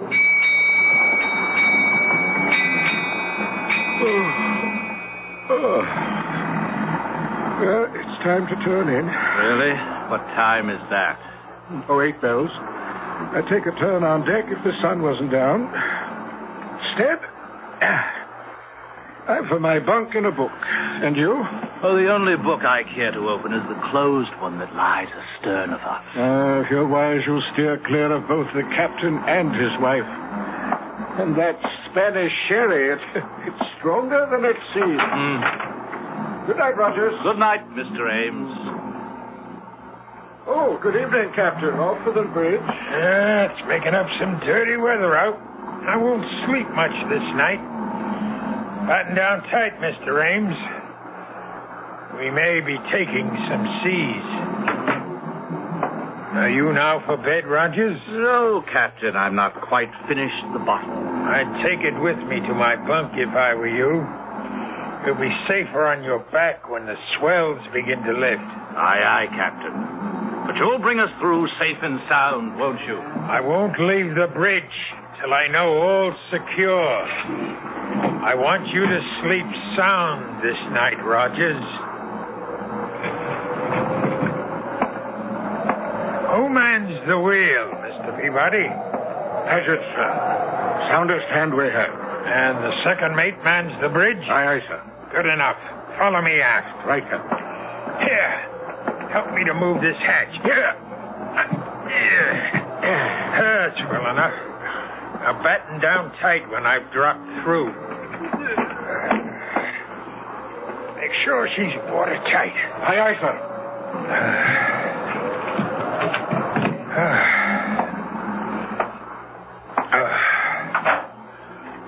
Who's that? Who's there? Oh, Josiah. I thought you were gone to the bridge. I intended you to think so, Annabella. Disappointed to find me back so soon? Disappointed? No. But how did you come back? Through the stern hatch. But why? I had my reasons. You're sure you're not disappointed that I returned? No, dear. You don't find it lonely shut in here in the cabin? Well, sometimes. I'd like to go on deck and feel the fresh, salt breeze on my face. And meet the crew or the passengers, perhaps? Perhaps. At least the passengers. The owner of the ship and... Mr. Rogers, isn't it? You know his name. Whose name? Rogers. You said it just now. How did you know his name? But you've mentioned it to me yourself, Josiah. How else would I know? And you love me, don't you? Of course, Josiah. And you'll never leave me? Never. Oh, forgive me, please, my dearest. You mustn't mind my jealousy. That Rogers, I see that look in his eyes. A hunger. A burning hunger for the sight of a woman and the feel of her body beneath his hands. Annabella, you knew his name. If you've been deceiving me... I've never even seen the man. How can you accuse me of ever forgetting I'm your wife? How can... What is it? Someone's coming to the cabin. Who is it? I don't know. Who is it? Josiah, what's in your mind? Whoever it is, I swear Go in the inner cabin. But you... Do as I say. Very well, Josiah. Mistress Adams, are you alone? Come, I know you are. I saw the captain off to the bridge for the night. Will you allow me to introduce myself? Thomas Rogers, gentleman, at your service. Can I persuade you to share tonight's vigil and join me in a glass of sherry? Oh, how kind of you. The sight of a pretty face. A pretty face, Rogers? Captain Adams. Mine was not the face you expected to see. Oh, you see, I thought you'd gone to the bridge. So you did. Won't you come in? Well, I think perhaps... Come in. You wanted to meet my wife, didn't you? Well, yes, I must... But not with me present, right? Believe me, Captain, you do misunderstand. Oh, no, Rogers. The misunderstanding is all yours. Your first sea voyage, you said. You should have said your last. No. In the name of God. My wife. Do you hear me? Mine, and no one shall touch her but me. No one will take her from me. No one.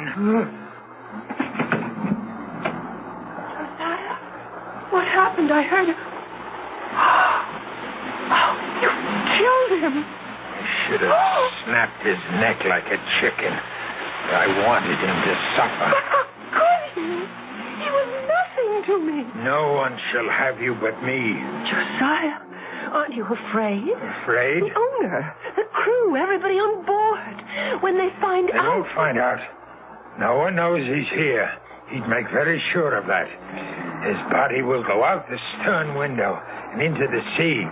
Men have fallen overboard on a rough night like this, especially drunken men.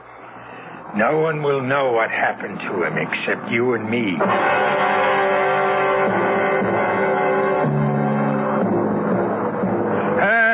Trim her a little, Briggs. You're losing wind. Bring her nose up, man. God, rot you for a clumsy fool. Here, let me have the wheel. Aye, sir. Your eyes, you've lost way on her. Sorry, Captain. The wind just veered a couple of points. Sailor should smell a wind change. Yes, but I Save your excuses. Do you think you can hold her on this tack? Just try me, Captain, sir. Here, then. But keep her running, all right? Yes, Mr. Ames. Like a word with you below. I can't leave the bridge. Have I your permission to join you? If you insist. I'm searching for you, sir. I thought you were below. Are you in my cabin? Well, I knocked at the door. There was no answer. Are you inside? Of course not. It's not my custom to invade the privacy of others. My wife is resting. I didn't want her disturbed. What is it you want? Can we get out of this cursed wind? I don't want to leave the wheel. This fool handles it like a landlubber. You can trust me, Captain. I wonder. Come after the taffrail, Mr. Ames. Lead the way, Captain. Over here on the lee side. You'll find the breeze a little more to your liking. You know, I've been concerned since Mr. Rogers' mysterious disappearance last night. Mysterious? A drunken sot who never found his sea legs? I warned him to steer clear of the deck. We did every mortal thing we could to find him. Yes, I know. But without him now to leave as my agent on the Gold Coast, Go on. Well, it's deuced awkward. Without someone to recruit the next batch after we leave, there's little point in continuing on. So, you think we should put back for America? Or the nearest port where I can pick up a suitable man for replacement. And perhaps put my wife ashore. Well, since you mention it, I don't trust women too much in a business like this. They talk too much. Just drop her at whatever port we touch. Oh, I should be glad to make sure she's suitably settled, if you wish it. If I wish it. Do you take me to be mad, Mr. Ames? Mad? Why, believe me, sir, nothing... Don't you think I see through your childish subterfuge? Leave Annabelle with you while I sail off to the ends of the earth? No, please, You, too, trying to steal her away from me. But you can't have her any more than Rogers could. Captain, your wife means nothing to me. I'll make sure she doesn't. Just as I made sure with Rogers. Then it was you who... Yes, I killed him with these two hands. And he disappeared. Just as you will. No! She's mine. Only mine. No one can have her but me.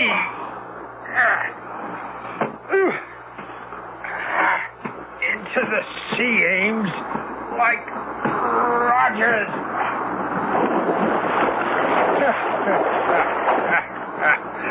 The sea can hold her secrets. Are you all right, Captain? I thought I heard it. Briggs, I told you to mind that wheel. Well, I put the lash on it, sir. I thought I heard a cry, and Said I could trust you. Well, you can, sir. Where's Mr. Ames? He's left. Why? Well, it was just that I thought I heard a splash, and... Oh. You can trust me, sir. No, Captain. No, let go. I wouldn't trust you with the wheel. No. Captain! I wouldn't trust you with my life!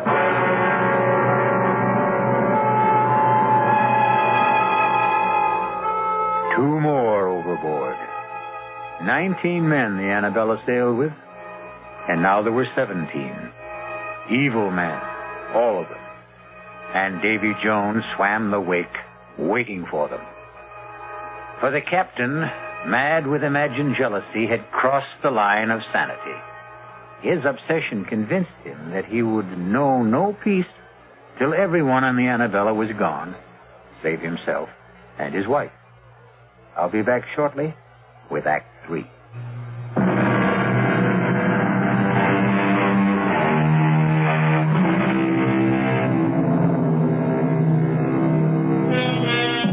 The squall that blew up so suddenly on the Annabella proved to be a full-fledged hurricane that so fully occupied all aboard that there was no time to question missing men. Indeed, 2 other hands were blown out of the rigging or shaken loose before the Annabella found calm waters in the eye of the storm. Now again, discontent grows in the forecastle. The talk of a haunted ship resumes. The word mutiny is on everyone's lips. Mr. Peabody, sir. Oh, dinner so early, Whitey? No, sir, it's mutiny. What? You heard me, sir. Mutiny, and about to break out. Oh, Whitey, forecastle grumblings. You know it's all talk. They wouldn't dare. Mr. Peabody, sir, I've been at sea, man and boy, for over 60 years. I know when it's talk. They say the ship is cursed. Who says? The bosun, sir, Christopherson. He says he saw the rats leave the ship before we sailed. And for an old wives' superstition, he's ready to mute. It's a great deal more than that. There's 5 men lost already. I'm aware of that. And most of all, it's the captain's wife. Bad luck with a woman aboard, particularly one that he keeps it away. Well, do they expect the captain to parade his wife in front of common seamen? No, sir, but they wonder. Wonder what? Some say she's a witch, that she's ugly as sin. And some say she's sick of the smallpox. Smallpox? It's aboard, sir, I'm feared. Now you do allow me. I'd best have a look at him. If he has it, he has it. I'll put him in the lazarette so it don't spread. The first thing is the mutiny, sir. That has to be stopped. It has to begin first. It'll begin unless the captain puts about. You know how much chance there is of that. You of all people. Yes, I've sailed with the captain before. I always found him a hard man, but a fair man. Not this voyage. Something happened when he brought his wife aboard. He's not the same man. I think the captain means to kill everyone, as he did the owner, and Rogers, and Briggs. Aye, and even Paget and Breen. And we're blown out of the rigging. Perhaps, sir. Perhaps the captain shook 'em loose by luffing. Whitey, I think you're the one whose brains are scrambled. The men were lost overboard. And the 2 passengers and Briggs. Rogers fell over, obviously drunk. A wife took the other 2. Then why is there not one mention of any of them being lost in the ship's log? That's kept in the captain's hand. How could you know that? It was writing in it. Here in the saloon last night. I was clearing the table. He left to get fresh ink, and I looked at it. You can read? In 60 years at sea, a man has a lot of time on his hands. I taught myself long ago. You're sure of what you say? On my oath, sir. And by God, we'd better turn back. Now. I'll not risk my neck to the hangman's noose by mutinying. Maybe if you was to speak to the captain's lady, she's the only one to influence him. By damn, you're right, Whitey. Look, go hold off the crew till I see if the lady will come to our help. Aye, aye, Mr. Peabody.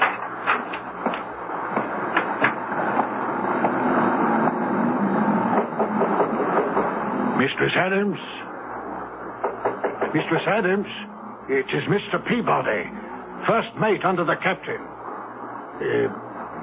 Can you hear me, Mistress Adams? I wouldn't disturb you, but the matter's urgent. Mr. Peabody, may I ask what you are doing?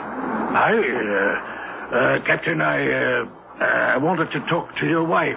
My wife is indisposed. She's a poor sailor.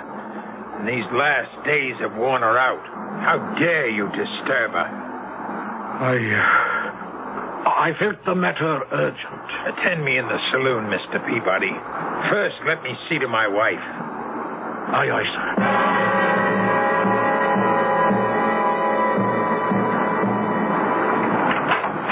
Fortunately for my peace of mind and your welfare, you did not wake Mistress Adams.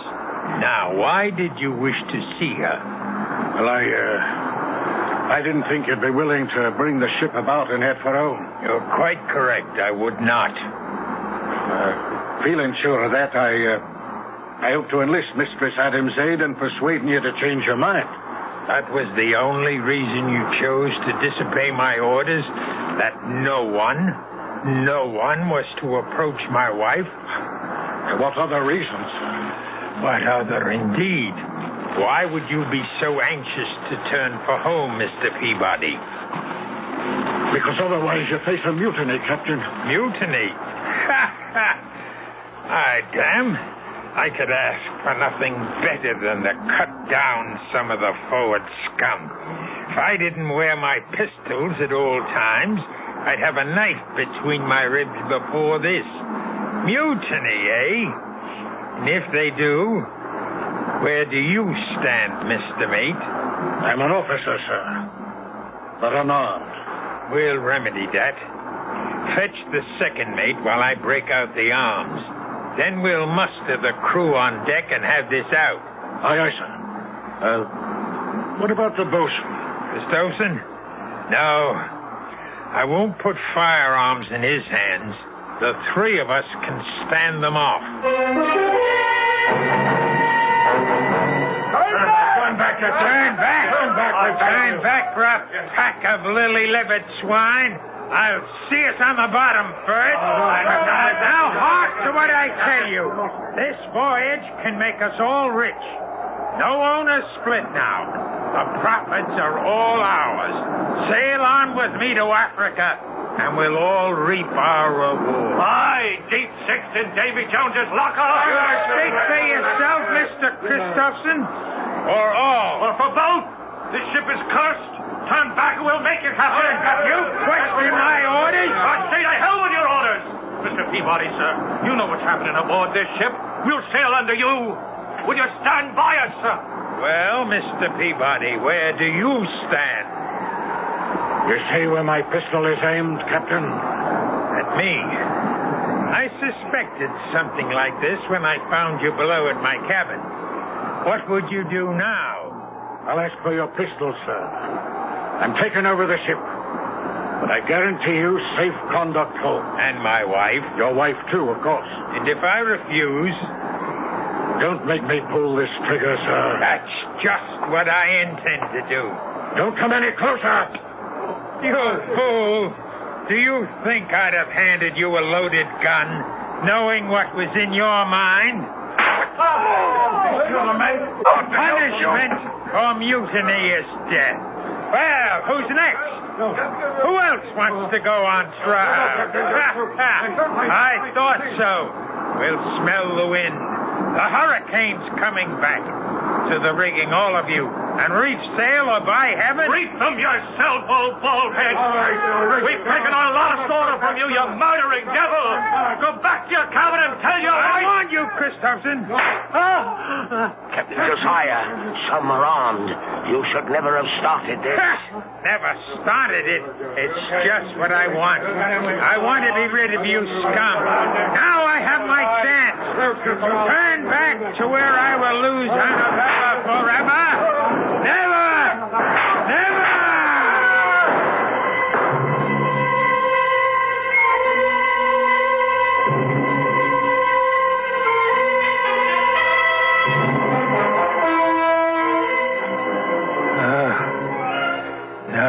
tougher there, Whitey. In the wake of the storm, we'll lie here wallowing in the doldrums for God knows how long. It's as well, sir.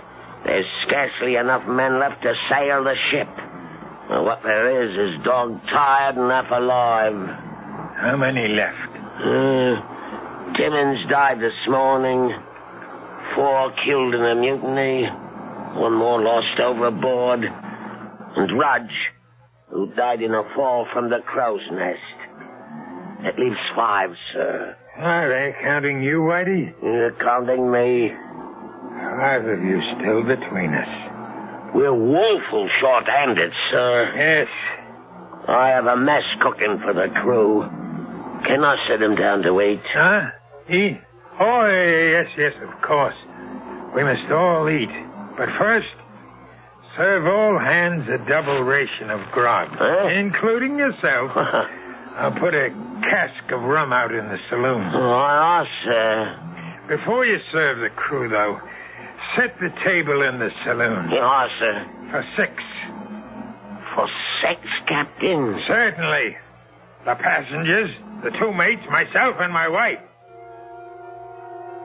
Oh, at last, my darling, I can bring you to the table as befits a captain's wife, for they're all dead. We have nothing to fear from them anymore. Only 5 left, and they'll be gone soon, Annabella. You understand, don't you? It's all to keep you, to hold them from taking you from me, beloved, to hold you forever. Josiah? Anne, what are you doing on deck? I'm looking for someone I once knew. Who? Josiah Adams. You? But I'm here, Annabella. Here. If only you were. The Josiah I knew. I still am. With the blood of all those men you killed on your hands. They stood between us. And the ones that were left, whose drinks you poisoned, who are dying now. I had to kill them so we could be together always. Don't you see? That's what's tearing us apart. What were any of them worth to deserve to live? Blackbirders and thieves, riffraff and murderers. They stand between us no longer. Only one thing stands between us, Josiah. Why are you too blind to see? No, Anne. No, I took you from America with me. We can be safe on the other side of the world. I can sail the longboat. Just the 2 of us across the seas. We can scuttle the ship. And even if she were raised, no one would know her secrets. I've kept the log as though the voyage was calm and uneventful. Let them find the ship. We'll be gone. Tonight, at last, you can dine at the captain's table, as you always should have. And then we'll sail away. No, Josiah. Search your heart, and you know it can never be. It's all a dream. It's all a dream. Never. Anna, speak to me. Answer me. Call for her, Captain. Call for her. Whitey. Don't be afraid. I'm still alive, but not for long. I thought you were a ghost. No, only one ghost sailed with this ship. Be quiet. You can't scare me anymore, Captain. I'm dying. But your wife? What about my wife? She's dead, Captain. No! She always has been. Long before we ever sailed. No. Yes. Killed when the Indians got you. Dead for over 2 years. No. It had to be, Captain. It had to be. There's nobody in your cabin. Never has been. Don't you think I didn't know? Didn't I see her die before my eyes? But I cheated death, and I cheated him of her. I took her away with me to this ship. I had to keep her alive. I had to. And you had to kill all of us to do it. Because all of us, alive, were proof that she wasn't. It had to be. And you're alone at last. Or will be. All of us are dead save me. In a moment. I'll be alone at last. And I can bring her to my table like the lady she is. The table is set for 6. But there'll be only one of you there, Captain. Or 5. The dead don't mix with the living. There's only one way to find your wife again. Only one way. The last of them. Annabella, we're free. Annabella, where are you? Anna, come to me. Annabella. Annabella. I know you died long ago in America, but you lived on in my mind, in my heart and in my blood. I thought if I took you with me to the sea, away from the land where I dug your grave, you could still live and breathe for me alone. There's only one way to find you at last. Oh, Annabella, forgive me, love, for all that I've done. I'm coming home to you.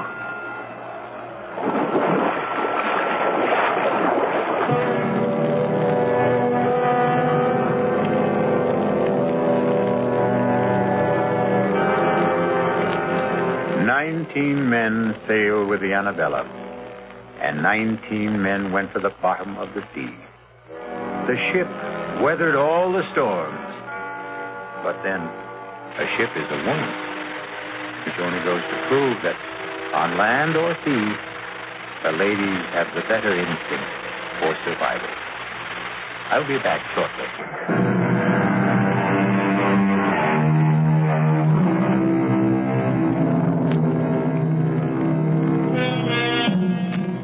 Somewhere in the green depths, I wonder if the captain sits presiding at his table.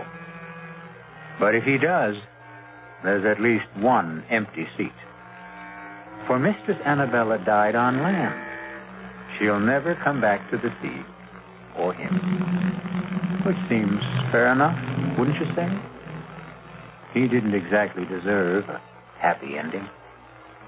Our cast included George Matthews, Brett Morrison, Marion Seldes, Leon Janney, and William Redfield. The entire production was under the direction of Hyman Brown. Now, a preview of our next tale. Lightning strikes again. I never dreamed it would, did you? Well, it's a slightly different bolt of lightning this time. Not the devil, the white goddess, I believe the notice said. I copied it down. On February 8th, at 6 o'clock in the evening, the white goddess will run naked through the members' lounge. Naked, eh? Cudworth, just who is the white goddess? Daughter of Astarte, I believe. And, just who is Astarte? I'm sorry not to be up on these things, but... I believe Astarte is the goddess of fertility and sexual love. Don't say. You don't believe she'll run naked across the members' lounge, do you? I didn't believe the devil would come down the chimney. Radio Mystery Theater was sponsored in part by new sugar-free Diet 7.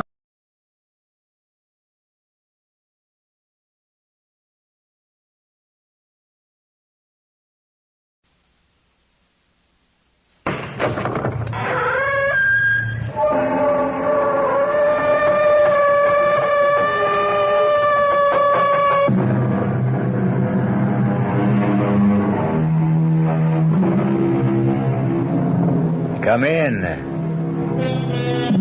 Welcome. I'm E.G. Marshall. Welcome to another world.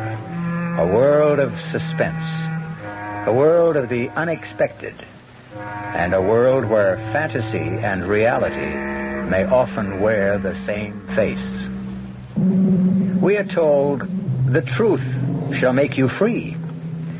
However, in certain situations, the truth can send you to jail. And so it's all a matter of what freedom really means, not to mention what truth really means.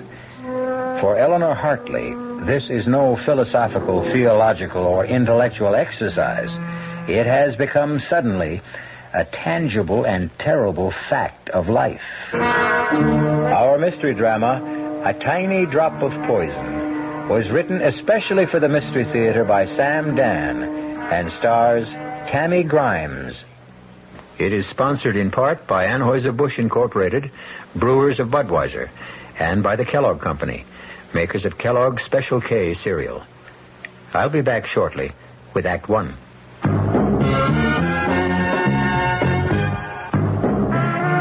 You don't see many people putting salt in their beer nowadays. Not that there's anything wrong with salt on radishes or French fries, but, man, not in the king of beers. Truth is, the only thing salt can do for Budweiser is make it salty. An unwise thing to do to the only beer in America that's Beechwood aged. Unsalted Budweiser has become the most popular beer in the world. That's because in brewing Bud, the Budweiser brewmaster goes all the way for a taste, a smoothness, a drinkability you'll find in no other beer at any price.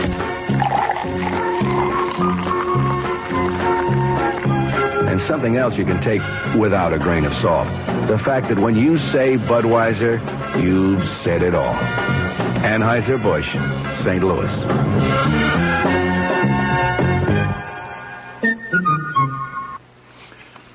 Dreaming about becoming richer? Why not wake up richer every day? At Suburban Savings in North Jersey, getting richer is an everyday reality because Suburban has put into effect higher effective returns. Suburban's limited issue 7.50% savings certificate has an annual effective yield of 7.90%, and Suburban guarantees it from 4 to 10 years with a minimum investment of $2,500. You'll sleep a lot more soundly knowing your savings are earning more money at Suburban Savings. So sleep on Suburban's high effective return tonight and come into any of Suburban's convenient offices tomorrow in Bayonne, Edgewater, Elmwood Park, Emerson, Hackettstown, Morris Plains, Nutley, Paramus, and Sparta. Early withdrawal prior to maturity is, according to regulations, subject to a substantial penalty.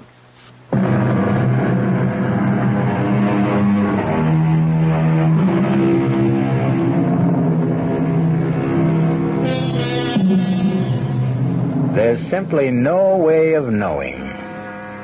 So often, a fateful day will begin quietly, prosaically, with absolutely no hint that the steady pace of the commonplace is destined to quicken or falter.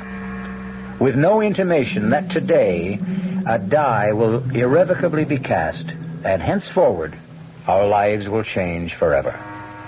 Or even cease to exist. A day like this has dawned for Eleanor Hartley, but she doesn't know it yet. Eleanor Hartley, at 32, she has it all. Looks, brains, personality, and a mission in life that seems certain of fulfillment. And on this day, this particular day, Eleanor Hartley is in a recording studio making a very important statement. The principal issue, the primary issue, the overriding, indeed the only issue, is morality. Do you or do you not? Can you or can you not trust your elected representatives? Okay, Eleanor, thanks. We got it. But I haven't finished. That's all we need. Tom, I intend to run my own campaign. Absolutely. Maury, don't edit any of this stuff now. Grab a portable rig and come on with us. We're going to the Madison Beach Club. Just a minute. I have no intention of going to the... You know, we didn't even drink our coffee. Why don't we just relax for a couple of minutes? Mr. Caldwell, I think it's time we reached an understanding. I thought we understood each other all along. You want some sugar? I agreed to run for Congress because a group of concerned citizens asked me. Well, they did. And I thought it would be that simple. Why do I have to go to the Madison Beach Club? You want to talk to people? That's where thousands of them are. Also, you look great in a bikini. I think that's dishonest. Why? It's your very own body. Is it your fault that it's more attractive than your opponent's, who happens to be a bald, paunchy old party hack? Oh, why can't politics be simple? You know, it's been such a morning. Didn't even get a chance to see the papers. Oh, look, right here. Right here on page 1.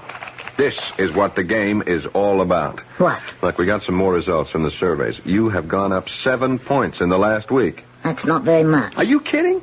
An unknown running against Big Jim Parkhurst, an entrenched incumbent? The way you're gathering momentum, we are in. Look, Eleanor, I have to know something. What? Big Jim is going to take you seriously from now on. I should hope so. Things may get rough. I'm not afraid. You don't know what rough is. You don't know how Parkhurst's people will probe and pry and dig.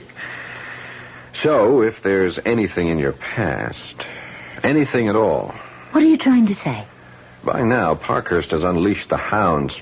They'll examine your life from the day you were born. I have nothing to hide. Good. That is...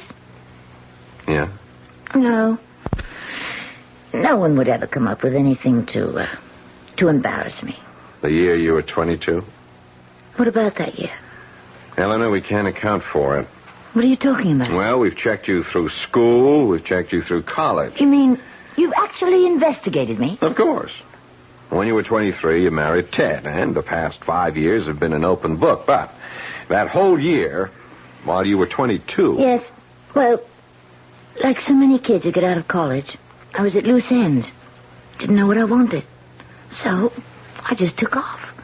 I traveled around the country. I was just trying to find myself. And I did. And that's all there was to it. Okay. Come on, finish your coffee and we're off. Hey, what? Look at that. Oh.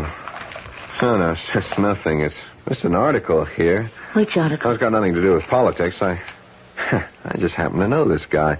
Who? Oh, some guy. He was killed about 5 years ago. Murdered one night. Nobody knew why or by whom. Well, this sure throws a new light on the case. Turns out he was a foreign agent. Who'd ever thought that Paul Grover could turn out to be a foreign agent? What did you say his name was? Grover, Paul Grover. Why, did you know him? Grover. No, I never knew anyone. Go figure some people. Tom? Something the matter? I don't feel good. Got a headache. Maybe I better go home. I'll rest for a while. Eleanor, what's the matter? I told you I have a headache. Okay. It's a woman's privilege.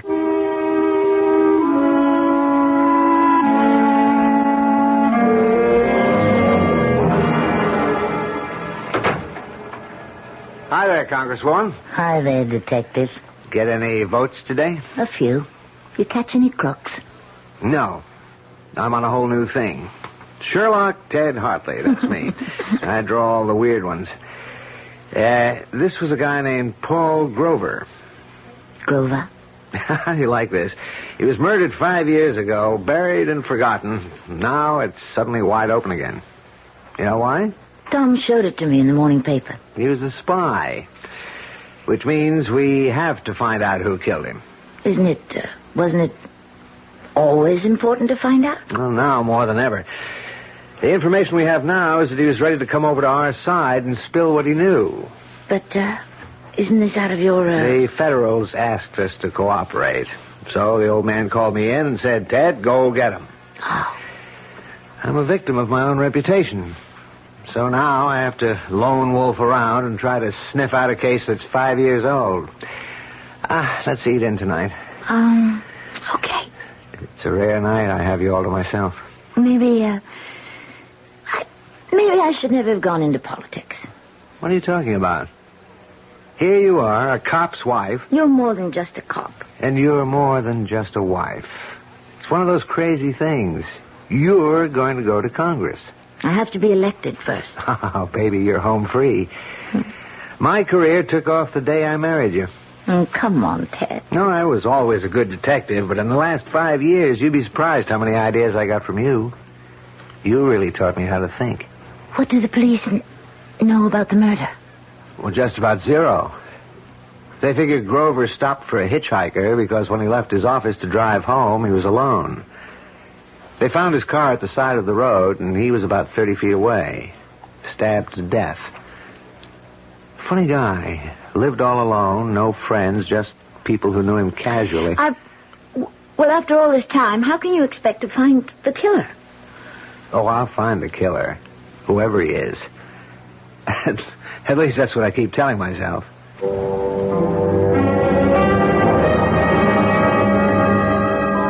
I looked at Dad. If he's determined to get the killer of Paul Grover, eventually he will. And I don't know what to do. Should I tell him now? Suppose I did. What would he do about it? But why? Why should I tell him? He can never find out. For all his skill, experience, instinct, he could never find out. No one could find out. It all happened 5 years ago. When I was someone else, drifting about in another world. How could anyone ever link me to Paul Grover? There were no clues. No one ever saw us together. No one saw it happen. No one.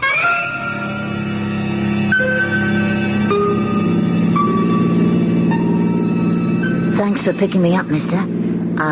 Grover. Paul Grover. What are you doing out all alone this time of night? Oh, I just feel like walking, moving.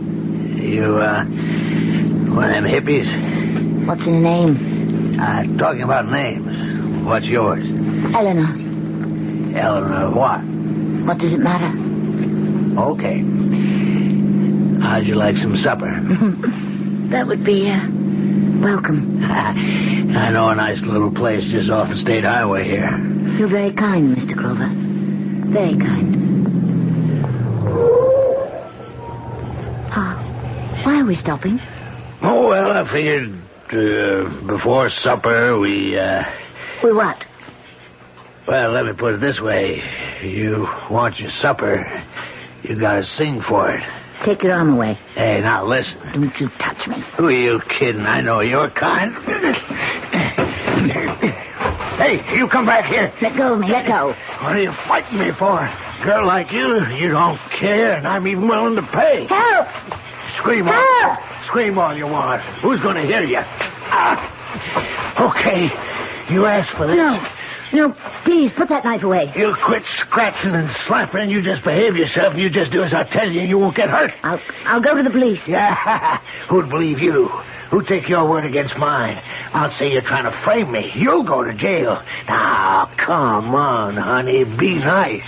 I'll even give you money. All right. I'll be nice. Don't you try to run away now. I'm holding this knife. Sure. Well, now you're talking. Drop it. You break my arm. That's right. That's the way I was taught. Drop the knife. I'll kill you. Drop it.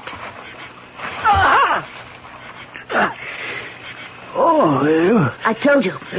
I told you to drop the knife, but you wouldn't. I don't want to die. Mr. Grover, I'm sorry, Mr. Grover.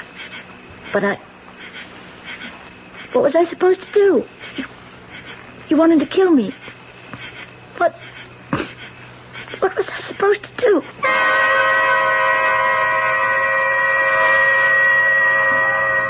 He was dead. The knife somehow had been turned against his own body. I just stood there. I remember now.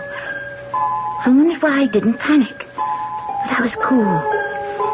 I made sure to leave nothing behind me. Not in the car. Not anywhere around. There was no blood on my clothes.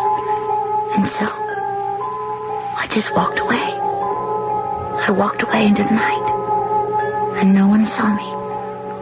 No one had seen me get into his car. No one saw me kill him. No one saw me leave. Nowhere does any shred or scrap of evidence exist to link Eleanor Daly. Now, Eleanor Hartley to Paul Grover.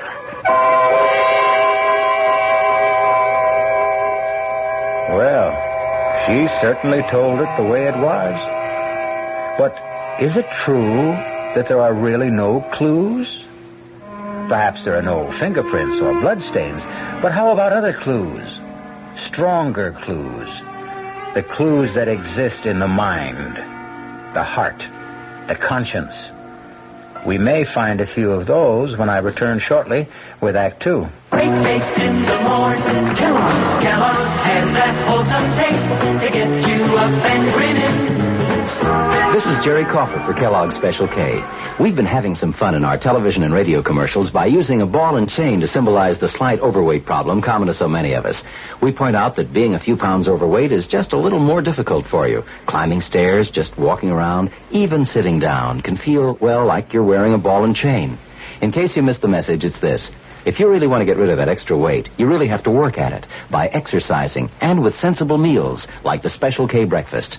A 1-ounce bowl of Special K, America's favorite high-protein cereal, 4 ounces of skim milk, tomato juice, and coffee. Less than 240 calories. Nutritious and, by the way, delicious. So why not begin each day with a Special K breakfast and then keep up the good work? Special K can't help you lose weight all by itself, but it really is a good start. Hey, Mom, what's for dinner? Hey, Mom, what you got? What's for dinner? Your ShopRite is featuring ShopRite or Shenandoah brand Grade A Rock Cornish hens. A real family treat at just 47 cents a pound. What's for breakfast? Listen to these ShopRite values. ShopRite Grade A large eggs, 59 cents a dozen. ShopRite sliced bacon, 1 pound package, 79 cents. ShopRite Grade AA butter, 1 pound brick, 69 cents. Crown Top white bread, 22-ounce loaves, 3 for $1. Save on every meal at ShopRite. She loves the family. She wants the best. She does all that she can do. She lets ShopRite do the rest. Hey, Ma, what's for dinner? ShopRite has the answer. The Talk of New York, WOR, your Mystery Theater station.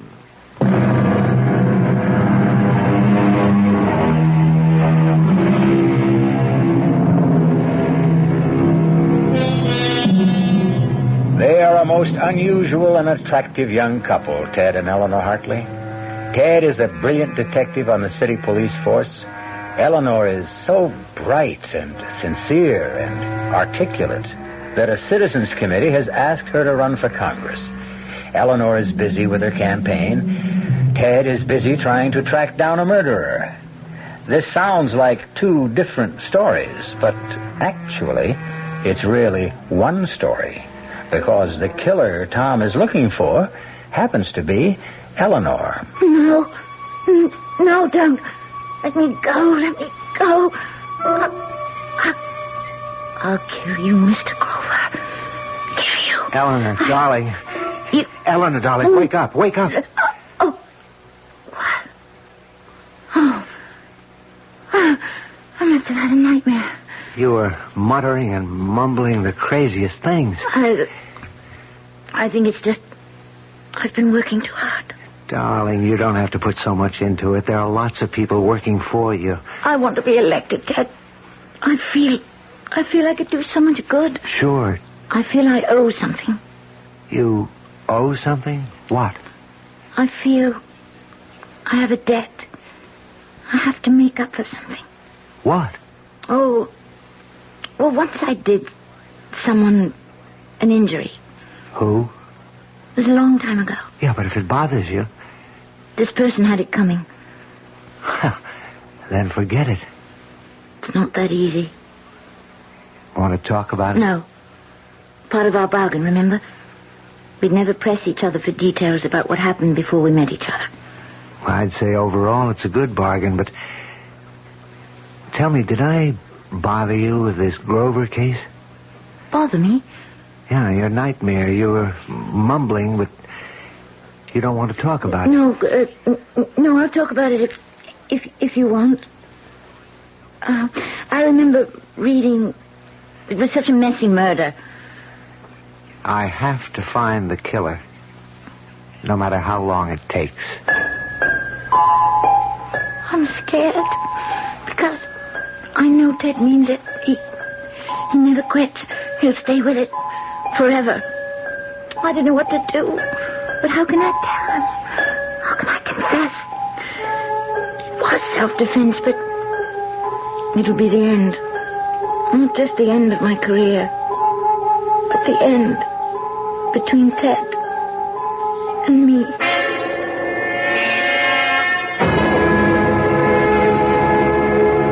For my part, I offer you a dedication to the truth. I will follow the truth, wherever it may lead. I will seek the truth, whomever it may hurt. What we need in our lives today, at every level, is the truth. The truth. Unvarnished, stark, simple. Thank you. Come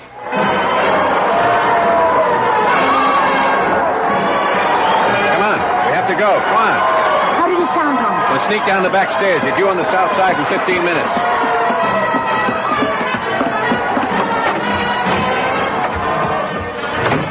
There's the car. You didn't tell me how it sounded, Tom. Yeah, I know I didn't. What's the matter, Eleanor? The matter? Yeah, with you. The speech. There's something missing. Oh.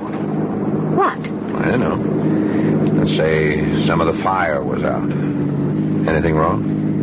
Nothing, Tom. Having a bit of a tiff with Ted?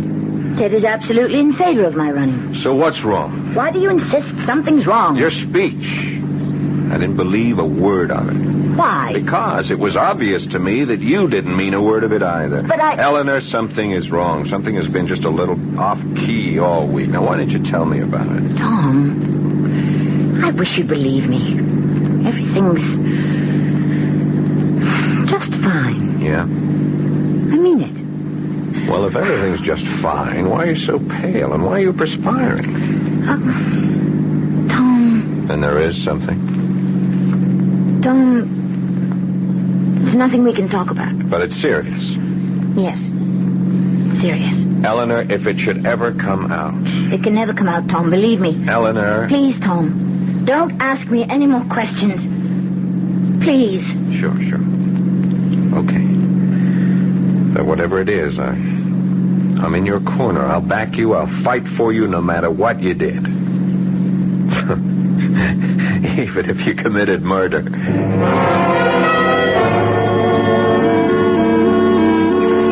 I can't believe we have a free afternoon. Not Ted. You've been busier than I have. Well, that's true. I'm the one who's been doing the neglecting. Guilty. I even got you out here on false pretenses. I'm working. Working? Mm-hmm. I said, let's park the car and go for a little walk in the country, but right here is the site. What site? The site of the murder. The Paul Grover murder. Right here, past this tree. Ted, Huh? What is it, darling? something about this place. What if you want to leave? No, after all, if you want me to help you. Right here, past this tree, is where he drove off the road. To, pick up a hitchhiker. No. I don't buy that story anymore. Why not? There was another car. Oh? There were tire marks about 50 feet south of here where another car pulled off the road. But, didn't the police know this 5 years ago? Oh, sure. It was in the report, but the police are like everyone else. We have a considerable body of knowledge, but we only use what seems relevant at the time. You think there was another car involved? That's right. Someone met him here and killed him. It has to be that way, because he was being set up. So you see, I've got some clues. I have those tire marks. They made a mold 5 years ago. And I've got this little button made of bone. It was clutched in Grover's hand. You take a look at it. I looked. It was a little button. A sleeve button. From a corduroy jacket. One of the host of buttons that adorned that jacket. The jacket I had worn that night. There were so many buttons. I never even noticed the one that was missing. That jacket. I still have it. I don't wear it often, but I still have it. It's in one of my closets. What you're saying is that if you can find the jacket it came from, you've got your killer. That's right. I've got him. Him? Well, it's from a man's type field jacket, very popular about 5 years ago, although lots of people wore them. I think you've got one like it back home. Anyhow, there was a fight. Grover was stabbed. The killer took the money. But I didn't... I didn't what? I didn't know that robbery was the motive.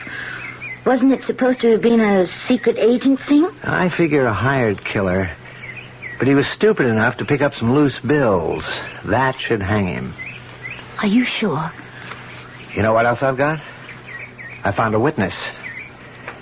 There's a little restaurant a couple of miles down the state highway. Certainly, I don't mind telling you the story again. There was this young man who came in here that night. How can you remember so far back? Oh, Mr. Grover was a steady customer, was a good customer, so I remember what happened the night he died. Yes, he was a good customer, but he put ketchup on everything. Anyway, on that night, this young fellow, he comes in, he's wearing a corduroy jacket and denim pants. Why did you notice him? Well, you see, he ordered a steak, and then he pays with a $10 bill, and there's blood on the bill. Blood? Yeah, so I says to him, this looks like blood. He says, does it? And I says, how did blood get on this bill? And he says, maybe it's blood money. He takes his change, gives me $1 tip, and leaves. Why didn't you tell this to the police? They never asked. Would you believe that this lieutenant here is the first policeman that's walked into my restaurant since it happened 5 years ago? And can you describe him, Hugo? I have never forgotten him. He was a big man, 6 foot tall, about 200 pounds. He had black hair, brown eyes, a big scar on the left side of his chin, and the tip of his left pinky finger was missing. Thanks, Hugo. Oh, no, so yeah, don't mention it, Lieutenant. As far as the wife is concerned, madam, if I get up early on election day, I might even vote for you. You would? Why? Oh, I don't know. Maybe that's why. What? Well, you see, you tell the average politician that you want to vote for him. He shakes your hand. He looks sincere. He says, thank you. You look sort of surprised. You say, why? That is honest. It shows you're honest, and that's something.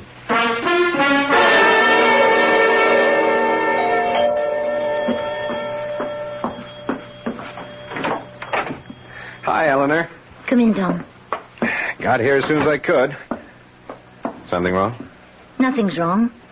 Or maybe everything's wrong. Okay, Eleanor, spill it. I don't care what you have to tell me. I don't care how bad it is. Let's get it out of the way. You carry the thing around with you, Tom. You justify it. You say there was no help for it. It wasn't your fault. Why should you pay for it? But it doesn't let you alone. Whether you admit it or not, it keeps building inside of you, and you feel you just have to tell someone. I understand. Everyone has his own little secret. This isn't a little secret, Tom. Funny, isn't it? Of all the people I know, I feel I can only tell you. What about Ted? No, I can't tell Ted. Does it concern another man? Yes, but not the way you might think. Okay. We had to come to this point, you and I, Eleanor, because, well, we're going places together. I know. Eleanor, 10, 15 years from now, you could become president of the United States. Oh, Tom. Oh, Tom. Thank you. Oh, I needed a laugh. Why are you laughing? Sooner or later, we'll have a woman president. Why not you? Dream on, Tom Caldwell. Dream on. For all of them, it began with a dream. So ask yourself, why not you? You'll be 40ish, even more beautiful than you are now. Wiser, more experienced. Now, what could hold you back? Oh, excuse me. Hello? Darling? Ted, where are you? At police headquarters. I won't be home until late. Can't it wait? No. I have to do it now because I just brought in my prisoner. Who? The killer. You know, guy that murdered Paul Grover. The man who murdered Grover? Can you be sure? Yeah, I'm sure. We got him cold.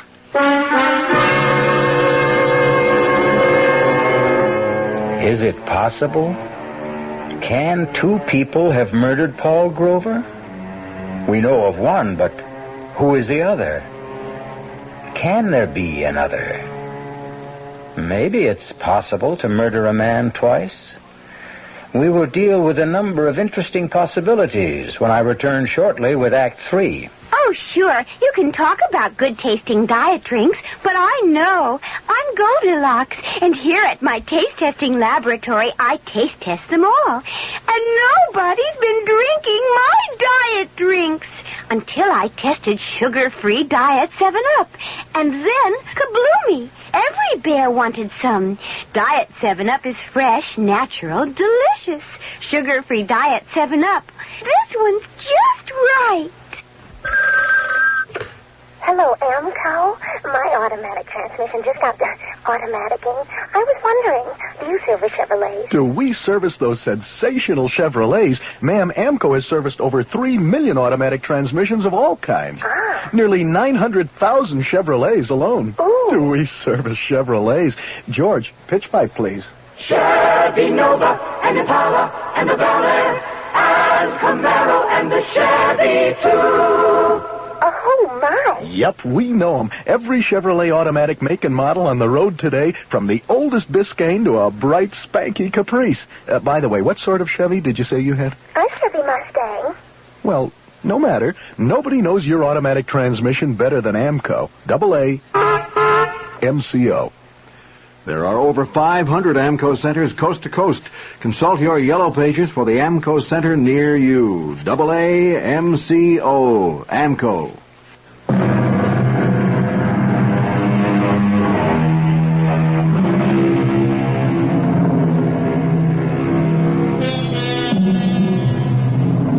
Although once is usually par for the course, it does appear that some people can be murdered twice.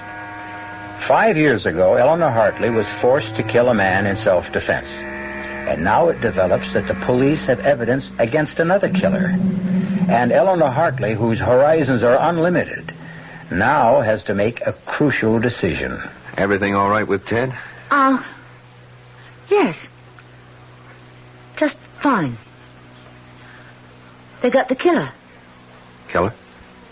The one who murdered that, Paul Grover. Oh, that's great. Well, Ted is really a great detective. Who's the suspect? I didn't ask. Oh, it'll probably be in the news. Okay, Eleanor, I'm waiting. Tom, I don't want to lose everything. Why should I lose everything? Well, you won't lose anything. Don't say that. Is it that bad? Yes. Well, then it'll have to come out. No, it won't. Eleanor, Big Jim is out to get you. He'll stop at nothing. Whatever it is, believe me, sooner or later he'll uncover. No, he can't. No one can. Only I know. Eleanor, there is no way out except the truth. You're wrong, Tom. There's another way out. And it turned up for me tonight. So, the problem is solved. It's settled. It no longer exists. Eleanor, No, Tom. I've pulled myself together. I realize the stakes I'm playing for. It simply will not bother me anymore. You say that so easily. It's a matter of alternatives. What will be best for everyone in the long run? Well, I don't know what it is, but I sure hope you can live with it. I've lived with it for 5 years. I can live with it forever. I'll have to.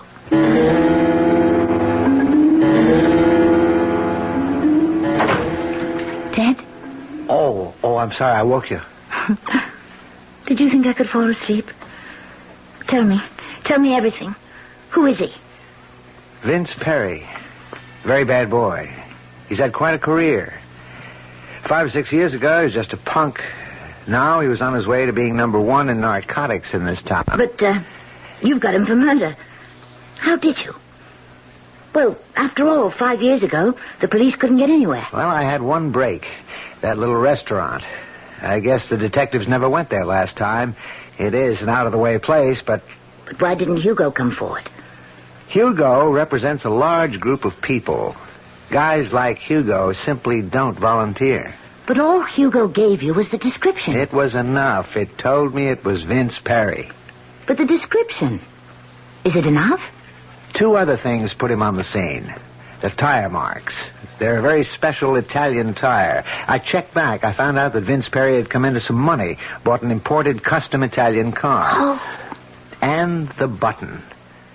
I made the rounds of clothing stores all around his neighborhood. Mm-hmm. Found out where he bought most of his clothes. Guy checked back through his records, and sure enough, Vince had bought a corduroy jacket with that type of button. Would all that be enough? The description, the button, the cast the cops took of the tires 5 years ago. Plus, well, I shouldn't say that. What? Plus the fact he looks like a killer. Has a bad reputation. Well, we don't have to worry about him anymore. Why did you say that? Who was worrying about him? Well, I'm sorry. Did I say something wrong? No, let me just swallow this. Hey, wait a minute. What's with the pills? I need something to help me sleep. But you never took pills before. I've never been under this kind of pressure before. Well, why should you be under pressure? You don't understand politics. I thought the idea was just for you to get up and tell the truth. It's more complicated. Because you make it more complicated. Well, you don't know what a strain We're fighting. Hearst himself. Do I have to meet him? He's really a very nice guy. He's a thief. Oh, and this morning I've arranged for you to visit Vince Perry. Vince Perry? Yeah, in his cell. Why would I... Calm down. How could you even suggest... Look at it this way. You have to do me a favor because I have to do Charlie Colligan a favor. Who's Charlie Colligan? Who? Your worthy opponent, Big Jim Parkhurst himself. Do I have to meet him? He's really a very nice guy. He's a thief. Oh, and this morning I've arranged for you to visit Vince Perry. Vince Perry? Yeah, in his cell. Why would I... Calm down. How could you even suggest... Look at it this way. You have to do me a favor because I have to do Charlie Colligan a favor. Who's Charlie Colligan? He'll deliver the vote for you in the 4th Ward. This is the kind of politics that I intend to fight. No, my dear, these are the kind of politics that I shield you from. Vince Perry just wants to see you. Why? Well, it'll be a very private meeting. Nobody will even know you were there. Why? Colligan owes him a favor. Do you mean to tell me that if I refuse to see this gangster, I can lose the 4th Ward? It's not that simple, that open and shut. But elections have been lost by 1 vote. Well, let's get it over with.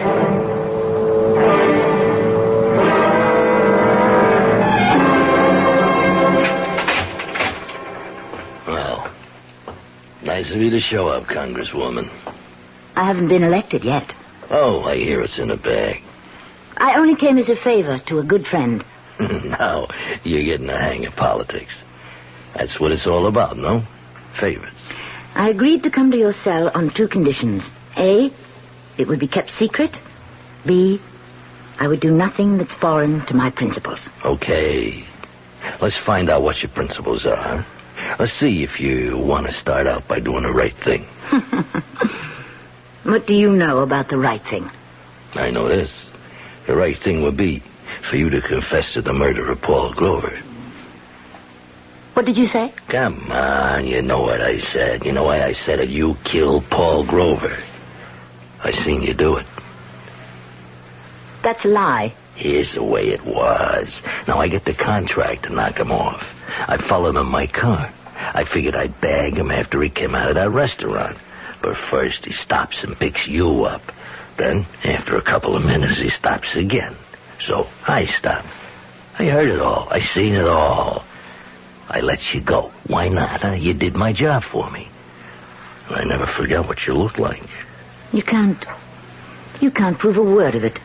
I'm in the spot you were in when he tried to attack you. Now, nobody would have believed you then. Nobody would believe me now. What do you expect me to do? Like I say, the right thing. There's 2 kinds of people, honest folks and thieves. Now, there's a law. The honest folks obey it, period. The thieves break it. I'm a thief. What are you?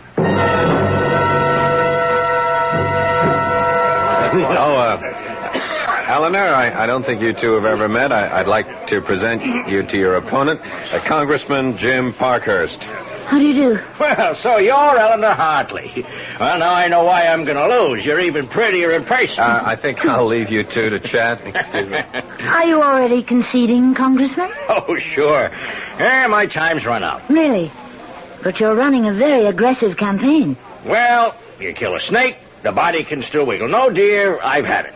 The voters are wise to me. You know, I always thought you were an ogre, and you are, but a very charming ogre. Eleanor, let me give you a word of advice. Advice? Best in the world, because it's advice I never followed myself. Now, when I became aware of you for the first time, you broke my heart. How? I saw you as I was, 30 years ago, filled with spirit, sincerity, a desire to find the truth and work for it. Really? Yeah, sounds strange coming from me, doesn't it? Well, just remember, it doesn't happen all at once. You wake up one day and, well, yes, you're a crook. You're dishonest.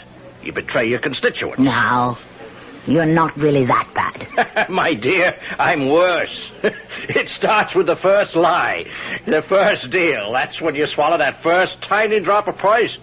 Remember that. Have you tasted yours yet? No, don't answer. Just think about it. Thank you, Congressman. Thank you. Well, I know you'll have a highly successful career because you're a very honest little lady. You might even become president. Good luck. Well, what did you think of Big Jim? Tom, I want to do something, but I need your advice. I want to make a statement. It's something that is true, but it would end my career. Then why make it?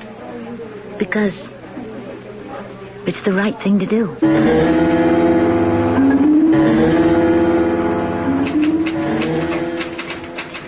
Ted, what are you typing? How was the big luncheon? Oh, the usual. What are you typing? Here, want to read it? To Chief of Detectives, dear Inspector Summerfield, please accept my resignation from the police force. Ted, what's this? Oh, I don't know. I just don't want to be a cop any longer. Why? Why? Well, look, you'll be going to Washington. I thought we... Why do I have to be a cop all my life? Why can't I try something else? Because, Ted, for you there is nothing else. Look, let it go. Ted, I love you. I love you, too. What do you want me to do? About what? You know. How long have you known? How long have I known what? When did you first find out that I killed Paul Grover? The first night I got the assignment. You told me about it in your sleep. You were having a nightmare, but you told me. And every night since then, in your sleep, you kept telling me. The buttons missing from your jacket in the closet. Why didn't you arrest me? How could I? Why should I? Besides, this is the perfect setup for Vince Perry. He's a rat. We're better off without him. Yes. And Paul Grover would have been killed by him an hour later. Why should your life be ruined? It's better this way. We need you more than Vince Perry. And it was self-defense anyhow. Then why do you want to resign from the force? Because I just made my first deal. I've taken the first drop of poison. Someone else said that to me earlier. I'll stop now before I become the kind of cop I have no use for. Hey, what are you doing? You can't resign, Ted. You're going to make an arrest. No, I won't. I can't. You can. You must. I've taken the first drop, too. And I can't live with it either. Please, Ted. But it'll be the end. No, Ted. It won't. You'll see. It'll be the beginning.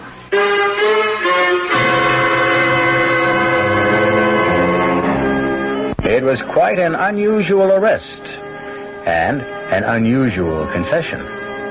an unusual trial, and a rather unusual verdict. Not guilty. It would be nice to be able to say that she was elected, but no, there is a limit to the unusual. A pity. I'll be back shortly.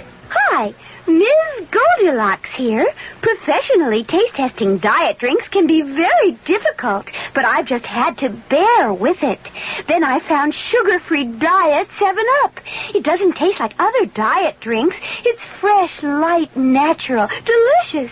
Sugar-free Diet 7-Up tastes so good that I've taste-tested it hundreds of times, and each time I've given it my seal of approval. Yes, this one's just right. Our cast included Tammy Grimes, Paul Hecht, Robert Dryden, and Earl Hammond. The entire production was under the direction of Hyman Brown.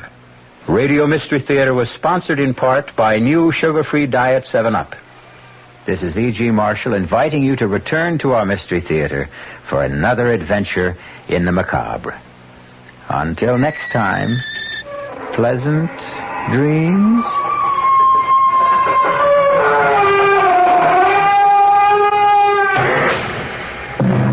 The WOR Mystery Theater was brought to you by ShopRite Supermarkets, where you get a lot more for a little less, and by Suburban Savings with offices throughout North Jersey. The preceding Mystery Theater program was furnished by the CBS Radio Network. Got a second? I'd like to tell you about a new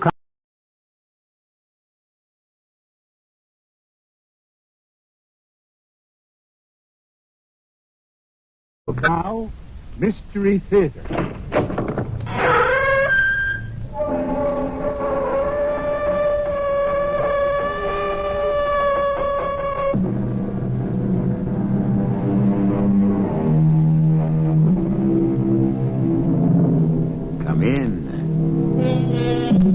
Welcome. I'm E.G. Marshall, Chamberlain in this court of the mysterious and the macabre. The act of trust seems to get short shrift from the poets, the philosophers, and even the prophets. An early American sage warns us to trust everybody but cut the cards. The book tells us, put not your trust in princes. Very well and very good, but you have to trust somebody. Can anyone go all the way through this life without trusting another human being? What is it you want me to do? Show me how to use this. That's a revolver. Exactly. Where did you get it? I don't think that's important. Why, I don't think I should help you to... Well, if you don't, I'll probably kill myself trying to figure it out. But you don't need a revolver. I feel safer with it in the house. Ted is away so much. Well, you flick out the cylinder. Mm-hmm. And you insert the shells into these chambers. I see.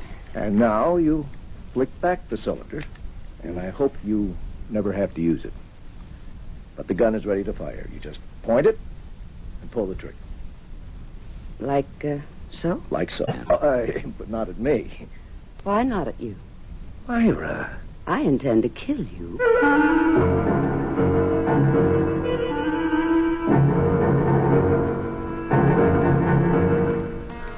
Our mystery drama, Can You Trust Your Husband, was written especially for the Mystery Theater by Sam Dan and stars Joan Lovejoy and Mandel Kramer.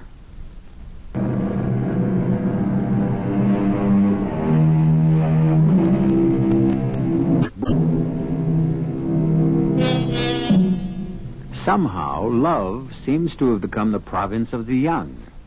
Ask almost anyone to name two people who were deeply in love, and the answer almost automatically is Romeo and Juliet. Well, let's face it, Romeo and Juliet were a couple of teenagers who only knew each other for a brief interval. They conveniently died before they would have to weather the storms of marriage and responsibility. The lovers of record should be Philemon and Baucis, or Darby and Joan, couples who lived with each other and put up with each other for 50 and 60 years. That, dear friends, is love. All this is by way of introduction to the Mallards, Ted and Myra, married 25 years. And as far as we know, there's never been an argument or even a harsh word. It's all been one long, beautiful honeymoon, as far as we know. Let our story begin late one autumn evening, as the doorbell rings in their comfortable, well-appointed apartment. Just a minute. You'll have to wait, Ted. Next time, carry your keys. Oh, Bert. Did I wake you, Myra?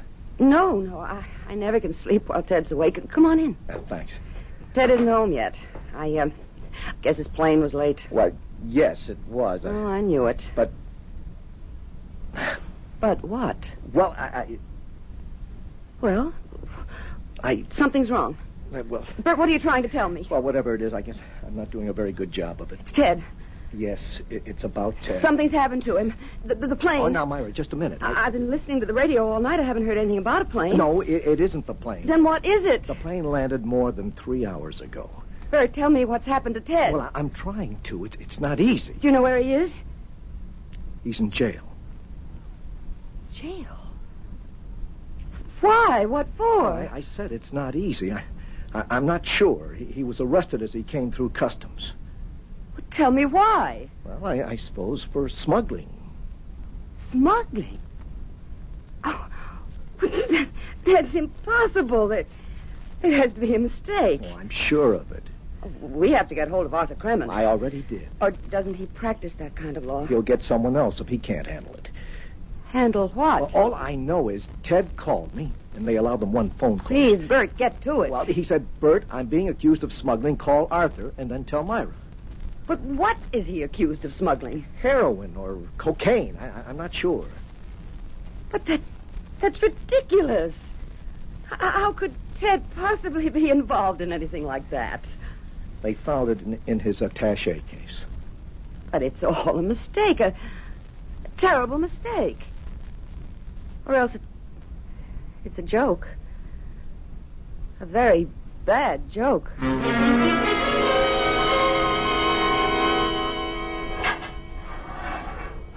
Ted, oh, Myra, darling. Myra, I didn't want you to come here. Why not? Because it's a prison cell. Are you all right? I don't know. I'm in prison, Myra. Well, it's not exactly prison. You're just being held here because of some awful misunderstanding. Oh, darling, it's prison. People like me, like us, we only read about these things. But Arthur says he'll go before a judge in the morning and see about setting bail. That's another word. Bail. You realize I'm going to be out on bail as if I were some common criminal. Darling, Ted, tell me what happened. I simply couldn't get a word out of Bert. What happened? How many times have I done this? I got off the plane, picked up my luggage, walked through customs, except this time I didn't walk through. This time, when they searched my attaché case, they found a packet, they say, of first-grade cocaine. Well, then it couldn't have been your attaché case. But it was. How did the cocaine get there? I don't know. Couldn't you have seen it? No. Why not? Because it was concealed in a secret compartment. What secret compartment? I don't know, darling. I didn't know I had one. But surely... Surely what? Surely nothing, darling. I know how upset you are. You don't need me giving you a third degree. They were waiting for me, Myra. Waiting? Yes. Ordinarily, customs is just a routine. This time, there were 3 or 4 of them out there. They emptied the papers out of my case. One of them had some kind of a screwdriver, and he... You mean that they actually expected to find something? Yes. And then there was this cellophane, or I think they call it glassine, a packet just filled with powder. Well, it's a mistake. Well, of course. Obviously, it couldn't have been your attaché case. You see, that's the answer. Myra, I told you it was. Ted, you're being framed. That's the only thing that makes any sense. But why? Because I travel regularly between New York and London on legitimate business. I'd make an ideal courier. Somebody's been using you. People, a gang that's involved in smuggling, that they watch for regular travelers. I know it sounds crazy, but they managed to get hold of your bag somehow. I don't know what's going to happen now, Myra. Well, I know what's going to happen. Tomorrow, the mistake or whatever it is will be straightened out. I don't know if it ever can be straightened out completely. Ted, what are you saying? You're innocent. Am I innocent? You know it, and I know it, but what about the rest of the world? Don't forget this will be in all the papers. But it's so obviously a frame-up. To whom? Myra, there are people who actually believe that if a person isn't guilty, he'd never have been arrested in the first place. Ted, that's crazy. Of course it is, but that's what's out there. But everyone knows that you're an honest, hard-working, ethical in the minds man. of so many people, there will be a nagging little nasty suspicion. Could he really have been involved? Well, this is going to be a good way of finding out who your friends really are. Suddenly I feel as if I'm part of another world, Myra, a world you and I never knew. It's no longer our logical, well-ordered universe. All of a sudden, I'm a criminal. Darling, you're not. I'm in a cage, deprived of my freedom. Look at them, the rest of them, as you leave here. The thugs, the hoodlums, the thieves. I'm one of them. Ted. Look at them as you leave, because I can't leave. I have to stay. Darling, not for long. Myra, you've got to get me out. The shame of this. The disgrace. I can't stand it.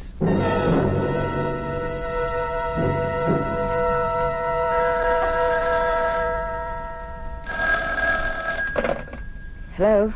Myra. Bert, where are you? Courthouse. Was Arthur able to get bail set? Well, that's what I'm calling you. Bert, please, just tell me. There's a problem, Myra, and Arthur's going to be tied up with it, so he asked me to call you. Bert, will you please tell me? Well, it looks like Arthur can't get bail. What do you mean he can't get bail? Well, it's the law. A person is entitled to bail. He is, and he isn't.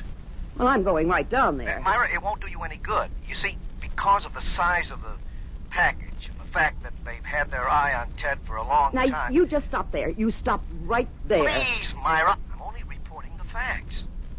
The federal prosecutor moved for suspension of bail. But that's not legal. Well, in some cases... Well, there has to be someone I can talk to. They claim Ted is so important to this narcotics ring... What narcotics ring? That he would simply jump bail and leave the country.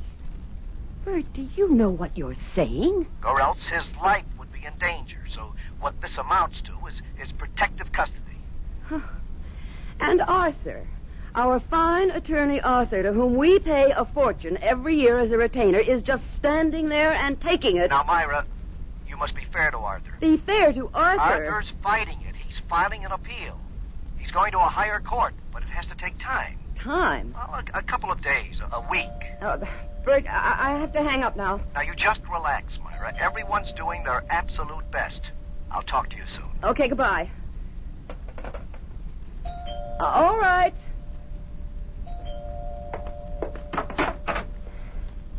Yes? Mrs. Mallard? Who are you? I'm Lieutenant Jack Denson of the Narcotics Squad. We're cooperating with the federal authorities. And? Here are my credentials. I see them. May I come in? Why? To discuss your husband's case. My husband doesn't have a case.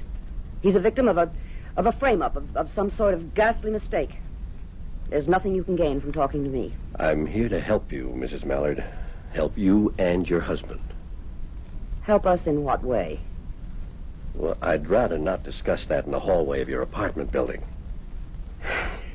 Very well, come in.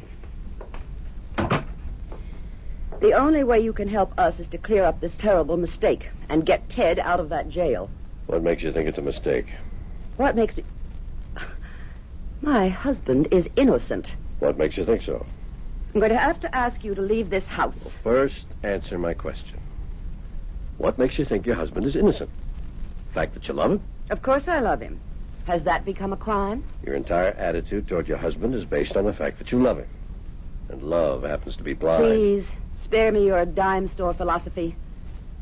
You don't live with a man for 25 years without getting to know him. Ours was no ordinary marriage, or maybe it was. Maybe all marriages are the same. I wouldn't know. But we were together in everything. We had no secrets. I don't believe we even had separate thoughts. We lived with and for each other. So he couldn't have been doing anything wrong, because I would have known it. How would you have known it? Evidently you're not married. Or if you are, it's not what I would call a marriage. I would know. He wouldn't have to say a word or leave a clue. But I would know if he were doing anything wrong. So what do you say to that? I wish I knew what to say, Mrs. Mallard. I wish I knew how to say what I have to say. Then please, stop beating around the bush. You're a fine woman, Mrs. Mallard. I'm in no mood for flattery, Lieutenant. Say what you have to say and get out. I'm sorry I'm forced to tell you this, but your husband whom you love, and with whom you're so close, has been leading a double life.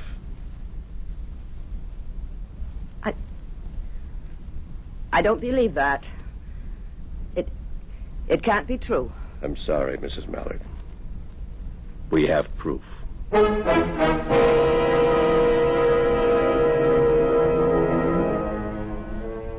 There are parts of the world where it never rains.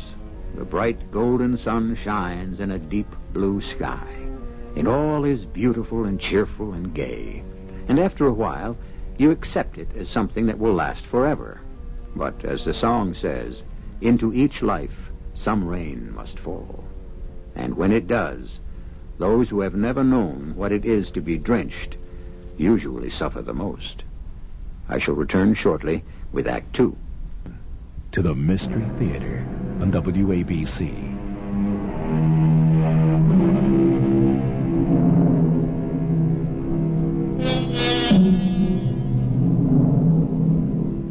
For 25 years, Myra and Ted Mallard have had a wonderful marriage.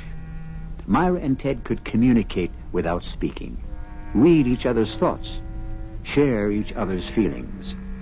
Well, possibly this hasn't been completely so. For here is Myra being confronted with the charge that Ted has been living a complete life away from her. A life that is of interest to the police. I challenge you to present your proof, Lieutenant. We've been watching Ted for a long time. He makes regular trips. He makes regular trips to London on legitimate business. Of course. Ted had an opportunity to open a branch office in London. And he goes there to supervise. And it's an excellent cover. Cover? His presence is necessary. According to the annual report of your husband's company, that London operation is losing money. Ted has faith in it. But you can excuse our being skeptical. And what right do you have to arrest a man on skepticism? None at all. But it goes deeper. I'm not interested. I can see the nature of your so-called proof. I want you to help your husband. Why should you care? By helping him, you help us. Mrs. Mallard, he won't talk. What does he have to talk about? Everything. Who his associates are, where they buy the drugs, where and to whom they sell, who is protecting them. But... Please, let me finish. You must convince him to talk. If he remains silent, he'll spend the rest of his life in jail. But he hasn't done anything. Please, Mrs. Mallard, we're beyond all that. Now, you must convince him to cooperate. That way he can get a substantial reduction in his sentence. What sentence? He'll be tried and he'll be sentenced. We have proof. You keep saying you have proof. And all you've got is the packet you found in his attaché case, and that could have been planted there. It could have been, but it wasn't. Well, I won't be intimidated. If we have to fight, we'll fight. Ted is 47 years old. He has a spotless reputation. He's never done anything wrong. The jury will simply refuse to believe that he could be a member of a dope ring. Did you ever hear of a woman named Jenny Saunders? Jenny Saunders? I don't believe so. I'll do some things that are not exactly in a book. If you promise to say nothing, I'll take you to her apartment. Well, why would I want to go there? Because the two of you have something in common.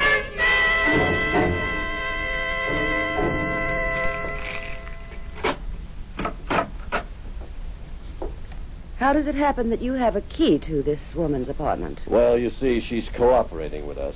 And when I said I might want to bring you here, she felt it best not to be present. Why? Out of respect, I suppose, for your feelings. What do you think of the place? Well, it's nice enough, but why have you... Wait a minute. That's Ted's picture. Yep, that's Ted's picture. What's Ted's picture doing here? You'll find some of Ted's clothing in the closet also. Oh no. Oh, no what? You won't get away with this.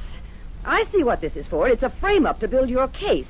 You're planting his things in this apartment. You're making serious charges, Mrs. Mallard, and I can understand how you feel, but Ted was here. He spent time here. I defy you to prove that. We have witnesses. People have seen him here. Well, they can. They can all be part of this plot. Which plot? Mrs. Mallard, why should we want to frame your husband? I don't know. To make an arrest, to create an impression you're cracking down on drugs? Why pick on Ted Mallard? Why construct this elaborate framework? I won't believe it. That means you refuse to believe it. Mrs. Mallard, let's accept your argument for a moment. The drugs could have been planted in the attaché case. Then you admit... For the sake of argument. Okay. Then we could have gone to the trouble of setting up the apartment, the witness, the girl. But you tell me one thing. How do you explain your husband's fingerprints? What fingerprints? His fingerprints are all over the place. I know it's very hard for you, Mrs. Mallard. I suppose you have to look at your whole life now from another perspective. And maybe, faced with all this, you won't even want to help him. Please. Let me out of here.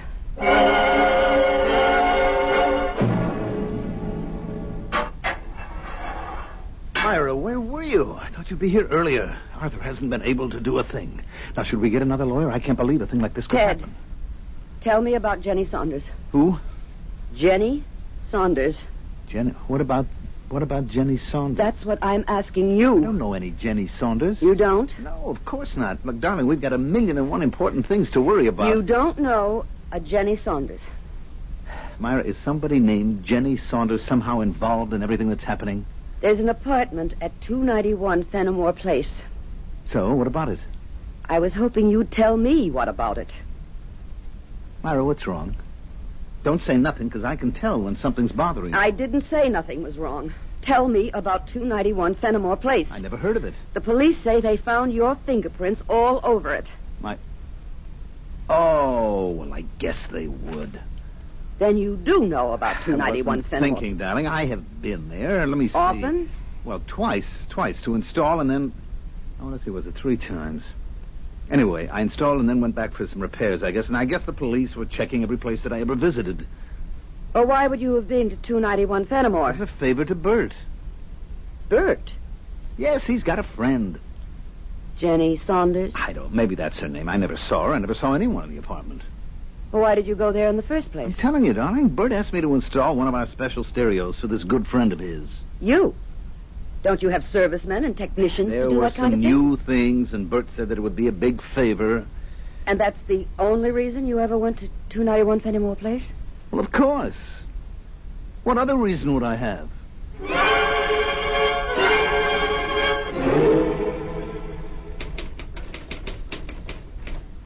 Oh, hello, Mrs. Mallard. Hello, Harriet. Is Bert Hollis in? Oh, yeah, he sure is, but he's on the phone. That's all right. I'll wait. Look, I don't believe it about Mr. Mallard.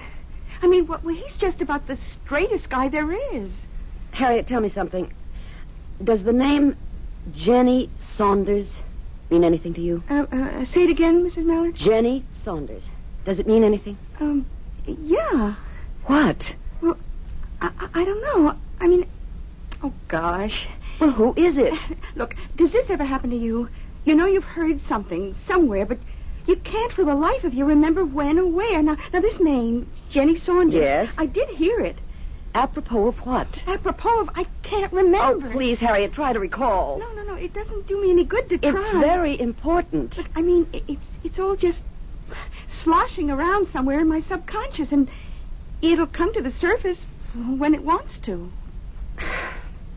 Well, you will let me know, won't you, if you should happen to remember? Oh, sure. Oh, Mr. Hollis's light is out now, so he's off the phone. Why don't you just go in? Thank you.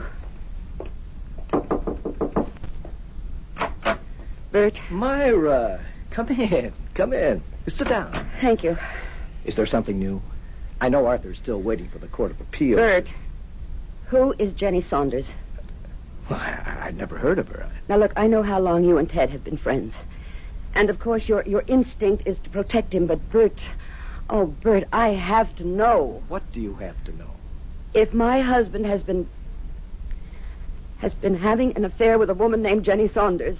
Ted? An affair? Oh, no, never. It's impossible. Bert, I looked in the mirror today, and I see that it could be possible. Myra, I know Ted, Please and I listen say to never. me, please. When I think of Ted and me and our marriage, I believe I'm still 20 and he's still 22. But I'm not, and he's not, and I have wrinkles, and a girl named Jenny Saunders is probably quite young. And you're being quite silly. Ted would never... Are you familiar with an apartment at 291 Fenimore Place? 291 Fenimore... No. Should I be? Yes, if you have a friend who lives there. No, I don't know anyone who... Well, since you have never heard of the place, and you don't know anyone who lives there, then you couldn't possibly have asked Ted to personally install a special super stereo. Ask Ted to what? You heard what I said. Well, I heard it, but I can't believe it. Well, why would I ask Ted? I see. Myra, please. Why did you ask me such a question? What are you driving at? What's happened? I'm not sure. When Ted was arrested at the airport the other night, I thought that was the end of the world. Now I see that may have just been the calm before the storm.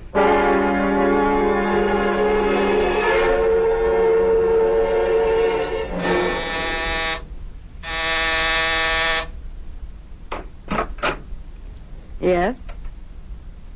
You're Jenny Saunders. Okay. Where do we go from here? I'm Myra Mallard.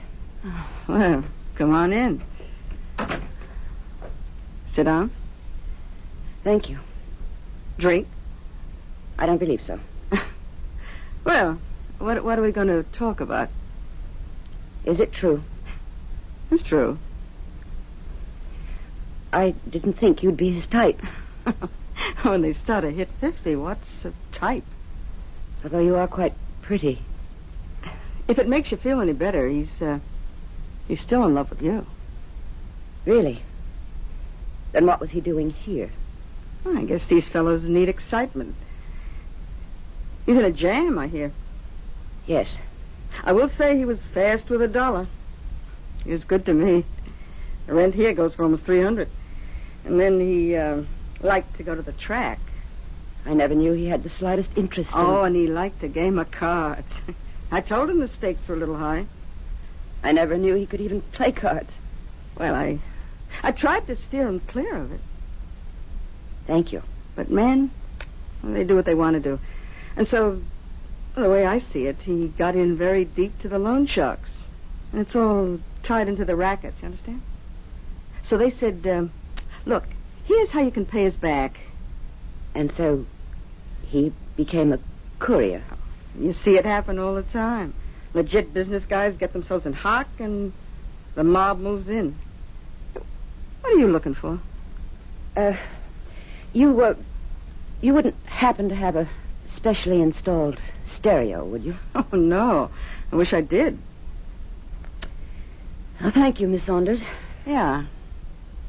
I'm glad you're friendly, Mrs. Mallard. A lot of wives, they'd throw a fit.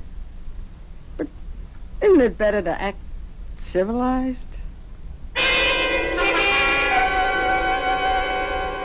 Myra, what are you saying to me? What are you saying to me, Ted? I'm saying that I don't know a girl named Jenny Saunders. She lives at 291 Fenimore Place. You admit you went there. As a favor to Bert. Bert knows nothing about it. What do you mean he knows nothing about it? He asked me to. Didn't. He specifically asked... Myra, Bert came into my office a couple of months ago and asked me to do him this favor. But he didn't. Well, ask him. I did ask him. He knows nothing about it. And furthermore, I just had a visit with Jenny Saunders. Myra. I can see where she might be very exciting. Myra, listen to me. No, you listen to me.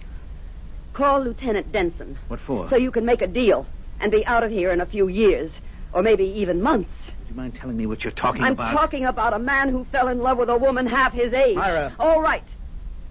Let's say he became infatuated. And so he went through all of his money, got into debt, and was offered a way out, an illegal way out, And he was caught. Myra, do you believe this? Yes, Ted, I believe it. I don't see how it's possible not to believe it.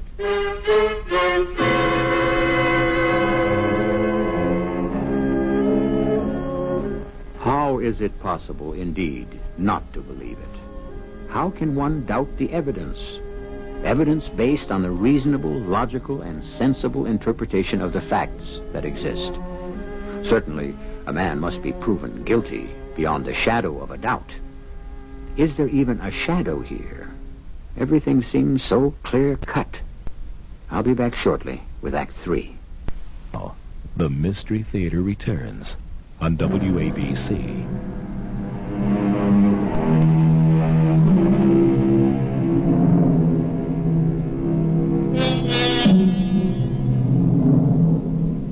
Sometimes, if you repeat a story often enough, you'll come to believe it. For instance, for 25 years, Myra Mallard has been telling herself that she has the perfect marriage, a union that was made in heaven, as they say.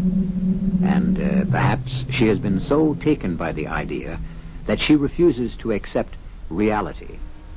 And reality seems to be another woman, and a prison cell, and a narcotics-carrying charge. You're telling me I've been having an affair with another woman? I have met her. And I've been maintaining her? Yes. And the drain on my finances has driven me into becoming a member of a narcotics ring? Ted, these are facts. Well, I deny every one of them. But your fingerprints are all over that apartment. And I told you how they got there. Oh, Ted. I also told you something else. I told you this would never be straightened out. But that the very fact I've been arrested would scar me for the rest of my life. Ted, that there'll always be a nagging doubt in people's minds. Well, what can I expect from strangers when my own wife believes I'm guilty? Oh, Ted, I don't know what to believe. I'd know what to believe if you were the one who was sitting in jail. I'd believe what you told me. I'm trying to, but all the evidence... I wouldn't care for evidence. I'd know that the person I loved would tell me the truth. I don't think we have the kind of marriage that we thought we did, or at least that I thought I did. Ted, what do you want me to do? What do I want you to do if you have to ask? I'm all mixed up. We had a paradise, you and I, Mara. But at the first storm, look what happens to it. Darling... The other night you said to me this would be a good way to find out who my friends are. Well, it's better than that. It's a good way for me to find out who my wife is.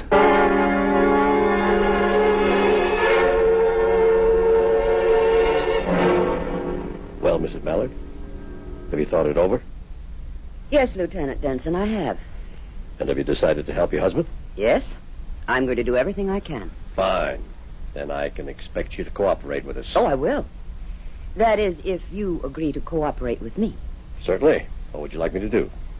Find the man who's really guilty.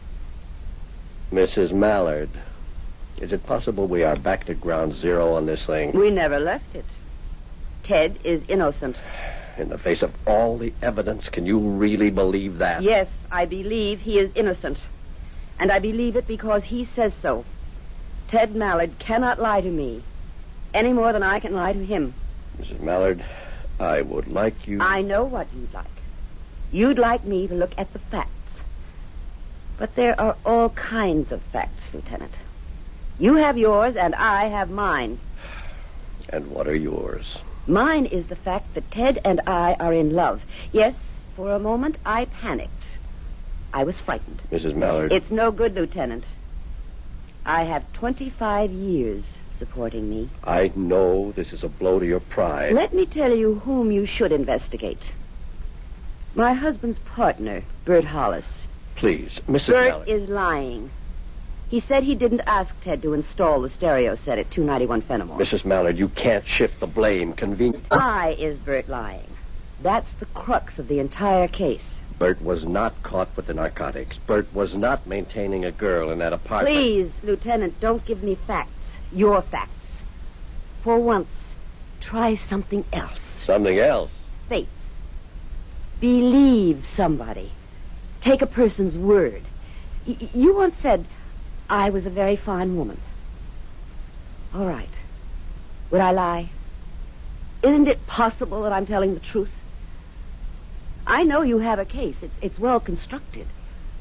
But it's wrong. Mrs. Mallard, We know Ted is guilty. And I know Bert is lying, and I'm asking you to find out why. We have no reason to pursue that line of investigation. Perhaps you don't, but I do.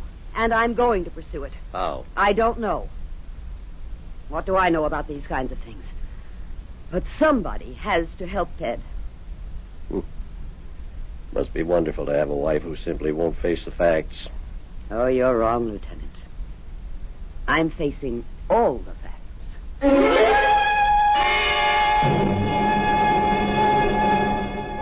Why would Bert lie? I don't know. Think. I told you, I don't know. Have you had any differences of opinion about the business? No. Is he in debt?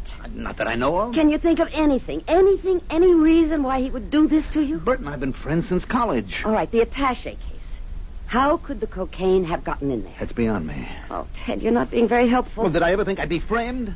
It's Bert. It has to be Bert. But why? I don't know. I'd have been willing to bet my life on Bert. Just as I'd be willing to bet my life on you.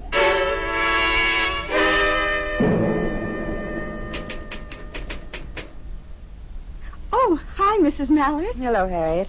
Anything new with Mr. Mallard? Well, we're hoping. Yeah. I've just come by to get some of Ted's things. Oh, that's Mr. Hollis's ring. He wants to give me some dictation. Look, if you'll be in Mr. Mallard's office for a few minutes, would you mind answering the phone? No, not at all. It's just that when Mr. Hollis dictates, he gets all confused if I have to stop and pick up the phone. Well, I'll be here for a while. Oh, thanks.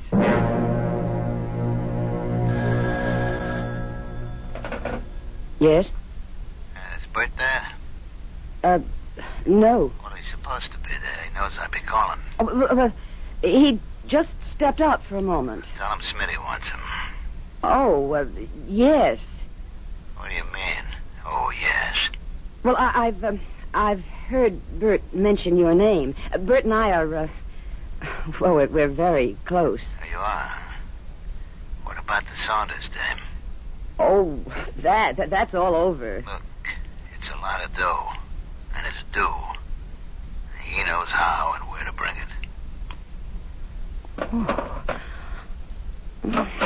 Myra, Harriet said you were here.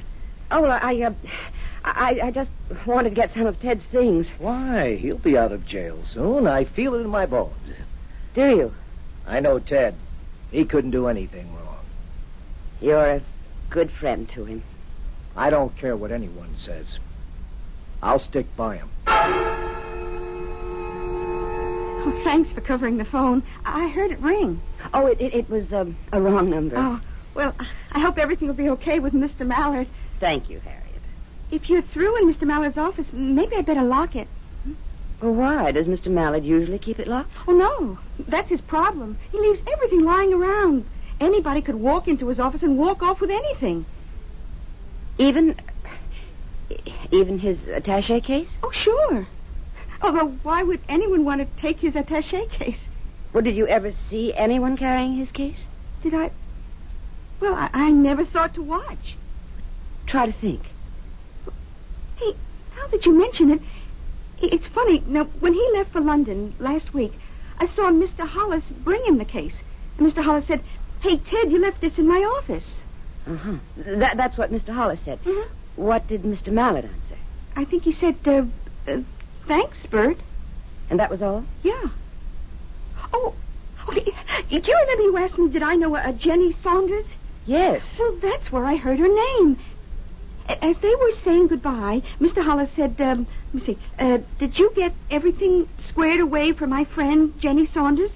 And Mr. Mallard answered, the stereo works just fine. There you are. You really forget nothing if you know how to make it come back.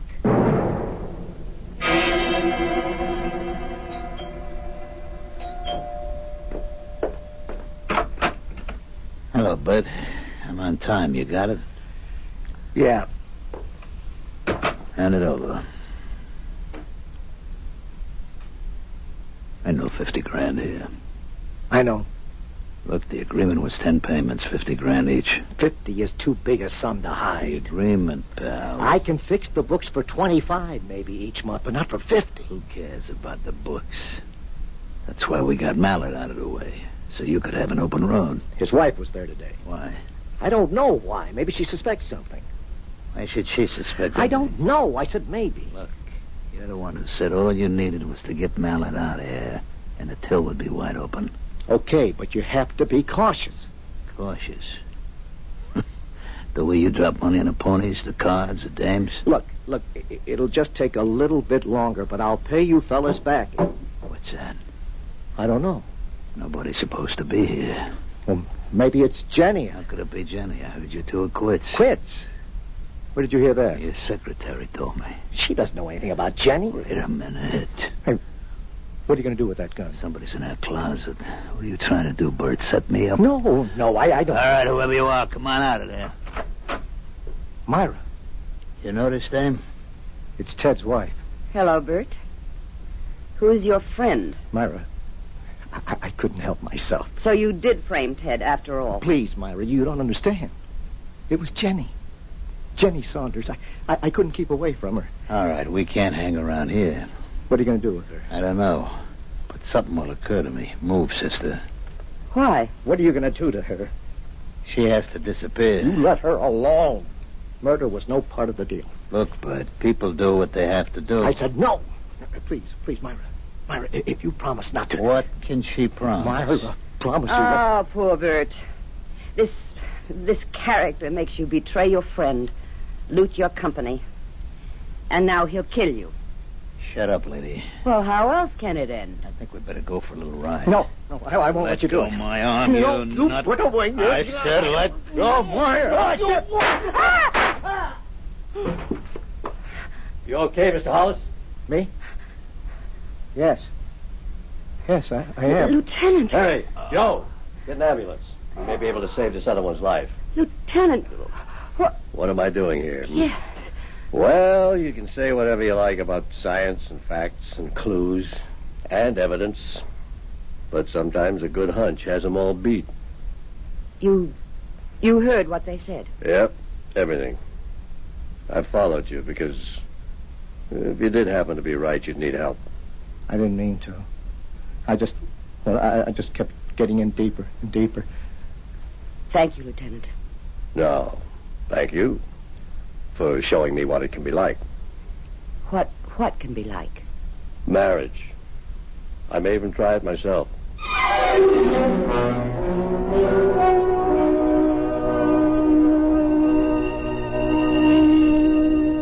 And he did.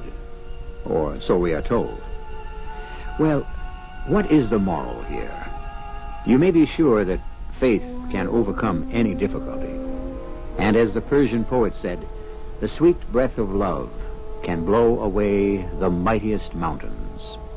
So, you have faith, for I shall return in just a few moments.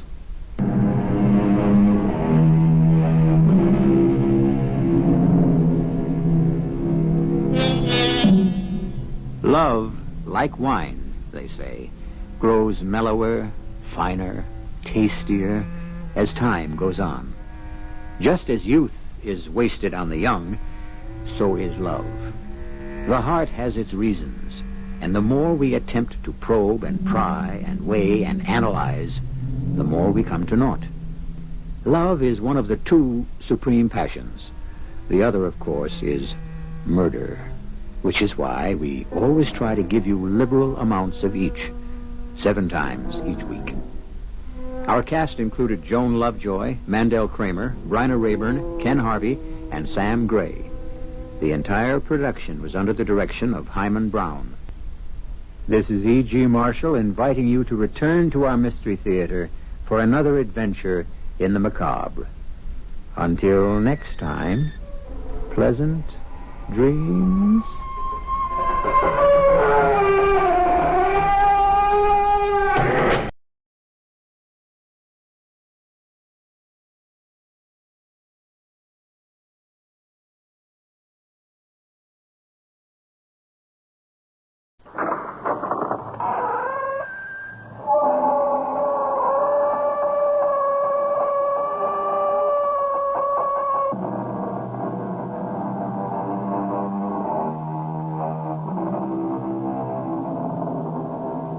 Come in.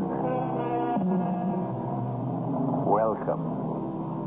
I'm E.G. Marshall. Welcome to the world of terrifying imagination. The fear you can hear. Just mention the word swamp, and cold settles in the bones. The dampness runs through the veins like slime. And the thoughts of the brooding, cloying miasma lingers in the nostrils, fetid, decaying, conjuring in the mind visions of things that slide and slip and slither in the night. Who's that? Where are you?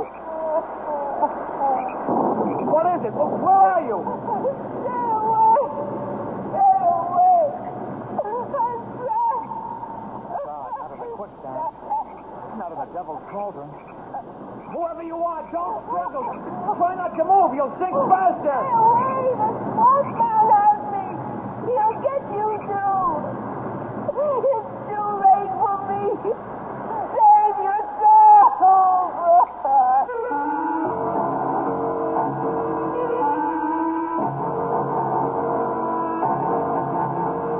Our mystery drama, The Creature from the Swamp, was written especially for the Mystery Theater by Ian Martin and stars Jack Grimes and Joan Loring.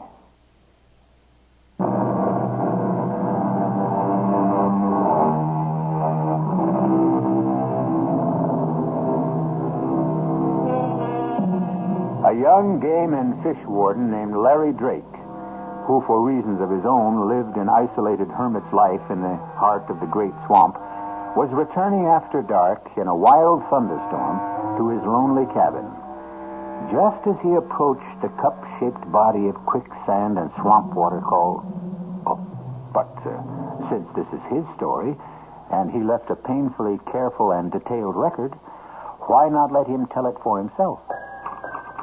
I'm typing this before I do what I have to do. Because I know the sheriff must be on his way for me by now. This is the end of what began, seems a lifetime ago. But I reckon it's only a few days. The weather was foul.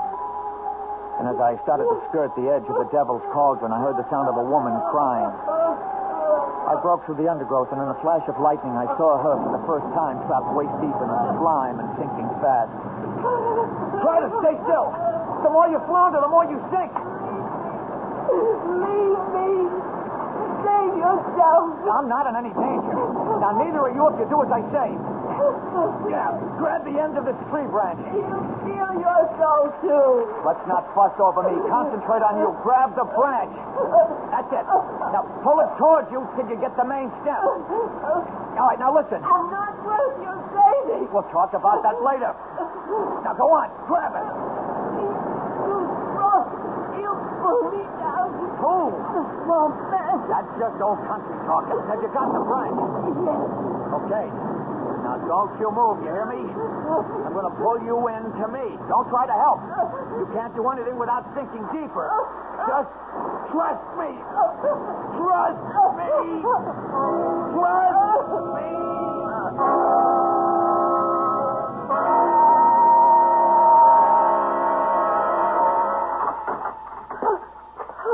Now, hush up, hush up. You're all right. Who are you? Just the guy who pulled you out of the swamp. My name's Larry Drake. Here, I brought you some soup. It's so dark in here. It's the middle of the night. Don't you have any light? Just a gas lantern in the other room. Oh, Here, I'll set this down the table by the bed. can't you bring the lantern in here? I'd rather not. You have enough light to see. I want to look at you. Why? I want to see the man who had enough courage to risk his life for me. I don't really think you would. Does it matter all that much? No. Who are you? I told you, Larry Drake. What were you doing by the Devil's Cauldron? Coming home. You live here? Yep. If you call it living. Why? I mean, what do you do? Oh, I'm a fish and game warden. You see, right here smack in the middle of the great swamp is the last colony of great whooping spoonbills in the world. It's my job to try to keep them living. The blind leading the blind, or the damned trying to preserve the damned. I don't quite understand you. No, I suppose not. See, the spoonbill and me, we're just the same kind of species. Right out of Mr. Darwin. What does that mean? We don't seem to fit our environment. Oh, that makes me sort of the same. Well, now I don't understand you. It doesn't matter. Who are you? My name is Udine. That's all? Just Udine? I like the way you say it. That's all. Okay. I don't want to pry. What were you doing way out here at the end of the world? I was trying to escape. Run away? If you want to call it that. From whom? The swamp man. The who? He lives at the bottom of the Devil's Cauldron. There are only holes where his eyes ought to be. And his hair is made of Spanish moss. His shoulders are knotted with muscles, and his hands can span a wagon wheel. He has no legs. Only a great long trunk with one huge foot like a giant clam that grips the rock at the bottom with a suction no one can break. And he lives on those who are foolish enough to walk the swamp by night. With his hands he draws them down beneath the green slime and shifting black sand. Oh, you've had a bad scare. You need to rest. You should have left me. Now you're lost, too. Oh, what a storm. Devil's out walking tonight. Evening, Sheriff. Ain't had a spring like this since 53. Who's that there stretched out on the feeder side? Oh, that Bubba James and some riffraff friend of his runs the still with him. Pass out cold. But they brung in some powerful tasty corn liquor. Could you use a shot against the cold? You wouldn't have to twist my arm, Jeb. I always said you run the best store in Carteret. What? The only one. Guess you ain't doing much business today, Jeb. No, powerful slow. Damn, I meant to tell you right off. Guess who blew in again just before dark? Who? Larry Drake. Larry? Thought you said he come in yesterday to stock up for the month. Oh, he did. Ain't come back again today, all the way from the swamp? He did. Well, how come? Well, he wanted some more supplies and a female dress and other such things. What? You think he's finally getting over Barbara Jane? Well, you figure it out for yourself. Well, how'd he look? Well, that's hard to say. No different, I guess, than he ever will. Well, why didn't he stay in the hospital and have that face fixed? Oh, I reckon after what happened, he just plain didn't care. Looks like maybe he might now. You mean old turtle-skin Drake's got himself shacked up with some woman? Why, doggone, Bubba, I thought you was cold turkey. You only got to mention woman around old Bubba, and he's away. Now, you lay off, Larry Drake. He's had enough trouble for his lifetime without having to carry you on his back. I'd just like to see what kind of woman old bacon-faced Larry Drake could get to look at him twice.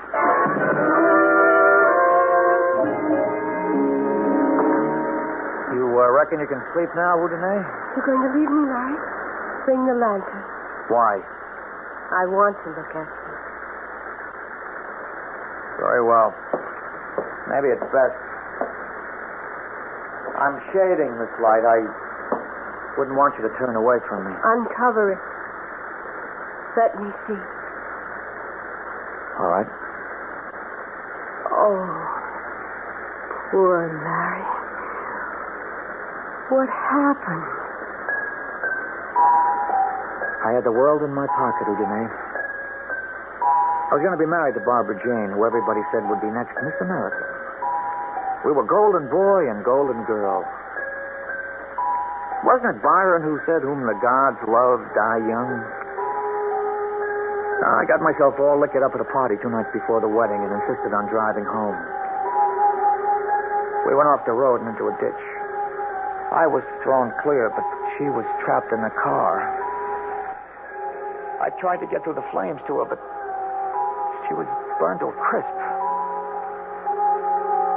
As you can see, there wasn't much more left of me, except I lived. Your poor, poor face. If they wanted to fix it, I suppose it could have been made better, but I had no money and less interest. I want you to go to the swamp and bring me water from the cauldron and mud from the edge. What for? I'll show you. I don't want to leave you now. I wouldn't let you leave me now. You can only go by daylight. He can only come out of the swamp by night. The swamp man? Yes. I'm not afraid of him. I'll go now. No, please. Larry, don't. Stay with me. Stay with me. Come. Hold me in your arms. What is it? Are you ill? I'm afraid, Larry. I'm only afraid. He came for me once before on a night like this. Before I was... You see, he needs the dance and the whip because he can't walk. He has to crawl like a snake. Please, Larry, please, hold me. Hold me. Oh. Do you know what it's like to hold a woman again? To be warm again. To feel you dry and smooth. What? No. What? He's coming from... He's coming to take me back. It's the swamp man.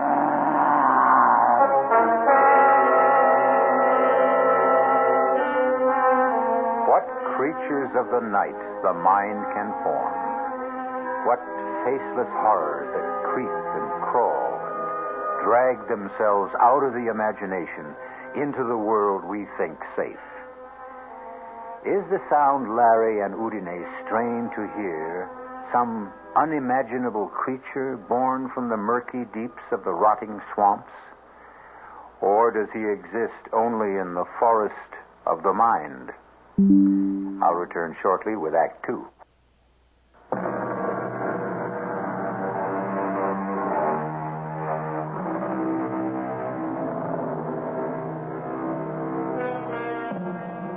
An isolated cabin deep in a semi-tropical swampland.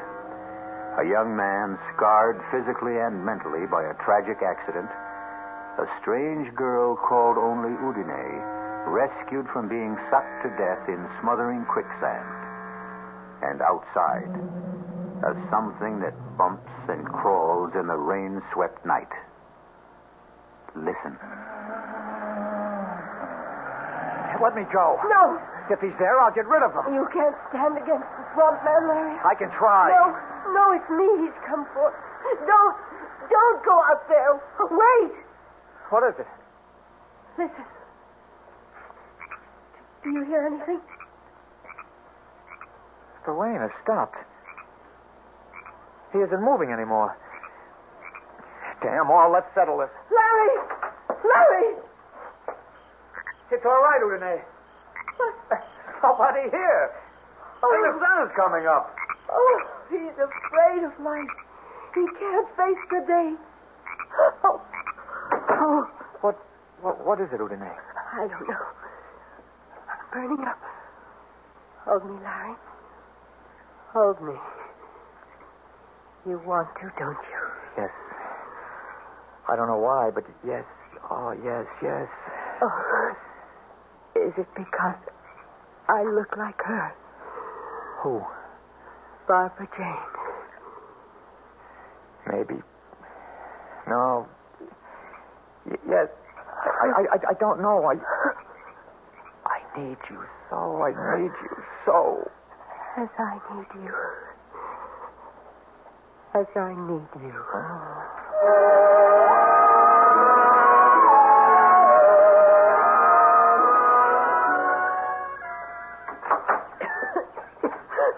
Who is it? It's Larry. It's all right. I went out to get the mud in the swamp water. Give me water, please. I'll get some fresh. No. From the swamp. I have a glass here. Yeah, but it's stagnant. It'll poison you. No. No. Like medicine. Give me, please. Are you sure? Please. Okay, here, Udine. Thank you. Oh, that's better. Oh, I feel much better now. I'm worried about that cough. It's nothing. I'm just very dry. You look so flushed. Bring me the other pail. You did bring mud. Looks more like slime to me. Oh. You sure? Of course, I'm sure. It's marvelous, Larry. You'll see. It soothes the skin. Look, I rub it into my skin, and I can feel the muscles relax, and then become renewed again.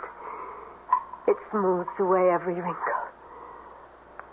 Come here, Larry. Kneel beside me. Don't look at me in the light. Don't be afraid.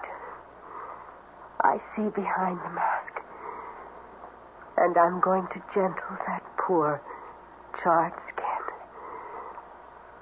Feel how smooth and gentle. Shut your eyes. And you are in a cave of water. Down in the cool, green depths. Quiet and soulful. Like a cathedral at the silent bottom of a sun-struck lake. I could have this moment last forever. Or choose it for the one to die. Does it feel good? I don't know about this primeval slime. It's all in the touch of your hands. Oh, if only it were. Sorry. I'm so tired. Oh, I should let you rest. No. Here, let me get a cloth to wash your face. No, leave it up. Don't. Look, let me feel your brow. No. Oh, Janae, you're running a fever. I'm going to get her to a doctor. I don't need a doctor. Don't leave me alone. Dearest, what is it you're afraid of? I told you. The swamp man? Yes. But that's plain fancy, hallucination. Oh, Janae, who are you? Where do you come from? Are you a husband, a lover, of a family? No. No family, no husband. And nobody looking for me but him. I have a lover now. Larry. I need rest.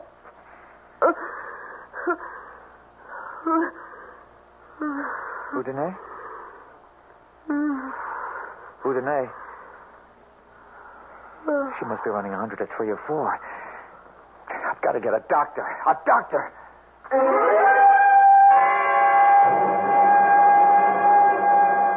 Tarnation, Larry. You can't just bust in here and ask me to go traipsing off into the swamp with you to look at this girl. But she's sick, Dr. Prince. Very sick. It sounds to me like she could have double pneumonia. I can't, son.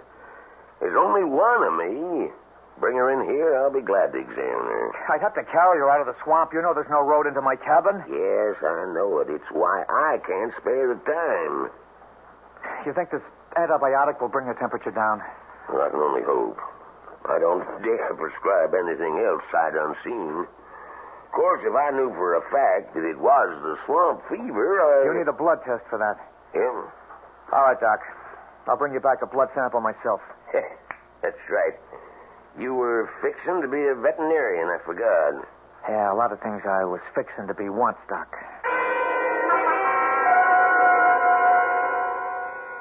There you are, Larry, boy. That'll be $3.75 out of 10. You take 2 every 4 hours. You want some water to start off here? Oh, they're not for me, Jeb. Yeah, well, now, I didn't somehow suspect they was. You don't act like you was sick none. No, I'm not. Jeb, I want to buy a gun. Oh, stuff me for a little. I thought you was plumb set against any sort of firearm. Well, I've changed. How much is that one there? This year, 45? Yeah. And a box of shells. Now, what do you want it for? Protection. Oh, well, I reckon, living as deep in the swamp as you do, you need it. That'll be, let's see, $85 and $5.20 for the state. That's $90.20 altogether. Okay, here is there enough here? A lie, boy.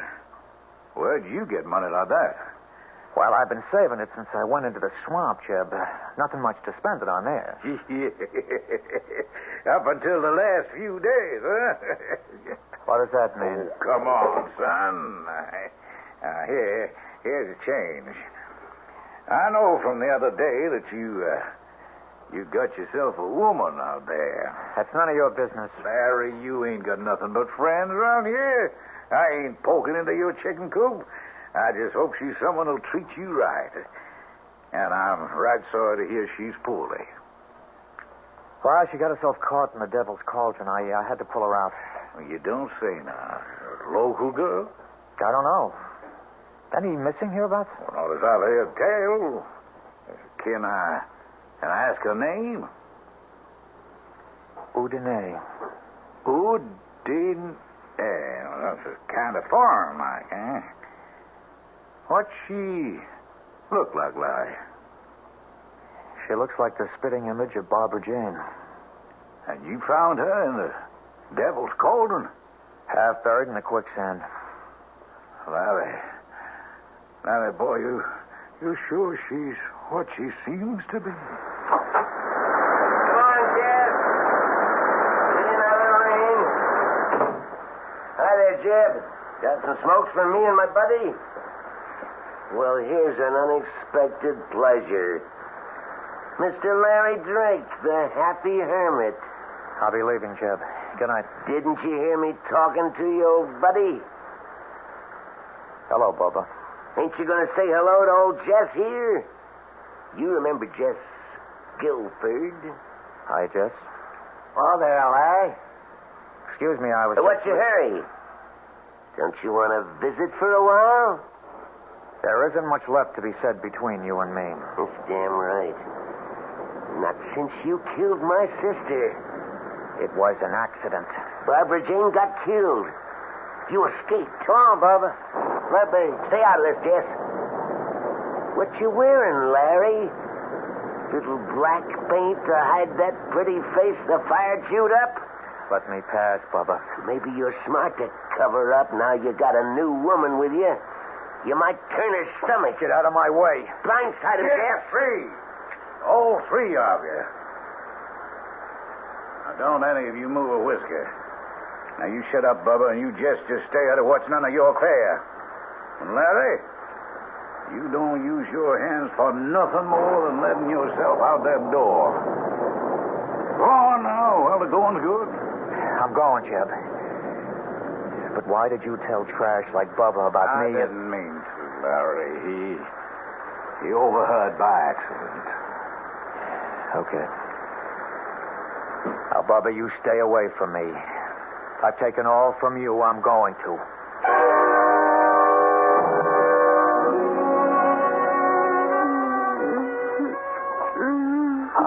Hush, Udine.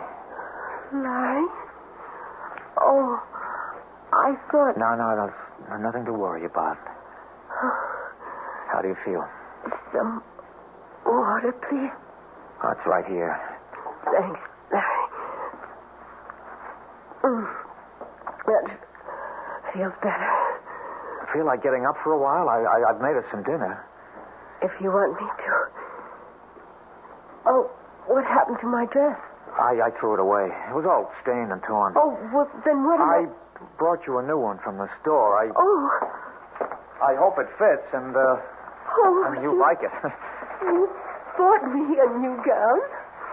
Well, you have to have something to wear. Oh. Open this glass. I haven't had a new gown for... Oh, Larry.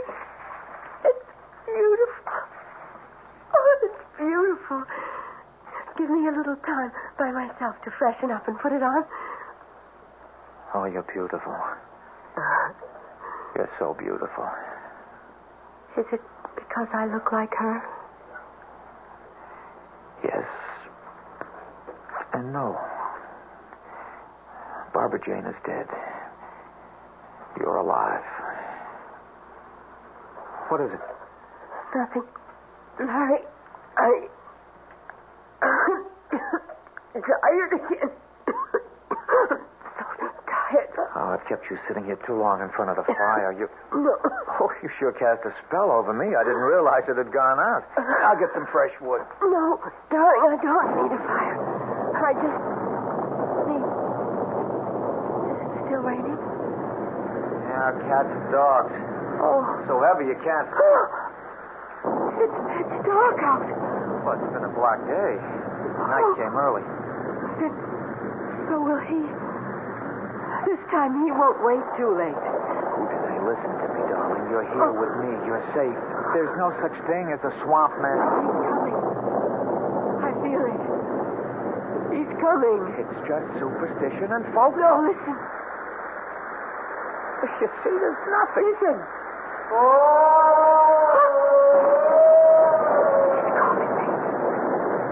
He won't leave without me. He won't leave with you as long as I'm here. No, hurry, don't go after him. I brought some protection. My son's no use against him. We'll find out soon enough. Swamp man, if you come for her, you won't get her. I'm giving you one last warning. Stay back.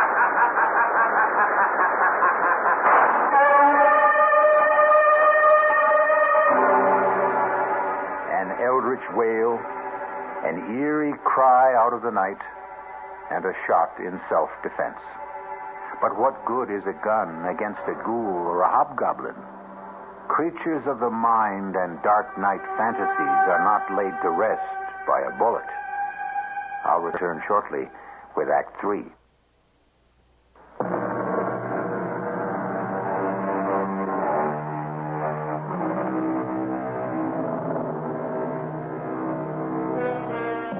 What a host of strange, blood-chilling monsters the human imagination has dredged up from the depths. The Loch Ness Monster, mermaids, sea serpents, the merciless Lorelei, the inexorable sirens, the poet Keats' immortal La Belle Dame Sans Merci, the lovely lady without mercy who lured kings and princes to a watery grave. But in this story, which is the true menace from the swamp? The swamp man himself, or his escaped captive, Udine? Let us return to Larry Drake's confession to find out. I didn't mean to shoot, but I couldn't help myself. Then I saw the shadowy figure stumbling towards me. After the shot, the crazy laughing stopped. I moved up on it very carefully. I could see that it was no swamp man, since there were legs dressed in jeans and field boots. Oh. Who are you? Barbara James. Oh.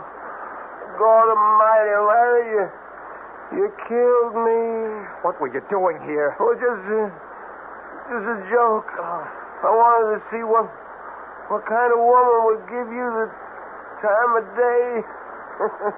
The joke's on me. Kill me just like you killed my sister. It was an accident, Bubba. I've told you. Oh, you know what, Frogface? You better take yourself out of circulation. You're plumb accident prone. Where's Nothing more I could do for Bubba. He was dead. I got a tarp from the lean-to by the cabin and covered him up against the rain. And then I went back to the cabin. Udine? What happened out there? Nothing. Forget about that. All that matters right now is to get you to a doctor. No. I'm too weak, Larry. I couldn't make it in this weather. Then I'm going for the doctor. No. Don't leave me alone. Okay. Okay, Udine. With the river cresting and all the rain, I probably couldn't get across anyway. Oh. But tomorrow morning, come hell or high water. Let tomorrow wait for its time. Tonight we're still together. Let time wait on us. I never closed my eyes. But all the time we were together, Udine slept a troubled sleep. Her skin hot and dry, her breathing shallow. I took her pulse and her temperature, and what they showed me sent me off at dawn for town.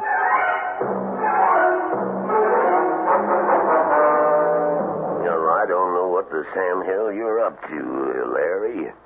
Have you been drinking? No, Doctor. What do you mean? Well, I don't know about the blood sample. That'll have to be tested. But those other vital signs you described... That's why I'm here, to drag you back to see her. Well, it ain't possible. A pulse of under 30, a BP of 60 over 40, flushed and feverish and running a temperature of under 90? Well, she should be cold and clammy. That isn't enough to sustain life, human life anyway. You must have made a mistake. No mistake. I was as careful as I could be. Udine is alive. You can see for yourself when you come. I shouldn't give in to you, but you got me intrigued. Can we get across the river? If we leave right now. Okay. Hello? When? Well, can he be moved, Sheriff? Yeah. Now, look here. You have him lift him in a blanket and handle him like he was partridge eggs. Yeah. Right to the office. I'll be waiting. Well, Larry, I can't go with you now. Now, wait a minute. You said you were... That was the sheriff down to the levee. Cody William got trapped under a sandbag slide. He's in bad shape. They're bringing him here for me to operate on. How long is that going to take? It could be well on to most of the afternoon. I'll come out to your place as soon as I'm finished. You don't understand. I understand, son, but I got to take first things first. But you'll surely come. Yeah, I promise. How are you going to find your way into the swamp? I'll pick up Jeb Scanlon to guide me. He knows this country like the back of his hand.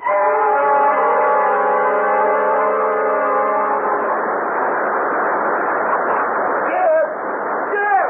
Just calling. What ails you, boy? You look nigh on the ground. Now, where's your sidekick, Bubba? Bubba. He's dead, Jeb. He's dead. Larry Drake blew a hole in him with a big old 45. Lord almighty. The sheriff know about this? No, I just got to town. I thought I might find him here. Oh, he's down the river. Tress goes by this afternoon around 4. Here's your drink. Oh, thank you. When did all this happen? Last night. Bubba and me. Well, you know, Bubba, he figured he was going to bother Larry some about the woman he was supposed to be shacked up with. We come up on the cabin, and the lights was on. And Bubba, he says, I want to give old frog-faced Larry and his fancy woman some big scare. You just watch me make like old swamp man. And then he started calling kind of ghostly-like, and the next thing I knew... Now, come on, boy. Pull yourself together. Larry come out on the porch, and he called out. Then he just let rip with that big old cannon. I heard that slug rip right through Bubba, and I took off for the trees like all the devils in hell was on my tail. So you don't know if Bubba's dead? Oh, the way I heard him take it, I don't see how he could be anything else. You didn't stay to find out? No, sir, not me. You just took out, yeah? Larry don't know you was with Bubba last night? No, I wouldn't think it. You see, he come out thinking Bubba was the swamp man, and old Bubba, he's just trying to keep up the fun and all that. Yeah, that Bubba was a card. He just picked himself the wrong poker game this time. Sure looks like Larry's got himself mixed up in Something mighty strange.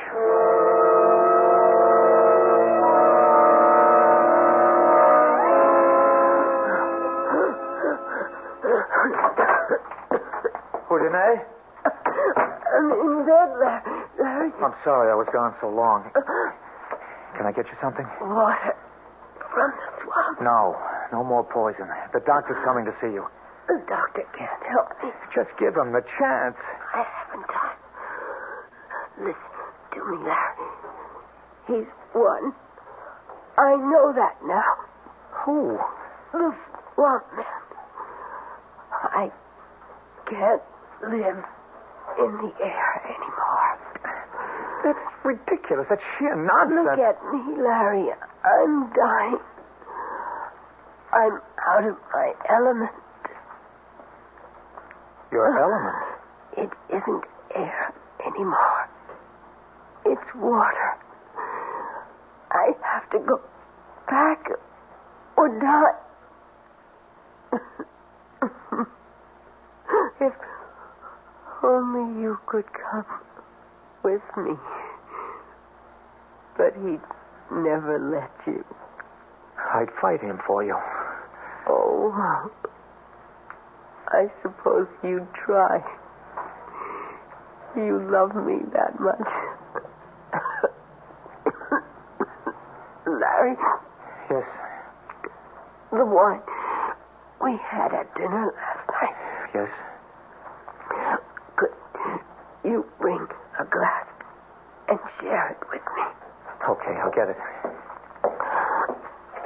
But this is no goodbye toast. I'd never let you go. I know. Okay, this is to drink to your staying here till Dr. Prince gets here and has a chance to prescribe for you and make you well. So that you and me can live forever afterwards. Drink deep, Larry. My love. To you.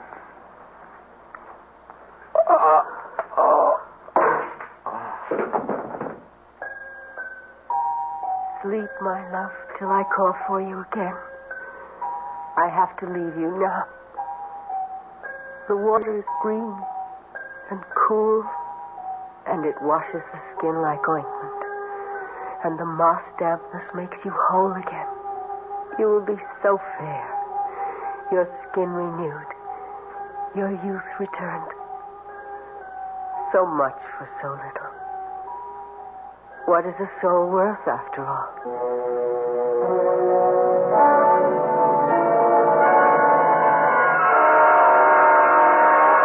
Well, quite frankly, I think my patient is much more Larry than this mysterious woman.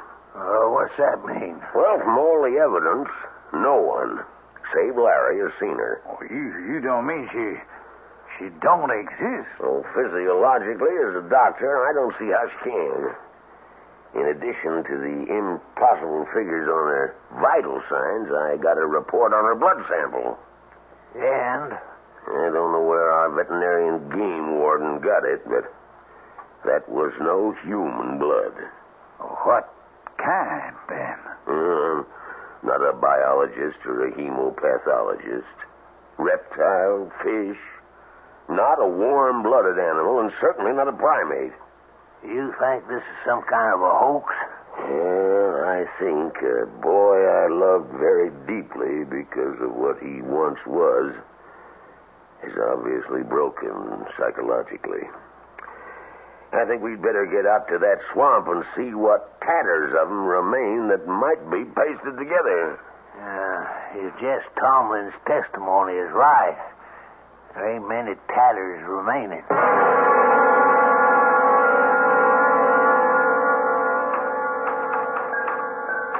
So this is the end of it. I don't know what Undide put in that wine, but I just woke up and she's gone. I intend to follow her now once I finish this. I don't know what I shall find in the Devil's Cauldron. A fight to the death with the Swamp Man. Reunion with Udine. Peace at last. Or eternal damnation. I only know that a moment ago I looked in the mirror And my face is no longer twisted or scarred. The skin is as young and unwrinkled as it was that night so long ago when Barbara Jane and I left the party 2 days before we were to be married. I will step into the sand and wait to sink while death smooths me over.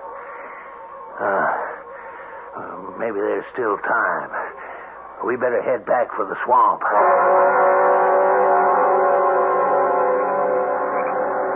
Hold the light higher, Jeb. You ever see anything like that? The old devil's cauldron is boiling like the fires of hell was under it. Lovely, all the rain in the high surface table. Trapped swamp gas bubbling to the surface. Yeah, Larry and old One-Toe locked in combat. Oh, there ought to be some way we could get in there and try to help the boy. You stay where you are. This swamp has brought enough lives in its time. Come daylight, we'll see. My God, look. What's that? I can't see too good. Hold your lanterns high. Oh. Well, that's a body surfacing. It ain't Larry. How do you know in this half-light? He ain't got no legs. That's a swamp man. Or a manatee or some other animal. Too dark to see. By tomorrow, the currents will have sucked it away. Well, maybe if it is the swamp man, he's the lucky one. Who's to say the woman ain't the one who sucks them dry, spews them out? Now, you spend too much time gossiping around the stove, Jim. It could be. That's what the old ones say. The swamp is a woman that drags men down, often her body, in exchange for their souls.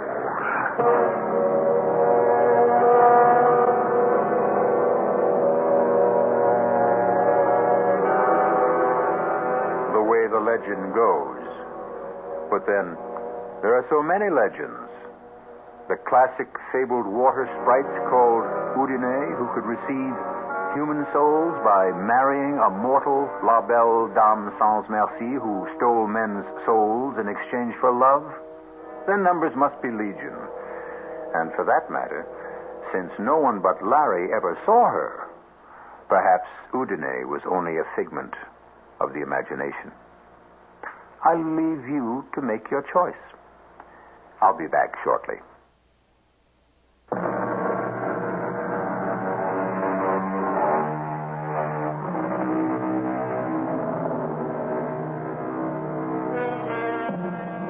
One footnote before we part. The word of this story having gotten around, the Okefenokee Swamp is avoided by hunters these days like the plague. And as a result, the wildlife, left in peace and quiet, breed happily and prolifically once again. So, like Larry and Udine, let's allow them all to rest in peace. Our cast included Jack Grimes, Joan Loring, Ian Martin, Robert Dryden, and Leon Janney. The entire production was under the direction of Hyman Brown. This is E.G. Marshall inviting you to return to our Mystery Theater for another adventure in the macabre. Until next time, pleasant dreams.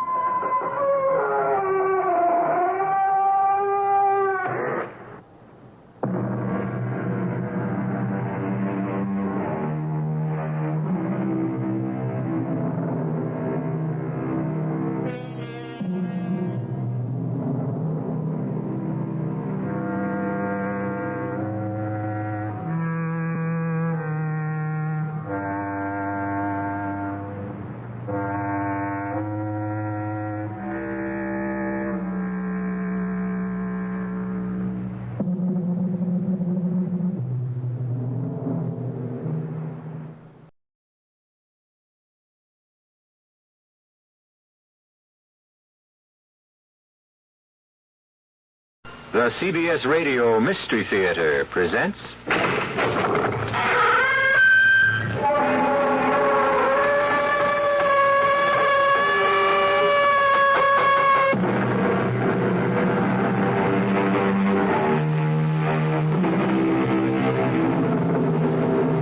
Come in.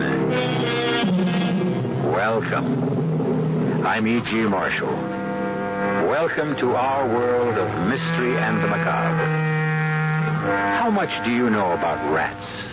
About as much as I did, I suppose, before I heard of the strange crimes at the Meriwether Research Institute. It all began with certain experiments on a strain of rat known in scientific circles as Rattus novicicus, and ended with death. Gray. What? The rat. The rat get out of that cage. And Unrun. whether Wayne told the truth about Atticus being able to slip the latch on the cage. If he did, what happens to us? Gray. Don't think about it, Doris. Don't think about it.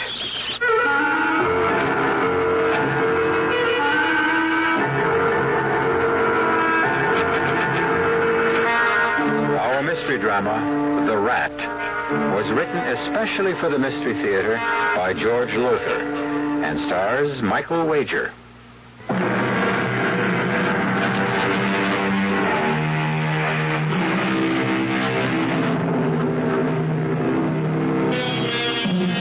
Still there?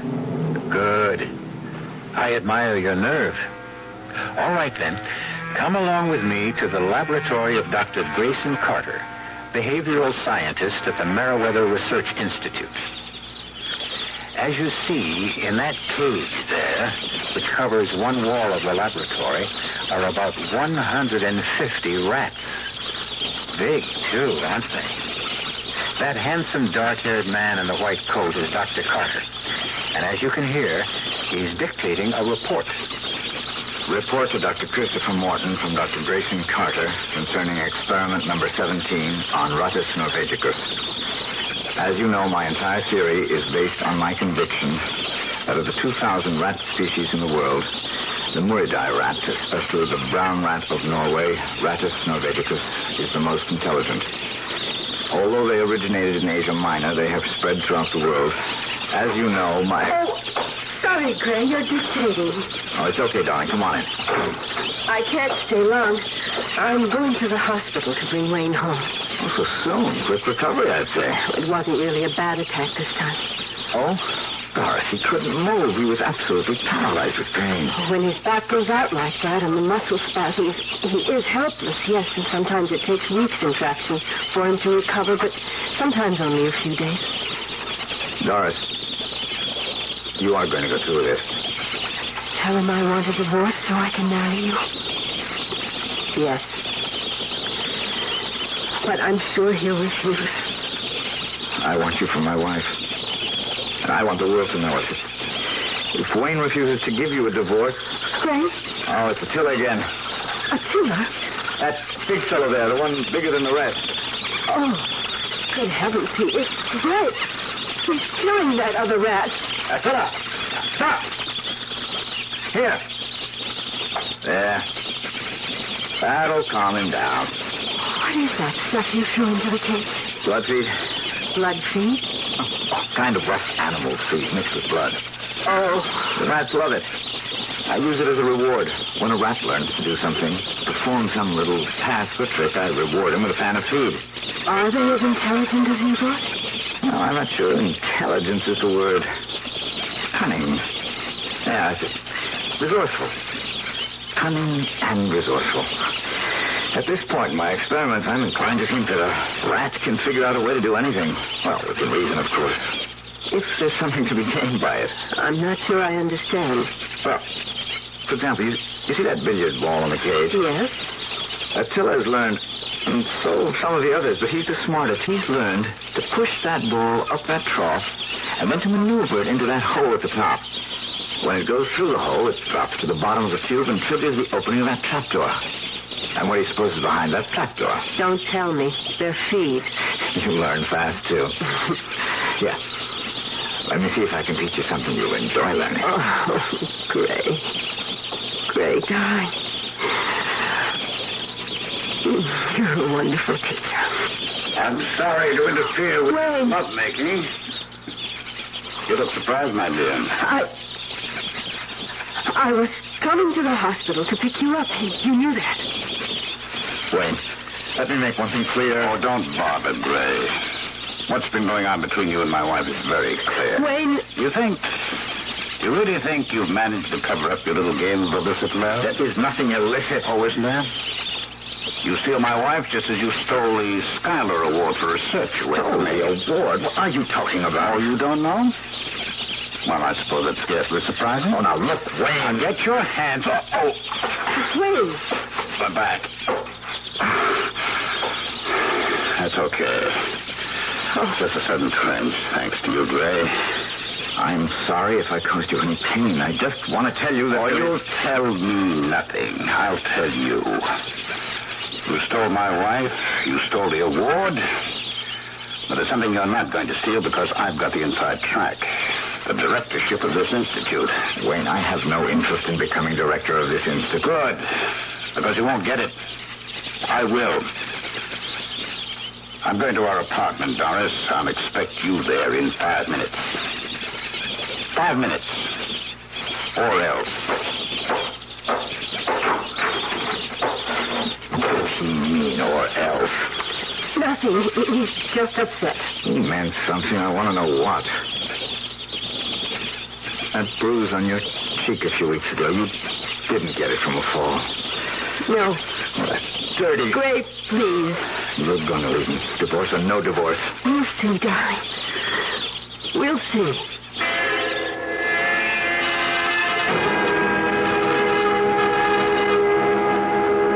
Wayne, we can't go on like this. I'm not going on with anything. I'm entirely happy with things as they are. Or will be once I get rid of Dr. Grayson Carter. Get rid of him? Oh, I don't mean kill him. Morton has promised me I'll take his place as director once he retires. That'll be soon. As director of the Institute, my first action will be to fire Grayson Carter. You can't do that. Oh, I'll do more than that. I'll not only bounce him, but I'll so dirty his reputation it'll end his career. How could you possibly dirty Gray's reputation? Well, that's very simple, by spreading the word that he's a wife-stealer. But he turned a loving wife, my loving wife, into a cheap, lying...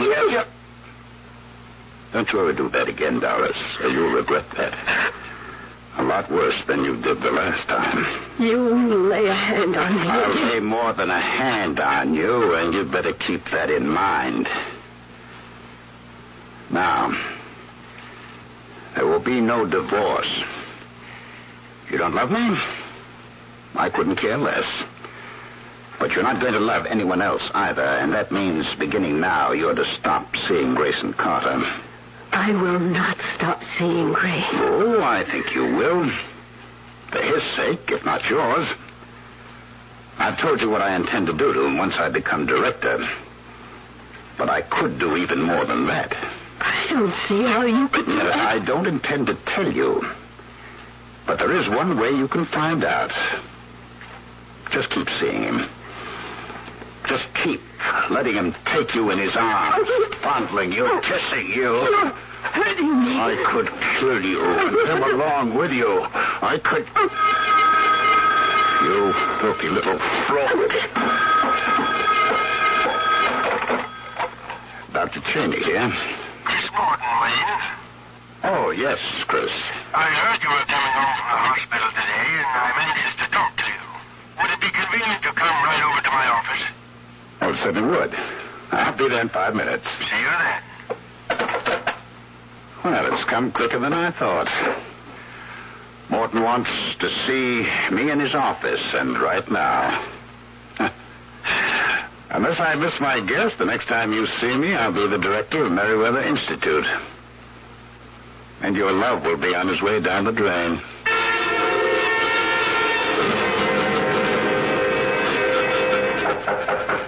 Tom? Oh, good to see you, Wayne. Come in. Thank you, Chris. Sit down. How are you feeling? Oh, couldn't be better. Back okay? Oh, yes. A few days in traction always does the trick. Not always. There have been times when it took 2, sometimes 3 weeks. No, never that long. Well, now, what I wanted to see you about. I think I know. If anyone deserves promotion, you do. And we have talked about your becoming director. As I made clear to you, Chris, I'm your man. Yes, you are. Or to put it more accurately, you were. Were? I'm as sorry as I can be, but the board turned you down. Well, how could they? Well, you say you recommended I was your first choice. That's true. Well, nobody carries more weight than you. The board does, I'm afraid. I'm also afraid that your record was against you. My back problem? Yes.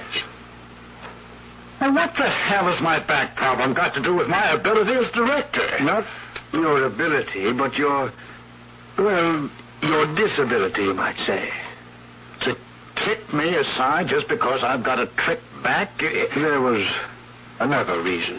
What other reason? Well, they felt, and really, Wayne, I've got to go along with this. They felt it would be useful to the Institute, helpful in a political and social way, fundraising and all that, to have a man in the director's chair with as much prestige as possible. Prestige? I've got any number of doctorates, books I've written, discoveries. True, very true. But you don't have the Schuyler Award for research. Grayson Carter does. What is it, Wayne? Wayne, you've gone as white as a sheet. Are you ill? Grayson Carter. They chose Grayson Carter? Yes. And you agreed?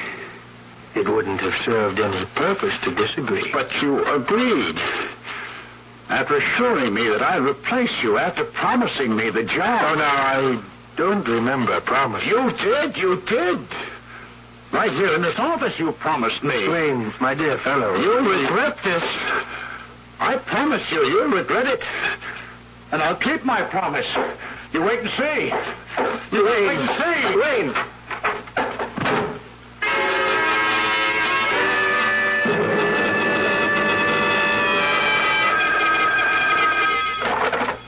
Morton? Oh, yes, Gray. Maybe wake you up or something tonight. Oh, no, gracious man, it's only 9 o'clock. But I have been lying here in my bedroom with the lights off. I've got a splitting headache. Rough day? Oh, I broke the news to Wayne this afternoon. He took it badly. Oh, I'm sorry. Well, he'll get over it. What can I do for you, Gray? Well, I was wondering if you'd listened to that last report of mine on Atchison. No, but I was just about to, actually. I got the tape recorder right here on my bedside table and was just about to turn it off. Oh, fine. I'm anxious to get your reaction. Could you call me when you finish? Of course. How long is the tape? 20 minutes, thereabouts. I'll call you back, Gray. Report to Dr. Christopher Morton from Dr. Grayson Carter on experiment number 17 for rashes norvegicus. Grace, as you know, my entire theory is based on my conviction that the two-nerved rat What in the world is that? Something in the room. Turn on the light. is the most intelligent. Good Lord! Originated It's a rat! The biggest I've ever... No!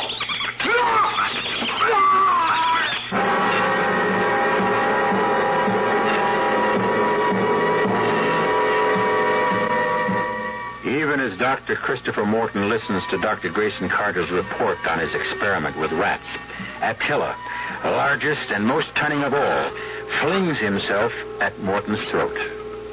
Trouble lies ahead, and stark terror. I'll be back shortly with Act 2.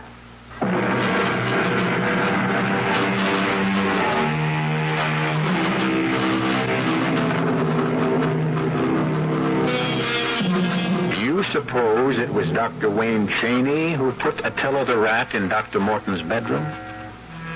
Almost bet on it myself. He certainly had the motive. his insane jealousy of Dr. Grayson Carter, plus Carter being appointed director of the Meriwether Institute instead of himself. But how could he have transported the rat to Dr. Morton's bedroom? Seems to be a question that bothers Lieutenant Enright of the police, too. Sit down, gentlemen. And thank you for coming here to headquarters. I'd have come to the Institute, but frankly, I'm up to my ears in emergency police work. I'm happy to cooperate, Lieutenant. Of course. I asked both of you here because the two of you are closer to Dr. Morton than anyone else. But I especially asked you, Dr. Carter, because, well, it was one of your rats that killed Dr. Morton. A tragedy I don't expect to get over, Lieutenant. Mm-hmm. Now, according to a report here made out by Sergeant James of Homicide, when he and his squad arrived at the Institute last night, you had apparently captured the rat and returned it to its cage. Is that so? Yes. Tell me about that. Well, there isn't much to tell. Wait. Dr. Cheney heard Dr. Morton's screams and... Now, hold it a second. How did you hear the screams, Dr. Cheney? Were you in Dr. Morton's house? No. I happened to be passing it on my way to the Institute library. I want to tell you, or maybe you know, Morton lived alone except for a housekeeper, and she was out for the evening. Mm-hmm. I found that out later, of course. Well, anyhow, I was passing the house, heard the screams, rushed in, and up to his bedroom. Go on, please. And it's also horrible. The rat, that monster of a rat, was on him, tearing at his throat. I can't go on, I'm sorry. What did you do? Well, the only thing I could do is phone me. I rushed over, of course, and captured Attila. How did you manage to do that? I've been working with these rats for months now, studying their behavioral patterns, their emotional reactions, and so on. My experiments have included rewards for certain actions I've taught them to perform. Actions? You mean tricks? Well, yes, you could call them tricks, I guess, but they're really experiments in Rodentia IQ, the intelligence quotient of rats. Pretty smart, I understand, rats. I'm discovering they're even smarter than I thought. Have you any idea how this Attila got into Dr. Morton's bedroom? Well, do you? Yes. He was put there. He couldn't have gotten there any other way. Mind explaining? My laboratory is in the Institute building, and the building is across the square from Dr. Morton's house. Someone must have opened the big rat cage, lured Attila into a portable cage, carried him to Dr. Morton's house, and released him in Morton's bedroom. For the purpose of killing Dr. Morton? Yes. Had you any idea as to who wanted to kill Dr. Morton? Well, yes, I do. Who? I can't tell you that. It's only a suspicion I have, and... He suspects me. Oh, you needn't look so surprised. Morton promised me the directorship of the Institute and broke his promise by giving it to you. So who'd have a better motive than me, The whole Institute knows you seduced my wife, stole her affection, were making love to her while... Hold it, both of you.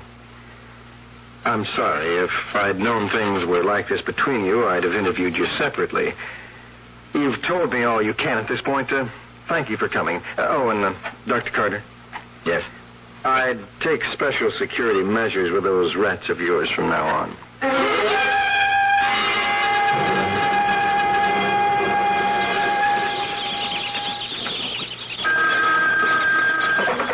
Dr. Carter. Oh, hello, Mr. Berkowitz. Okay. Aaron, then. Guess I'm not used to calling board chairmen by their first names.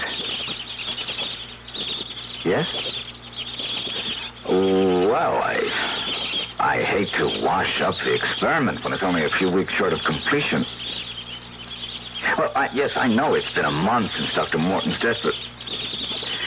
Well, you know, I have spent as much time as possible doing my job as director. Come in, Doris. Aaron, I couldn't agree more. Well, look, let me think about it, will you? I'll get back to you later today, right? Doris, sweetheart. Gray, dear. That was Aaron Berkowitz, chairman of the Board of Trustees. The board feels I'm not giving enough time to my duties as director. You're knocking yourself out. And you look tired and worried. Worried? No. Yes, you are, I can tell. What is it? Well, to be honest, there's something going on here in the lab. It puzzles me. I don't understand it. What? I think someone's getting in here at night and tampering with the rats. Tampering? Doing something I don't know. The rats seem to be keyed up on edge, especially Attila. Any rats give me the shakes, but Attila... How could anyone except you get in here? You had that special lock put on the door after Dr. Morton's death. I know, but... Someone could have a key made, I suppose. But why? Who would want to come in here? Secretly, I mean. For what reason? Wayne. Gray. I know you think he killed Dr. Morton. I am sure he did, Doris. Trouble is, I can't prove it. I can't prove he's the one who's prowling around in here when I'm gone either.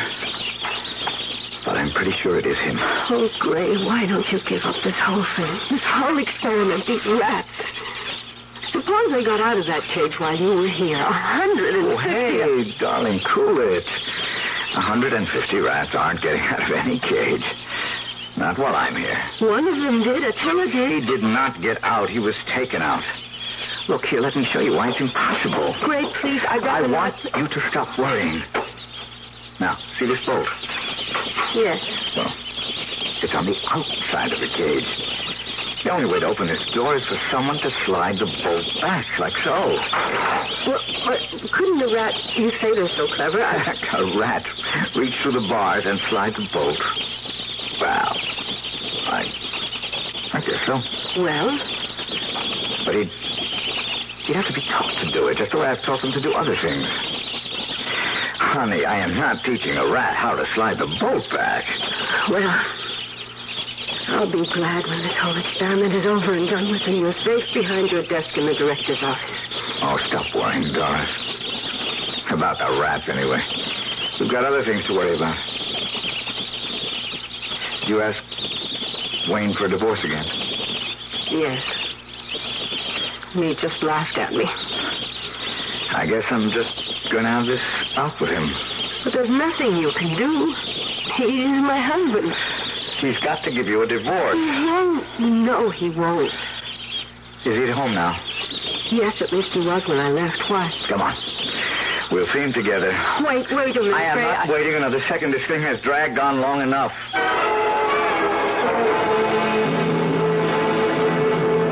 Drop dead, Gray. Oh, Wayne, be reasonable. Reasonable?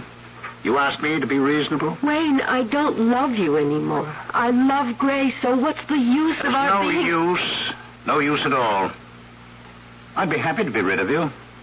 Happy to give you a divorce, except that would make you happy.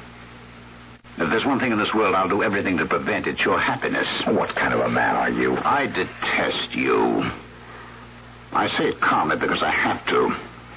My doctor's made it very clear to me that extreme emotion, especially anger, can bring on another back seizure. And what about hate? Oh, I find hating you decidedly comforting, my dear. It gives me greater pleasure than you'll ever know. In fact, I hate you so much. Well, yes, why not? I might even give you a divorce. Oh, don't play games. I'm not playing games. I might just give Doris her freedom. All right. Why? Why? Because I know what her life with you will be like.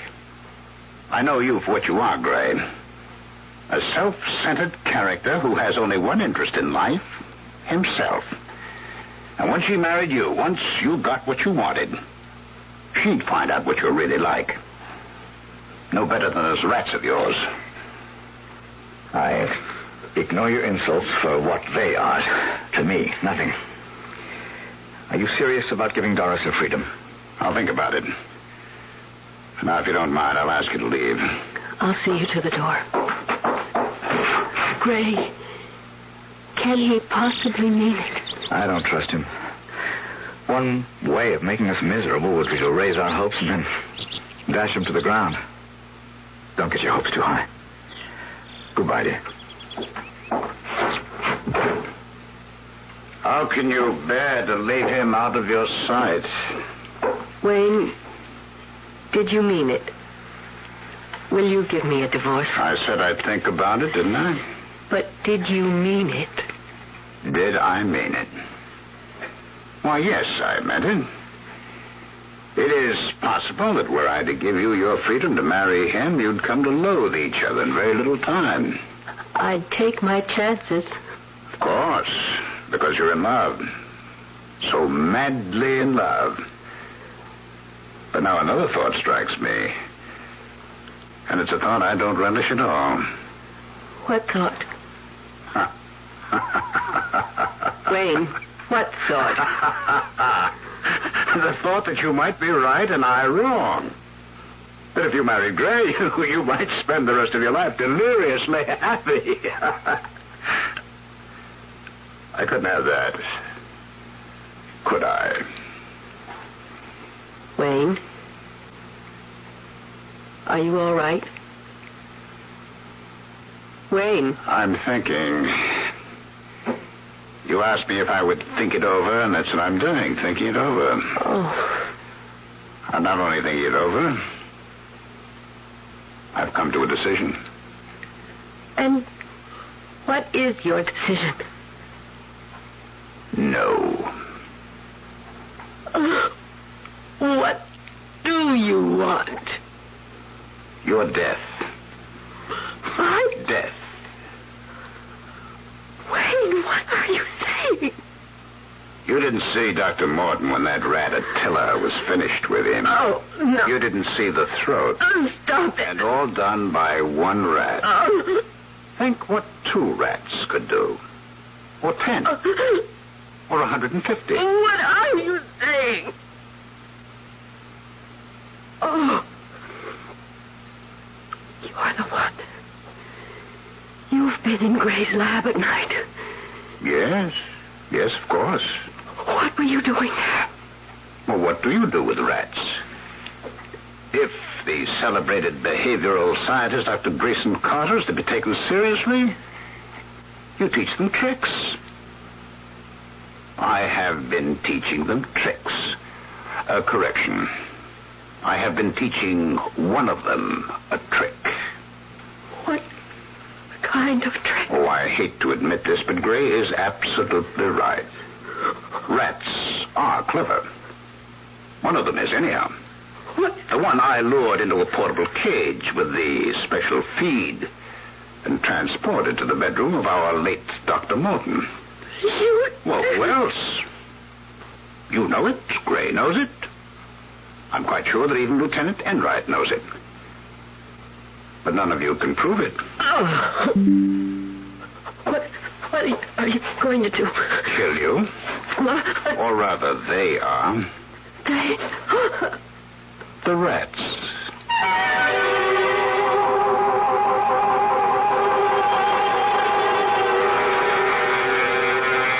Clearly, the warped and twisted brain of Dr. Wayne Cheney has devised a horrible death for his estranged wife, Doris. In a few moments, we'll learn how he plans to use those rats. I'll be back shortly with Act 3.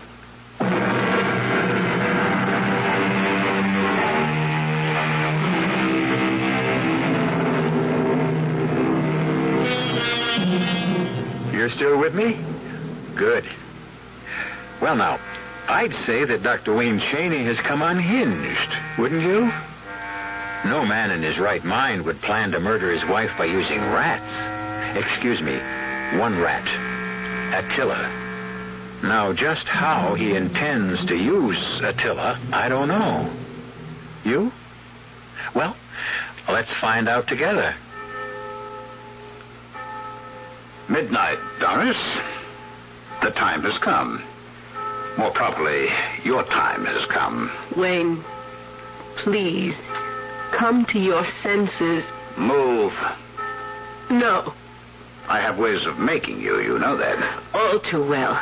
You can twist my arm. Bend my fingers. Use any of those sadistic grips you have. I will... Ow. Change your mind, my darling? Oh. Does it? Oh, please. Yes, please, stop. That's better. There's a coil of rope in the closet. Get it. Yes.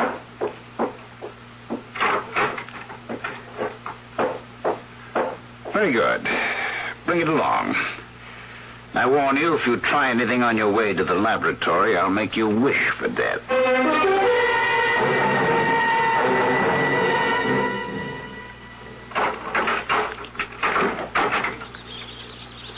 Surprised I have a key to this new lock?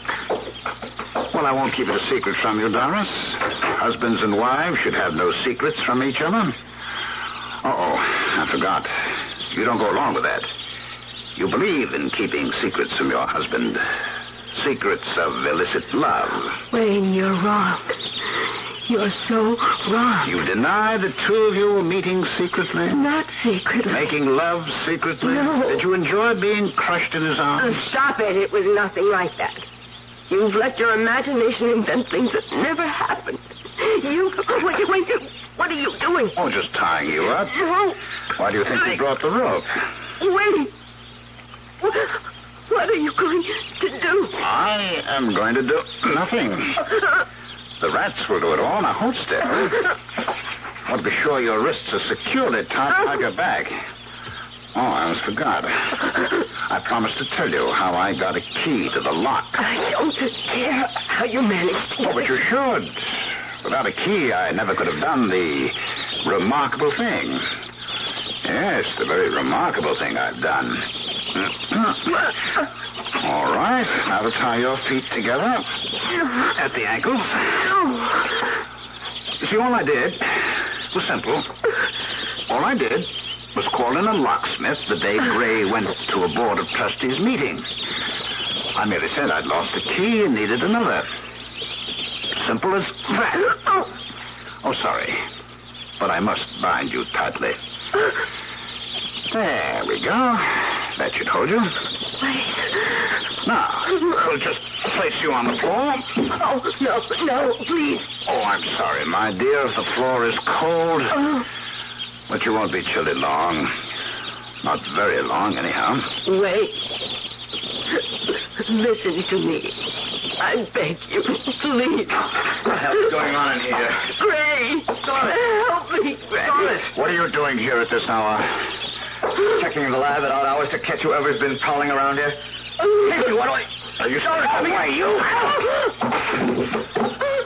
Now, you try to get up, Gray, and I'll brain you with this chair. You...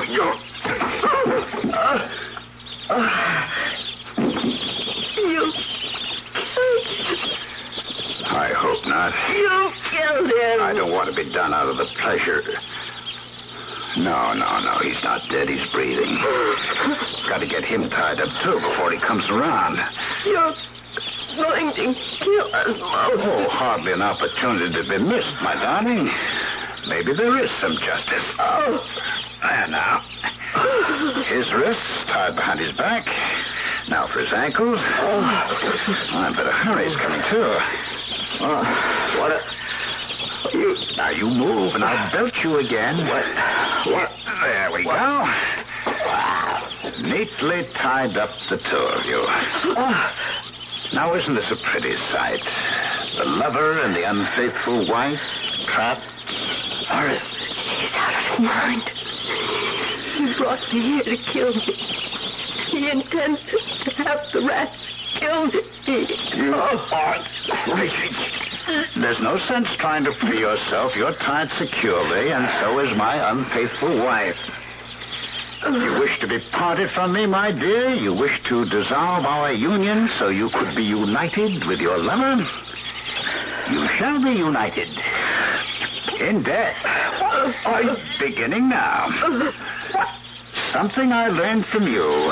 Doctor, your experiments gave me the weapons with which to kill you both. How? You claimed that rats are animals of superior intelligence, and to prove it, and you did prove it, you experimented with these monsters in the cage for months, true? Go on. Well, you proved that rats do think. You proved that a rat can be taught, within reason, to figure out a problem for himself if it resulted in a reward. I know all that. Go on. Oh? Are you in a hurry to die? I'm sorry, that doesn't fit into my plan. Oh, no. I'm going to make you suffer. You're going to be torn apart by rats. Those rats. All of them. Gray. Oh, Gray. Wayne, you seem to have forgotten something, Wayne. Oh, have I? Let those rats out of the cage and they'll attack you, too. Now, why didn't I think of that? Wouldn't I have said to myself, Wayne, the moment you slip the bolt on that door and the rats come pouring out, they'll attack you, too. But I did think of it. Would you believe it? I solved the problem. No. Give credit where credit is due. You solved it, Ray. You proved what remarkable things a rat can do if spurred to do them for a reward. Clever. Very clever. Rats. Especially your friends. And mine. Attila. You've been breaking into the lab secretly and conduct an experiment of my own. And following your methods, Gray, I succeeded in teaching Attila to perform a little trick on command. What little trick? I taught him to slide back the bolt and open the door of the cage. Easy, darling. You're not making sense, Wayne. You don't believe Attila can do it? He's smart enough to be taught to do it, but you couldn't have taught him because once he'd learned he could open the cage anytime he wanted to. No. You're forgetting your own theory. A rat performs only for a reward. Always there must be that reward.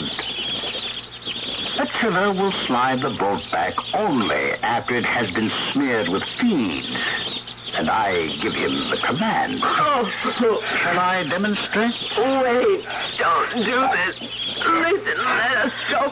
I promise you. Wait, I promise you. Promise what? Anything. Anything you want. Anything. Wait. I want your death. And his. And I want it to be so terrifying that you'll die 1,000 deaths before the final one. A blood feed. Wayne, let Doris go. Kill me, but let her go. First, I smear this feed on the bolt of the door. What do you see? You see, Gray? Your friend Attila knows what it's all about. You see how he runs back and forth, pawing at the door? But he won't touch that bolt. Oh, no, not till I give the command. Ray, I can't stand it. I can't stand it. Now, ladies and gentlemen, may I draw your attention to that large sack of feed there on the shelf. You know what I'm going to do with that? Do you? I'm going to get that wagon and pour the feed it contains. Over you. Over both of you. The sack's heavy. You may be interested to know that once I give the command to open the bolt, it takes Attila about 5 minutes to get it open, and that thing. My back. My back. Great. He's had one of his seizures. He's brought on the floor. Through the sack. My feet is all over him. I can't move. I'm paralyzed. I can't move. Oh, thank the Lord. He didn't give Attila the command. He did. The food did. What? I didn't give any command. Why is it? Attila pointing at the bolt. Why is he trying to slide it back? No. I didn't give a command. I couldn't have. What was the command, Wayne? What was it? Something Attila has opened the bowl? You fool! You fool! You said it! You said it! Wait. I give the command to open the bolt, you said it'll take it till about 5 minutes to get it open. Oh, Lord. Oh, I did say it. I did. Yes. Help me. Oh, help me. Help me. Can we? We can't even help ourselves. Doris, can you roll over on your side? On my side. Try to maneuver it with back. Maybe I can move my fingers enough to open them. Not at your wrist. Can you do it? Try. We've got to. The rats. Listen to them. Gray. They know what's happening. They'll come for me. I'm covered with seeds. They'll tear me to bits. Doris, your hands still what? That's not. He's sliding that bolt. And the rats, they'll all at the front of the gate near the door. They can't wait to get out. Another miss. Help me! Doris, try to move your hand. Can you? No! Hold still then. Great! You! It's too late. It's too late. The cage is over.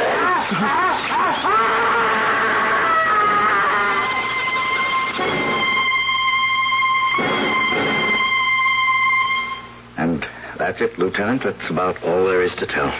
I'm amazed you got out at all. Rats, every one of them went for the feed Wayne was covered with. And, of course, Wayne.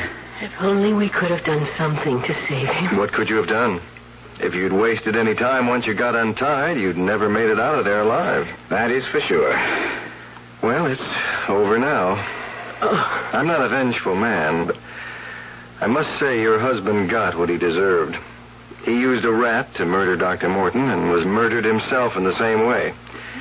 Oh, one thing, Dr. Carter. Yes? I hope you're finished with your experiments. I am. No time for experiments now. I'm going to be much too busy as director of the Institute and... And what? And as your husband, sweetheart.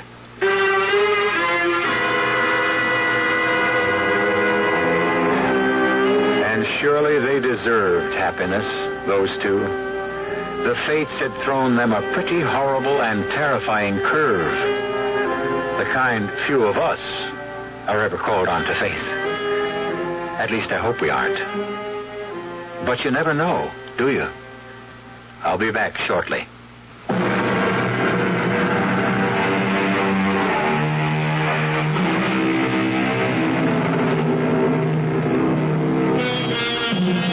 You'll be glad to know that Doris and Gray are happily married now, and the parents of twins. Doris is kept very busy being a mother, and Gray has his hands full as director of the Institute. He keeps hoping he'll find time one of these days to continue with some research. But rest assured, it won't be with rats. Our cast included Michael Wager, Joan Loring, Ralph Bell, and Bob Caliban. The entire production was under the direction of Hyman Brown. This is E.G. Marshall inviting you to return to our Mystery Theater for another adventure in the macabre. Until next time, pleasant dreams.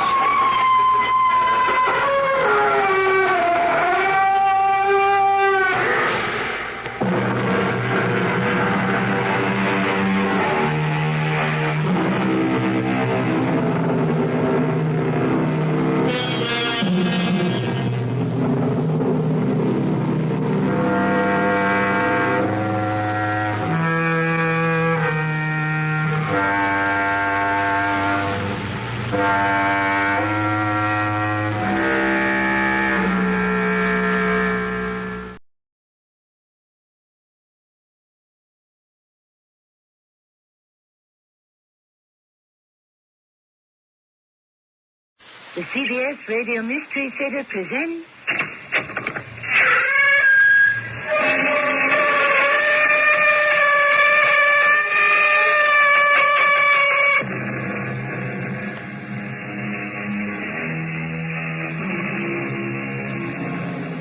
Come in. Welcome. and Tammy Grimes. The Greek god of love was called Eros. Eros was the first of the Greek gods, born from the cosmic egg, a physical and elemental force, a divinity of fertility. Now, millenniums later, love is still the prime principle of life. We celebrate and exalt it, as though our very lives depended on it, as in truth they do. And not only our lives, but the lives of all our descendants forever. Is it a deal? It's a deal. You like the idea? It's all right. You want the job? I've got nothing better to do. You approve of the plan? Sounds okay. Oh, really? I wish you could summon up a little enthusiasm. Lady, I lost my enthusiasm for anything a long time ago.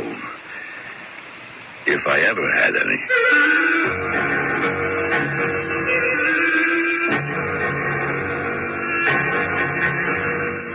Our mystery drama, The Last Plan, was written especially for the Mystery Theater by Elspeth Eric, who also stars as the woman. I'll be back shortly with Act One.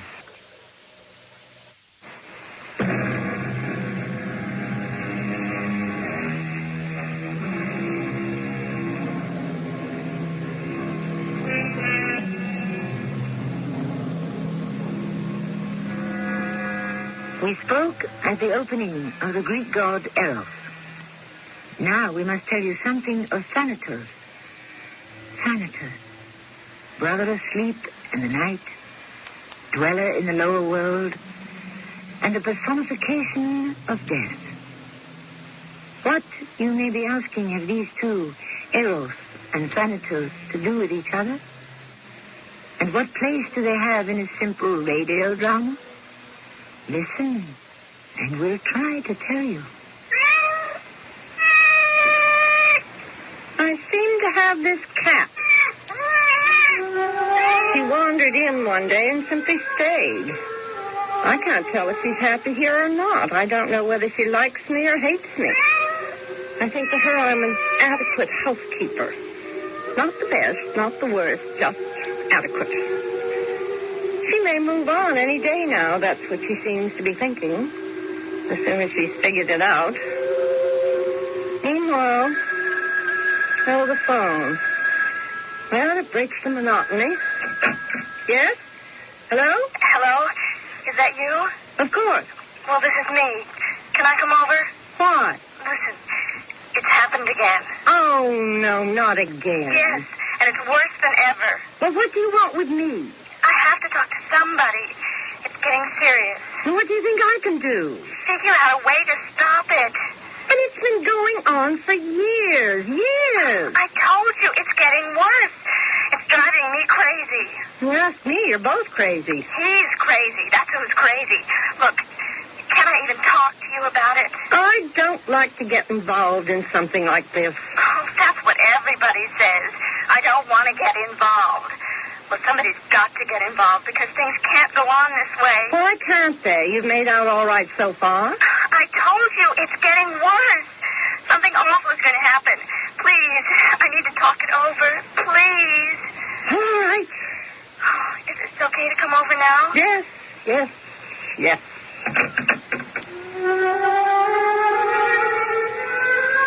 Boring. It's boring. Whatever else you may say about the young, they're boring. And these two have been boring me for years. Everything to them is so important. Whereas to me, almost nothing is. Except perhaps that errant cat. When she fixes that long, unwavering gaze on me. What's behind those yellow eyes with the thin black slits down their centers? I wonder, is it approval or contempt? Is it hatred or is it... Oh, no. No, it couldn't be love. Could it? Oh, no, not even affection and certainly not love. Oh, she's here with her interminable doubts, fears, and complaints. Come in. Oh, thank you. Thanks very much. Give me your coat and go sit down. I really do appreciate this. Well, so far, there's nothing to appreciate. Well, just seeing... Go sit down.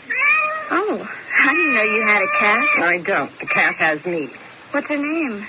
I haven't given her one. I'm waiting to see what name she's given me. Heaven knows what that'll be. Oh, you're weird. You know it? Am I? Yes, I suppose I am. I think I've been weird for a long time. Sit down. That's probably why I like you. Because I'm weird? It's a strange reason to like someone. Oh, I know. But I feel you know things. Well, I don't. I hardly know anything. For certain, that is. But that's what I mean. If that last remark signifies anything, it escapes me.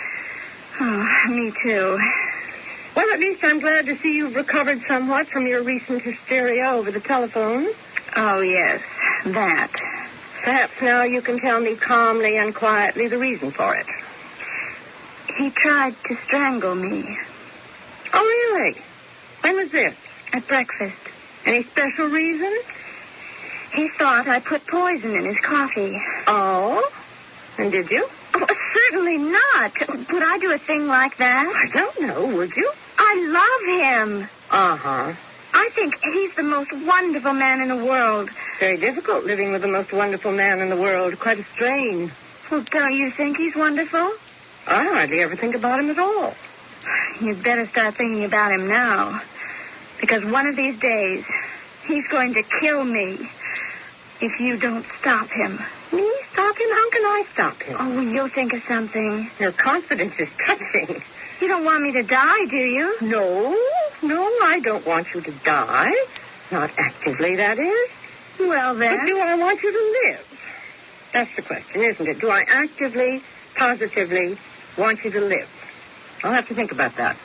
But I'm young, I'm attractive, successful. I have a whole life ahead of me. All true. But so many innocent victims have been young and attractive and successful, haven't they?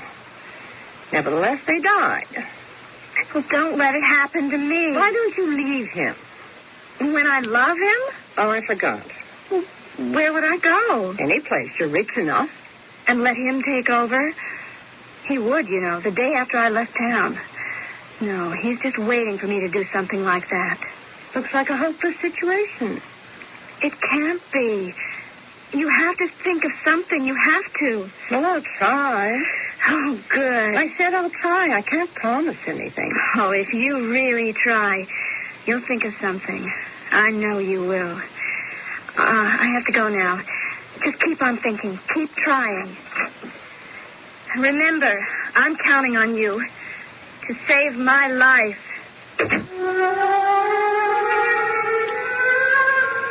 Oh, very touching, but boring. Boring in the extreme. Why do young people think there's a solution for everything? Must be, has to be. Don't they know? No, they don't know. They don't know anything. Because they're young. What's that, a visitor again? Why don't people call first? Ask permission. Oh, well. Hello. All right to come in?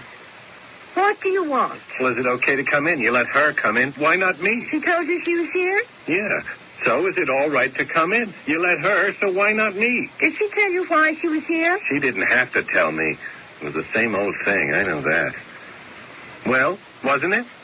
Never mind. I know it was. She said you tried to choke her to death at breakfast. It's all in her head. I wouldn't have done it. I just got mad and... Well, first thing I knew, but I wouldn't have done it, not actually done it. I love her. I mean, she's the greatest, the best. I mean, she's super. Look, is it all right if I come in for a minute? Come in for a minute, no more. Good, thanks very much. Oh, hey, you got a cat. She friendly? I don't know. I haven't had time to find out. Sit down if you want to. Hey, she's got funny eyes, hasn't she? Who has? The cat. Hey, look, it looks like she's sizing you up. Sizing me up? Yeah, you, me, everybody. The whole world, the whole setup. Are you going to use your minute talking about a cat? No. Or the world situation? No, the situation between her and me. Something's got to be done about it. That's what she said. Well, she's right. I mean, something's got to be done. We can't go on this way. It's just impossible. You can see that, can't you? I'm not sure I can. Well, you see, she's got this idea that I'm out to get her. And you're not? No, of course I'm not. Go on. Well, so she's trying to defend herself against me. And how does she figure on doing that? By getting me first. Can't you see that? Maybe I'm stupid. Tell me more. Well, that's why she started putting this stuff in my coffee. What sort of stuff? Who knows? I don't know. Maybe I should try and find out. Then I could find the antidote. Keep it handy. Sounds reasonable. Probably one of them takes a long time. She probably started out with just a little, and then she kept adding more and more until finally I could taste it. Yeah, I waited till I was perfectly sure that was what she was doing, and finally there was no doubt about it. Absolutely no doubt at all. Well, then I saw red. I mean, a man can't just sit there like a lump and let himself be poisoned to death, right? Yes, right. Right, so that's when I went for her throat. Mm-hmm. Well, I had to, didn't I? If you were sure. I had to let her know I knew. Knew what? What she was up to. What's the matter with you? I mean, I just explained the whole thing to you, didn't I? Holy... No. Calm down. Tell me what you want me to do. I want you to think of something, some way to stop it, because we can't go on like this. No, I can see you can't. Has it ever occurred to you that perhaps you're both irrational, even insane? We're as sane as you are. Is that saying so much? Oh, now, listen, we've always depended on you. You're so much older. Gee, thanks. Well, I mean, you're wiser. You're more educated. You've read a lot. You've been places. You've seen things. You've done things. If anybody can figure this out, you can. All I can say is I'll try. Now go on home and I'll see what I can come up with. Oh, thanks. Thanks a lot. I'll be in touch.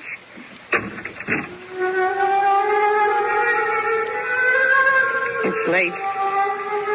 Even the cat is asleep, worn out with watching me. Or perhaps simply bored. Who knows about cats? Not I. It's laughable, really. I can't even understand a common cat. How am I to keep two ridiculous children from mutual murder? Why did I ever say I'd make the attempt? It's not too late to back out. No. Wait, hold on a minute. It's a possibility. Just a possibility. If he'd do it, if he could. Oh, but of course he could. He can do anything. And I know he'd do it for me. Hello? I didn't wake you, did I? No. If I did, I'm sorry. You didn't. I'd like to see you. What about? I may have a job for you. Oh?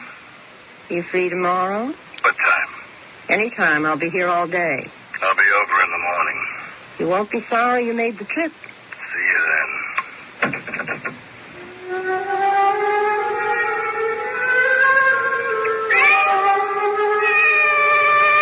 The cat's awake. Her yellow eyes are fixed on me with that calculating look.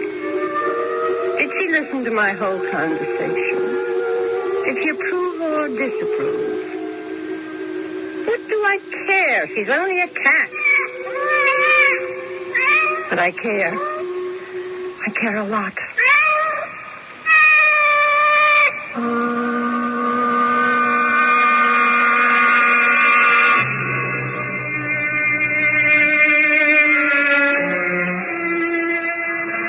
Do you begin to sense the enigma that presents itself? How Eros cohabits with Thanatos and the result is conflict? How life exists side by side in the same house with death? In the act to follow, we shall attempt to explore further this dichotomy in the story called The Last Plan.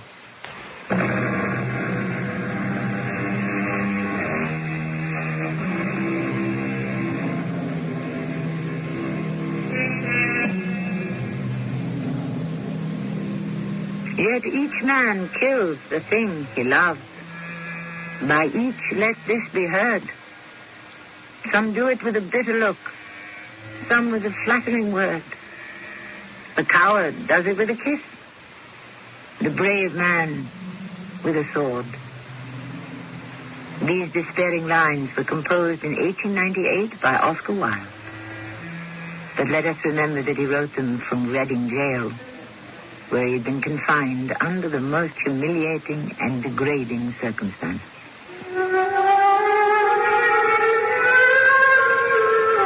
The cat has been staring at me all morning, and I have been staring back. It's true that humans can eventually make an animal shift its gaze. By an effort of will, I could make this cat look away. But I cannot avoid the feeling that she is simply disgusted by what she sees, or made uncomfortable by what she considers to be atrocious manners on my part. Ah, there he is at last. How like him to make me wait. Well, it's about time. I said this morning. It's almost noon. It's still morning. Well, if you want to be petty about it. Merely precise. Don't sit there. You'll squash the cat. Oh, sorry. I didn't know you got a cat. She took up residence here one day for no good reason. Get rid of her if you don't like her. I can't decide. Sit over there. Can I get you something to drink? I don't drink. You know that. No, I forgot. So, what's the proposition? I haven't got all day. Oh, I hoped you would have. Don't try that kittenish stuff on me. I don't go for it. What's the proposition? Lay it out for me. Well, it concerns two young friends of mine. Acquaintances, really. Friendship connotes some sort of equality, don't you think? Some community of interest. Both of which are impossible between them and me because of their youth. In your age. Well, my maturity, I prefer to call it that. So what's the project? What have you got in mind? Where do I fit in? Well, both of them came to see me yesterday, begging for help. It seems they're trying to kill each other. So? Yesterday, so he says, she tried to poison him. Put something in his morning coffee. Actually, according to his version of it, she'd been poisoning his coffee for some time. But after a while, he began to taste it, and yesterday he became positive that was what she was trying to do. So? So he went for her throat, trying to choke her to death, she says. I take it he didn't succeed.